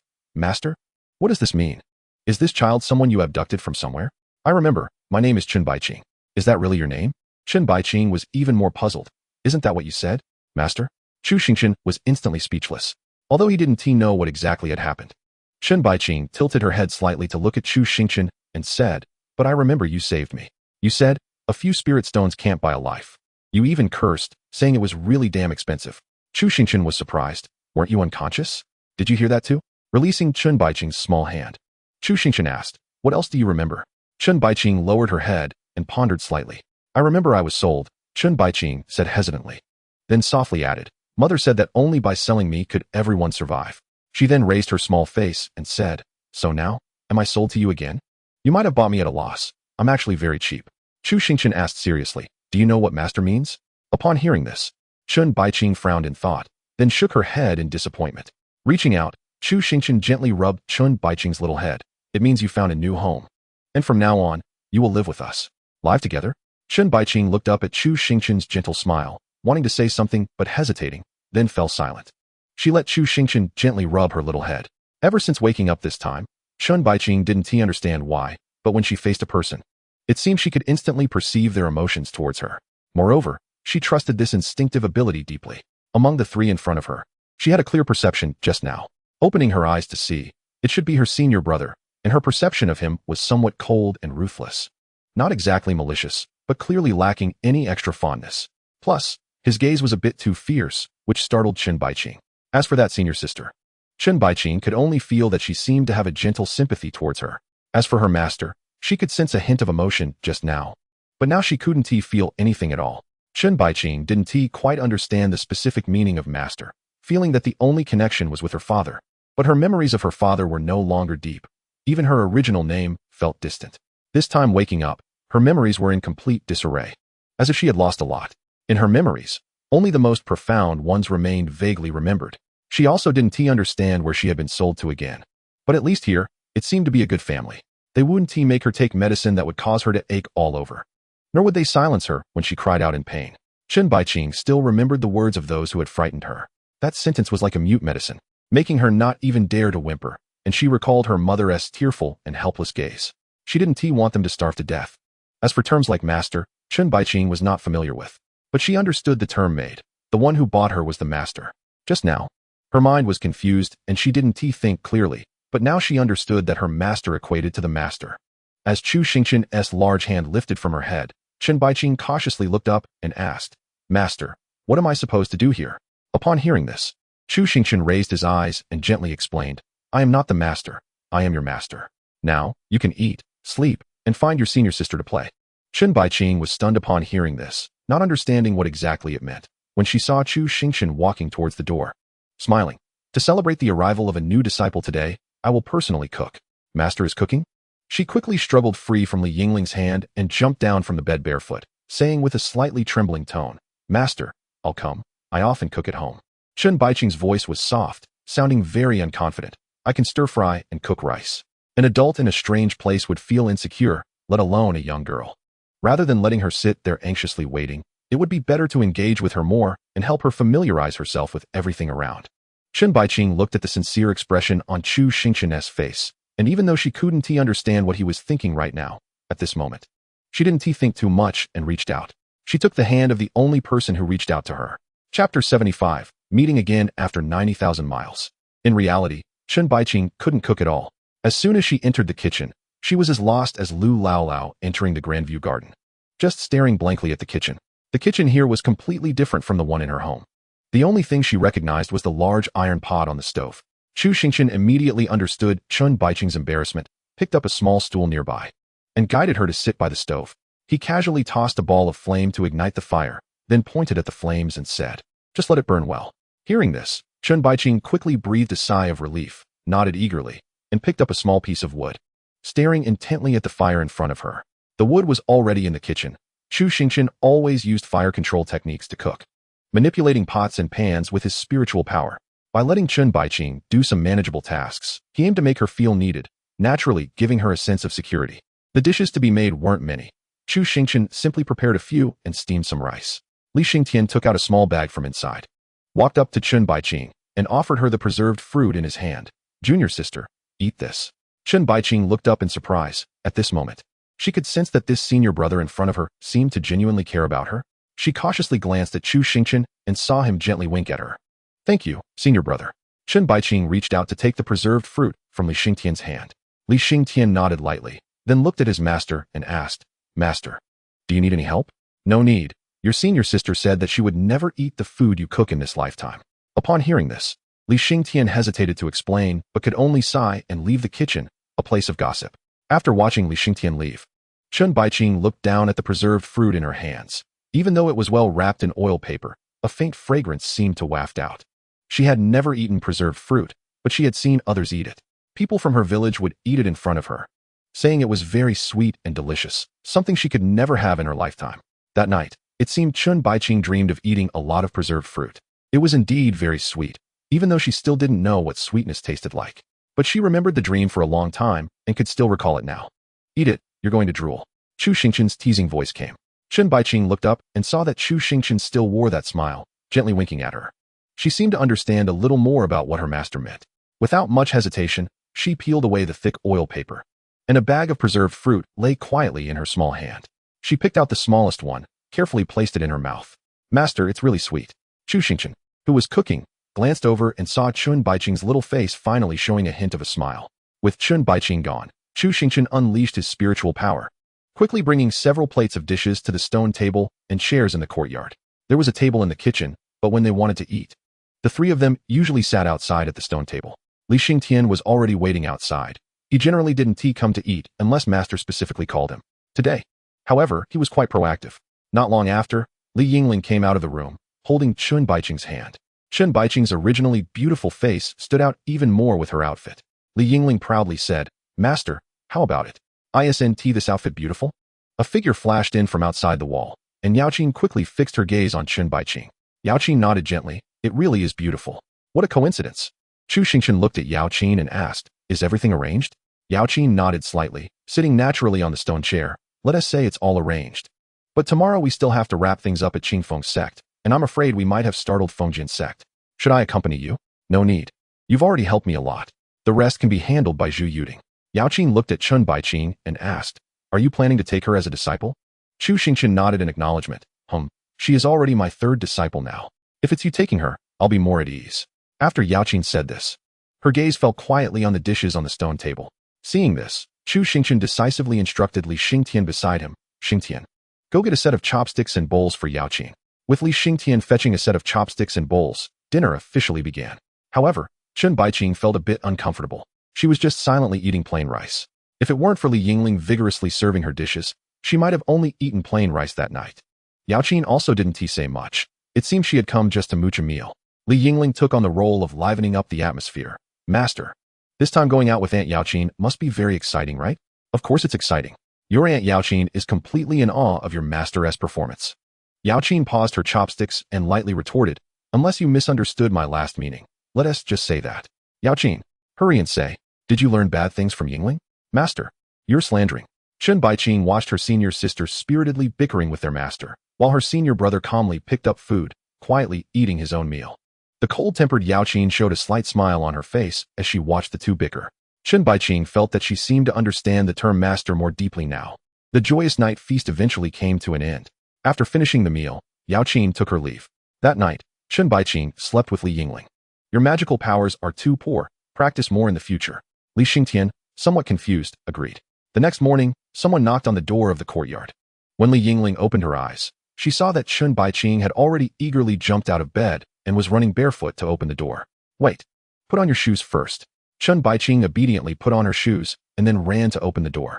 Yingling sighed helplessly and followed Chun Baiqing to the door. The person knocking was a young woman wearing a white veil. She looked at the two with curiosity and then softly asked, Excuse me, is this the residence of Senior Chu Xingchen? Yaoqin asked us to bring something to him personally. Sorry, Yaoqin said she wants to give it to him in person. Then wait a moment, I'll go call master. Just as Li Yingling turned to knock on the door, she saw her master already yawning and coming out. Chu Xingchen stretched his back and walked up to the veiled woman. What did Yaoqin give me? A storage ring and a letter. The veiled woman handed over the items in her hand to Chu Xingchen, and after delivering them, she left. Chu Xingchen nodded lightly, glanced at the storage ring, and chose to open the envelope first. Inside were only 2 brief lines. Meeting again after 90,000 miles. Signed, Xianxiaaudiobooks. Chu Xingchen folded the letter back up and probed into the storage ring with his spiritual sense. It was filled to the brim with spiritual stones. There were at least 1,000 of them.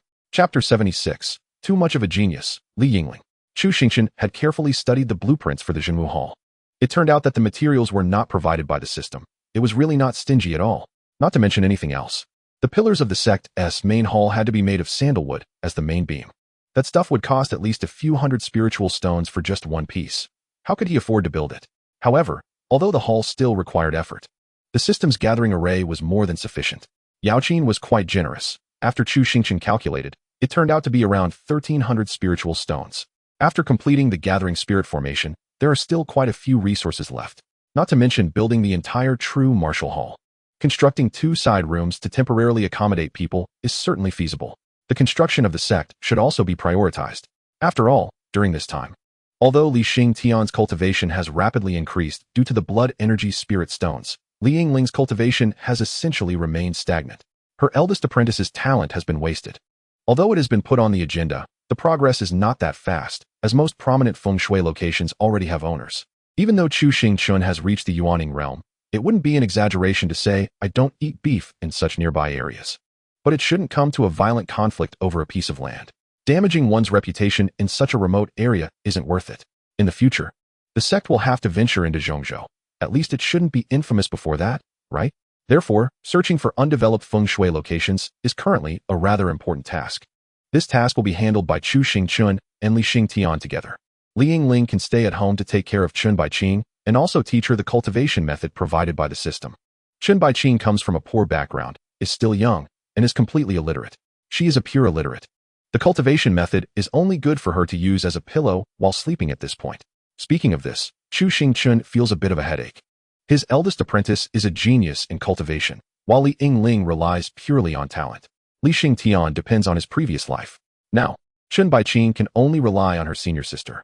After all, the master might not be reliable for teaching children. And Chu Xingchen has little confidence in that regard.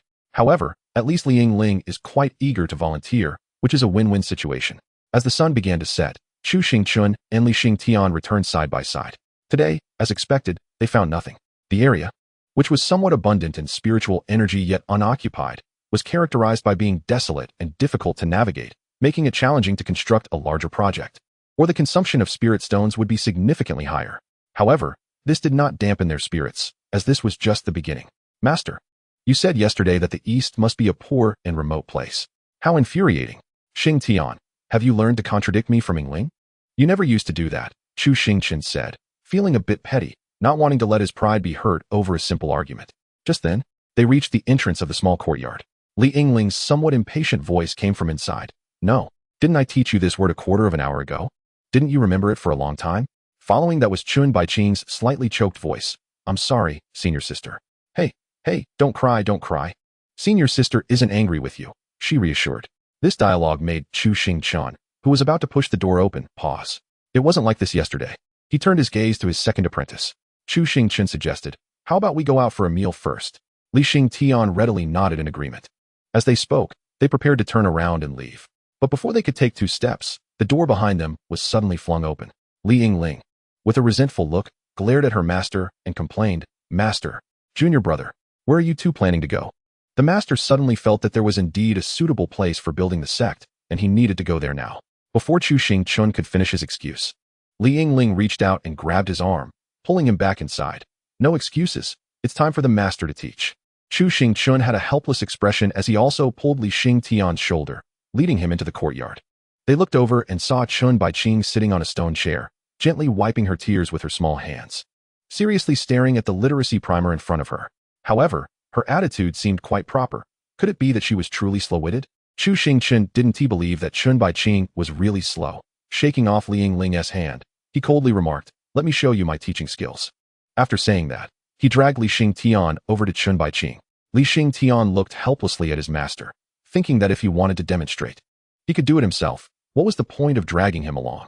The two walked straight to Chun Baiqing. She was softly sobbing while quietly reciting the contents of the primer. Chu Xingchen reached out and gently rubbed her little head, saying, "Come on, my dear apprentice. Tell Master what you don't understand. Master will teach you." Chun Baiqing timidly glanced at Chu Xingchen and cautiously extended her little finger to point at a character. Chu Xingchen looked at the character she was pointing at, and just as he was about to answer, he suddenly realized something was amiss. He directly picked up the book in front of Chun Baiqing and flipped it to the cover. The Theory of the Tao. Chu Xingchen looked at Li Yingling with confusion. Why is it this book? Where's the primer? She had memorized it completely yesterday and had been reviewing this book all day last night. Li Yingling sighed and said, "I memorized this Theory of the Tao after flipping through it twice." She still hasn't fully recognized the characters after all this time. Chu Xingchen and Li Xingtian exchanged glances, suddenly realizing who the problem was. Me? Li Xingtian looked at his master in astonishment. Who else? Chu Xingchen said with great distress. You all just focus on your cultivation, but I still have to consider the development of the sect. Master, no need to say more, I'll teach. Li Xingtian decisively surrendered, knowing he couldn't win an argument with his master, and besides, teaching the junior sister was somewhat part of his responsibilities, even if he had never taught anyone before. He just lacked confidence. Li Xingtian picked up the Theory of the Tao from the table, turned to Chun Baiqing, who had tear-filled eyes, and put on the gentlest smile he could muster, saying, "You did great. I'll teach you from here on." Chun Baiqing cautiously looked at her second senior brother, who appeared to have a somewhat fierce smile, but beneath that fierce exterior, she sensed his goodwill towards her. Chapter 77. Preparing to visit Qing Feng's sect. Master, trust me. We absolutely have to go this way. In a deep mountainous forest, Li Yingling firmly tugged at Chu Xingchen's sleeve, saying, "Trust my instincts. The sect does not have many people, but tasks still need to be assigned. Li Xingtian is responsible for Chun Baiqing's education. Li Yingling, naturally with the mindset of contributing to the sect, voluntarily signed up again to seek the sect's location, with the belief that having more people could be a help. Chu Xingchen nodded in agreement. This time, they were exploring a direction they hadn't been to before. After reaching the yuaning stage, Chu Xingchen not only doubled his speed, but also significantly expanded his divine sense. As he scanned the direction Li Yingling indicated, he felt the spiritual energy seemed even more depleted. It certainly didn't look like a place with good feng shui. Sighing, Chu Xingchen still yielded to Li Yingling's intuition, took off into the sky with her, and flew straight toward the direction she pointed out. Trusting in his eldest apprentice's good fortune, Li Yingling's gaze continually swept over the area ahead, following her instincts with great trust, slightly adjusting their direction as they went. After about a quarter of an hour, at Li Yingling's request, Chu Xingchen stopped in an open area. On either side, there was a spacious area with a not-too-tall waterfall, the water cascading down into a small lake, which was clear and pristine. Chu Xingchen quickly scanned the surroundings. The scenery was indeed pleasant, but the spiritual energy content was quite low. Li Yingling, with her outstanding aptitude and high sensitivity to spiritual energy, looked around with a puzzled expression, then confidently said, "Master, it has to be here." Upon hearing this, Chu Xingchen immediately unleashed his divine sense to scan every inch of the land in front of them. Soon, he locked onto a location with slightly abnormal spiritual energy. The spot was in the center of the small lake, where the spiritual energy was significantly weaker than in other areas. Without hesitation, Chu Xingchen summoned his shield and dove into the water, quickly reaching the center of the lake. In the center of the lake, there was a dark red stone firmly fixed in place by an iron chain. This stone seemed to be isolating spiritual energy. Chu Xingchen slightly manipulated his spiritual energy, and the dark red giant stone was lifted. Immediately, a pure stream of spiritual energy began to slowly surge from the spot where the giant stone had been. Is this an underground spiritual vein? This place must have been discovered long ago, but the discoverers probably couldn't establish a sect at that time. Damn, that's really insidious. As punishment, Chu Xingchen decided to confiscate this piece of land. First, he needed to quickly buy some materials to build whatever he could and claim this position. After confirming that the stone was properly repositioned, Chu Xingchen swiftly shot out of the water. Li Yingling hurriedly asked, "Master, how is it? You have made a significant contribution." Chu Xingchen raised his hand and flew towards Yuzhou City with Li Yingling. In the air, Li Yingling's proud voice came, "Master, I told you, I'm very lucky." Half a day later, Chu Xingchen, along with his 3 disciples and a pile of materials, hurriedly arrived at the Feng Shui treasure land. Before coming here, Chu Xingchen had already visited the Demon Suppression Office to officially assign this land to his sect and file the simple report. Now he had the legal basis for this land. Zhao Wanqing also owed Chu Xingchen a favor, so when it came to such matters, she handled it swiftly. Chu Xingchen didn't wait long before obtaining the official proof. Near Yuzhou City, Chu Xingchen could be considered a well-connected individual. He had already thought about the planning for this land. First, he would set up a gathering spirit formation. Chu Xingchen flew high in the sky, according to the blueprint of the gathering spirit formation, burying one array foundation after another. Li Xingtian and Li Yingling were handling the wood, preparing to build wooden houses. They planned to construct 2 buildings on this land to assert their sovereignty. Chu Xingchen watched as his 2 disciples built the houses crookedly. They weren't building houses, but stacking blocks. The untreated wood was simply inserted into the ground, and they casually piled it up like building blocks. It looked extremely ugly. Although it was just a hasty construction to claim a position, they could at least show some respect for their foundational identities, right? However, this incident also made Chu Xingchen realize that professional matters should be left to professionals. Relying solely on his own disciples to build was definitely not going to work. As for who to hire for professional help, Chu Xingchen quickly thought of the most suitable candidate.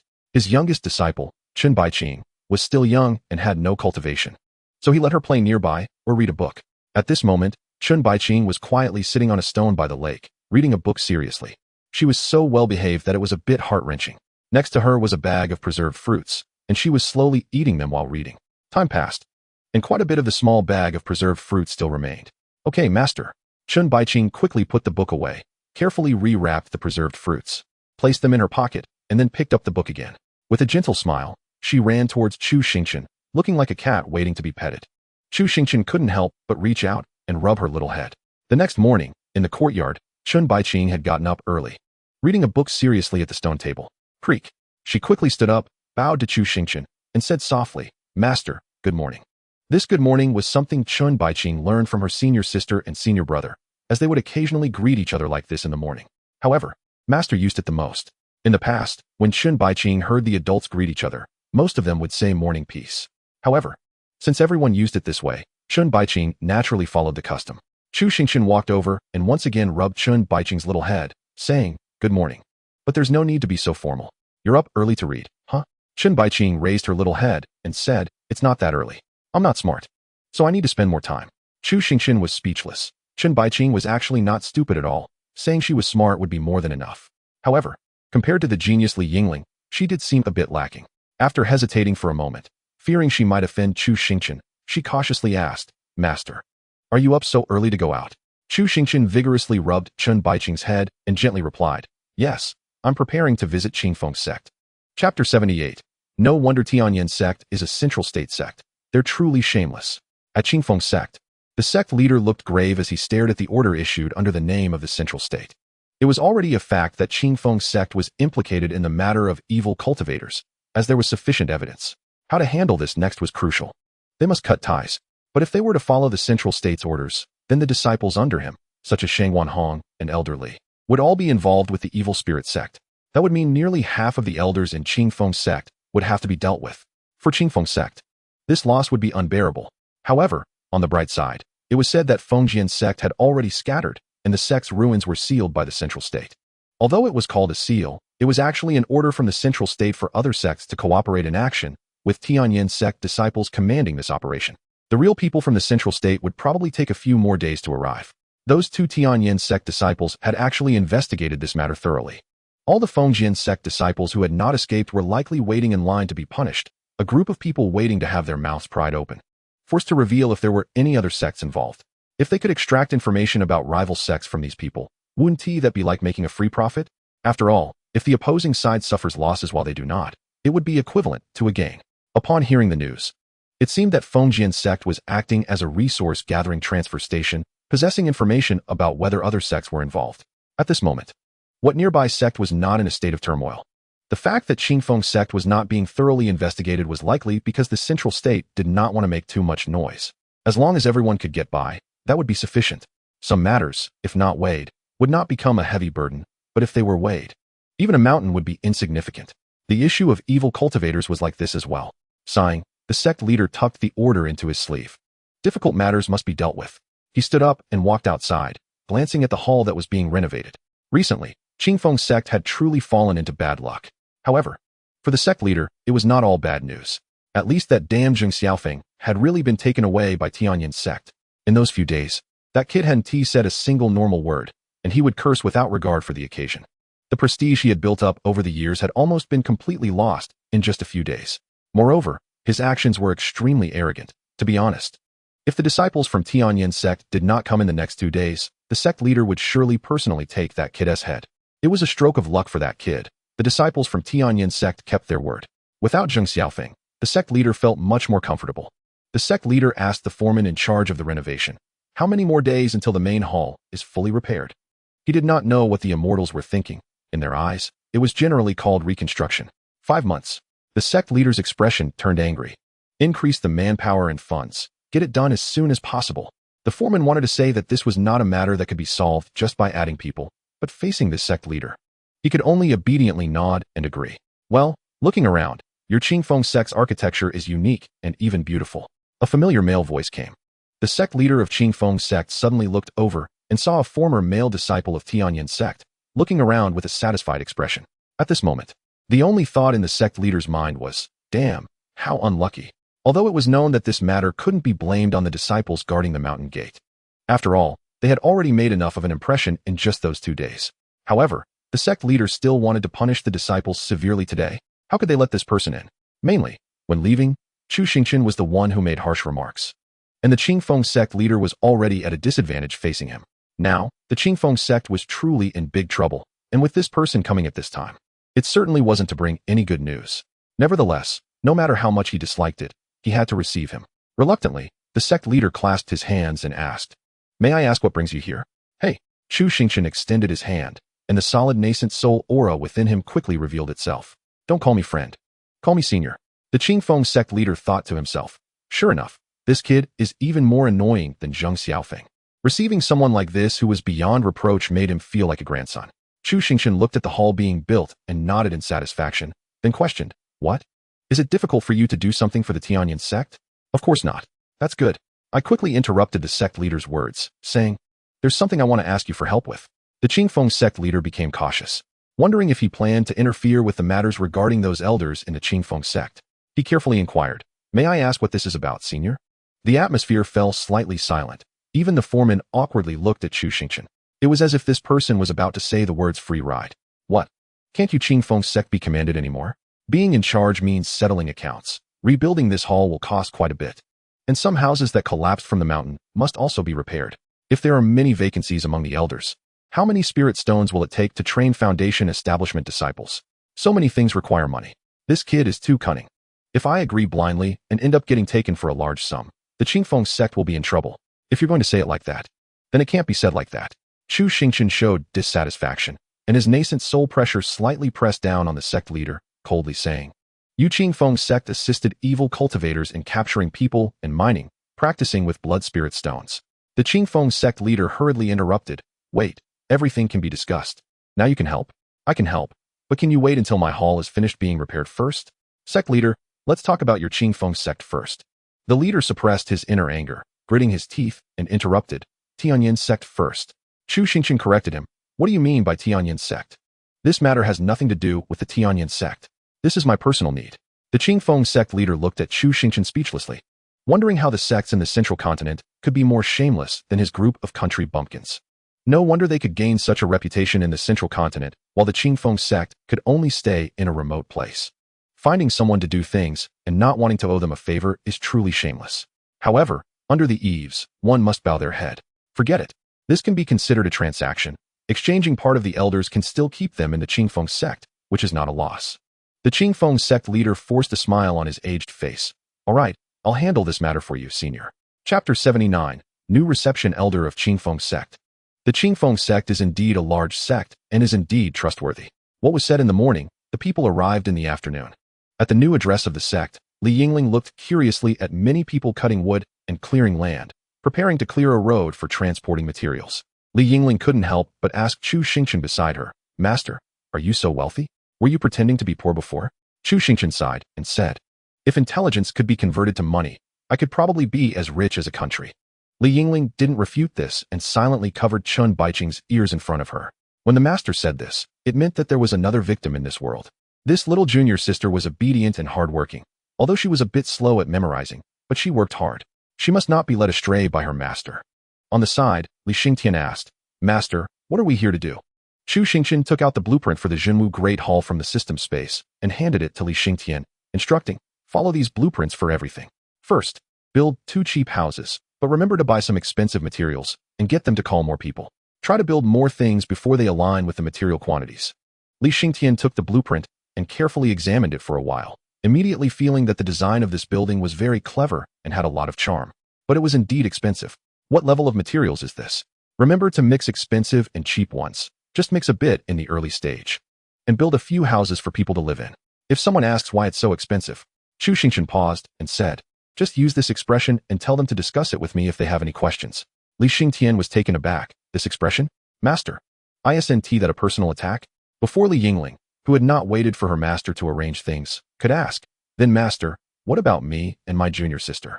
You stay here temporarily as a supervisor to ensure the quality." Chu Xingchen casually arranged, then reached out to hold Chunbaiqing's small hand. "I'll take you and your junior sister out to see the world, to give her some courage." Yingling looked suspicious, but felt that her master shouldn't be so shameless. She nodded gently, accepting her master's arrangement. Chunbaiqing lifted her small head, looking at the master holding her hand, and without asking where he would take her, she just tightly grasped his hand. In the Qingfeng sect, in the side hall, the Qingfeng sect leader sat in a high position, looking serious as he watched a slightly younger inner sect disciple standing below. "Sect leader? Me." The inner sect disciple looked surprised, but couldn't hide his excitement. He was currently only a mid-stage foundation establishment cultivator. His talent wasn't among the top in the sect, and the resources allocated by the sect in the past were barely enough. Today, everything might turn upside down. Because today, the sect leader suddenly called him and actually entrusted him with the important position of reception elder. As everyone knows, even the lowest position of reception elder in the Qingfeng sect requires golden core cultivation and can receive elder offerings. This is truly a leap to the sky. The Qingfeng sect leader nodded with satisfaction, then remembered something and seriously reminded, "That's right. But don't learn from that Xianxiafan, who eats both sides. You need to see clearly the road ahead." Regarding Xianxiafan, this inner sect disciple understood the situation. After all, it was better to be a janitor in the Tianyan sect than to be an elder in the Qingfeng sect, which would be a very embarrassing matter for the Qingfeng sect. The embarrassing matters of oneself become the talking points for others. Don't mention the Qingfeng sect. Everyone knows about it. Even other sects ridicule it. Especially the incident where Xianxiafan angrily cursed the sect leader for several days before leaving. Other sects had already gone mad with laughter. This newly appointed reception elder being chosen by the sect leader is naturally a clever person. Moreover, being valued and entrusted with important tasks by the sect leader, he must certainly work hard for the sect. The Qingfeng sect leader strangely said, "I'm very satisfied with your attitude, but don't say work hard for the sect in the future. It makes me uncomfortable." In the side hall, only the excited and trembling new reception elder remained, as he trembled while putting on the brand new elder robe placed beside him. His face couldn't hide his joy. But this happiness didn't last long. "Elder, that Tianyan sect disciple has come again, bringing a little girl." The reception elder waved his long sleeves confidently, saying, "No problem. I'll go welcome them right now." "No need. I'm somewhat familiar with this Qingfeng sect. I can walk over myself." That would be too formal. Chu Xingchen held Chunbaiqing's hand. His expression relaxed as he stepped into the side hall, quickly locking his gaze on the reception elder. The system panel quickly scanned. Target, Jiang.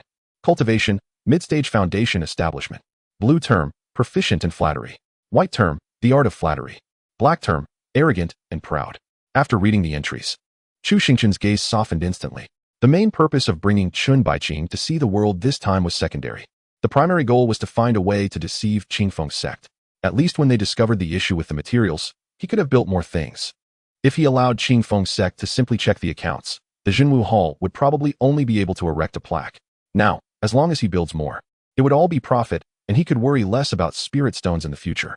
Originally, if he had to keep confronting the leader of Qingfeng sect, Chu Xingchen figured it would be tough to hide things for long. But if it was this young lad, there would be much more room for maneuver. With a spring-like smile, Chu Xingchen clasped his hands and said, "This friend, becoming an elder of Qingfeng sect at such a young age is truly promising. Senior, you are too polite. I can't claim to have such a promising future in front of you. I am merely benefiting from your light," Jiang Zhiming replied humbly, though he was actually very excited inside. He had heard about this morning's events. The leader had to address this disciple of Tianyan sect as senior, and it was said that the tone was quite harsh. Yet, This esteemed individual was now calling him friend. Although Jiang Ximing appeared calm on the surface, his inner emotions were soaring. Who said this disciple of Tianyan's sect was hard to approach? Wasn't he quite easy to talk to? Chapter 80. Knowledge gained by Chen Baiqing. In the side hall, Jiang Ximing, who had the proficient in flattery entry, now had a face as warm as spring, appearing as if he had found a kindred spirit. He never expected that the true transmission from Tianyan's sect would sound so pleasant. Brother Jiang, I really feel like we hit it off right away. Chu Xingchen said sincerely. With your talents, it truly is a pity to be in Qingfeng's sect. Jiang Ximing waved his hand gently and said earnestly, to be nurtured by the leader and to hold the position of elder is already an extraordinary promotion. I dare not think of anything more. Jiang Ximing looked joyful but humbly waved his hand. The different people who flatter you bring different feelings of accomplishment. If a beggar nearly starving on the street praises you as a great talent who will surely become a big shot in the future, you would certainly doubt that he is just trying to get some money from you. However, if a business mogul sincerely tells you, I regret not meeting you sooner, you will surely carve out your own territory. You would only feel that he is absolutely right. The emotional value provided by different people is not the same. In Jiang Ximing's eyes, Chu Xingchen, this true transmission who could make the leader of Qingfeng's sect suffer, was like that business mogul. Chen Baiqing sat beside Chu Xingchen, listening to the two praise each other, and carefully observed his master. He then nodded in realization. So, speaking pleasantly can indeed promote relationships with others more quickly. Chu Xingchen nodded gently, and then said sincerely, since Brother Jiang treats me as a gentleman, then I will be straightforward. Jiang Ximing's expression became serious upon hearing this. Please speak freely, Brother Chu. The main reason I came this time is to supervise the construction matters of Qingfeng's sect. After all, Chu Xingchen did not finish his sentence but gave Jiang Ximing a knowing look, giving him the chance to fill in the blanks. Jiang Ximing then showed a knowing expression and sighed, saying, I am the newly appointed reception elder. I have no authority to inquire about this. All I can do for Brother Chu is to make a few introductions. Ah, Brother Jiang, Chu Xingchen said earnestly, I would never make things difficult for you. Just a few introductions to help me clarify the connections will suffice, so I won't be like a headless fly. As for the rest, I will handle it myself. How could I let Brother Jiang become the bad guy? As Chu Xingchen spoke, he seemed to realize something and said indignantly, Brother Jiang, why do you doubt that I would make things difficult for you? What do you take me for? Facing Chu Xingchen's barrage of words, Jiang Ximing looked at him speechlessly, seeing the disappointment in his eyes. I just said a plain truth in a calm tone. How did it lead to this? After a moment of silence, Jiang Ximing quickly clasped his hands and explained, I absolutely did not mean that. Please rest assured, brother. Really? Of course. Chu Xingchen's expression softened as he nodded lightly. Then I misunderstood, Brother Jiang. When a person rejects you, it puts immense pressure on them. When they accept, you give them a small reward. As long as you do this a few times, they will naturally lean towards acceptance in their future choices. After all, people tend to take the easier path. A simple psychological suggestion was planted in Jiang Ximing's heart. Chen Baiqing looked at his master with a puzzled expression, then glanced at the relieved Jiang Ximing, and nodded in realization. So this was what master wanted to teach him. He learned it. He learned it. Next, Jiang Ximing introduced Chu Xingchen to Elder Wang, who was responsible for the sect's financial management. With Jiang Ximing creating a pleasant atmosphere, the three of them chatted quite enjoyably. Elder Wang also assured them that he would pay attention to quality issues. Chu Xingchen didn't say much about this.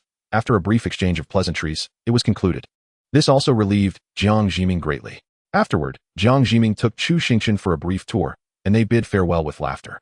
In front of Qingfeng's sect's mountain gate, Chu Xingchen clasped his hands and said, meeting Brother Jiang today is my greatest gain from coming to Qingfeng's sect. Jiang Ximing also looked emotional. To meet Brother Chu is my greatest honor, but just thinking about parting with you makes my heart feel heavy. Chu Xingchen nodded with emotion and said, no need for that. I will come again tomorrow. Huh. Chu Xingchen looked at him in confusion. Brother Jiang, are you not welcoming? Jiang Ximing quickly shook his head. Of course not. Tomorrow, I will surely welcome Brother Chu. Hearing this, Chu Xingchen nodded in satisfaction, clasped his hands once more, and then turned to leave with Chen Baiqing. Watching Chu Xingchen's rapidly departing figure, Jiang Ximing let out a long sigh. Although Chu Xingchen was understanding and his words made one feel warm, there were times when, well, no one is perfect, at least nothing went wrong today. This reception elder position should be secured.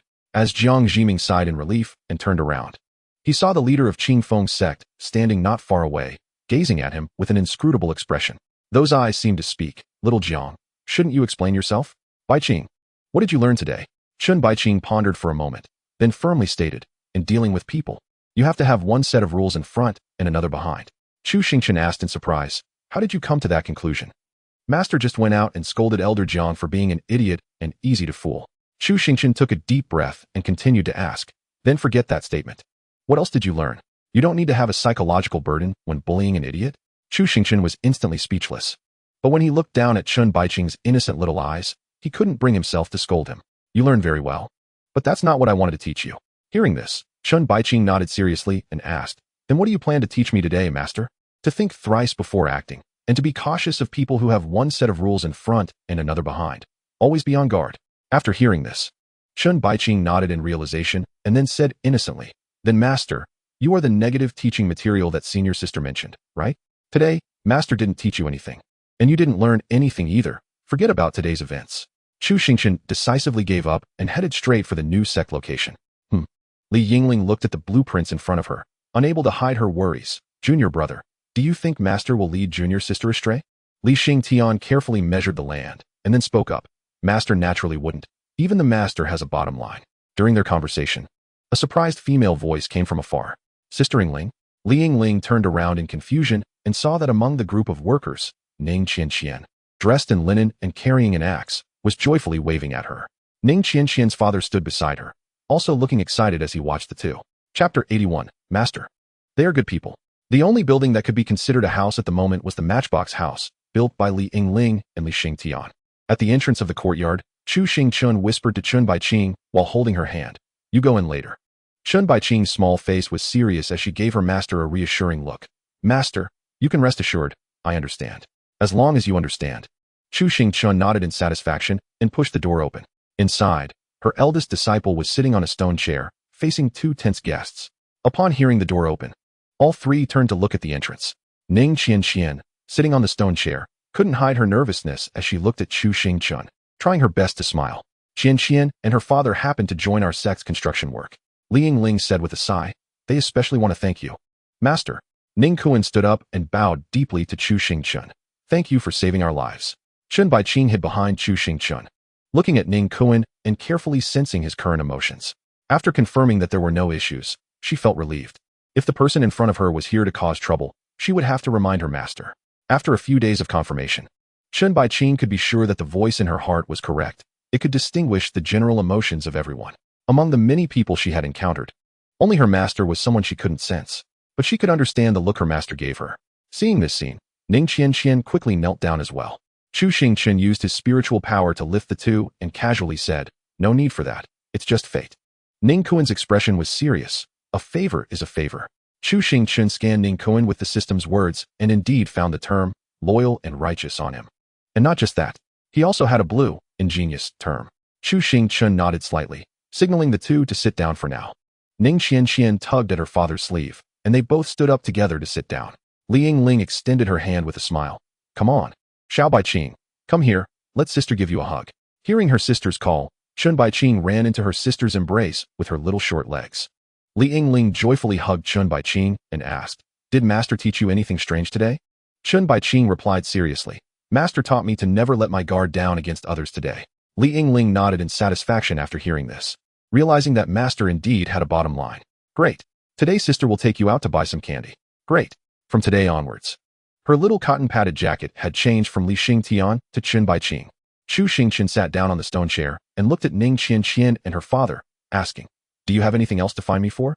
Ning Qianxian quickly shook her head and explained, no, we just didn't properly thank you, great immortal, before. Then, Ning Qianxian explained the whole situation clearly. Ning Kuan planned to open a blacksmith shop, but lacked some starting funds. Since there were job openings here, and he also knew some carpentry skills, he brought Ning Qianxian along to earn some startup capital. They happened to meet Li Yingling and Li Xingtian while working. The last time they parted hurriedly.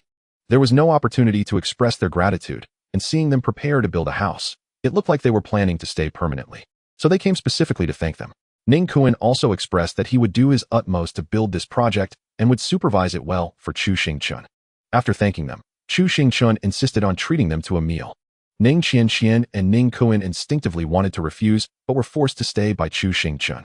After all, it was a fateful encounter. But Chu Xingchen didn't personally cook. After Li Yingling requested a few of her favorite dishes, she took Chun Baiqing out to buy candy. The three disciples went out together while Chu Xingchen stayed behind to entertain the two, chatting casually. Ning Kuan looked quite awkward, nervously rubbing his pants. and could only silently listen to Ning Qianqian's continuous conversation. When they returned, Chen Baiqing was holding 2 sugar paintings in her hand and handed one to Ning Qianqian. Ning Qianqian appeared relatively mature, but that was just a result of being a poor child who had to grow up early. She was probably only 15 or 16 years old, and during the earlier famine, they couldn't even afford to eat. For Ning Qianqian, candy was a rare treat. So when faced with the sugar painting handed by Chen Baiqing, she hesitated to accept it. Chen Baiqing could sense Ning Qianqian's emotions and innocently said, "Sister, this is specially bought for you. If you don't take it, Sister Yingling will." Ning Qianqian looked at Chen Baiqing in astonishment and quickly reached out to take the sugar painting. After handing over the sugar painting, Chen Baiqing didn't say much. These people were just strangers to her. She walked straight up to Chu Xingchen and held out the sugar painting, asking, "Master, would you like a bite?" Chu Xingchen reached out and rubbed Chen Baiqing's head, saying, "You can eat it yourself." Ning Qianqian and Ning Kuan didn't eat much, just picking a few bites to fill their stomachs. Then they clasped their hands to bid farewell. This meal was still quite stressful for them. Chu Xingchen didn't insist on keeping them, watching Ning Qianqian and Ning Kuan's departing figures. Ning Qianqian held tightly onto the uneaten sugar painting, following behind her father. Chen Baiqing also watched the two leave and slowly said, "Master, they are good people." Chapter 82. She probably doesn't know she's already in the nascent soul stage, right? In the following days, Chu Xingchen frequently visited Qingfeng's sect. He would take Jiang Zhiming to run towards Elder Wang's direction. Sometimes he would bring Chen Baiqing, and sometimes Li Yingling. Only Li Xingtian didn't like to come, staying at the new sect location to supervise. Especially recently, Chu Xingchen had been particularly busy because the expensive materials for the main hall had started to be approved. However, standing in front of him was Chu Xingchen with a deep gaze, and beside him was Jiang Zhiming speaking in a persuasive tone. Especially Jiang Zhiming's remark, "The money belongs to the sect, but the relationships are your own." Elder Wang stared blankly at Jiang Zhiming, thinking, "Wait, are you even a person from Tianyan sect? Using Qingfeng sect's money to do Tianyan sect's business, and you still think the relationships are your own? You're just a foundation establishment cultivator without any backing. How do you think you can make friends with those from Central State?" He truly didn't realize his own situation. In the past, foundation establishment disciples would avoid him, but now he was acting high and mighty. Is this person out of his mind? But Elder Wang couldn't say anything against him in front of Chu Xingchen, and Jiang Zhiming kept persuading him. Elder Wang, with a heavy expression, could only approve the materials. Damn it, the sect master's brain must be having issues. How could they have appointed someone so unreliable as the reception elder? After painfully finishing the approval, Elder Wang coldly said, "I have important matters to attend to. You two make yourselves comfortable." He then stood up, preparing to find the sect master to report the situation here. Damn it, hurry up and get rid of this unreliable person. Chu Xingchen looked at the approved materials list with satisfaction and clasped his hands to Jiang Zhiming. "Thank you, Brother Jiang, for your righteous words. Otherwise Elder Wang clearly wanted to make things difficult for me." The sect leader had previously instructed that Chu Xingchen should not go looking for trouble, even if he had accomplished a significant task. A few spirit stones. After all, the sect leader would not be that stingy. But there is bound to be a difference between receiving and not receiving. Satisfied with the outcome, Chu Xingchen flattered Jiang Zhiming with a few words about loyalty and righteousness before leaving. Just after Chu Xingchen and the onlooker Li Yingling had left, the sect leader summoned Jiang Zhiming for questioning. In the Qingfeng sect side hall, the sect leader held the materials list with a grim expression, glaring fiercely at Jiang Zhiming below. Jiang Zhiming slightly raised his head to glance at the sect leader's expression and immediately understood that things were not looking good. He probably had to take what the sect leader said earlier as nonsense. "Did you not coax him into signing?" "Sect leader, heaven and earth can bear witness. Elder Wang did not want to sign. Could I force him to sign? I ask you, did you persuade him to sign or not?" Jiang Zhiming's expression was aggrieved as he whispered his inquiry. "I couldn't possibly advise Elder Wang not to sign in front of the disciples of Tianyan sect, right? It was you who entrusted me to build a good relationship with those disciples to prevent them from causing trouble. I had to say a few good words in front of them, didn't I?" The sect leader replied, "That does sound somewhat reasonable." After staring heavily at Jiang Zhiming for a while, the sect leader ultimately let him go, as recent observations indicated that Jiang Zhiming indeed had a good relationship with the disciples of Tianyan sect. It was unlikely to find someone who could maintain a good relationship with that troublemaker from Tianyan sect. After all, just listening to him speak was enough to make one's golden core unstable. However, just as Jiang Zhiming was about to leave, the sect leader reminded him, "Forget about today's matter, but in the future, you are not allowed to help him speak up." Jiang Zhiming quickly cupped his hands in promise and then exited the side hall. Just as he stepped out, he broke out in a cold sweat, and the previous exhilaration of quickly rising to elder status vanished completely. Being an elder felt somewhat like being a grandson. Everyone was older than him, and anyone could step on him. Jiang Jiming sighed. Having chosen this path, he could only walk it to the end, no matter how dark it got.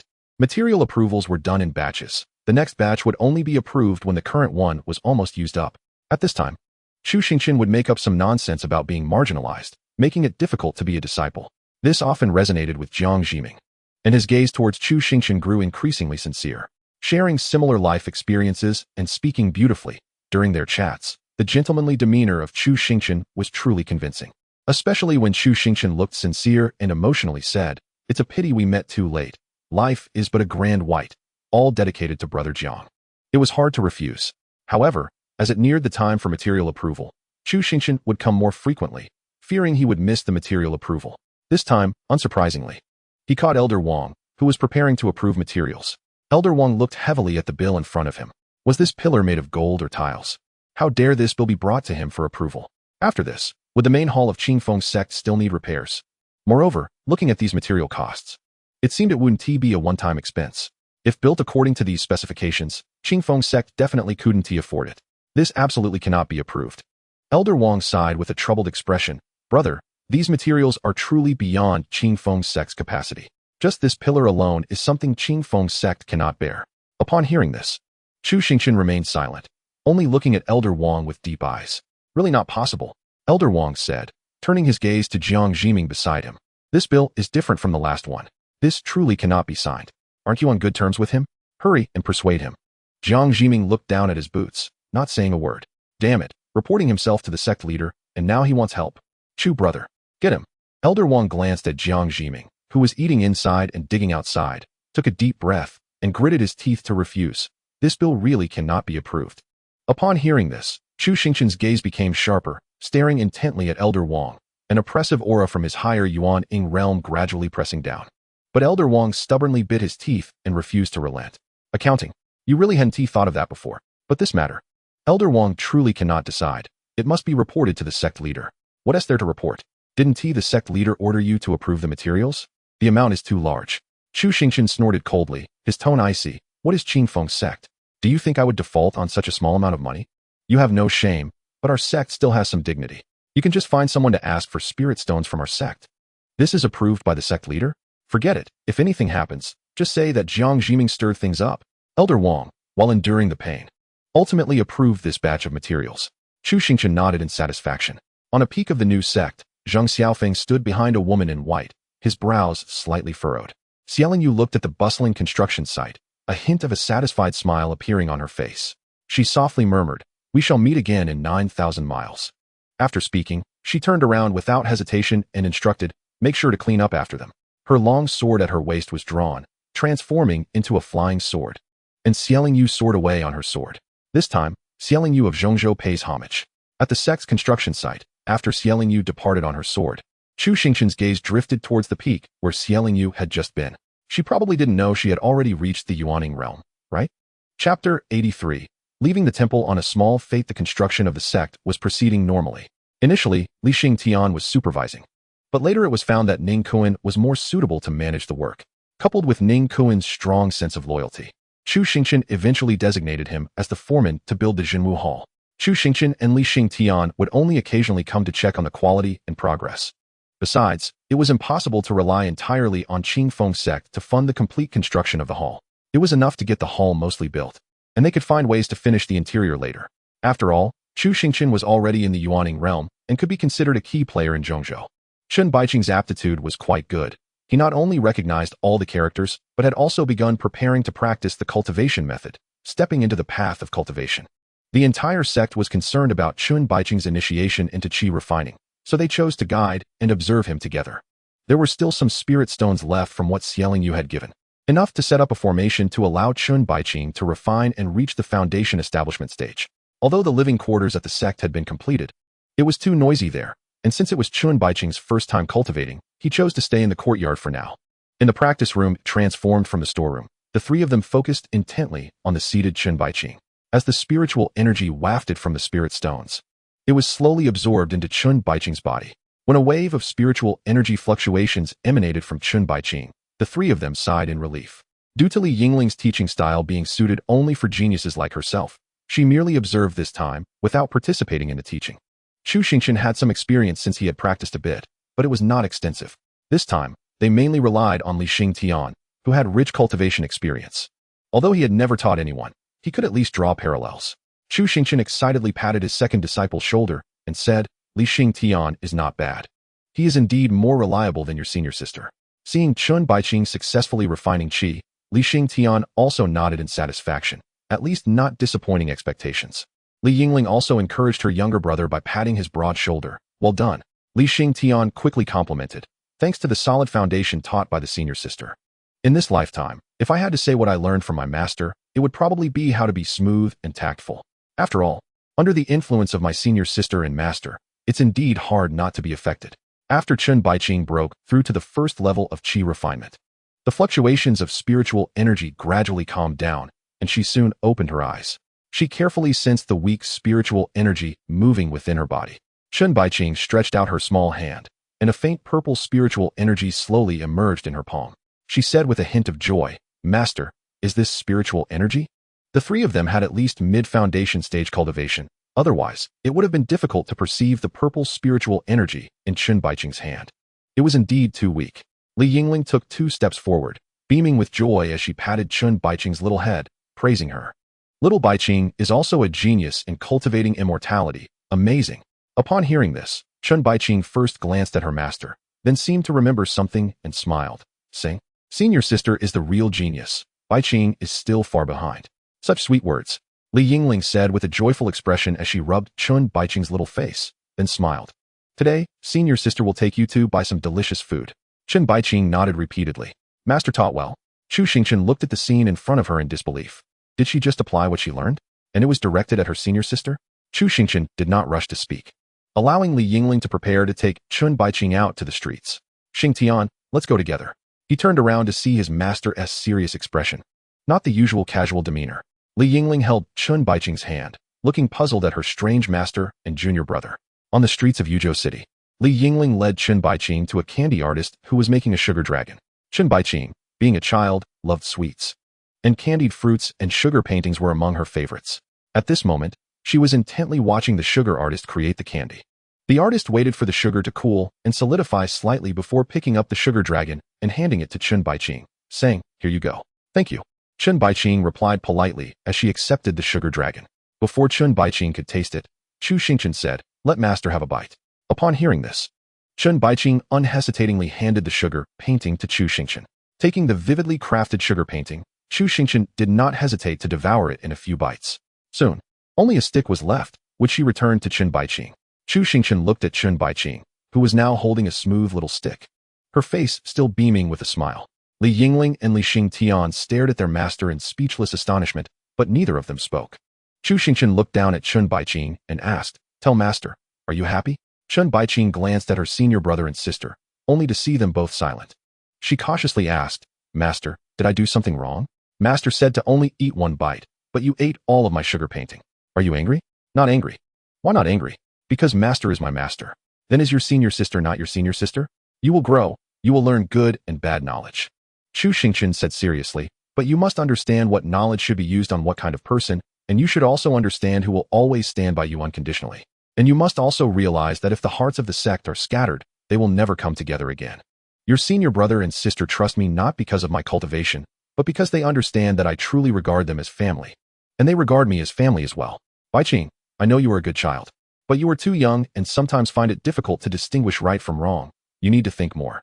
After speaking, Chu Xingchen reached out and ruffled Chun Baiqing's little head, then turned to the sugar artist and said, Make another one. Upon hearing this, Chun Baiqing slightly bowed her head, wanting to say something, but feeling a lump in her throat. She felt her nose tingle and cautiously grabbed the corners of Yingling and Chu Xingchen's clothes. Senior sister. Yingling reached out gently to hold Chun Baiqing's small hand. Chun Baiqing felt her hand being held and looked up at Yingling, who still wore a smile and sincere emotion.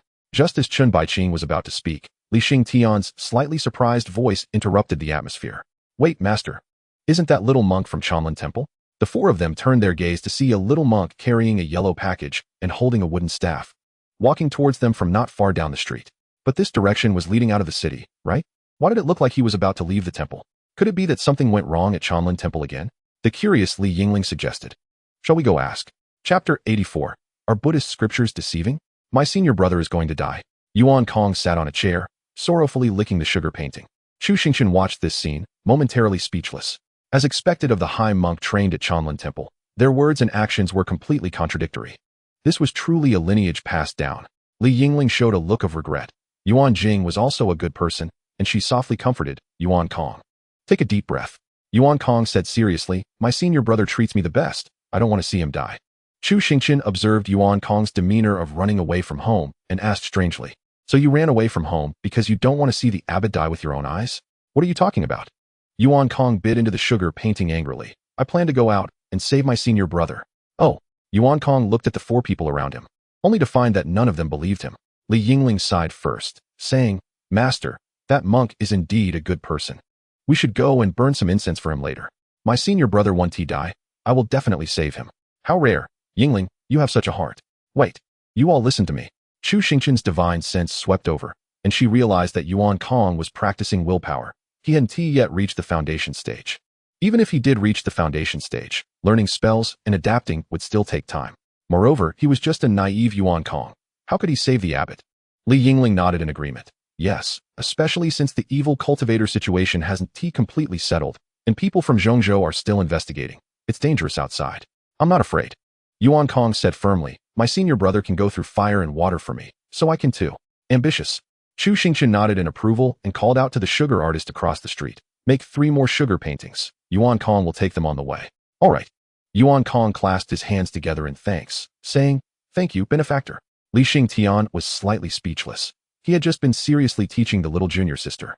And in the blink of an eye, he had changed his demeanor. However, everyone makes different choices in life. And Li Xingtian understood that this was Yuan Kong's choice for the abbot. After a moment of contemplation, Li Xingtian still asked, though it might be a bit presumptuous, can I ask how you plan to save the abbot? Jialan Buddha's legacy.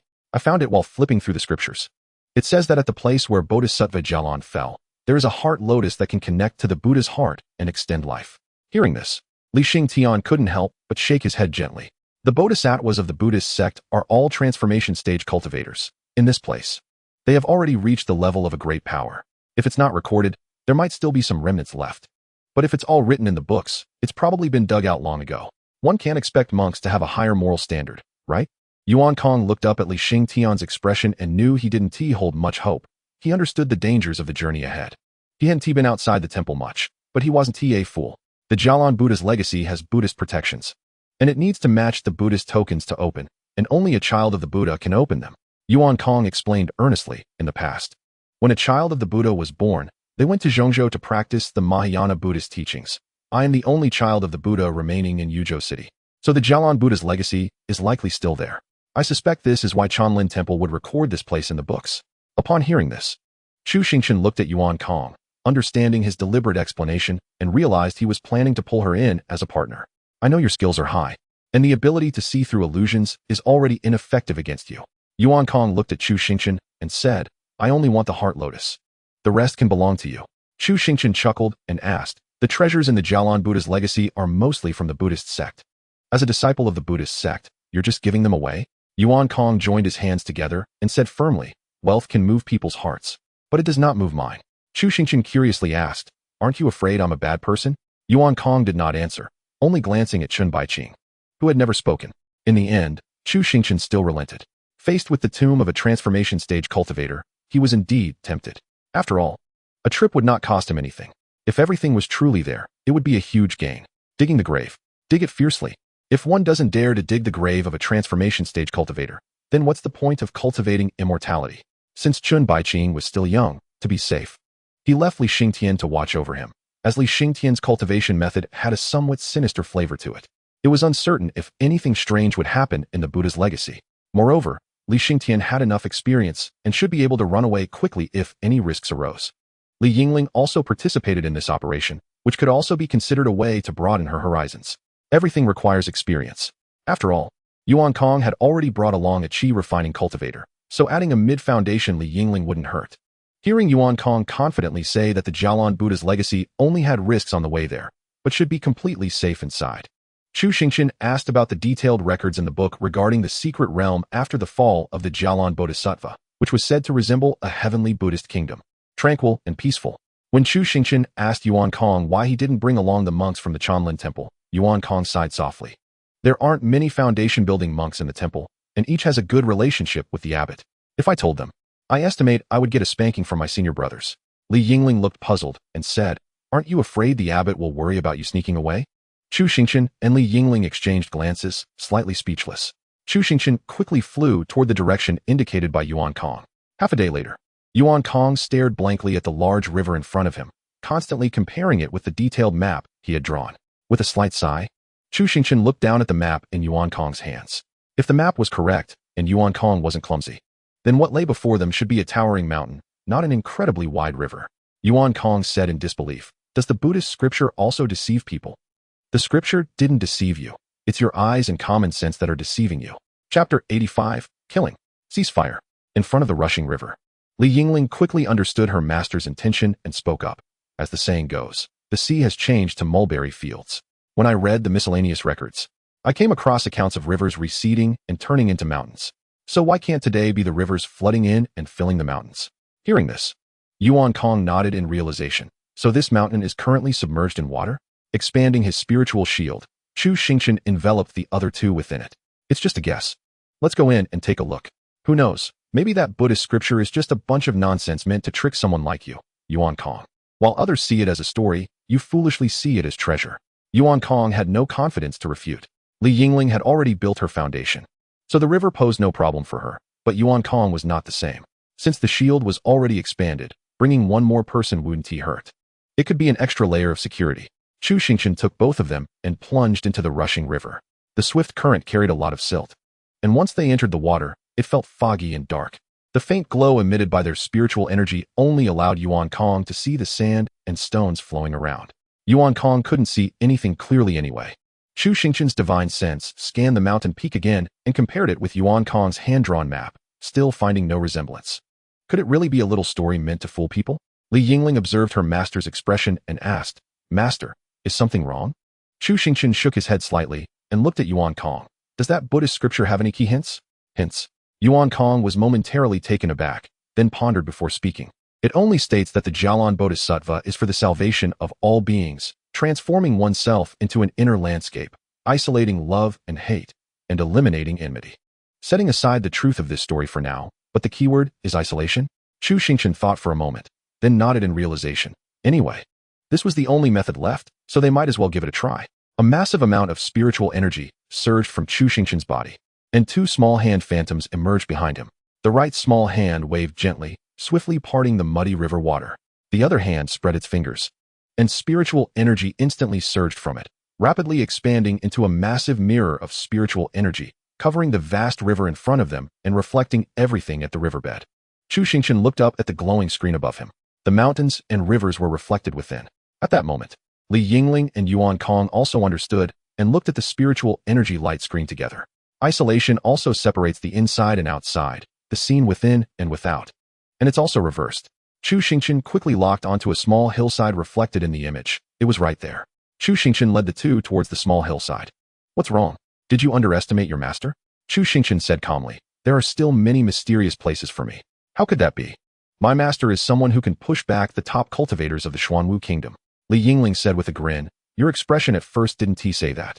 "At that time, I hadn't started cultivating yet. I just didn't understand," she replied. As they joked, Chu Xingchen had already reached the small hillside at the riverbed, scanned it again with his divine sense, and slightly raised his hand to smash the hillside to pieces. It revealed a large, blurry statue of Guanyin inside. The statue was somewhat indistinct, but Guanyin's eyes were covered by a yellow cloth, on which black inscriptions were written, occasionally flashing with a faint light. Chu Xingchen included the Guanyin statue within the range of the spiritual shield and looked at Yuan Kong, saying, "Buddha's son, it's up to you now." Finally, it was Yuan Kong's moment to shine. He confidently stepped forward and unhesitatingly reached for the yellow cloth. Suddenly, a wave of dark energy sent him flying back, crashing hard against the edge of the spiritual shield. Chu Xingchen and Li Yingling said nothing, their eyes calmly watching this self-assured Buddha's son. There was no disappointment, nor was there any regret, as if they had expected it all along. Just now, the black energy had struck Yuan Kong like lightning, leaving him feeling somewhat numb all over. He was struggling to clutch his chest when he caught sight of the calm gazes of the two. Those eyes seemed to say, "I already knew you were useless, We're not surprised at all. It was just a mistake. I was careless. Yuan Kong quickly stood up, saying, I'll go check the inscription on the cloth now. Chu Xingchen replied blandly, then you can try again. He softly recited the inscriptions on the cloth. Ba. After reciting a few phrases, Yuan Kong suddenly felt something was off. This didn't seem to be any Buddhist scripture content. He made hand gestures, using Buddhist techniques to channel the willpower within him, and shouted loudly, Sarva. Under Yuan Kong's control, the willpower surged rapidly into the yellow cloth. Boom. A more intense wave of dark energy came rushing at him, and Chu Xingchen quickly shielded Yuan Kong's figure. Although Yuan Kong was not directly hit by the black energy, the residual wave still sent him rolling on the spot. Yingling sighed, Master, it's better if you handle this. Just as Yuan Kong got up and looked at Chu Xingchen, who was preparing to take action, he asked, Do you want to try again? Wait until I stand further away, then you can try. Yuan Kong clutched his chest and hurriedly walked to the edge, signaling Chu Xingchen that he could continue. Chu Xingchen looked at Yuan Kong, who was acting so shamelessly, speechless. Although he was currently performing terribly, Chu Xingchen felt that this person had a bright future ahead. No wonder he was taught by the high monks of the Chanlin Temple. Now, it was time for him to take action. The living transformation gods might need to be a bit cowardly, but what are the dead worth? Chu Xingchen's gaze fixed on the scene, and two small hand apparitions appeared behind him, reaching out without hesitation toward the yellow cloth strip. The moment the small hands grasped it, the inscriptions on the yellow cloth suddenly burst forth with intense dark energy, surging wildly toward the phantom hands. Oh, there's a bit of skill. Chu Xingchen frowned as the phantom behind the small hands continued to manifest, depicting a version of Chu Xingchen sitting cross-legged on a white lotus, his expression calm and emotionless, ready to pull down the yellow cloth strip. The black inscriptions on the yellow strip leaped out, attacking the apparition. But unfortunately, as the phantom grasped the cloth strip, the seated version of Chu Xingchen suddenly stood up, extending a small foot to stomp on the attacking inscriptions. With a sudden force, he yanked the yellow cloth strip down fiercely. At that moment, the statue of Guanyin also revealed its true form. Guanyin glared with anger, her eyes filled with boundless rage, as if ready to swallow everything whole. Kill. Just a moment of peace. As Guanyin's eyes opened, an angry rebuke echoed from the statue's head. As the voice fell, the surrounding scene suddenly began to shift. Chu Xingchen noticed this change, but remained calm. This must be the inner scene that Yuan Kong spoke of. The treasures mentioned by Yuan Kong would all be within this inner scene. Chapter 86. Inside and outside the scene. Is this how your Buddhist sect interprets peace and tranquility? Yingling couldn't help but complain as she looked at the scene before her. Dark red, grayish sky, the ground covered in undried blood, a desolate landscape, with the stench of blood wafting in the air. Several pale heads hung from trees. Faint cries could be heard from a nearby village. Yuan Kong looked at Yingling with a puzzled expression, then took a deep breath and exhaled heavily, questioning, Isn't this great? The mountains are clear, and the waters are beautiful. As he spoke, Yuan Kong pointed at a withered tree with hanging heads, saying, Look at how happy those kids are swinging. Yingling. Chu Xingchen placed a hand on Yingling's shoulder, saying, Don't rush. The world in his eyes is different from ours. This is probably what the book means by the Buddhist children can comprehend it. Otherwise, a mere seal wouldn't necessitate a Buddhist child. Hearing this, Yuan Kong also realized, turning to Chu Xingchen and asking, Is the scene in your eyes different from mine? Chu Xingchen gently nodded and replied, It's somewhat different. But since it's said that the Buddhist children can comprehend it, you should give it a try. He stepped toward the large tree with the hanging heads. Chu Xingchen and Yingling followed him. Yuan Kong stopped under the tree, clasped his hands together, and bent forward to ask, Dear benefactors, may I ask what this place is called? The heads hanging from the tree suddenly glared at the bowing Yuan Kong. Call your mother. Call your mother. The hanging heads shouted in unison. Chu Xingchen and Yingling couldn't help but furrow their brows at this. Yuan Kong, however, nodded gratefully. Thank you, benefactor. May good people live in peace. The heads shouted back. Good your mother. Good your mother. May I ask how many people are here? Kill your whole family. Kill your whole family. Oh, then I want to ask who I should look for regarding some matters? Hang your head. Hang your head. Chu Xingchen listened in silence to this back and forth, watching Yuan Kong bow and thank them again, looking quite satisfied. Yuan Kong turned to explain. This place is called Peach Blossom Village. There's a tavern nearby, and the owner of that tavern is well informed. We can go ask him. I told you all. This is a human Buddhist realm, peaceful and serene. Chu Xingchen nodded in agreement, patting Yuan Kong's shoulder. This time I'll rely on you a lot. Rest assured. Leave it to me. Yuan Kong confidently nodded, striding toward Peach Blossom Village. The entrance to Peach Blossom Village was not far away. With Yuan Kong leading the way, they entered the village. Several desolate, dilapidated yellow earthen houses, each household hanging white lanterns and posting white mourning banners. The walls of each house had collapsed, revealing stark white bones in the courtyards. There were also some sounds of mourning and crying coming from inside the earthen houses. Yingling instinctively reached for the sword at her waist, her gaze warily scanning the surroundings. Yuan Kong, however, looked quite pleased, leisurely surveying the area. Chu Xingchen followed with a relaxed pace, casually looking around. Look, that ahead is the tavern. Yuan Kong pointed to a shabby building straight ahead. Yingling looked up and saw that inside the dilapidated house, there were rows of coffins, which looked more like a funeral home than a tavern. Surrounding each coffin were unburnt incense sticks and a few small stools. Is this coffin being used as a table? Yuan Kong quickened his pace and hurried into the tavern, his gaze falling on the body of a middle-aged man hanging upside down, rotting and dressed in a funeral garment. He bowed and asked, "May I ask, is there a Buddhist temple here?" A confused, indistinct voice came from the head. "Cut off your head to drink." "None." "What about the statue, or the Guanyin statue?" "Lie in the coffin, lie in the coffin." Yuan Kong's expression twisted. Then he sighed softly, saying, "I'm a monk, I can't eat meat. Please serve me some vegetarian food. Dig out your heart and liver. Dig out your heart and liver." Thank you. But the tavern owner will need to explain things clearly to me later." Yuan Kong smiled, hurriedly bowing again, then gestured for Chu Xingchen and Yingling to take a seat beside him. Yuan Kong found a nearby coffin, sat on a stool, and naturally leaned against the coffin. Sighing silently, Chu Xingchen also sat opposite Yuan Kong, while Yingling sat beside her master. Yuan Kong wiped the coffin in front of him with his sleeve, saying, "It's rare to see a rectangular table like this. It's quite long." Chu Xingchen gently nodded in agreement. "It is indeed quite peculiar. This tavern owner is truly black-hearted. Not serving food unless we pay for information. Do you have a lot of money on you?" Chu Xingchen's expression was hard to read as he spoke. "The money should be enough, but I'm afraid he doesn't want money." Yuan Kong looked puzzled and asked, "Doesn't want money? Wants what then?"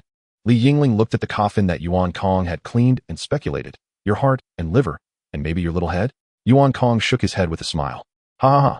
While this tavern owner is a bit black-hearted, it's south clear this place isn't a black shop. The owner seems somewhat kind, just a bit greedy." Hearing this, Yingling looked up again, taking in the tavern owner whose entire head was swollen with blood, his tongue elongated, and his eyes nearly falling out. It was hard for her to see how this owner could be considered kind. Behind the hanging owner, the curtain, resembling a funeral home, was lifted.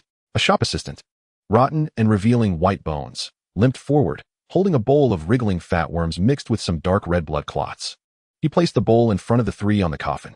The shop assistant's voice was harsh and unpleasant. "Eat or die. Eat or die." Saying this, he pulled out a blood-stained, decaying long knife from behind and aimed it at Yuan Kong's head, threatening to strike. Yingling looked at her master and noticed he remained calm, so she took a deep breath to steady herself. Yuan Kong looked down at the food in front of him, feeling somewhat aggrieved. "I can't eat meat, but that doesn't mean I can eat something this spicy." The shop assistant raised the long knife and shouted, "Not eating means death. Not eating means death. You said it's not spicy." Yuan Kong looked up, picked up the incense from the incense burner beside the coffin, and used it as chopsticks to grab a wriggling fat worm. Taking a deep breath, Yuan Kong was determined to swallow the worm. Chu Xingchen reached out to stop Yuan Kong's action, casting a leisurely glance at the shop assistant holding the knife. He sneered and said flatly, "Eat your mother." Chapter 87. Good and Evil Coexisting. As soon as the words fell, the entire tavern fell silent, and the atmosphere suddenly became eerie. Yingling's gaze instantly sharpened, her hand resting on her sword, ready to strike at her master's command. After cultivating for so long, she had yet to engage in a serious fight. To be honest, Yingling was quite eager to show off her skills and let her master witness the powers she had painstakingly honed. The shopkeeper, whose body was decaying, turned his stiff neck to glare at Chu Xingchen, pointing his knife and shouting, "You die first. You die first." Yuan Kong stared dumbfounded at the scene before him. Why insult a limping shopkeeper? What was their situation in their eyes? Chu Xingchen looked at Yuan Kong and asked, "What did that thing just say?" He asked, "What is wrong with you, sir?" Yuan Kong replied, "Then what is he holding?" "A long teapot. Tell him to put it down." Upon hearing this, Yuan Kong looked at the shopkeeper, clasped his hands together, and said, "Sorry, could you please put down the teapot?" This seemed to trigger something in the shopkeeper, who swung his rusted long knife fiercely at Chu Xingchen while shouting, "Die." Facing the attacking shopkeeper, Chu Xingchen simply raised his gaze, and the incense in the incense burner suddenly flew up, pinning the shopkeeper's limbs directly to the coffin. The long knife in the shopkeeper's hand clattered to the ground. Chu Xingchen turned to Yuan Kong, who looked astonished, and asked, "From now on, just translate. Whatever he says, you translate." Yuan Kong quickly nodded and then looked at the shopkeeper, who was making muffled sounds of distress, and immediately translated, It hurts, sir. I was wrong. Chu Xingchen hesitated for a moment, but ultimately held back his words. As the commotion grew, the other coffins began to tremble slightly, and the hanging boss shouted angrily, "All of you, soak in the wine. All of you, soak in the wine."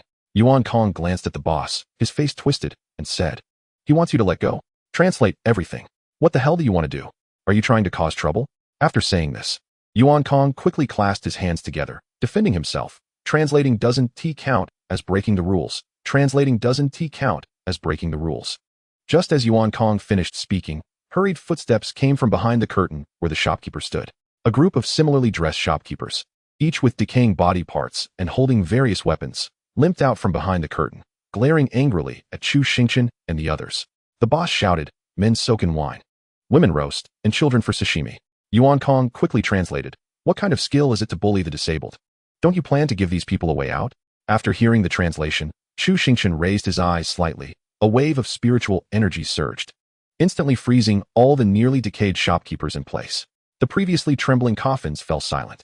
Chu Xingchen looked down at the shopkeeper pinned to the coffin. His head had decayed and deformed, and it was clear that his brain matter had already turned into a mushy mass. At this moment, he was still making meaningless wailing sounds.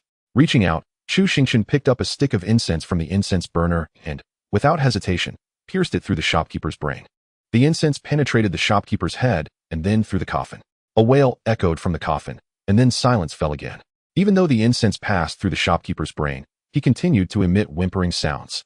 Yuan Kong immediately understood the situation. He looked around in horror. The angry boss, the shopkeepers with various disabilities, holding brooms and kitchen utensils, stared angrily at him.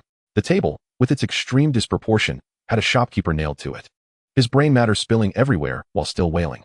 At that moment, Yuan Kong realized that the table in Chu Xingchen's eyes was likely a coffin, after all. Such a fitting table was indeed rare. Chu Xingchen reached out and gently tapped Yuan Kong's little head, saying, "Don't panic, it is what it is." Yuan Kong glanced at the bowl of half chili and half cabbage and nervously swallowed, asking, "Then what is this bowl of food in your eyes?" Yuan Kong glanced again at the shopkeeper with brain matter all over the place and asked, "So, what you see is real?"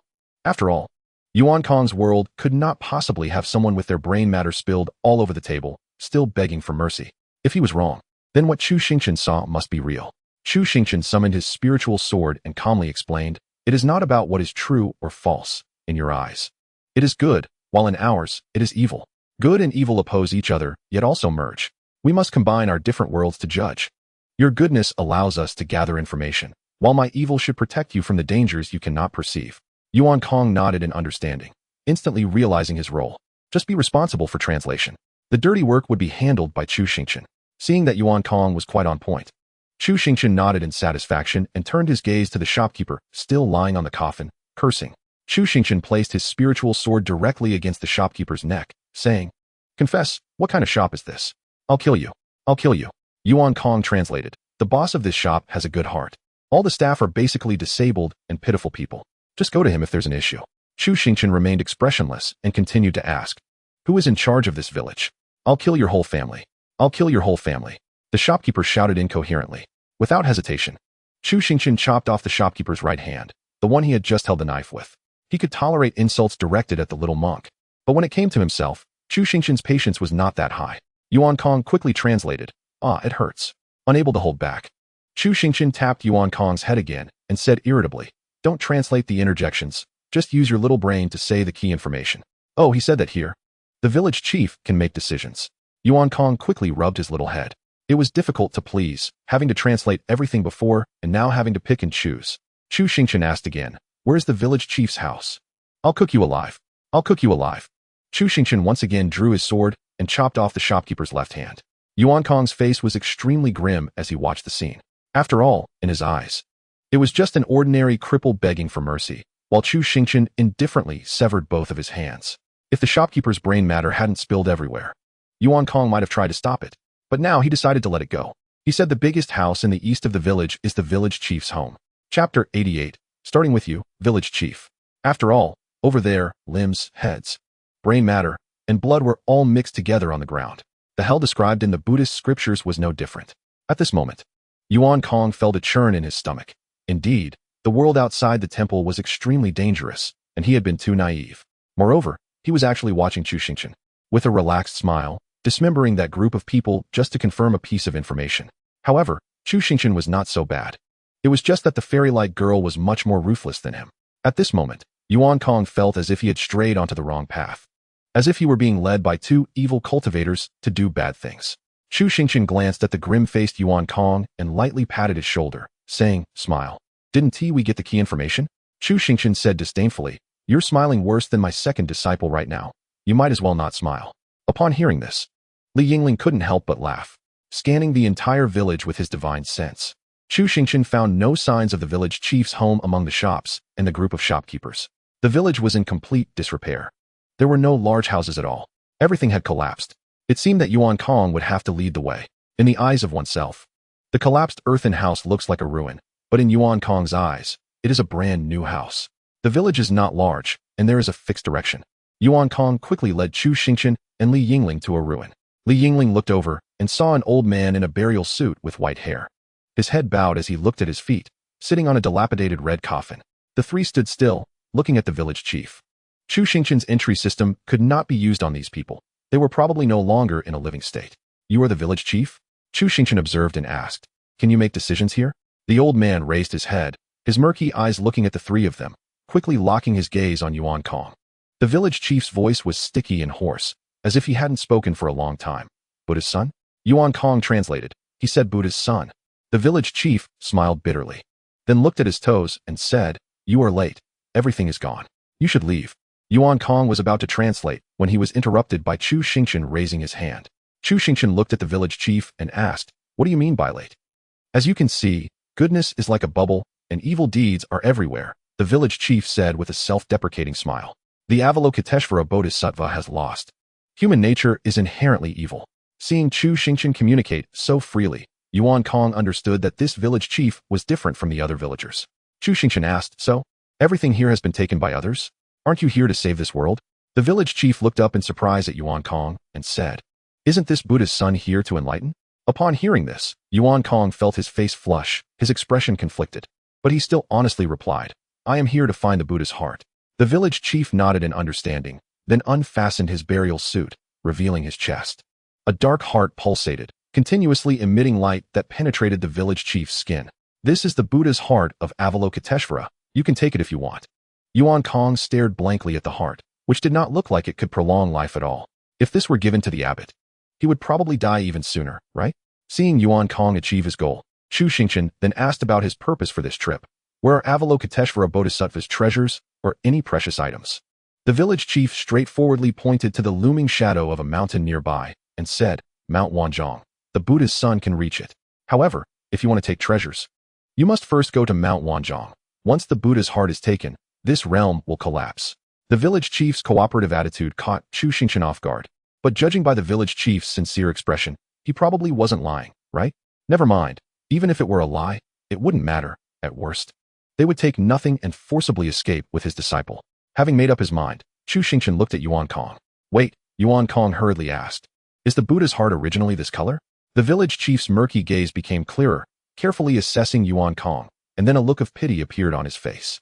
It was evident that the village chief looked down on Yuan Kong's question. Yuan Kong ignored the disdainful expression. The opportunity was right in front of him. So he pressed on. "Then how can it be restored?" The village chief sighed and said, "When what they see is the same as what you see, it will be restored." Yuan Kong looked at Chu Xingchen, nervously asking, "What does the world look like in your eyes now?" "A wasteland full of bones, with a few dead wandering corpses aimlessly on the street." Upon hearing this, Yuan Kong felt darkness before his eyes. Ruins can be rebuilt, bones can be buried, but those wandering corpses can't be resurrected, right? No wonder the village chief looked like that. Given the situation, they probably had long given up all hope. They might have already grown tired and wished for destruction. Facing Yuan Kong's pitiful gaze, Chu Xingchen sighed helplessly and looked at the village chief, asking, "Is this realm purely mental?" The village chief looked at him in surprise. Compared to this Buddha's son, this handsome young man seemed to have more insight. He nodded slightly and said, "The inner scene arises from the heart. So it is indeed mental, but you are in the outer scene. How can you intervene in the inner scene?" Chu Xingchen asked calmly. "I only asked the village chief, if the Buddha's heart changes, would you still be willing to part with it?"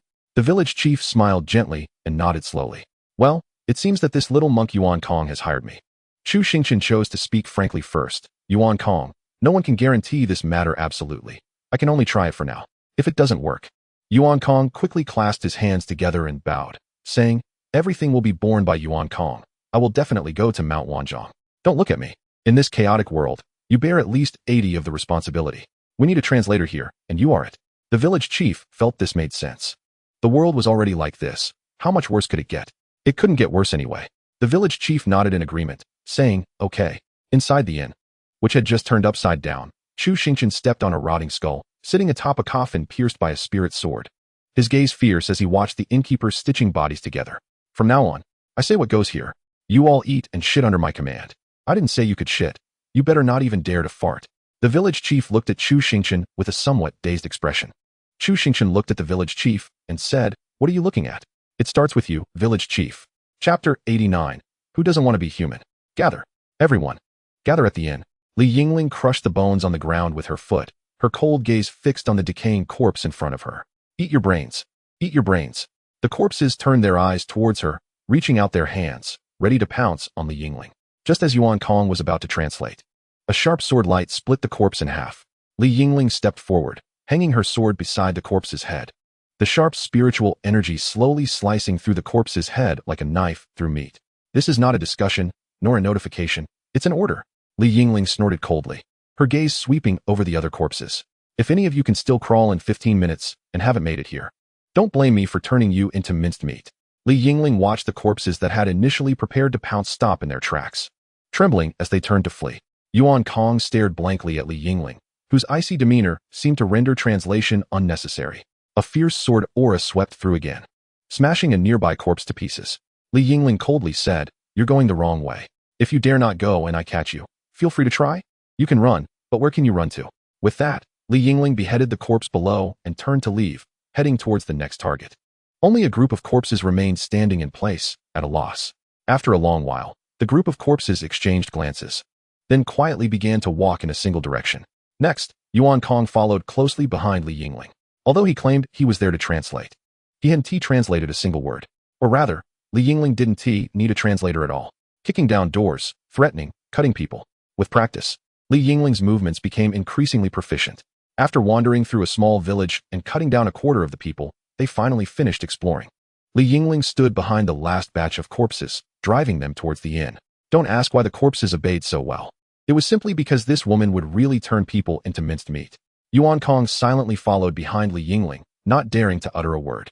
His senior brother was indeed correct. The woman down the mountain was a tiger. As the last batch of corpses was escorted in, Yuan Kong looked on in horror at the scene in front of the inn. A large iron pot was set up, with firewood burning underneath, and boiling hot oil inside the pot. On a large iron pot, there was a wooden frame, and the tavern owner was hung upside down from the ceiling to dangle above the pot. Hot oil splattered onto the tavern owner's face from time to time, causing him to wail in agony. A group of zombies lay prostrate on the ground, not daring to speak, silently listening to the tavern owner's cries. The village chief sat in a corner of the tavern, hunched over and silent. It was clear that not only did Li Yingling not need translation, but neither did Chu Xingchen. Seeing this scene, Yuan Kong felt fortunate to have gone out with Li Yingling. In Yuan Kong's eyes, this scene was like a bright sunny day, with a tavern owner hanging over a pot of oil, constantly howling. A group of ordinary mortals lay trembling on the ground. Chu Xingchen stood in front of a large pot with a big ladle, gently stirring the boiling hot oil, a calm and indifferent smile on his face. From this perspective, Yuan Kong felt that Chu Xingchen resembled a tyrant. No wonder the senior brother said that one must first look at the essence before observing behavior. Li Yingling brought Yuan Kong to Chu Xingchen and clasped his hands, saying, Master, most of them are here. We can deal with the missing ones later. Chu Xingchen nodded in satisfaction, his gaze turning to the zombies kneeling in the empty space before him. Village chief, take out the draft of the ultimate management regulations for Taohua village. The village chief, sitting inside the tavern, quickly picked up the xian paper placed beside the coffin and hurried to Chu Xingchen's side. Chu Xingchen nodded slightly. Read. The village chief looked at the xian paper in front of him, took a deep breath, and began to read. Management regulations. 1. All fighting and brawling behaviors are prohibited. Any attacks, thefts, insults, and any actions deemed to have negative value are forbidden. 2. From now on, all production will be fully restored. All collapsed and tilted houses will be rebuilt, and all pollution will be cleaned up. Any laziness and slacking off will not be tolerated. 3. Obey all orders from the highest commander. Questioning any command is prohibited, and spreading any malicious slander against the commander is forbidden. For obedience is what you must do. Any disobedience will be considered the greatest crime. After the village chief finished reading, he stepped back behind Chu Xingchen. Chu Xingchen lightly clapped. You have all lived too carelessly and forgotten how to be human, but don't be afraid. I am here to teach you again. Pausing for a moment, Chu Xingchen looked at the tavern owner and said, I still wish to treat you as human beings, but the premise is that you want to be human. As for those who do not regard themselves as human, don't blame me for not treating you as such. As the words fell, the tavern owner was thrown into the pot of oil. Instantly, smoke and dust rose, and the owner in the pot struggled desperately. But he was already trapped by spiritual power in the iron pot. No matter how he howled and thrashed, Chu Xingchen remained calm. Pointing at the owner in the pot, this one has lost all conscience, forcibly breaking the limbs of villagers and forcing them to work for him. It is said you have also suffered under his oppression. Today, I am here to change that. Oppression must be overturned. If you long for peace, tranquility, and happiness, then I am your strongest support. If you yearn for evil, slaughter, and malice, then I will be your most terrifying nightmare. It is time for Taohua village to change for the better. Haven't you all had enough of living in a pile of muck? Everything will start anew until you live in a world that satisfies you. With each sentence, the struggling owner's movements weakened a little. When the speech ended, the boiling pot was already a bloody red. Chu Xingchen pointed at the pot, his gaze calm. Now, tell me your choice. After a brief wait, a zombie suddenly roared. Kill you. Kill you. Dig out your heart and liver. Dig out your heart and liver. Hearing this, Li Yingling instinctively reached for his sword. But Yuan Kong stopped him with a hand. Yuan Kong explained, They say. What they say is not important. Chu Xingchen interrupted. Now, all those who want to be human, gather at the village entrance. First, clear up the nearby dilapidated houses. Start anew. Those who do not wish to be human can jump into this pot and keep company with what's inside. The village chief looked at Chu Xingchen in shock.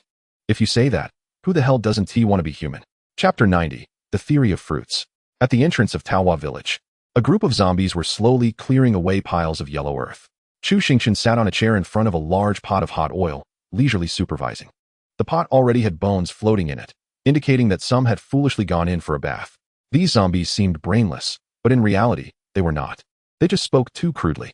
The external Chu Xingchen could not understand, but Yuan Kong and the village chief, who were in the inner scene, served as the communication bridge. Although they could not understand their specific meanings, anyone who disobeyed commands or did not follow arrangements would be unhesitatingly thrown into the pot.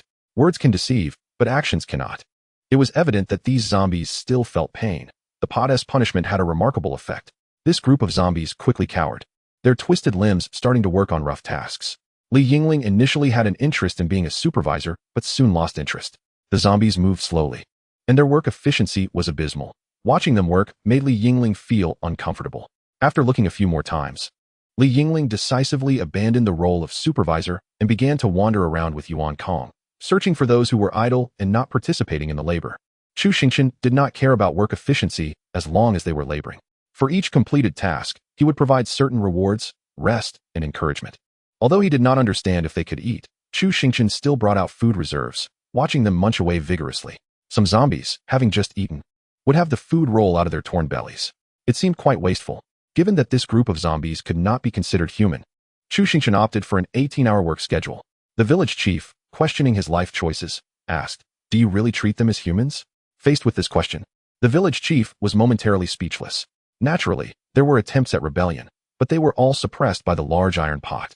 Since the structure of these zombies seemed to be idealistic, even if they were melted into the pot, as long as the pot cooled down, they would automatically reassemble themselves. Most zombies who had experienced the tortures of the iron pot became obedient after emerging, with only a few still reminiscing about the taste of the pot. Chu Xingchen did not hesitate to invite them to continue bathing in the oil pot. After just a few instances, this group of zombies realized that Chu Xingchen was someone they simply could not provoke. While working, disputes among the zombies were inevitable. But Chu Xingchen maintained a principle. Whoever caused trouble would go into the pot, adhering to strict impartiality. During this time, Li Yingling also managed to catch quite a few stragglers to participate in the reformation. As everything progressed in an orderly manner, the dilapidated earth buildings at the village entrance were rebuilt. Although the quality was poor, at least they looked somewhat livable. Some bones were also collected and buried together in a large pit to the south. With continuous labor and reform, coupled with Chu Xingchen's forceful suppression, this group of zombies gradually got used to the idea that if they could not resist, they might as well enjoy it. As one simple earth building after another was completed, The best-performing zombies were prioritized for accommodation in the simple buildings under Chu Xingchen's distribution, while the worst performers directly slept in the mud piles. This established a clear system of rewards and punishments, leading to a satisfactory progress overall. In about 3 days, the first batch of housing renovation tasks was completed, and surprisingly, 3 of the zombies managed to break free from their state of mindless cursing. They began to communicate using simple and somewhat confused vocabulary. The village chief, witnessing this scene, was completely amazed. This world truly operates on the principle of idealism. As the zombies gradually returned to a more normal state, the most noticeable change was in the river near the village entrance, which transformed from a dark red to a light red. Chu Xingchen directly appointed these 3 zombies as squad leaders, starting to command other tasks. No longer confined to just building houses. Instead, they began to organize the river water and prepare to set up a vegetable garden. Chu Xingchen's iron-fisted management yielded remarkable results. After about 2 more days, most of the zombies had regained some semblance of normalcy. With the increase in work efficiency, Chu Xingchen reduced the working hours and replaced the large frying pan with a large iron rod. The dark red, misty sky gradually regained some light. Surprisingly, small fish began to leap in the river. As they moved past the initial difficult moments and started to make progress, the speed of improvement exceeded Chu Xingchen's expectations. He no longer needed to force them to work. The half-human zombies began to work automatically. The village gradually started to change its appearance from the village entrance. On the 7th day of supervision, a portion of these zombies had almost transformed back into normal humans. Yuan Kong and the village chief were not useless. However, as the villagers changed, Yuan Kong gradually withdrew from the translation stage. By this day, Chu Xingchen stood in front of the construction site, stretching. The village chief glanced at the increasingly thriving Taohua village and couldn't help but ask, "What is the secret to this success? You seem to care very little about them." Chu Xingchen looked at the village chief and couldn't help but chuckle, saying, "Does it matter if I care? No one is perfect. It's all about idealism. Without constraints, that becomes the soil for evil. You must make the wicked afraid to commit evil and encourage the good to do good. That's the right path. I don't know how you managed things before, but you need to understand that people have a tendency to follow blindly, and many times, the choices of the majority are not necessarily correct. You need to know what is right and stick to it, and when you realize it's wrong, you must be able to cut your losses in time. No one is always right, but you can't always be afraid of being wrong." The village chief was stunned for a long time before asking the next question. Then, is the idea of the Bodhisattva Jialan wrong? Is it impossible for sentient beings to willingly do good? There are no wrong ideas, only wrong timing. If you don't have enough soil to cultivate the nutrients for this fruit, you shouldn't blame the fruit, replied Chu Xingchen. The village chief lowered his head upon hearing this, and then chuckled softly. "You are right. You are right." He lifted his clothes. The originally dark heart was now glowing faintly with white light. The fact is undeniable, and no one can refute it. Chapter 91, The Illusory Mount Wanzhong. Mount Wanzhong, a towering peak that seems to pierce the sky, appearing both illusory and real, like a mirage, with a somewhat erratic presence. Yuan Kong looked gloomily at the illusory Mount Wanzhong before him. As things fell into place, Chu Xingchen delegated power to the village chief, as this matter was merely a side task for him. With specific rules taking shape, Chu Xingchen didn't need to participate much anymore. After all, his true objective lay in the treasures hidden within Mount Wanzhong. Li Yingling reached out to touch the illusion, but found only empty air. Then looked at Yuan Kong and sincerely questioned, "Is this bodhisattva of yours a fake? Nothing works, nothing works." Yuan Kong, upon hearing this, hung his head, feeling that his senior brother might have tricked him. He wasn't really a bodhisattva. Mount Wanzhong was not far away. But the problem was that it was not a physical entity. Instead, it was a vast illusion. Chu Xingchen tried flying into the mountain, but could only touch the ground of the illusion. He had thought that the bodhisattva could solve the problem, but touching the mountain felt like grasping at a dream. Li Yingling, who had long accepted that Yuan Kong was useless, turned to her master and said, "Master, I think the village chief is hiding something. How could he know nothing? That Buddha heart must be within him." Chu Xingchen chose not to comment, but gently patted Yuan Kong on the shoulder. "Aye." Yuan Kong opened his mouth to retort, but ultimately couldn't find the words. His expression grew increasingly dejected. After all, at this moment, Yuan Kong began to feel like a complete failure. Chu Xingchen couldn't help but chuckle lightly and comfort him, saying, "It's okay. At least you are diligent when it comes to eating, and that's good." This was not empty praise. After all, Yuan Kong had not yet established his foundation and couldn't fast. If it weren't for the fact that Chu Xingchen's spatial ring had a large empty space, he wouldn't have filled it with food and snacks that Chun Baiqing liked to eat. After all, Chun Baiqing's talent was still unclear, and the only orange attribute seemed to provide no enhancement to cultivation. Moreover, his cultivation progress would definitely be slower than Li Yingling and Li Xingtian. He would need to stay in the qi refining stage longer, so to be safe, Chu Xingchen stuffed in a lot of food. Yuan Kong probably had never eaten such delicious food, like candied fruits and sugar paintings. Every meal, he was the fastest to run and eat the most, even stuffing 2 pieces into his arms after finishing. Therefore, he had no way to refute this. Hearing this, Yuan Kong silently looked up, "Thank you." But he felt he hadn't been comforted. Before setting off on this journey, Chu Xingchen had already asked the village chief all the questions he wanted to ask. Taking advantage of the village chief's curiosity about his management style, the results were remarkable. The village chief often scratched his head, seeking answers from Chu Xingchen, which indeed revealed a lot of undisclosed information. However, regarding Mount Wanzhong, the village chief repeatedly stated that treasures existed within the mountain and could only be obtained by the Bodhisattva. In Chu Xingchen's consciousness, this mountain was like a void, but not entirely. Occasionally, there would be faint perceptions. It was somewhat intriguing. If the village chief was not lying, then how could the Bodhisattva climb this empty Mount Wanzhong? Chu Xingchen reached out to gently brush against the illusory Mount Wanzhong again, as if sweeping through a mass of emptiness. Looking at the listless Yuan Kong beside him, Chu Xingchen asked again, "Is there anything you missed in the scriptures that record this place?" Yuan Kong racked his brain once more, but ultimately could only shake his head, indicating that there was truly nothing else. Li Yingling gazed thoughtfully at Mount Wanzhong, then glanced at Yuan Kong. Suddenly, a flash of inspiration struck her, and she spoke, "Master, I have a suggestion." Yuan Kong's eyes widened in shock, and he quickly reached out to try to interrupt her. After spending time together over the past few days, Yuan Kong had completely submitted to Li Yingling. This woman was indeed ruthless, and he was genuinely afraid of her. Based on Li Yingling's expression just now, he could be certain that her idea would not be good. However, the useless Yuan Kong undoubtedly had no decision-making power.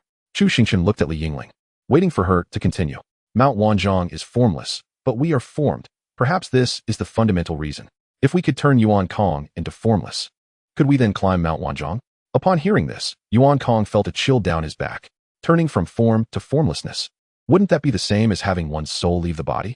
For someone like him, the only way to achieve soul departure was through death. Yuan Kong quickly cast a pitiful glance at Chu Xingchen, hoping to awaken his conscience. However, Chu Xingchen ignored him and focused on Yuan Kong, slowly contemplating as if assessing the feasibility of the plan. It must be said that Li Yingling's statement did provide some inspiration for Chu Xingchen. The village chief had already acknowledged that this world operated on idealism from the beginning. Therefore, the Mount Wanzhong within this realm was the same. Chu Xingchen reached out to touch Yuan Kong's little head. In the past, Yuan Kong hated it when someone touched his head, not even allowing his senior brother to do so, but at this moment, feeling so useless, he really couldn't muster any anger. Yuan Kong let the big hand rub his head and heard Chu Xingchen's voice beside him. "Yuan Kong, are you sleepy?" "Just woke up. Not sleepy at all." "That's fine. I'll help you." Yuan Kong was surprised and raised his little head to look at Chu Xingchen, wanting to know what was going on. But the big hand on his head suddenly transmitted a surge of spiritual power. Yuan Kong promptly fainted. In the haziness, he only heard Chu Xingchen's voice, which seemed to echo, "The Mount Wanzhong is false, and the dream is also false. Seek the true Mount Wanzhong in the dream." This is called negative times negative equals positive.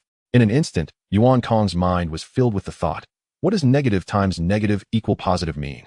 Amidst the deep haze, a faint surge of spiritual power awakened him. Yuan Kong suddenly opened his eyes. What came into view was still the towering Mount Wanzhong, and he quickly got up, wanting to ask Chu Xingchen what he meant, only to suddenly realize that he was alone. The hazy peach blossom village he had glimpsed before falling asleep had long since vanished. Yuan Kong took a deep breath and immediately understood something. He reached out to touch Mount Wanzhong, hoping to feel the reality of the mountain peak. His little hand once again touched nothing. Yuan Kong suddenly felt darkness before his eyes. This was useless. He still couldn't touch it. However, it was clear that there had been some progress. Yuan Kong quickly calmed his mind, sitting cross-legged on the ground, and gazed peacefully at the majestic mountain. After a long while, he lightly tapped his little head. It was he who had become attached. Chapter 92. What is on Mount Wanzhong? In front of Mount Wanzhong, Yuan Kong tore off a strip of cloth from his sleeve to cover his eyes. Since he became aware, Yuan Kong understood that his pair of eyes was different from others.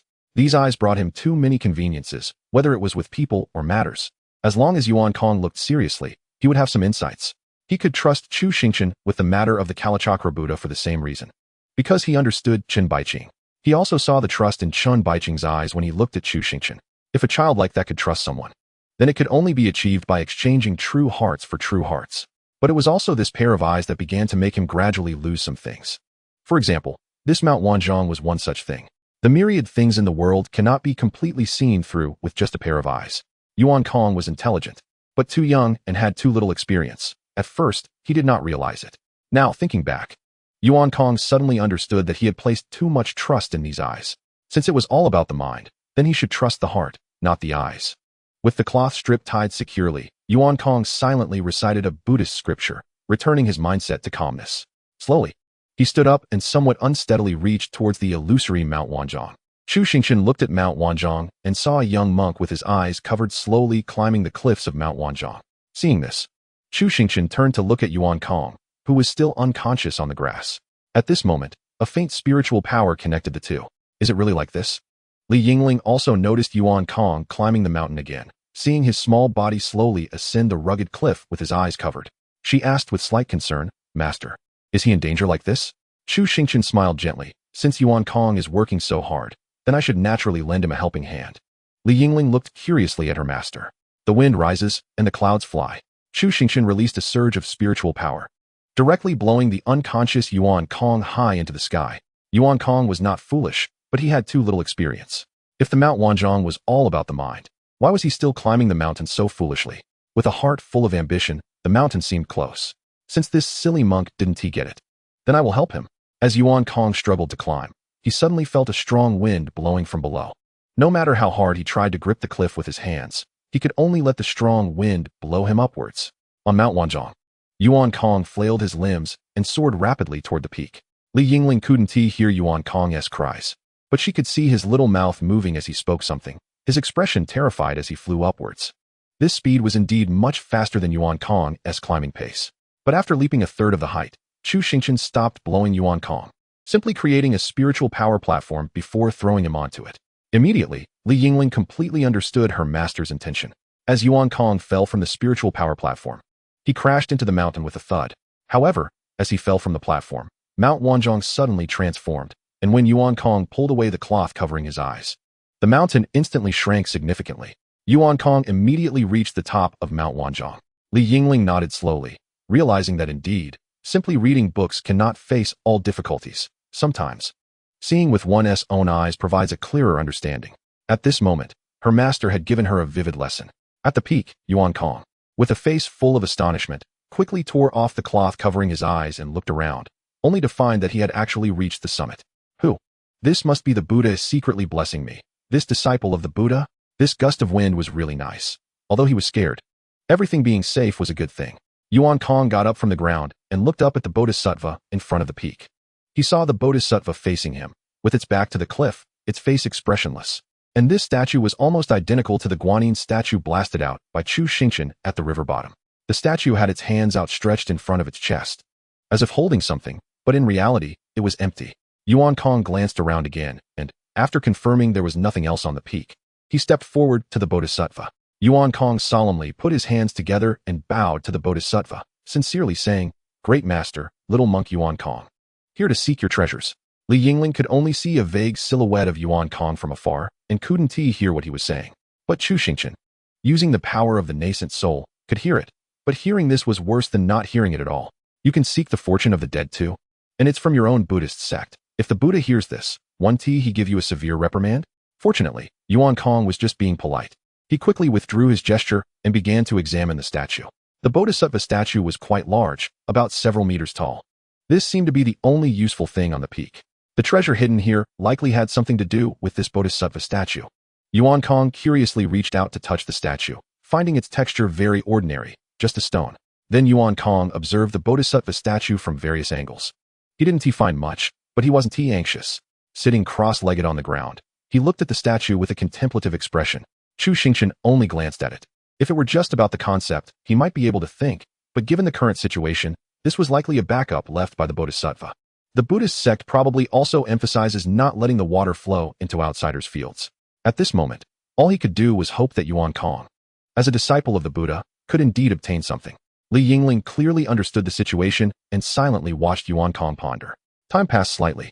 Yuan Kong, sitting cross-legged, stood up with a joyful expression and bowed to the Bodhisattva again.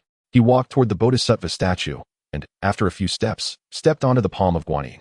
Yuan Kong gently brushed his robes, then sat down cross-legged in the center of the bodhisattva's palms, pointing his left hand to the sky and his right hand to the ground. Closing his eyes, a Buddhist scripture instantly appeared in his mind. Yuan Kong began to recite softly. As the sutras were recited, a stream of pure white energy emerged from the Guanyin statue. First, a pure white robe, like moonlight, gently draped over Yuan Kong. Then, a relic flew out from the center of the bodhisattva's forehead, hovering above Yuan Kong's head, as faint golden energy flowed down, illuminating Yuan Kong's form. As the sutras reached their conclusion, the towering Wanzhong mountain began to transform from the foot of the mountain into a pale green light, rushing towards Yuan Kong. In just a moment, the entire Wanzhong mountain turned into a green light, slowly condensing into shape. It became a jade branch resembling a green willow. The whole body was incredibly clear, with the light swirling, floating before Yuan Kong. Although Wanzhong mountain had vanished, the bodhisattva statue remained suspended in the air. Yuan Kong seemed to sense something, and he slowly reached out his hand, grasping the jade branch. Boom! The bodhisattva statue quickly transformed into flowing light and disappeared. Chapter 93. Master, long time no see. Teohuacan.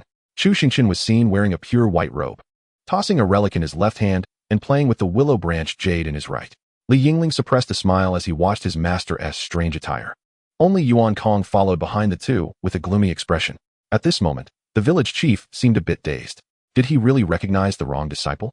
The village chief clasped his hands and said, "Congratulations." Chu Xingchen nodded lightly, said nothing more, and lightly tapped Yuan Kong's little head with the willow jade branch before leisurely leaving with Yingling. With this, the matter was considered complete, leaving only Yuan Kong to take the Buddha heart from the village chief's chest.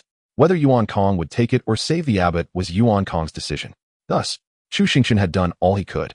Yuan Kong understood Chu Xingchen's hint. He stopped, sighed, and looked at the village chief. At this moment, the shroud on the village chief had transformed into ordinary coarse linen clothing. Yuan Kong joined his hands together, his expression hesitant. This world was entirely based on the Buddha heart within the village chief. Taking the Buddha heart would cause this realm to collapse. Yuan Kong had known this from the beginning, but at this moment, he still felt some hesitation. Yuan Kong couldn't see the malice in Chu Xingchen and Yingling's eyes. All he saw were poor commoners being forced by Chu Xingchen to work 9 hours a day, occasionally tossing people into the boiling oil regardless of their pleas, frying them until golden and crispy on both sides. Yuan Kong also couldn't see that the group of walking corpses was slowly improving. He only felt that he seemed to have done something bad. Therefore, he had no definite feelings about Chu Xingchen's achievements. He could only sense that things were moving in a better direction, but he didn't know what exactly was better or in what way. Without this sense of reality, there naturally wouldn't be any feelings of deserving. Don't worry, this world itself is false, the village chief laughed. Like an illusion, nothing is eternally existent. Yet I have understood many truths and have no regrets now. Moreover, I sought this Buddha heart to save people, right? Yuan Kong nodded lightly in acknowledgement. The village chief said casually, "Then what is there to hesitate about? Use the false to save the true." With that, Yuan Kong looked up at the village chief, joined his hands together, and slightly bowed. The light of Teohuacan's sword, rising from the earth, from the horizon, from the trees, from everything. The villagers who were struggling to build mud houses all stopped their actions. At this moment, most of them had transformed into human forms, no longer walking corpses. Their eager expressions faded along with the disappearance of Teohuacan. They looked sadly at the mud houses they had painstakingly built, which began to slowly dissipate again. They understood that this time, they could never rebuild. The once pure river water gradually transformed into flowing light. The tree that had originally hung its head had long since removed its head and had truly hung a swing in its place, with villagers actually sitting on it and swinging. But what of it? Everything in the world seemed to be like this, and always had been. Just as no one asked them if they wished to come here. No one cared whether they truly wanted to leave now. From beginning to end, the choice was never in their hands. Perhaps they had grown accustomed to submitting to fate. The villagers silently accepted everything until this world became empty, leaving only them. Until they too were about to transform into flowing light and dissipate. But in the end, they seemed to really smile for themselves. The laughter was very soft. Only they could hear it. Yuan Kong, who was closest, did not hear it. Yuzhou City. Chu Xingchen had already placed all those items into the spatial ring. Yingling followed his master, slowly summarizing the gains from this action. He had to say that this time was truly an eye-opener. Yingling felt like he had genuinely stepped into the path of cultivation. Experiencing such wondrous and bizarre events firsthand was far more exciting and relevant than what was written in the novels. Whether it was the good and evil sides of Teohuacan or the illusory Wanzhong Mountain, it was an extremely marvelous feeling. Moreover, during this action, Chu Xingchen's positioning in Li Yingling's heart had also quickly adjusted. His master was someone who would become very reliable when faced with situations. He would definitely perform better than his master. Yuan Kong's expression remained sullen, his palm tightly gripping a grayish-white small stone. Chu Xingchen glanced at Yuan Kong's expression and asked, "Are you still thinking about Teotihuacan? Do you think you harmed them?" At a crossroads, Yuan Kong walked alone towards Chanlin Temple. This journey could be considered relatively smooth. He just didn't know how long he had been gone in the outside world. He had heard that in some powerful secret realms, even the flow of time could be different. However, this time there shouldn't be any major issues. After all, the master selling sugar paintings on the left looked unchanged. Besides, the transformation should not be considered anything major, right? With his eldest disciple in tow, Chu Xingchen returned to the courtyard and pushed open the door. The first thing that caught his eye was Chun Baiqing, sitting on a stone bench, reading a book. She still habitually had a small bag of candied fruit on her right side. Hearing the sound of the door opening, Chun Baiqing looked up. Her originally calm eyes instantly sparkled with joy, and she hurriedly got up to embrace her master. Chun Baiqing hugged her master's waist and said, "Master, long time no see. Long time. How long have I been gone?" Chun Baiqing lifted her little head and said, "Master has been gone for a full 13 days. Li Xingtian also pushed open the door from the side room, seeing that his master's clothes were still clean, and he couldn't help but feel relieved. A hint of a serene smile unconsciously appeared on his face. 3 years of cultivation felt like a mere moment. But at this moment, Li Xingtian clasped his hands and said, "Long time no see, master." Chu Xingchen stuffed the sugar painting in his hand into Chun Baiqing's mouth, gently ruffled her little head, and then walked towards his second disciple, who had always reassured him. "How is the construction of our sect going?" Chu Xingchen asked with a smile. Li Xingtian's face froze, and after a long moment, he managed to utter a sound. Chu Xingchen slightly tilted his head, looking at this rebellious disciple. Chapter 94, Floating Duckweed Taking Root. In the courtyard, within Chu Xingchen's room, the second sect-wide meeting was officially convened. The sect leader and sole master, Chu Xingchen, sat at the head of the square table.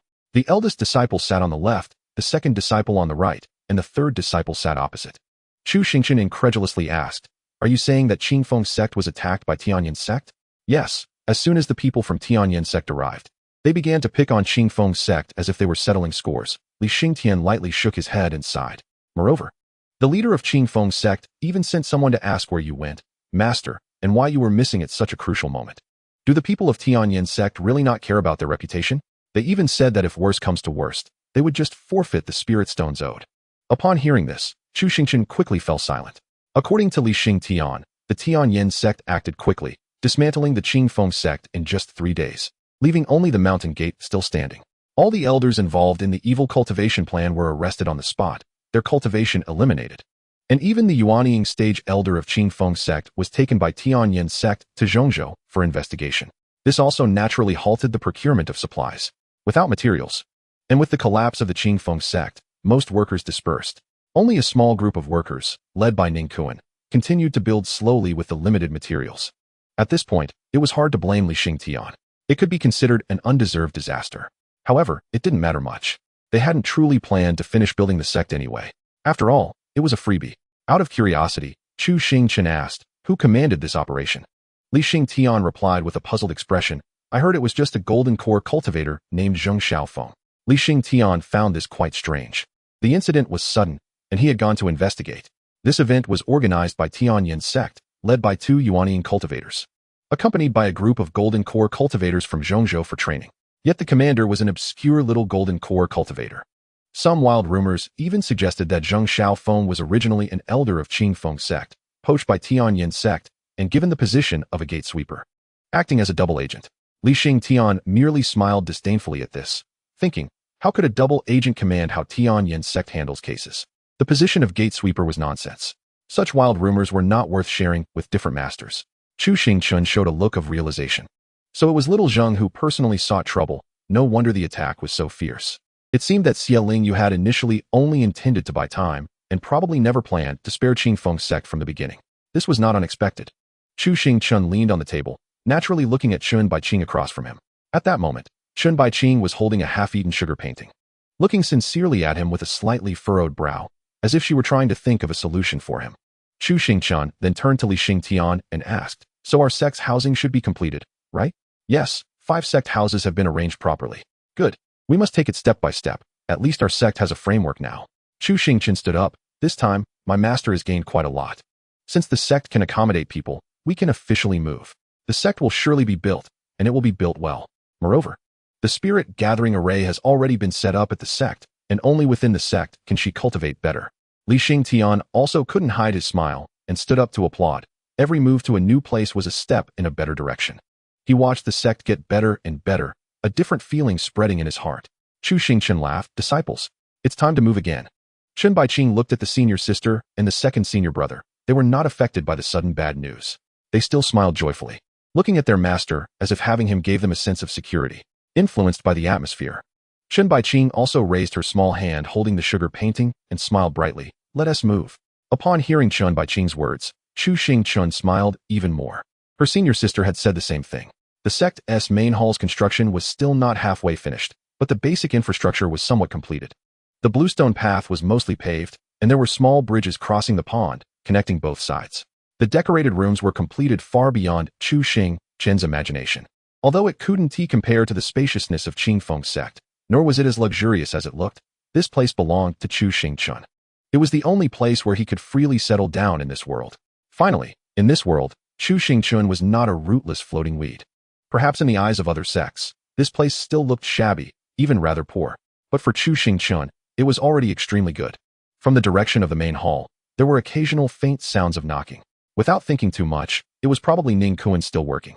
Chu Xingchen instructed his 3 beloved disciples, you go choose your favorite rooms and settle in your things. Yingling gently rubbed Chen Baiqing's small head and asked, do you still want to live with senior sister? Baiqing also wanted her own room. Chen Baiqing held her senior sister's hand and said, we can still live together later. Xingtian didn't speak, just waiting to choose a room at the end. Chu Xingchen ignored how the disciples chose their rooms and headed straight to the main hall. The main hall's ground was intentionally raised a bit. With a dozen steps of stairs, Chu Xingchen walked step by step toward the stairs, lifting his foot to step on the last step. Looking around, the ceiling of the main hall had already been covered first, with some beams made of the most ordinary wood. The main hall was basically empty, only some materials piled up. At this moment, 6 people were inside the main hall working on the doors and windows with basic materials. After all, the main hall probably wouldn't be completed anytime soon. They could only seal the roof for now to prevent rain and wind from making it look shabby and ruining the good wood. Ning Kuan and Ning Qianxian were both working inside the hall at this time. You've worked hard. Chu Xingchen called to the 2 from the center of the hall. Master. Ning Kuan glanced awkwardly at the ordinary materials used for the beams and said somewhat embarrassedly, I heard your eldest disciple say that there is currently a large shortage of materials and that it's temporarily impossible to complete the work. So I thought at least we should put a roof on. With a smile, Chu Xingchen patted Ning Kuan's shoulder and interrupted, no need to explain. You did very well. Upon hearing this, Ning Kuan immediately breathed a sigh of relief. I have a job for you. Ning Kuan looked surprised. From now on, you are the chief engineer of our sect, responsible for the construction of the Zhenwu Hall. If materials are insufficient, you can rest. When there are materials, you can continue working. I see that the guest rooms seem to be nearing completion. You can stay there with Ning Qianxian for now. Chu Xingchen had also thought it through. The main hall must be built well, rather than finding someone else later. It was better to keep a reliable and sincere person now. He had also heard from Xingtian that in the days following the collapse of Qingfeng's sect, only Ning Kuan was left leading a small team. They had only received a meager salary from Xingtian these days. Ning Kuan and Ning Qianxian didn't take a single cent, remembering their loyalty and righteousness. Chu Xingchen decided to keep them for now.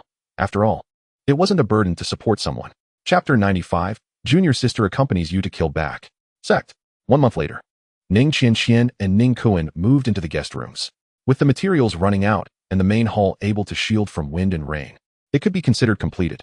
There were fish in the pond, and during her free time, Ning Qianxian often chose to fish for leisure. Ning Kuan, on the other hand, meticulously planned future constructions, walking around the undeveloped land of the sect every day, pondering. The spirit gathering array officially activated after the others exited. It must be said that although the system was stingy, the things it provided were quite good. After the spirit gathering array was activated, the density of spiritual energy rose several levels instantly. The most sensitive to spiritual energy, Yingling, would occasionally take deep breaths in the first 2 days, looking very satisfied, resembling someone experiencing a craving for smoke. This scene made Chu Xingchen feel quite nostalgic. At least it made Xingtian look stunned. Chen Baiqing was still young, but very obedient, basically not needing much worry. When she got tired of cultivation, she would just flip through books by the pond. appearing extremely elegant and serene. The enchanting demoness was nowhere to be seen in her now. However, today, there was a significant event. Xingtian was preparing to break through to the later stage of foundation establishment and prepare to step into the Golden Core realm. The progress in cultivation is indeed a bit frightening. It's no wonder that the system has recognized him as a celestial seedling. However, it's also understandable. In the previous life, he had enough cultivation experience, so preparing to break through to the Golden Core stage is quite normal. Chu Xingchen sincerely said, "Master will refine a pill for you to give you a helping hand." Xingtian's expression was also quite sincere. "Master, I have experience in this matter. I'm fine." With a sigh, Chu Xingchen understood that his pills were not favored by his disciple. It was true that the second disciple had experience in breaking through the Golden Core, so it was fine if he had an excuse. This spiritual plant could be left for Li Yingling to use when she breaks through. The time to break through to Golden Core is not something that can be achieved overnight. It requires a certain amount of time, and based on common sense, it would take about a week. So after gently patting Li Xingtian to express encouragement, Chu Xingchen turned and left the room, conveniently closing the door behind him. At the door, Li Xingtian's senior sister and junior sister cast concerned glances. Chu Xingchen helplessly said, "It's just a breakthrough. Failing one T lead to death. You don't need to look at me like that.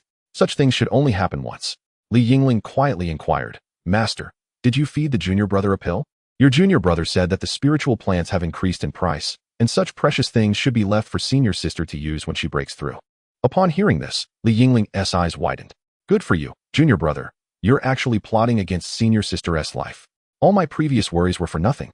Chu Xingchen spoke with an unfriendly tone. "Your current expression is quite presumptuous." Li Yingling quickly explained, "How could that be? It's just that as a senior sister." I was too touched to hear that. Chun Baiqing looked at the two with confusion, wondering what senior sister was afraid of. The pills master refines? But the books say those are good things, right? However, Chun Baiqing was not foolish. Facing such a strange situation, she chose to remain silent, showing a harmless and cute smile. Chu Xingchen did not pursue Li Yingling's rebellious words, but instead looked towards the mountain gate. Although the Sect's stone gate currently only had 2 stumps, lacking some grandeur, it was still the mountain gate. He saw Zhao Wanqing walking over in the attire of the Demon Suppression Division. She saw Chu Xingchen from a distance and first cupped her fist and bowed in greeting. Approaching, Zhao Wanqing again cupped her fist and said, "Senior, how have you been lately?" Chu Xingchen bluntly replied, "If you're here to find me, it probably won't be good." Zhao Wanqing showed a hint of embarrassment, but quickly spoke, "I'm not here to trouble you, Senior. This time it's good news."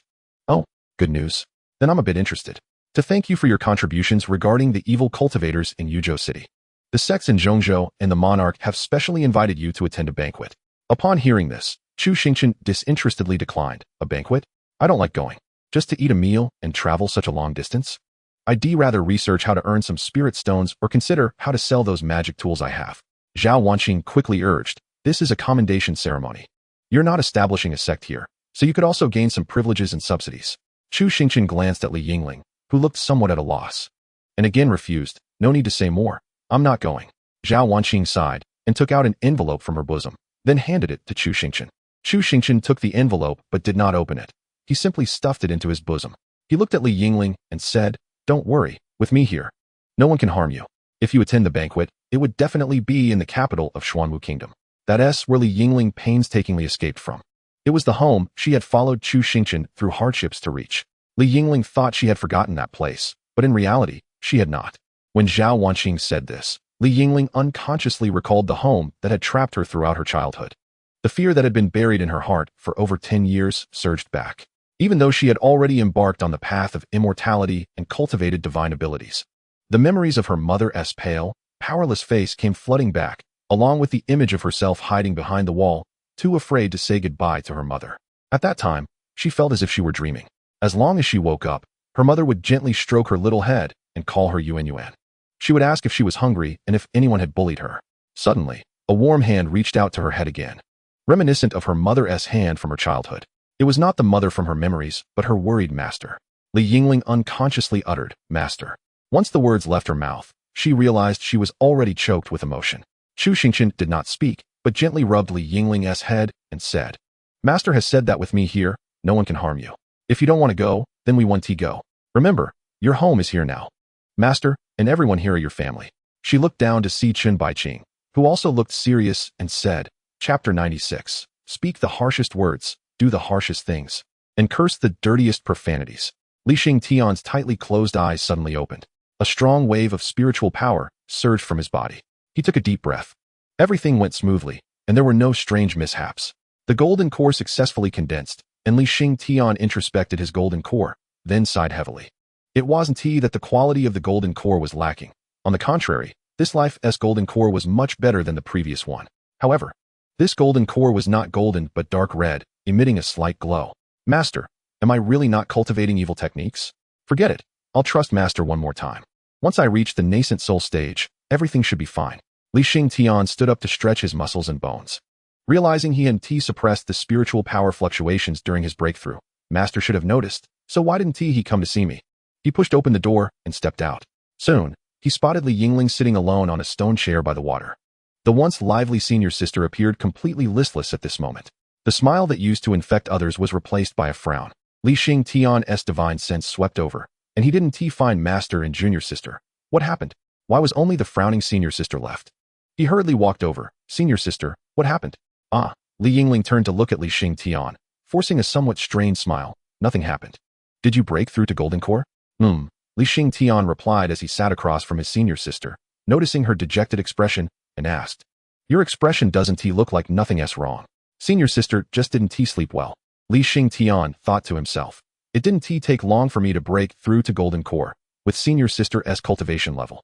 Even if she hadn't slept, she shouldn't be in this state. The excuse senior sister gave to fool the junior brother doesn't hold up at all. Since senior sister wouldn't say, asking Master would be the same. Li Xingtian changed the subject and asked, then where did Master and junior sister go? Li Yingling turned her head again, gazing at the rippling surface of the pond, and calmly said, junior brother, can you let senior sister be quiet for a while? Upon hearing this, Li Xingtian was immediately speechless. Facing his sister's current state, he could only reluctantly stand up. However, Li Xingtian did not wait long. At the stone stumps at the mountain gate, after waiting for a while, Li Xingtian hurried forward. Before he could speak, Chu Xingchen threw him a long knife, and said, you woke up just in time, catching it with his hand. Li Xingtian immediately felt it was a very good long knife, far better than the rusty broken iron sword his sister had given him before. Although it couldn't be considered a treasure, it was still a unique existence within the sect. Is this a gift from Master for breaking through to Golden Core? Although it's not expensive, it's rare for Master to have such thoughtfulness. Just as Li Xingtian was feeling gratified and raised his eyes, he saw his master and junior sister with serious expressions, and he immediately felt something was off, asking, Master, is something wrong? Yes, we're preparing to set off to take revenge for your senior sister. Revenge for senior sister? Li Xingtian was taken aback by Tianwen's words and turned his gaze to his senior sister sitting on the stone chair. Chu Xingchen gently patted his second disciple's shoulder. This is your senior sister's former home. Li Xingtian suddenly realized, was my senior sister's home robbed? No, this time we are going to be the robbers. Chu Xingchen lightly patted Chun Baiqing's small head, signaling her to help explain to her senior brother. He then stood up and walked towards Li Yingling, who was still sitting on the stone chair. Chu Xingchen placed the best long sword on the stone table and then spoke. This sword was chosen for you by your master. It is the best one. Li Yingling raised her eyes to look, then lowered her head. Master, I haven't thought it through yet. Her feelings towards her home were extremely complicated. All her attachment to her family depended on her mother, who was still alive. Li Yingling's mother was a maid in the household. A mistake made by the then head of the Li family after getting drunk. However, this mistake was merely her mother's version of the story. The head of the family said it was bad luck. Although it only happened once, it resulted in Li Yingling's existence. But as long as the head of the family did not confirm it, no one would truly take it seriously. Her mother's hopes of rising in status never materialized. And her identity as a maid never changed. It was just that no one ordered her to work anymore. From birth to growing up, no one in the Li household acknowledged Li Yingling's identity. Even her name was given by her mother. Respond to the spirit of heaven, and feel the sincerity of heaven. This was what the family's matriarch often recited while burning incense, and at that time, her mother was the matriarch's maid. During the incense offering, her mother often couldn't understand many things, but this phrase was the clearest and most sincere one recited by the matriarch. Li Yingling's mother had never been educated, but she still wanted to give the best to her child. The matriarch was the highest-ranking person her mother had ever encountered. And this phrase was also the one she said most often and with the most devotion. Thus, the name Yingling came to be. However, Li Yingling understood that her mother simply felt that this way, her name, in a sense, was also given by the matriarch. Perhaps in her illiterate mother's eyes, being acknowledged by the Li family would be the best outcome. Li Yingling's impression of the Li family was only of high walls and her mother's humble demeanor. Her mother loved her very much. When her mother was still around, she was very happy. Her mother would steal books for her and hide a small candy as a surprise. The Li family was very bad, but there was once a very good mother there. Especially when she could hold her head high and face the past. Li Yingling slightly bowed her head, feeling that her cheeks were a bit wet. Chu Xingchen looked at his eldest disciple, who was still gloomy despite saying they wouldn't go to the capital. This was a knot hidden very well by Li Yingling, but a knot was still a knot, and as her master, he naturally had to help her untie it when he was capable. Chu Xingchen spoke gently, "Don't cry. Your master will take charge for you. Just consider it as going to see your mother again," extending her hand to grasp the long sword on the stone table. Li Yingling replied with a nasal voice, "Okay." Li Yingling also wanted to give her mother an explanation. Even if she wasn't acknowledged by the Li family, she could still live well. She had also met a master who treated her as well as her mother did. Perhaps this time was also a fate's arrangement, just like how she encountered her master in her most desperate moments. "Master, are we almost there?" Shun Baiqing peeked out from the luxurious beast-drawn carriage rented specifically by her master to make an impression, looking at the towering city walls. It was also a scene she had never seen before. Chu Xingchen glanced at Li Xingtian, who was resting with his eyes closed beside him. "Damn it, Xingtian, you understand, right? This spirit stone has been spent like flowing water. The effect must match." Li Xingtian opened his eyes and nodded slightly. "Say the harshest words, do the harshest things, and curse the dirtiest curses." Chapter 97. Life is like morning dew. The essence of this banquet was to specially entertain the sects coming from the central state. Some sect disciples always liked liveliness and face. After all, since they came, they should at least have some insight. If something big happened later, they would be more willing to come. Generally speaking, this matter should have nothing to do with Chu Xingchen. Most likely, Xianxiaaudiobooks knew that after establishing a sect, she opened a back door for herself.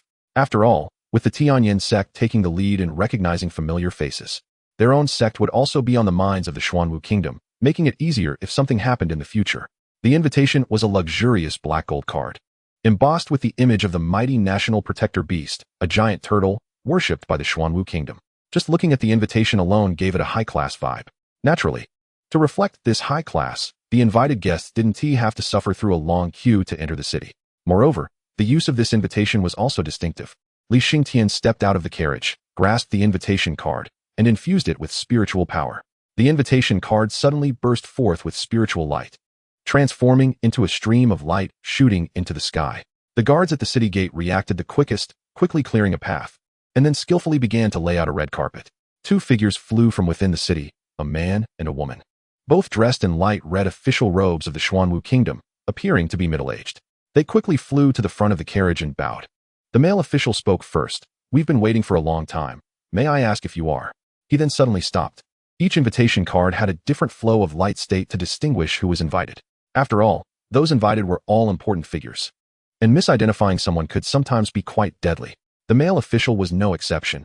He remembered all the invitation cards distributed, but this particular one did not have the sect name written on it. It only mentioned the Yuzhou City sect. As his mind raced, he quickly continued, "You must be the distinguished guest from Yuzhou City?"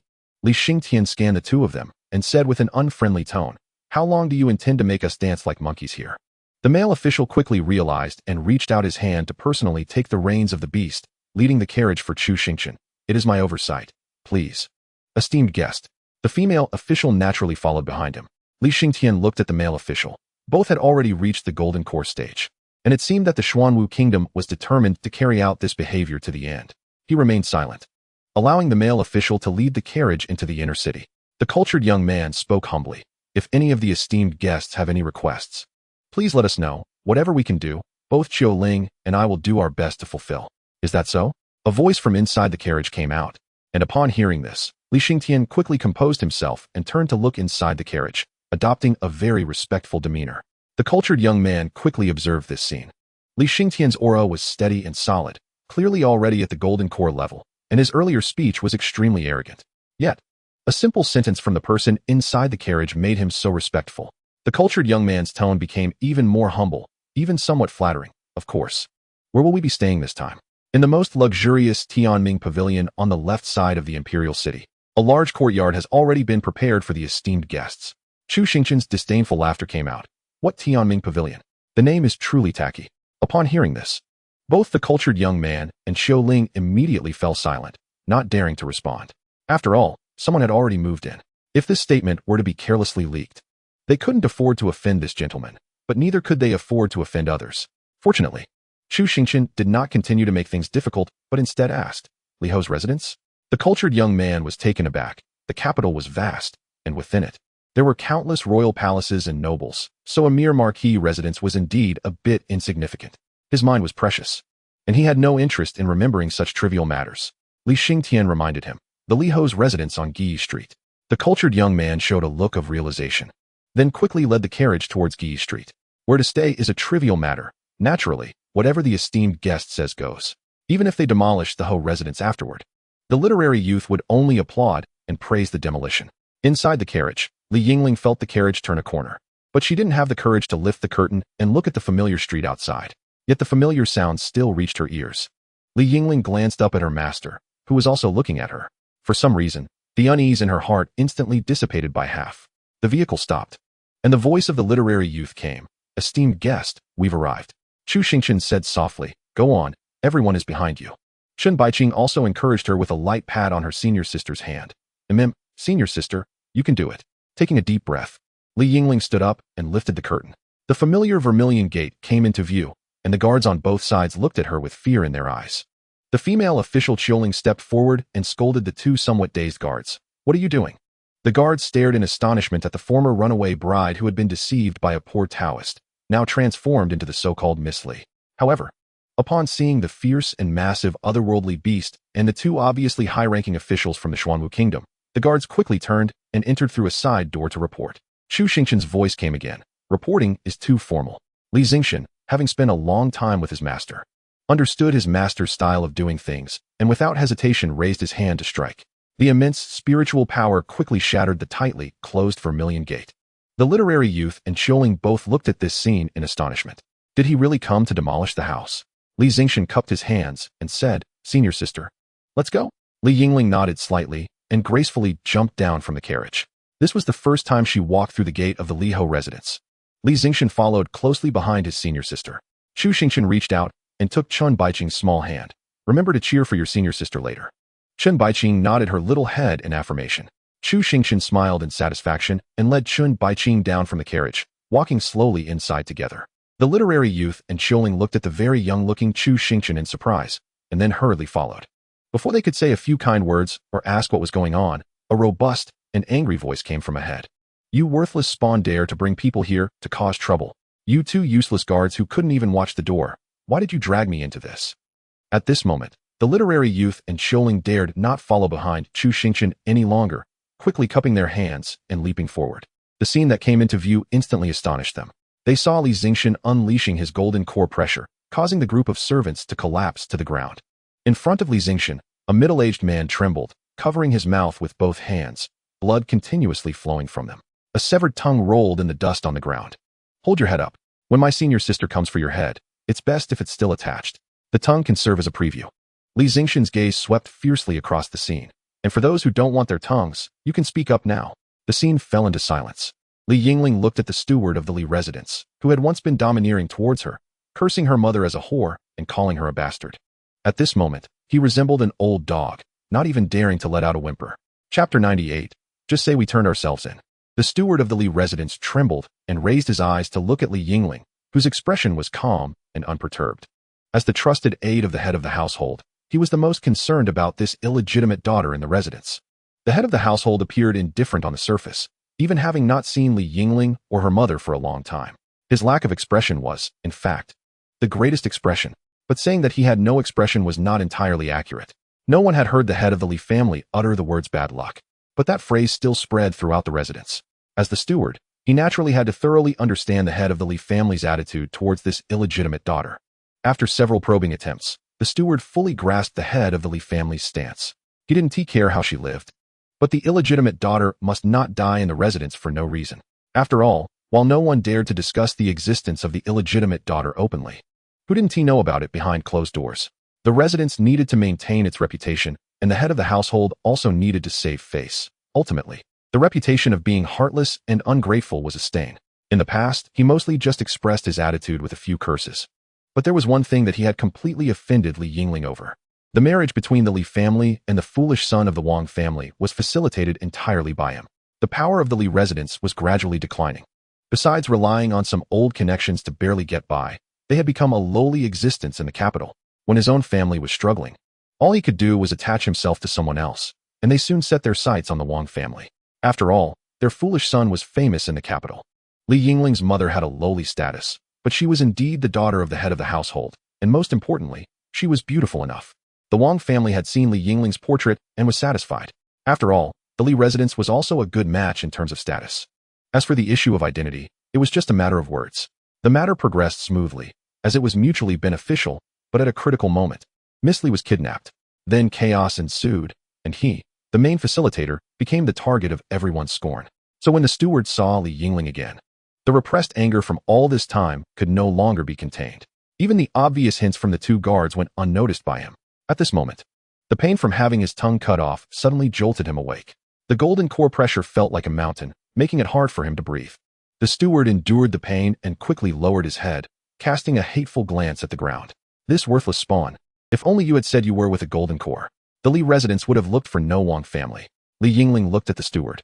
If she had seen this old dog in such a miserable state before, she would have laughed uncontrollably under the covers. She would have laughed that this old dog deserved to have his tongue cut off, and then she would have been grateful to the hero who did this. But at this moment, she glanced indifferently at the trembling steward before her. Li Yingling slightly raised her hand, and her junior brother's golden core pressure instantly dissipated. Li Xingtian remembered the principles his master taught him along the way and gave his senior sister enough face. The literary youth and Yingling exchanged glances, but said nothing, simply walking straight to the sides of the two. Still the same words, an esteemed guest is an esteemed guest. This commotion was not small. Soon a middle-aged man dressed in luxurious clothing, surrounded by a few guards, walked out from the hall. Li Yingling's gaze quickly locked onto the middle-aged man. She had never seen her father, but at this moment, she recognized him at a glance as the father she had never met. As a child, in the dead of night, countless thoughts of revenge flashed through her mind. How to torment her father, the heartless man. How to retaliate against those who bullied her and her mother. How to create chaos in this residence, forcing her father to bow his head in apology, making him promise to treat her mother well.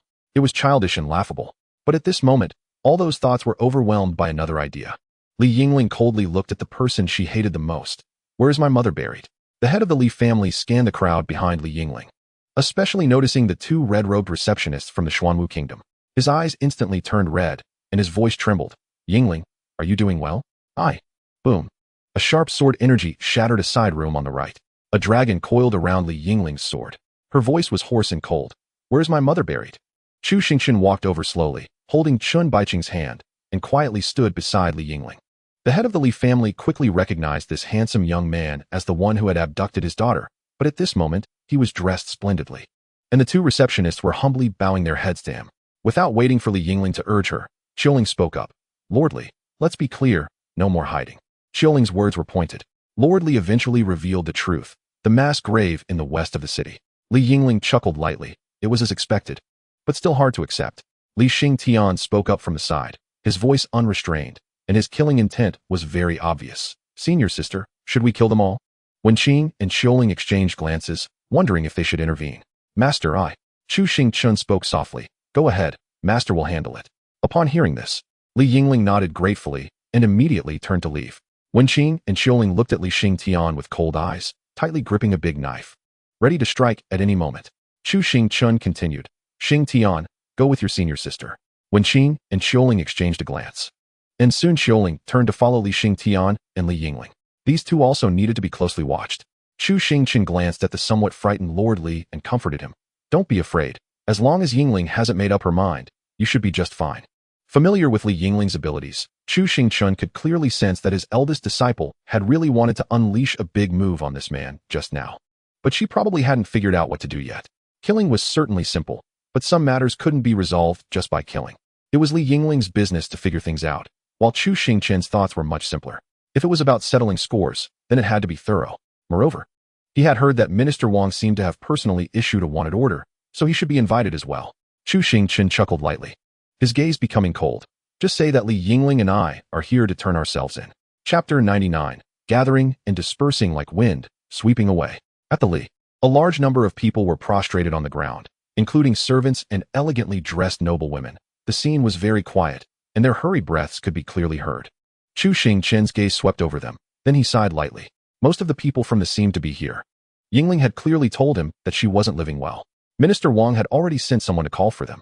However, the commotion here was not small, and it seemed they might have startled the snake in the grass. But whether they came or not was not that important. If Minister Wang didn't come, would Chu Xingchen not go over? One can run away from the monk, but not from the temple. Chu Xingchen understood his eldest disciple. The possibility of her going on a killing spree was probably low. Li Yingling was willing to come mainly for her deceased mother. She wanted to give her mother an explanation and resolve her last attachment here. As for these people, they were probably just a backdrop. But no matter what Li Yingling decided to do, Chu Xingchen would support his eldest disciple. Chu Xingchen sat in a chair, his gaze gently sweeping over the people below. Chen Baiqing had a cold expression as she sat on a chair behind Chu Xingchen. When they came, Yingling had chatted with Master, and she had silently listened to everything. Throughout the journey, she had remained silent, but that didn't mean she had nothing to say.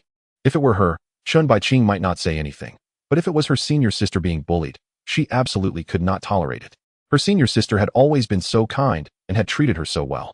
Her senior sister shouldn't be bullied like this. Chen Baiqing coldly looked at the butler prostrated below. Master was right. They needed to protect everyone in their sect. Time passed slowly over this group of people like a dull knife, cutting into the tense mentality of the crowd. It was as if the moment the executioner brought down the blade was infinitely prolonged.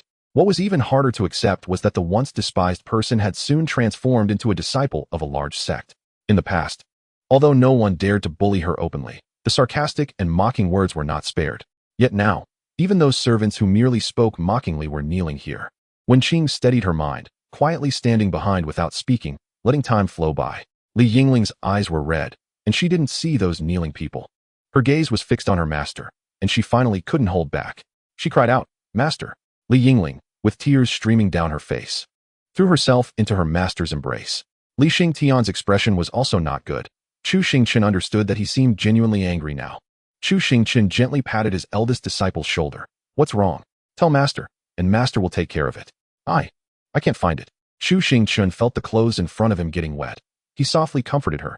"It's okay, Master will accompany you to find it." Yingling walked in from outside, her gaze sweeping over the situation and after exchanging glances with Wen Qing, she gently shook her head, indicating that the situation was very bad. But Li Yingling's reaction exceeded everyone's expectations.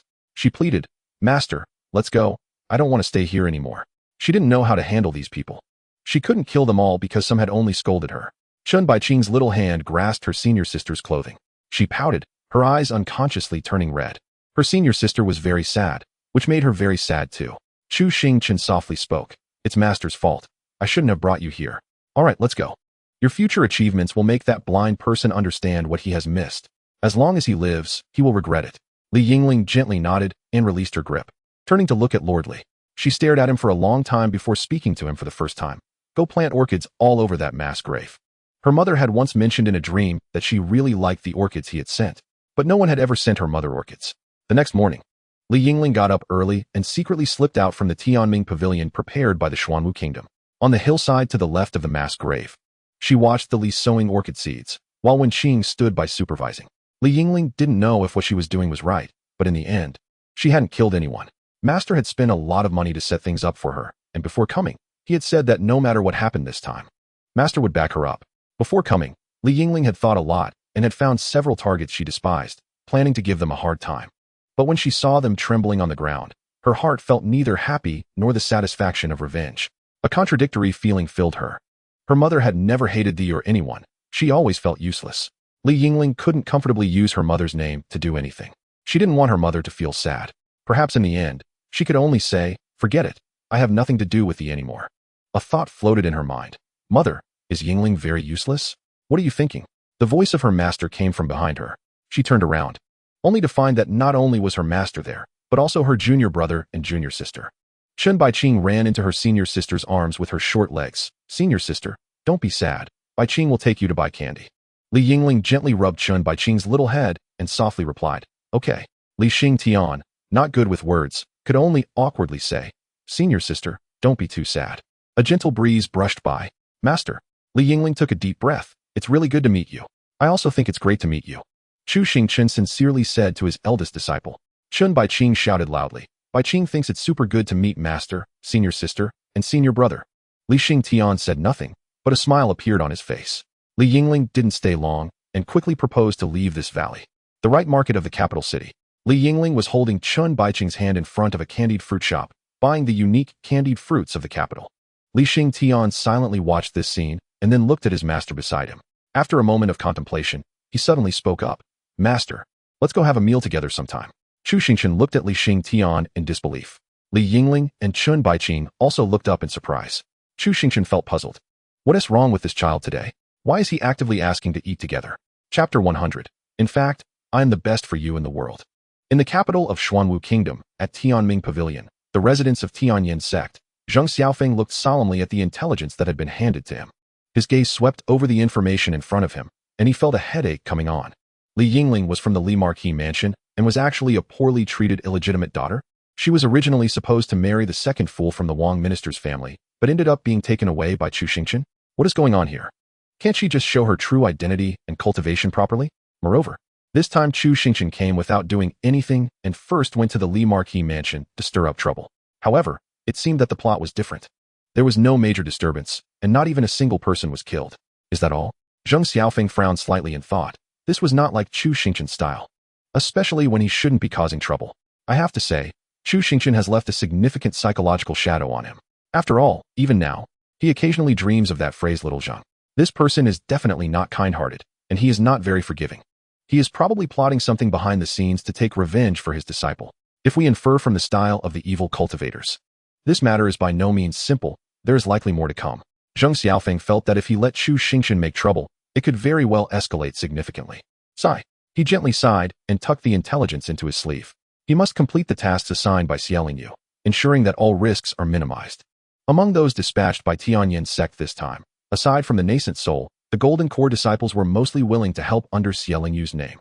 Although he couldn't command them, it was still possible to get some respect, just in case. He, Zheng Xiaofeng, would handle this matter. However, it was not yet time to trouble those Golden Core disciples. Tianyin Sect also had 2 Golden Core representatives dispatched from Xuanwu Kingdom. Zheng Xiaofeng walked towards the innermost room. The 2 Golden Cores would usually stay here if there was nothing else to do, neither asking too many questions nor looking too much. As he pushed open the door, the 2 meditating Golden Cores quickly opened their eyes and looked towards the cleaning personnel of Tianyin Sect. Zheng Xiaofeng slightly cupped his hands. There are a few things I need you 2 Golden Cores to take care of. Tianming Pavilion can actually be considered just a general term for a region, to avoid disputes among some sects in Central Continent. Xuanwu Kingdom has ensured that each sect's residence is quite far apart. Li Yingling, holding her junior sister's hand, leisurely pushed open the big door. Her junior brother said they would eat together, but when it was time to go, he said it wasn't time yet, and that he would wait for a good time to go together. Ever since her junior brother reached the Golden Core stage, he seemed a bit strange. However, Li Yingling didn't think too deeply about it. A slightly strange junior brother was still her junior brother. The reception official from Xuanwu Kingdom. When Qing was still supervising the work, Chun Baiqing glanced at her senior sister and realized that her senior sister's mindset had improved a lot. She was not as gloomy anymore. Xiaoling followed behind Chu Xingchen, a slight bitter smile on her face. Senior, are you sure about this process? I would have rather done the job of guarding the grave myself. It's just entering the banquet to eat.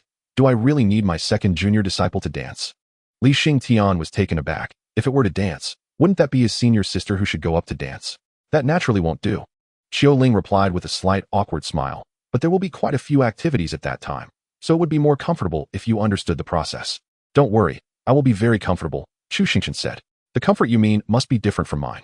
As Xiaoling followed Chu Xingchen in, she was about to continue speaking when Chu Xingchen raised his hand to interrupt. How about this? You write down the important points on paper, and I'll look at it when I have time. If I forget something at the banquet, I can take it out to look at it. What do you think? This suggestion was somewhat reasonable. Xiaoling showed a relaxed smile and nodded, cupping her hands in salute before walking aside to her temporary room to prepare to write down the most important points. In fact, most of these important points were meant to ensure that the sects from Central Continent did not commit any major breaches of etiquette at the banquet, especially maintaining a certain respect towards other sections. This is to prevent the host from having a hard time, which is considered the unspoken rule.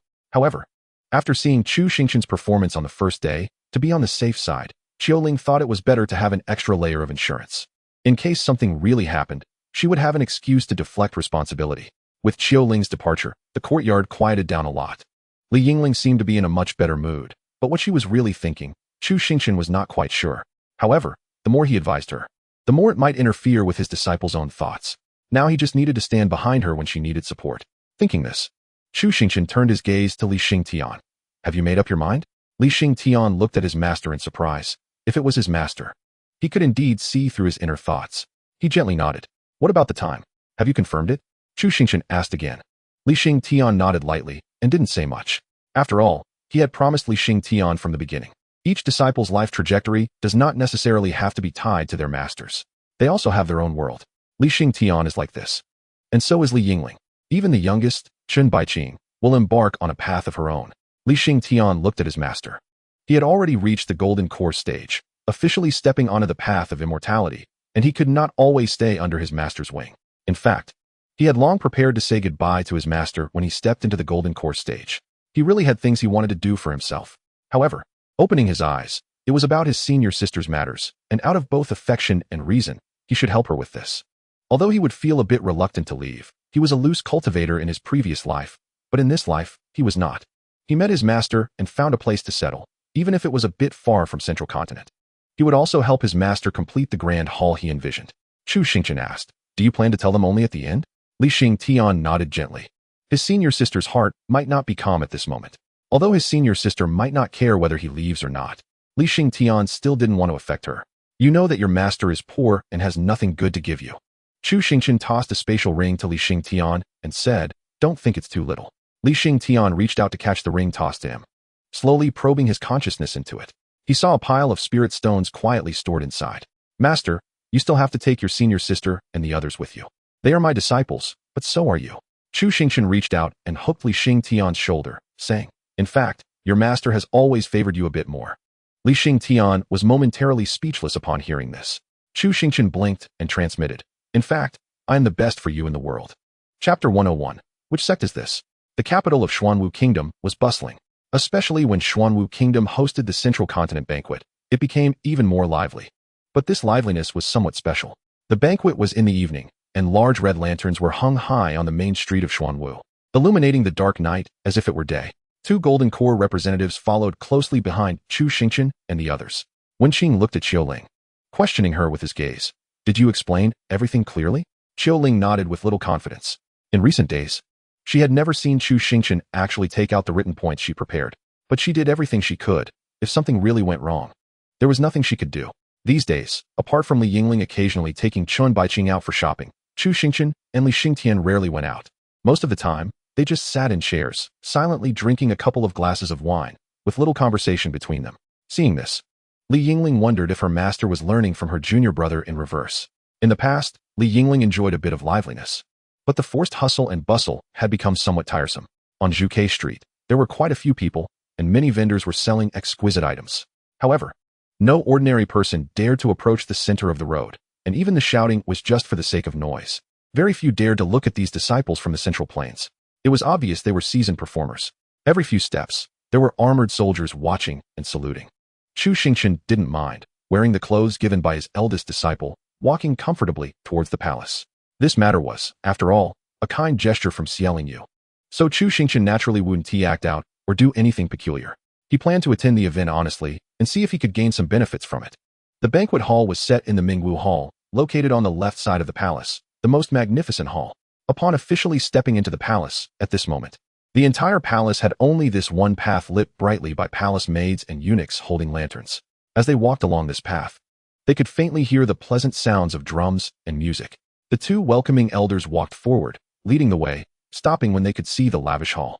The cultured elder stopped and cupped his hands, saying, "Honored guests, please proceed inside. Xiaoling and I will wait outside. If there is anything, you can send someone to inform us." Chu Xingchen nodded gently upon hearing this, then led his disciple towards the building.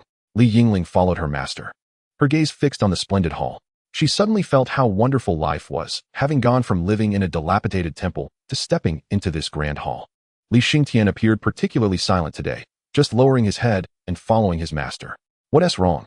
Yingling isn't speaking, and neither are you?" Chu Xingchen joked as he walked ahead.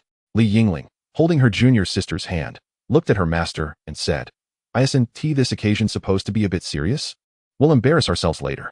"Oh." Chu Xingchen chuckled and patted Li Xingtian's shoulder, saying, "Listen to what your senior sister says.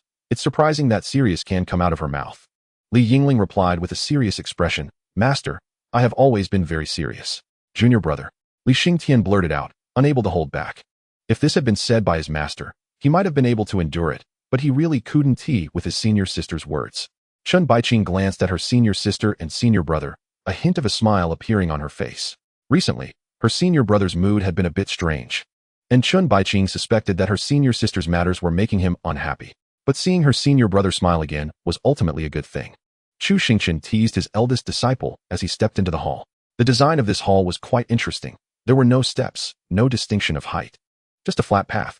Even the main seat where the emperor would sit was not elevated, which could be seen as a way to avoid offending anyone. There were only a few seating arrangements, clearly divided into 5 large positions.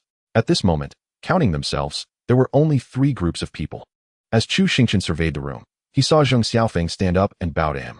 Immediately after, the eyes of the disciples from the Tianyin sect turned towards him. 2 nascent soul cultivators also looked over with curiosity. One of the nascent soul cultivators nodded lightly, and then cupped his hands towards Chu Xingchen, revealing a slight smile. The palace maids on both sides bent down to salute Chu Xingchen and then guided him to a position near the Tianyin sect. Please take your seats. Yingling glanced at the Tianyin sect direction and then quietly asked, Master, do you know the Central Plains sects? Chu Xingchen hadn't mentioned Xianliu's identity yet. He smiled lightly and replied casually, Of course, they are from the Tianyin sect. Yingling nodded in understanding. She didn't know much about the Central Plains sects, but she had heard that they were quite powerful. Sitting next to them, Xingtian's eyes widened as he looked at his master. His senior sister didn't understand the Central Plains, but he, Xingtian, certainly did. The Tianyin sect was a significant force in the Central Plains. Their path was complex, primarily focusing on the Tianyin calculation and sword Dao. In his previous life, Xingtian never had the opportunity to associate with such a powerful entity. Xingtian glanced at the group. Their clothing indeed bore the emblem of the Tianyin sect. He didn't expect his master to be so unassuming. Could it be that his master really came from the Central Plains? Moreover, why were all these Tianyin sect people constantly sizing up his master without him having looked much? Were they all so high-minded? Due to the gaze from the Tianyin sect, the disciples of another Central Plains sect across the hall also collectively turned their attention towards them. Additionally, 2 leaders from another sect whispered to each other, seemingly inquiring about which sect they belonged to. Before Xingtian could think further, he saw Zheng Xiaofeng stand up and walk towards Chu Xingchen. Zheng Xiaofeng approached Chu Xingchen, discreetly glancing at Yingling, then respectfully cupped his hands and said, Senior, long time no see. Xingtian took a deep breath as he looked at his master. Could it be that what his master said about being a powerful being was true? Wasn't just fooling him? Chu Xingchen gently nodded and smiled. Well, Xiaozheng, you're doing well. Zheng Xiaofeng smiled and replied, Thanks to you, the matters I reported to you last time are now coming to a conclusion. After downing a glass of wine, Chu Xingchen laughed. Thank you for your trouble this time. Zheng Xiaofeng quickly picked up a nearby cup to toast before cupping his hands and leaving. This scene left the Central Plains sect across the hall dumbfounded. No one had ever seen someone from the Tianyin sect behave so humbly. In fact, a disciple from the opposite sect stood up and walked towards the exit. However, just then, another Central Plains sect entered the hall from outside. Xingtian recognized the emblem on their attire. It was the Wanjian sect from the Central Plains. They had fought before. The leader of the Wanjian sect looked strangely at the disciple walking out, wondering why he would leave at such a time when the banquet was about to start. Although puzzled, the Wanjian sect members still took their seats first. After the leader of the Wanjian sect sat down, his gaze instinctively turned to the other sections. He saw that the other 2 sects were staring intently at Chu Xingchen. Their gazes involuntarily drifted over. Then their expressions turned to confusion. Which sect was this from the Central Plains? They weren't even wearing sect uniforms, each dressed differently. How could they bring a chi refining stage little girl out for experience? Were they just here to join the fun? The most perplexing were the members of the Tianyin sect, whose eyes were filled with intense curiosity. The leader of the Wanjian sect transmitted to one of his disciples, Go out and find out which Central Plains sect that is. Don't offend them later. Chapter 102. This sect is unusual. It wasn't difficult to gather information, especially since Xianliu had actively reported the banquet to Chu Xingchen. The simplest method was just to ask about the list. A sect from Yuzhou City? Specially invited by the Tianyin sect? Just 10 clear words? The name of the sect couldn't be Yuzhou City, could it?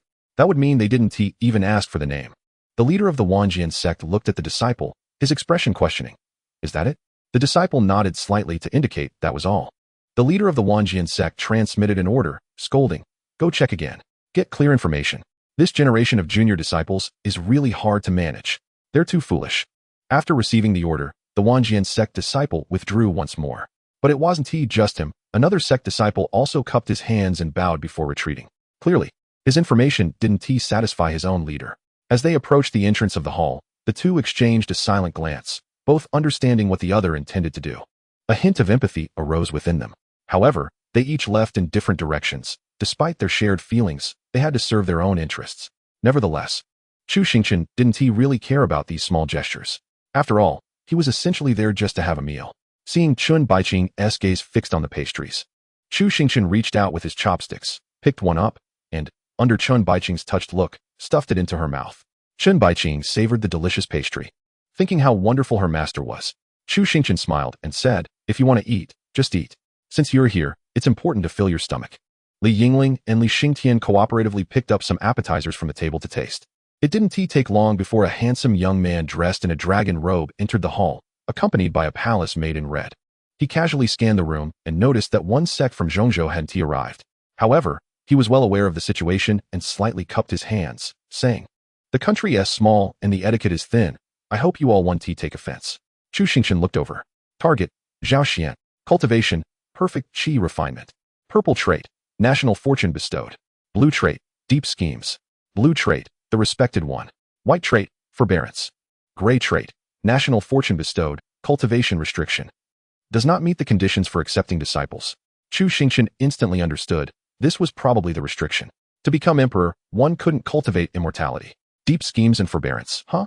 As Zhao Xian finished speaking, a disciple from the Tianyin sect stood up first and slightly bowed to the emperor. Soon after, the invited sects also stood up, cupped their hands, and then sat back down, not even exchanging a polite word. To them, he was just a small emperor from a remote place. If it weren't for the sect's regulations requiring attendance at such banquets, they might have already gone to Zhongzhou. The core disciples of the Zhongzhou sects were the real deal.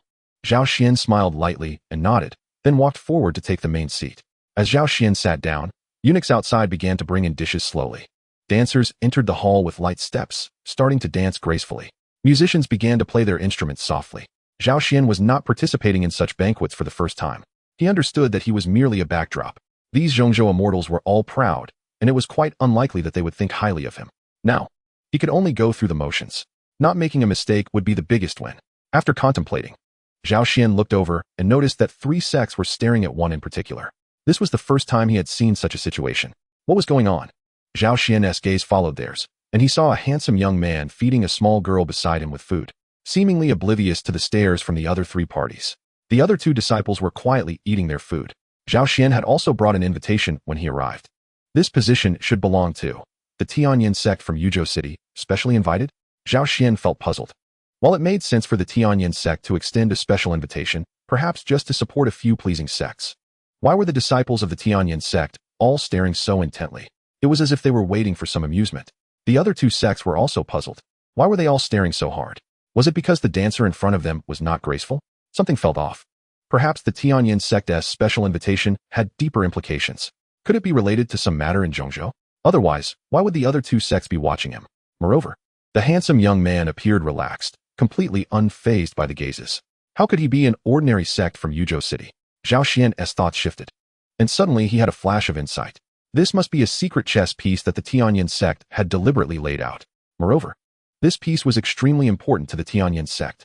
The Tianyin sect was focusing so intently now, probably indicating that they were backing this sect. Only this made sense. Zhao Xian sighed slightly in his heart. It truly was a time of many events lately. Chu Xingchen picked up more food and placed it in Chun Baiqing's bowl. Then finally couldn't help but look at the other sections. What? Why are you all looking at me? Chu Xingchen cupped his hands and asked, "Fellow friends, do you have something to say?" The Wanjian sect was the first to avert their gaze, followed by the other sect. Only the Tianyin sect's people were still watching. The leader of the Tianyin sect, upon hearing this, raised a cup of wine from the table and said to Chu Xingchen, "It's just that you are exceptionally talented and gifted, truly a dragon among men." This flattery was quite unexpected. But after all, it was the Xianxiaaudiobooks sect, and they were very courteous. "Oh no. The leader of the Tianyin sect said with a hint of admiration, "Brother Chu can accomplish things that ordinary people cannot. I will drink this cup first." After saying this, the leader downed the cup in one go. Chu Xingchen raised his cup in response and slowly sat down. With the leader's words, he began to understand the situation. Did they really misunderstand something? Wasn't his relationship with Xianxiaaudiobooks still very innocent? Forget it. He would just eat and leave. No need to explain. The more he explained, the worse it got. Chu Xingchen picked up another chopstick of food for Chen Baiqing. Outside, two disciples who had finished gathering intelligence bowed to Zhao Xian and then turned to head back to their sections. Soon, more eager gazes came from the two sections. They discovered that the information they had painstakingly gathered was exactly the same as what was on that list. They couldn't even trace the sect name. The only names they could ascertain were those of the few people present, but they couldn't find the names of the sects. Did that mean these names were true? No wonder it was the Tianyin sect. Their information blockade was truly admirable. Sitting in the main seat, Zhao Xian observed this scene and felt that his guesses were indeed correct. He looked at Chu Xingchen. Since the Tianyin sect had chosen to support, there must be a reason behind it. Since he couldn't establish a relationship with the Tianyin sect, could he perhaps establish a connection with this Yuzhou city sect? Zhao Xian pondered slightly and felt there might be some opportunities. After all, making a good impression couldn't hurt, right? Chapter 103. When the senior brother wants to go home.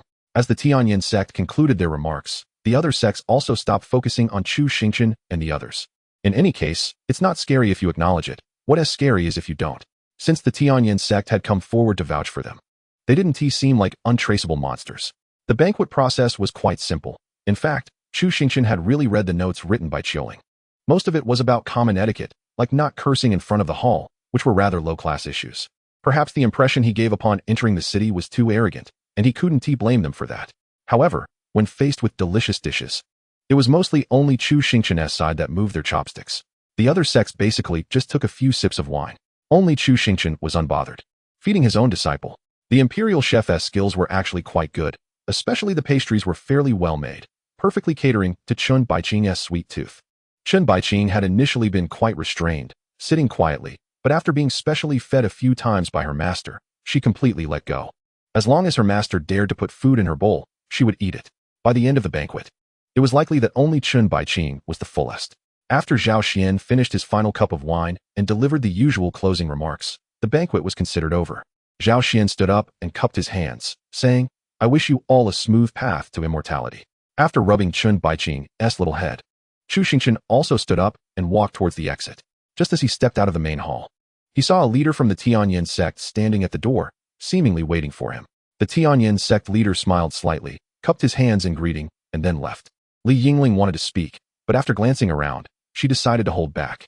Wen Qing and Xiaoling breathed a sigh of relief when they saw Chu Xingchen and others quietly conclude the banquet.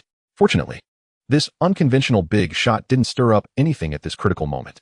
The two clasped their hands and stepped forward. Facing such a friendly request, Wen Qing and Xiaoling quickly agreed. The next day, Yingling was stretching in the courtyard. Yesterday, she had thoroughly satisfied her curiosity, not expecting that Yao Qin had such an identity. Chen Baiqing looked somewhat expectant, as her senior brother had mentioned that today was the sect's banquet. He had reserved the best restaurant in the capital. Chen Baiqing turned her gaze to her relaxed master, walking over to him. "Master, why do you look unhappy?" Her master should be quite interested in the lively interactions among his disciples. Chu Xingchen glanced down at his little disciple and smiled. As long as Baiqing was happy, that was enough. Xingtian, ready, pushed the door open and looked at his master. He chuckled. "Master, let's go." Chu Xingchen smiled, took Chen Baiqing's small hand, and looked at his big disciple. "We're leaving, Yingling. Your junior brother is treating us to a meal. Doesn't that mean you have to fork out the money, master?" "Junior brother has no money. I don't have any money on me right now. If your junior brother can't pay later, I'll just have you wash dishes at the restaurant to repay the debt." Yingling kept pace with her master, laughing. "No way, it's junior brother treating us. If anyone has to wash dishes, it should be him." Xingtian glanced at his senior sister and surprisingly chimed in. "If junior brother has to wash, then he will wash." However, Yingling didn't think much of it. After all, her master had a strong influence, and she always felt that her junior sister seemed to have picked up some bad habits from him. It was normal for her junior brother to learn a few witty remarks after following their master for so long. As their master often said, it's easy to learn bad things, but hard to learn good ones. The restaurant Xingtian booked was the most famous one for cuisine in the capital, Xianxiu. He felt that for his senior sister and junior sister, good food was more important than good looks. Compared to elegance, delicious food might align better with their personalities. Moreover, although it was said that Xingtian made the reservation, it was actually Wen Qing and Xiaoling who did it. Xingtian had tried to book but couldn't get a spot, so he handed it over to Wen Qing when he returned. Wen Qing lived up to expectations and secured a reservation. After all, her status was significant, being backed by the royal family. Xianxiu was located in the right capital district, not particularly close to where Chu Xingchen lived. Since they had already spent the money, they might as well enjoy it fully. So an exotic beast carriage was pulled out again. Wenqing acted as a temporary carriage driver. After all, her red official robe was quite eye-catching, and her status as a reception officer in Xuanyu Kingdom was relatively high. After all, her stable little cotton-padded jacket had grown legs and walked away on its own. It must be said that Li Xingtian was the most reliable person in the sect besides herself. He had never messed up the task she assigned him. Inside the carriage, Chu Xingchen glanced at the calm-looking Li Xingtian. The only sounds inside were the simple conversations between Li Yingling and Chun Baiqing. Arrived. Wenqing lightly knocked on the carriage door. Chu Xingchen stepped out first, looking at a modestly decorated two-story restaurant. The doorman was enthusiastic, but his face paled a bit when he saw the exotic beast. Wenqing clasped her hands. "I'll wait for you outside." Chu Xingchen smiled and nodded. "Thank you." After saying that, he took his disciples into Xianxiu. After the waiter inquired about the reserved room number, he led Chu Xingchen and the others to the private room. Li Xingtian's ordering was simple. He just tossed out a request for the chef's specialties. He also ordered some pastries and sweet dishes for Chun Baiqing. Li Yingling looked at Li Xingtian in surprise at his extravagance. What had her junior brother done to make such a fortune? When the waiter handed out the menu, Li Yingling took a glance and noted that many dishes required payment in spirit stones. The dishes hadn't arrived yet, but the wine Li Xingtian ordered was served first. He poured himself a glass, stood up, and raised it to his master. His expression was serious, and his tone sincere. "Master, I'm not good with words. I can see that you treat me sincerely." After a pause, Li Xingtian drank it all and continued. "Once a master, always a father." Li Yingling looked at her junior brother in surprise. A bad thought crossed her mind. Chu Xingchen also raised a glass, but said nothing. Li Xingtian poured another glass and looked at his senior sister. "Sister, you know what to do." Li Yingling raised her glass and drank it all. Li Xingtian smiled slightly and finished his drink. He raised another glass and looked at his junior sister. "Eat well today." After saying that, he finished it in one go. The previously expectant Chun Baiqing silently lowered her head to eat from her bowl. Li Yingling, who usually enlivened the atmosphere, was now somewhat quiet. During the meal, only Chu Xingchen and Li Xingtian engaged in casual conversation. The banquet ended early, perhaps because everyone was not used to such a silent atmosphere. After Li Xingtian settled the bill, he stood at the entrance of the restaurant, watching his junior sister being pulled onto the carriage by their master. He fixed his gaze on Chu Xingchen. He saw Chu Xingchen wave his hand and then step into the curtain. "Let's go." Chu Xingchen's voice came from inside the carriage. Wenqing looked at Li Xingtian, who had not yet boarded the carriage, in surprise. She saw Li Xingtian gently shake his head. Understanding the situation, Wenqing immediately drove away. Inside the carriage, Chun Baiqing noticed that the carriage had started moving, but her senior brother had not yet boarded. She quickly reminded, "Master, senior brother hasn't gotten on the carriage yet." Chun Baiqing seemed to understand something, lowered her little face, and quietly asked, "What if Baiqing misses senior brother? Or when senior brother misses home?"